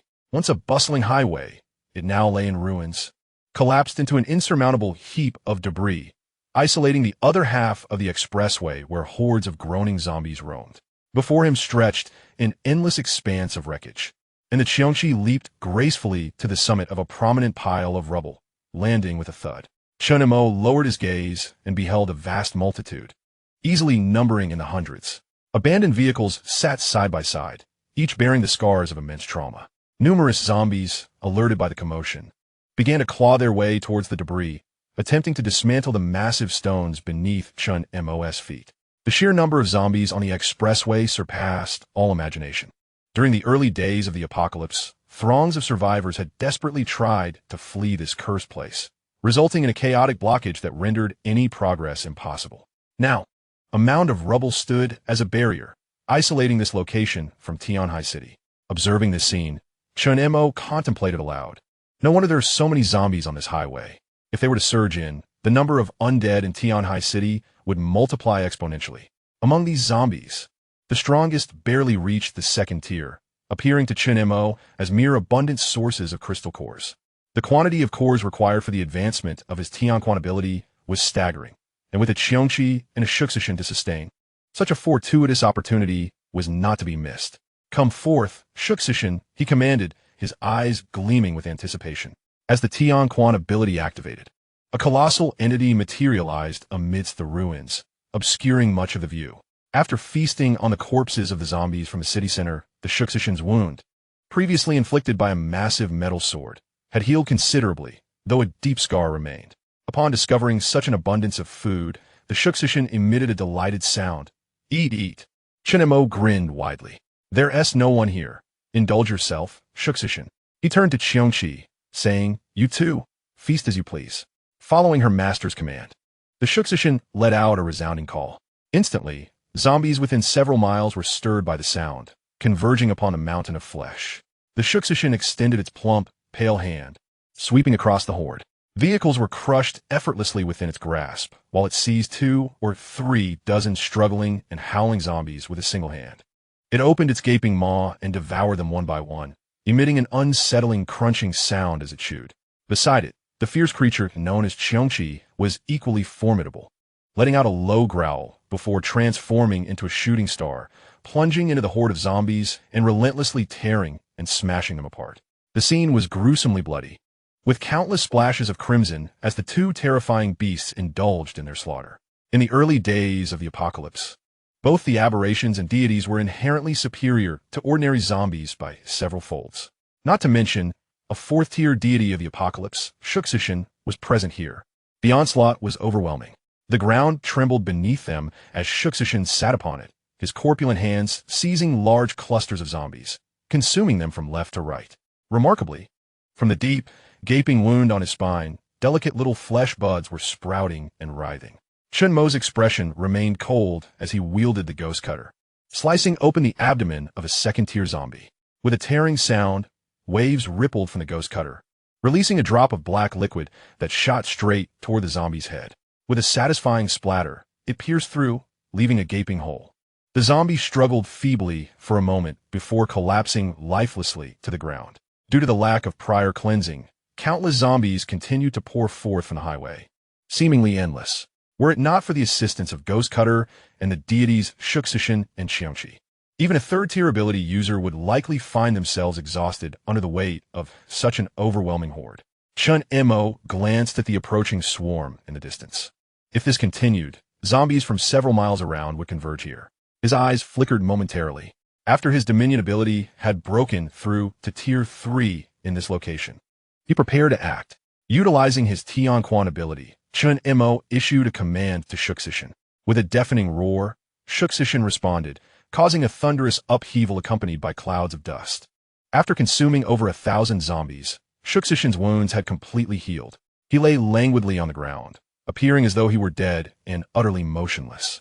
At this highway intersection, he stood like an immovable mountain, impervious to the relentless assaults of the zombies on the other side, who clawed and bit in vain against his tough hide. Chunmo surveyed the vast expanse of corpses and the thick, viscous blood that enveloped the ruins of the highway. He spoke, "Qiongqi, it's time to get to work. These crystal cores should suffice for my Dominion ability to advance to Tier 3. At this moment, within the 6th military district of Huabei City, the atmosphere here is steeped in strict discipline, with soldiers standing rigidly at attention, fully armed and patrolling both the outer and inner perimeters. Surrounding the area are towering walls, resembling an impenetrable fortress, steadfast and unyielding. Within the conference room, Zhang Haifeng bows his head in reverence, hesitant to meet the gaze of the middle-aged man before him. Opposite him sits a neatly attired gentleman, wearing spectacles and bearing a resemblance to Lin Shu, his expression calm and collected. This man has traveled a great distance from the safety of the capital. He holds a dossier, his eyes cast downwards, revealing nothing of his feelings. The elder has already been informed of the situation. Speak. On that day, with so many of you involved, how could you fail to apprehend an ordinary individual? What truly transpired? Chapter 61. Lin Anhe, Lin Shu's father, has arrived. Faced with this middle-aged man, Zhang Haifeng finds himself at a loss for words. After a moment of heavy silence, he finally speaks. Mayor Lin, we too mourn the loss of your son. However, one must understand that death is irreversible. In this apocalyptic era, it is quite possible that the murderer of your son has also met his demise. Though they had all set out to capture Chunmo that fateful day, had it not been for Chunmo, the hundreds of them, along with the survivors, would likely have perished. To put another way, we saved many lives in the process, Mayor Lin. Is it not also a merit? Zhang Haifeng murmurs, his head lowered. With a resounding thud, Lin Anhe's face contorts with rage as he slams his hand on the table. Damn your merits. It is not your son who has died. Are the lives of those survivors truly more valuable than that of my son? Lin Anhe? Zhang Haifeng, you must understand the power of those who stand behind me. Lin Anhe's expression is frenzied, his fury palpable. Zhang Haifeng feels a shiver run down his spine. The true power of the Lin family does not lie with the mayor before him, but with the formidable elder standing behind him. Although he has stepped back from his position, his influence remains vast, capable of commanding even those in the military at will. At this moment, Lin Anha appears as a vengeful spirit, his meticulously groomed hair now disheveled. He leans on the table, his eyes bloodshot, fixated on the bowed head of Zheng Haifeng. No longer the amiable and cultured figure he once was, he is on the brink of madness. In the early days of this apocalypse, he has lost his son, and his wife has turned into a zombie, now imprisoned. Despite being in what is deemed the safest location, Lin Anha feels no relief, only profound anguish. He has witnessed Lin Shu's corpse, and each day, the haunting image of his son's tragic demise reverberates in his mind. What sin had Shu committed to deserve such a fate? Lin Anha was even willing to sacrifice 100 or 1,000 lives to bring Lin Shu back. He gazed at Zheng Haifeng for a considerable time before slowly taking a seat. With a hoarse voice, he declared, "I care not for the true identity of Chen Mo, whether he is an extraordinary being or a hero who has saved hundreds of lives. I demand retribution. In 2 days, the Central Authority will dispatch 2 extraordinary beings to assist you. Zheng Haifeng, you are familiar with Chen Mo and well-versed in his methods. With the aid of these 2, even if that fellow is already deceased, we shall uncover his whereabouts." Lin Anha spoke with a fierce countenance. "Chen Mo, you had best be dead. Otherwise, I shall make you experience a fate worse than death." Zheng Haifeng sighed, and Lin Anha continued calmly. "The old man has recently awakened an extraordinary ability, and his health has significantly improved. He has decided to return to action. As you know, there are vacancies in the Central Authority, and he intends to fill them." Zheng Haifeng, I trust you comprehend my meaning? Upon hearing this, a bead of sweat trickled down Zheng Haifeng's forehead, and his heart skipped a beat. This was no trivial matter. The prowess of the Lin family's patriarch was widely acknowledged. It was unexpected that such a prominent figure, who had been enjoying a stable retirement in peaceful times, would make a comeback. Zheng Haifeng hastily nodded, "I understand." Lin Anha then nodded in satisfaction and stated, "In extraordinary times, one must employ extraordinary measures. Rest assured, the various battle zones are currently rife with fragmentation, and the vast distances render transportation exceedingly inconvenient. Zheng Haifeng, this is a unique period. I know you have been hindered by certain matters. Despite having served here for over 20 years, you have yet to ascend. If you execute this task well, there will be a position for you in the 6th battle zone. To utilize someone effectively, one must cater to their preferences and apply both kindness and severity." Lin Anha had evidently mastered this principle. Zheng Haifeng trembled slightly. After Lin Anha departed, Zheng Haifeng stared at the files regarding Chen Mo on the table, his eyes flickering with deep contemplation. Meanwhile, it was late into the night when Chen Mo and Qiongqi finished tallying the crystal cores. At present, he possessed 19 vials of F recovery serum, 23 2nd-tier crystal cores, and 131st-tier crystal cores. The harvest on this highway had been bountiful, though most of the zombies along with their crystal cores had been consumed by Qiongqi and Shuxishan. Chen Mo looked at the gathered crystal cores in his satchel. His dominator ability was nearing the threshold for advancement to the 3rd tier. He retrieved the 2nd-tier crystal cores, cradling them in his palm, and began to quietly absorb the energy contained within. 1, 2, 3. By the time he reached the 7th second-order crystal core, the dominion of his extraordinary abilities had finally expanded somewhat, stretching to a remarkable 40 meters. Meanwhile, Chen Mo continued to absorb more of these cores. For those below the 4th tier, the absorption of crystal cores not only enhances the effectiveness and might of their powers, but also progressively strengthens their physical constitution. Typically, the classification of an extraordinary ability, like that of Dominion, is gauged by the range of its influence. 100 meters serves as the benchmark for a 3rd-tier extraordinary user. Upon reaching the 4th tier, however, a substantial disparity emerges, revealing powers of extraordinary finesse. At this juncture, the most precise method of assessment is undoubtedly the specialized instruments crafted by military districts to measure the prowess of extraordinary abilities. Previously, while wielding the Qiongqi ability, Chen Mo's dominion had once surpassed its limits, reaching a distance of 100 meters. With his eyes tightly shut, he continuously siphoned the energy from the crystal cores in his grasp. As he progressed, the enhancements provided by each core diminished. After absorbing all 23 2nd-order crystal cores, his dominion ability barely grazed the 90-meter mark. The number of crystal cores required was staggering. Chen Mo then commenced the absorption of 1st-order crystal cores. Although endowed with dual abilities, the quantity of cores he could absorb daily far exceeded that of an ordinary individual. Yet he had previously calculated that his daily intake equated to only 3 to 4 times that of an ordinary extraordinary user. Thus, 3 to 4 dozen cores represented the limit of his absorption in a single day. 93, 96, 99.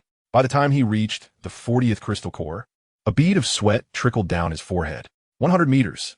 Suddenly, a terrifying ripple surged from Qiongqi, causing the surrounding metallic objects to levitate one by one. A full 100 meters. Observing his surroundings, Qiongqi's eyes sparkled, and his expression radiated joy. At last, he had broken through to become a third-tier extraordinary user. His back was drenched in sweat, thoroughly soaked. Qiongqi endeavored to sense the differences in his third-tier dominion ability compared to before. This time, he did not even need to move his right hand to command his dominion ability.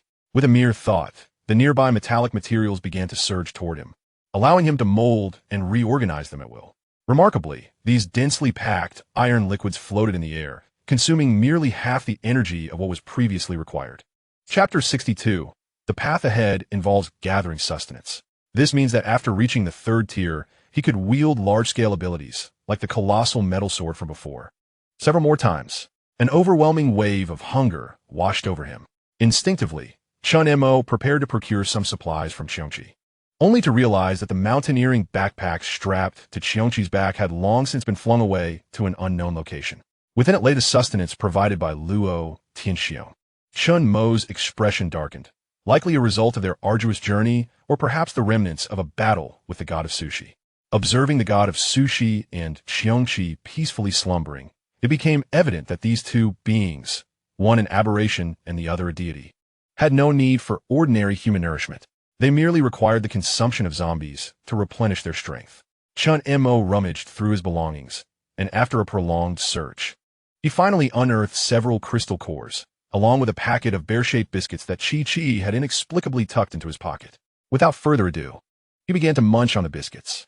As he savored the treat, he picked up a sharp steel bar from the ground and began to sketch, inscribing several names: Libin City, Huabei City, Chuanyuan City, Tianhai City. He meticulously marked dozens of provinces and cities. Qiongqi's eyes flickered with intensity. The origin of the year was no longer traceable. However, according to military reports, the first place where its presence was detected was Libin City, followed by Huabei, Chuanyuan, and Tianhai City. The year was unlike any deity from the apocalypse. Regardless of whether they resided atop mountains, in snow-capped peaks, amidst dense fog, or near molten lava, apocalypse deities rarely strayed from their territories. In contrast, the year appeared once every year, devouring countless lives, indiscriminately including both living beings and aberrations. Its movements were ethereal and unconstrained, manifesting randomly in any location and engaging in slaughter for a continuous fortnight. In its wake, not a blade of grass would survive, and all life would be extinguished. With just over a month remaining, Qiongqi mused that his current strength would suffice to elevate his dominion over abilities to the fourth tier, potentially enough to confront the year. At the very least, his survival would be assured. As he understood it, the year possessed strength equivalent to roughly the fifth or sixth tier. During that interval, the most formidable ability users across various battle zones were merely of the third tier. In this lifetime, he had already advanced far beyond them. Presently, the major military districts were likely only beginning to comprehend the significance of crystal cores. The majority of ability users had only recently awakened, with the most powerful among them not exceeding the second tier. Were it not for the gradual progression of these zombies, Qiongqi might have already ascended to the sixth or seventh tier of ability users. Finding a comfortable spot, Qiongqi gradually succumbed to slumber. The highway was dotted with numerous service stations, which he planned to explore the following day. On the morning of the second day, Qiongqi awoke with a sticky sensation at the corner of his eyes, as though a barbed tongue were incessantly licking him. Frowning, he slowly opened his eyes. To his surprise, he was greeted by a large face. Qiongqi was nearby, continuously growling. Qiongqi, feeling somewhat helpless, wiped his brow and surveyed his surroundings. Upon noticing the colossal, pristine white mass sprawled upon the ground, he mounted his steed, Qiongqi, and leapt onto the body of the Shoshi god. On the opposite side of this immense figure lay a throng of zombies, densely packed and incessantly roaming. A glance revealed thousands of these undead creatures thwarted by the Shoshi god, sending shivers down one's spine. It was evident that had it not been for the imposing presence of the Shoshi god the previous night, a veritable horde of zombies would have descended upon this place. Shoshi god, return, Qiongqi commanded, absorbing the flesh mountain into his celestial powers. He promptly mounted Qiongqi and set off toward Huabei City. With the colossal barrier of the Shoshi god now removed, a cacophony of snarling, ravenous zombies surged forth, clamoring to reach Qiongqi, eager to rend and claw at him. With a fierce roar, Qiongqi unleashed its might, swatting away a multitude of approaching zombies with a single powerful strike of its paw. The creature maneuvered gracefully amidst the throng, its movements swift, transforming into a blur of yellow as it darted through the horde.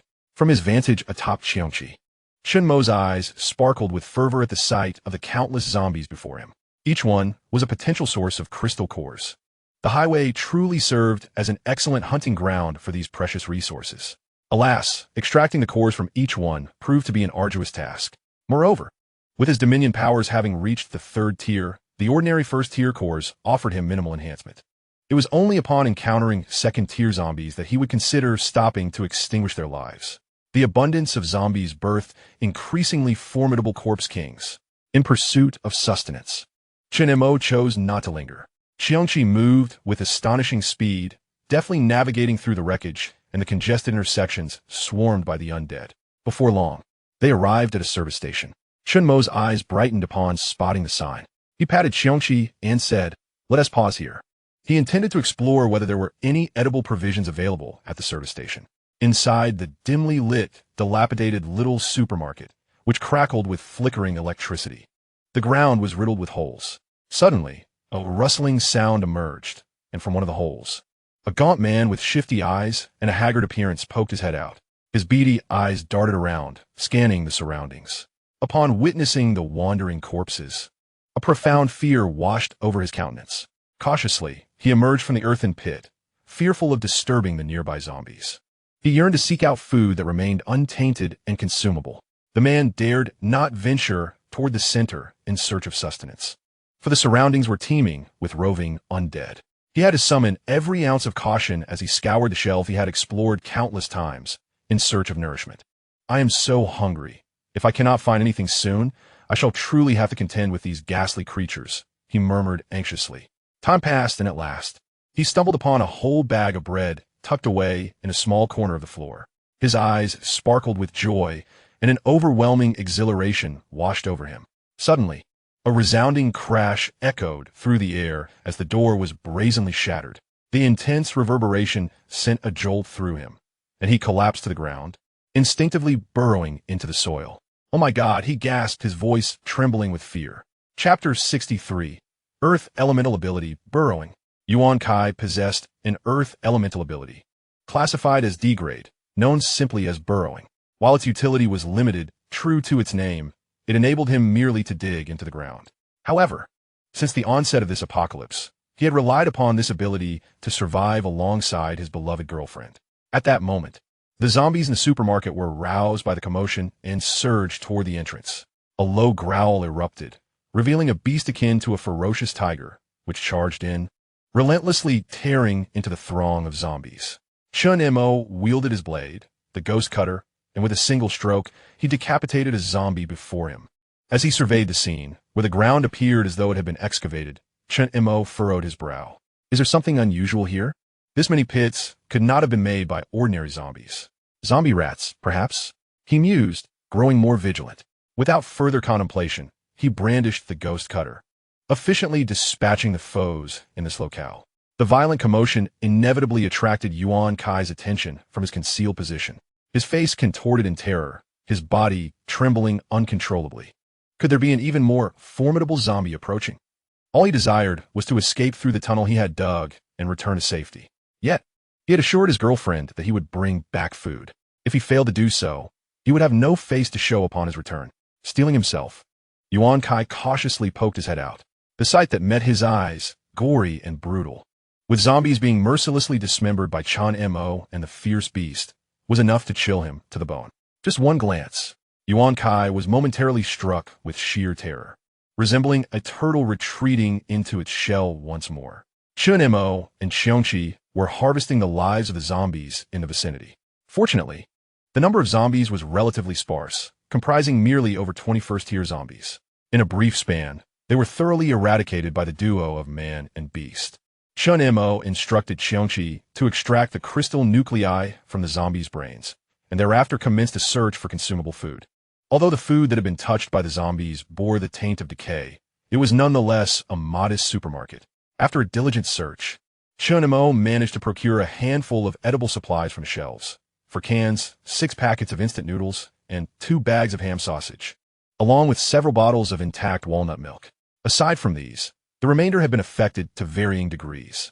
However, Mo found himself somewhat puzzled by the packaging of these food items, which seemed strikingly familiar, albeit with a singular peculiarity: 8 walnuts, white instant noodles, and King's ham sausage, all blatant knockoffs. Highway service stations, train station shops. Aside from the presence of people, everything else was counterfeit. Yet in this post-apocalyptic world, so long as it was edible, it sufficed for Mo, who continued his search for any other necessities. Suddenly, in a secluded corner, he discovered a loaf of bread, covered in dust but seemingly intact, lying beside a collapsed shelf. Nearby, he noticed a hole from which a hand was stealthily reaching out to grasp the bread. Someone? Mo squinted his eyes and immediately communicated with Qiongqi through his psychic abilities. With a roar, Qiongqi transformed into a flash of lightning, pouncing into the hole like a cat catching a mouse. "Help! Save me!" A piercing scream echoed as Qiongqi emerged from the hole, clutching a thin, shifty-eyed man. Qiongqi, with eyes tightly shut, flailed his fists in a desperate struggle. "I'll fight you. I'll fight you." Although Qiongqi's words were fierce, he soon wilted, embodying a pitiful visage as he lamented, "Help! I'm still young. I don't want to die." Upon seeing the person Qiongqi had dragged out, Mo's expression momentarily froze, followed by a frown as he inquired, "Qiongqi?" With a thud, Qiongqi unceremoniously tossed him aside. Qiongqi, wincing in pain as he sat up, murmured, "Did someone call my name?" He slowly opened his eyes, gazing at Mo with a look of bewilderment, feeling an uncanny sense of familiarity. As if struck by a sudden realization, Qiongqi's eyes sparkled with joy. "Chen Montak, is that you, Mo?" His expression was one of overwhelming delight, for they were both children from the same orphanage in Tianhai City. The weight on Qiongqi's shoulders instantly lifted, as he had not anticipated encountering an old acquaintance in such a place. "It's really you, Mo. You certainly gave me quite a scare." Mo remained expressionless. His relationship with Qiongqi was not particularly close. He recalled how, during their childhood, Qiongqi often bullied him before being adopted by another family. They were not even friends. Mo chose not to respond, while Qiongqi, still trembling from the fright, let out a sigh of relief. "You truly scared me." As if feeling a sense of familiarity, he slowly rose from the ground, dusting off his sleeves with a cheerful grin. "Mo, you really startled me just now." While rising, Qiongqi instinctively reached for the piece of bread on the ground. At that moment, Qiongqi stepped forward and let out a low growl. Faced with the menacing beast, Qiongqi felt a chill run down his spine. His hand froze in midair as he awkwardly chuckled. "Mo, it's been so long since we last met. Did you take down those zombies?" He recalled Mo's terrifying power. Those zombies hadn't even lasted a single round against him. While scavenging for edible food, Mo replied nonchalantly yes. Observing Mo fearlessly searching in an area he had always avoided, Qiongqi unconsciously swallowed hard. After all, those places had previously been swarming with dozens of zombies. Qiongqi's eyes darted around as he leaned in closer. Mo, I can hardly believe how much you've changed over the years. Have you stayed in Tianhai City all this time?" Due to their limited acquaintance and the nature of their past at the orphanage, Mo was not particularly inclined to engage. Yes, Qiongqi was perceptive enough to sense Mo's reluctance to converse. However, given the display of strength Mo had just exhibited, he realized that the Mo of today was no longer the weakling he could easily bully in the past. With a sheepish grin, Qiongqi rubbed the back of his head, his tone tinged with a newfound respect. "Well, Mo, it's been over a decade since we last saw each other, hasn't it? I never imagined our reunion would be in such a dreadful place. How the times have changed. Are you also heading to the safe zone?" Chapter 64. I do not carry burdens. Encountering the gatekeeper. Mo, safe zone? Qiongqi. It refers to the safe zone in Huabei City, where military personnel are stationed. Several military districts have issued calls. As long as one reaches the respective safe zones, There will be no worry for food, water, or safety. Just 5 or 6 days ago, while I was in Guangxia City, I heard this news. I then journeyed here with my girlfriend, intending to head towards Huabei. Chen Mo nodded slightly upon hearing these words. 5 or 6 days prior, he had already departed from the old city district. He realized he had not paid attention to the broadcasts along the way. It appeared that in less than 2 months, the major military districts had established their safe zones. Chen Mo pondered silently. The speed of this development was nearly comparable to his past life. After all, that place was the most abundant in personnel, resources, and firepower. It was also the safest haven amidst the apocalypse. Yuan Kai's eyes darted curiously as he noticed the food Chen Mo had gathered. Attempting to foster camaraderie, he said, "Hey, Chen Mo, it's been years since we last met. What have you been up to? Most of our group has moved on. Many are doing quite well now. Do you remember Miao Miao from the Fuyang Institute? I heard she was adopted by a wealthy family in Tianhai City and moved abroad. If you had been a bit more proactive back then, perhaps you would have been taken in too." Chen Mo replied nonchalantly. "I've been doing quite well on my own." Yuan Kai was taken aback, sensing Chen Mo's lack of interest in discussing the past. He promptly shifted the topic. "So, Chen Mo, are you planning to head to the Huabei region? Why don't we travel together? It's been so long since we last saw each other. And traveling in pairs is generally safer." If his assumptions were correct, Chen Mo was also an ability user, and likely far stronger than himself. Otherwise, he wouldn't have so easily dispatched those zombies. Chen Mo paused, casting a deep glance at Yuan Kai. The cold, distant gaze sent a shiver down Yuan Kai's spine. In this apocalyptic world, one could avoid many unforeseen events simply by refraining from meddling in others' affairs. This was a lesson Chen Mo had learned well. With his companions Qiongqi and Shoshigad, he felt adequately equipped. Bringing along this man would only slow him down and hinder his progress. Chen Mo replied coolly, "No need. I have important matters to attend to." After gathering his supplies, he turned to Qiongqi and began to walk away. "What?" Yuan Kai was left dumbfounded, trying to persuade him. Wait. He and his young girlfriend had painstakingly found a hiding place, but the provisions they brought with them had long been consumed. If Chen Mo simply departed now, what would he eat? Yet before he could voice his concerns, Chen Mo mounted his beast, Qiongqi, and in an instant, they left the bustling service station behind, leaving Yuan Kai alone to ponder in silence. Yuan Kai could not suppress the tremors coursing through his body, his countenance growing increasingly ferocious. But how infuriating! If food could not be found, both he and Xiaoyu would starve to death here. The zombies in the vicinity had just been cleared out by Chen Mo resisting the nauseating sight of congealed blood and remnants of flesh. Yuan Kai grimaced as he rummaged through the area, hoping to discover any scraps of food left. None. Nothing here. Still nothing. Yuan Kai completely broke down. Fury etched across his face. He loathed that Chen Mo had not left him even a morsel of food upon his departure. That bastard. What a brute. Not a single crumb left behind. How could he, an old friend, not realize that both he and Xiaoyu had gone days without sustenance? Such a callous act. Yuan Kai pounded his chest in frustration. In his eyes, no matter how many zombies Chen Mo had slain, they were ultimately still human. Being human rendered them far from terrifying. Was it merely a stroke of luck that granted him such formidable powers? What was so impressive about that? Enraged, Yuan Kai retreated back into the burrow. On the highway, Qiongqi galloped with fervor. Having distanced themselves from the nearby city, the area was devoid of human presence, and the zombies they encountered were sparse and scattered. Chen Mo found himself recalling Yuan Kai's previous words. When he was very young, his parents had passed away. He had spent 4 to 5 years in a foster home, and only after his friends were taken away one by one did he leave, opting to work instead. Within that foster home, there had been a little girl who followed him closely every day. Yet, those memories felt so distant now, blurred by the passage of time. Had it not been for his encounter with Yuan Kai today, many of those recollections might have faded entirely.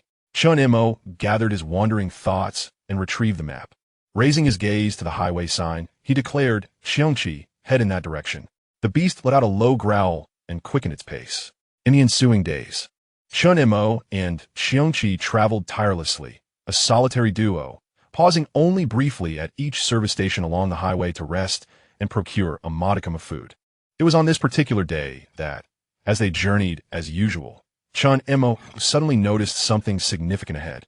Approximately 300 meters in front of them stood several enormous trucks. Like a formidable checkpoint, they directly obstructed the path ahead. Outside the truck, There were approximately 20 to 30 individuals. The scene was strikingly familiar to Qiongqi, who had endured 15 years of the apocalypse. He understood all too well the nature of these people. They were renowned figures from the early days of the cataclysm, known as the blockaders. After the establishment of safe zones across various regions, they called upon the scattered survivors to converge. Those survivors, wishing to reach the military district, predominantly relied on the highways. These desperate rogues seized this opportunity, strategically positioning themselves at the checkpoints to extort a plethora of crystal cores, engaging in despicable acts of oppression without remorse. It was not until the military district noticed the dwindling number of arriving survivors that they recognized the existence of these opportunistic blockaders, eventually dispatching personnel to expel them, leading to their gradual disappearance. Ironically, in this lawless world, it was often these very individuals who thrived. Chun Mo's eyes flickered. During his previous life, he had been harassed by such people when he lacked the strength to resist, spending over a month mining crystal cores to escape their clutches. However, the sight of these individuals now confirmed that he was not far from Huabei City. Chapter 65, Toll at the Checkpoint. Even the Heavenly Emperor must comply. At this moment, outside the several large trucks stalled on the highway, men armed with weapons lounged about like thugs, sitting on small stools, casually smoking and reclining with their legs crossed. Opposite them, 5 or 6 ragged survivors, their hands bound, displayed expressions of fear. Among the crowd, a bald man, exuding utmost respect, approached a fierce-looking scarred man. With a crisp snap, he respectfully lit the man's cigarette. Feng Tianyu inhaled deeply, relishing the moment as he exhaled, comfortable. "How many survivors have we had today?" he asked nonchalantly. The bald man replied with deference, "Brother Feng, this is the 6th one." Feng Tianyu rose and approached the group of survivors. Squatting down to eye a particularly attractive woman, his hands shamelessly reaching out to grope her. "Not bad, not bad. This batch has 2 decent-looking women," he remarked. The woman trembled in humiliation and, driven by desperation, bit down hard on Feng Tianyu's hand. Yet, he seemed impervious to the pain, grinning maliciously as he delivered a resounding slap to her face. "You beasts! Let go of my wife!" The man beside the woman growled with bloodshot eyes. "What the hell? How you speak to Brother Feng?" A subordinate swiftly swung a club, striking the man on the back of the head in an instant. Bang! The man collapsed to the ground, blood gushing forth, his fate uncertain. The subordinate stood frozen, seemingly taken aback by the man's fragility. Approaching cautiously, he reached out to touch him, then awkwardly raised his head and said, "Brother Feng, he is dead." A hushed silence fell over the surviving onlookers, their faces filled with horror. The woman, in particular, turned pale and fainted. "Dead?" Feng Tianyu paused for a moment. Instead of expressing anger, he chuckled and scolded, "Damn you. Xiaowu, next time, be gentler. A blow to the back of the head. One day, I might repay you in kind. If he is dead, so be it. New survivors come here every day. We won't miss one." Feng Tianyu let out a wild laugh. "Brothers, you must understand, we are in the apocalypse. We are the kings here. Ha ha. If anyone dies, I won't blame you. Once I've had my fun with these 2 women, everyone can have a share." Laughter erupted from the crowd. Brother Feng is mighty. A life meant nothing to these desperate souls. "You beasts, you will face retribution." At that moment, one of the survivors, appearing to be a student, hoarsely shouted. They had cautiously journeyed together, believing they were nearing Huabei City, hoping to seek refuge in the military district, only to encounter this gang of brutes. "Oh!" Feng Tianyu's eyes narrowed, a glimmer of murderous intent flashing as he turned his gaze towards the student. With a smile, he approached and lifted the student with one hand. Suddenly, he delivered a fierce punch to the student's abdomen. Bang! The student's eyes rolled back as he spat out a mouthful of blood.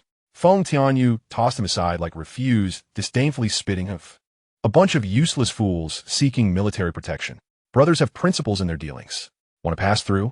Fine, pay the toll. Males, contribute 100 first-tier crystal cores, and you may leave. Females, serve our brothers for a week, and you can go. With a wicked grin, Feng Tianyu added, "Even if the king of heaven comes, it's the same. If you have nothing, then I'll send you off to the netherworld." Ha ha ha.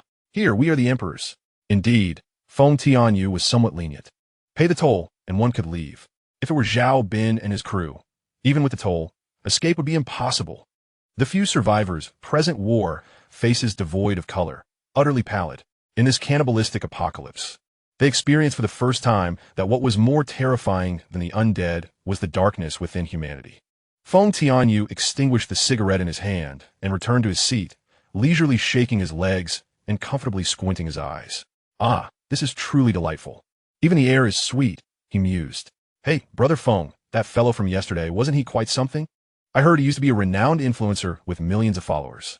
In peaceful times, he would have easily garnered hundreds of thousands of likes. No, at least 1 million. Feng Tianyu, intrigued, licked his lips. You think I'm oblivious to your little schemes? Don't worry, once I tire of her, I'll hand her over to you for some fun. Just imagine that taste. They were once a band of ruffians before the end times arrived. As for Feng Tianyu, he bore the weight of a murder charge, destined for over 20 years in prison, until this catastrophe unfolded. Awakened with extraordinary powers, Feng Tianyu thrived in this new world, reveling in his newfound freedom. He couldn't help but murmur, "This is exhilarating. This is truly a paradise for the strong. Free from all constraints, only power matters. And one can do as they please. I'll take a nap. Send someone to escort this batch of survivors back. Unless it's urgent, don't disturb me." Feng Tianyu declared. No sooner had he spoken than a subordinate exclaimed, Brother Feng, look over there. It seems another survivor is approaching. Wait, what is that person riding? Is that a tiger?" The surrounding voices erupted in astonishment. Many of the subordinates widened their eyes in disbelief as they beheld the rapidly advancing figure of the beast and the man upon its back, their mouths agape. Feng Tianyu furrowed his brow, slightly irritated, and opened his eyes. Damn it, I told you not to disturb me. But soon, he was rendered speechless. What in the world is that? The survivors stared, entranced, at the approaching creature and the man atop it. Are they here to save us? Startled, the surrounding brothers grasped their weapons. Brother Feng, what is that thing? Damn, that startled me. Brother Feng, is this person also an ability user? Feng Tianyu quickly regained his composure, his expression darkening. He shouted at the oncoming Qiongqi, "Stop right there. Who are you?" However, Qiongqi, atop the creature, remained unfazed, his face expressionless as he replied, "Qiongqi." The beast, understanding its master's intent, let out a low growl and crouched slightly before leaping high into the air. Boom! The ground shattered beneath its feet, the earth collapsing. With a single leap, he soared an astonishing 6 or 7 meters, even surpassing the height of a truck by a considerable margin, truly a sight to behold. Goodness! Even Feng Tianyu was left utterly dumbfounded. Oh no, Brother Feng, this fellow intends to breach the checkpoint. Stop him.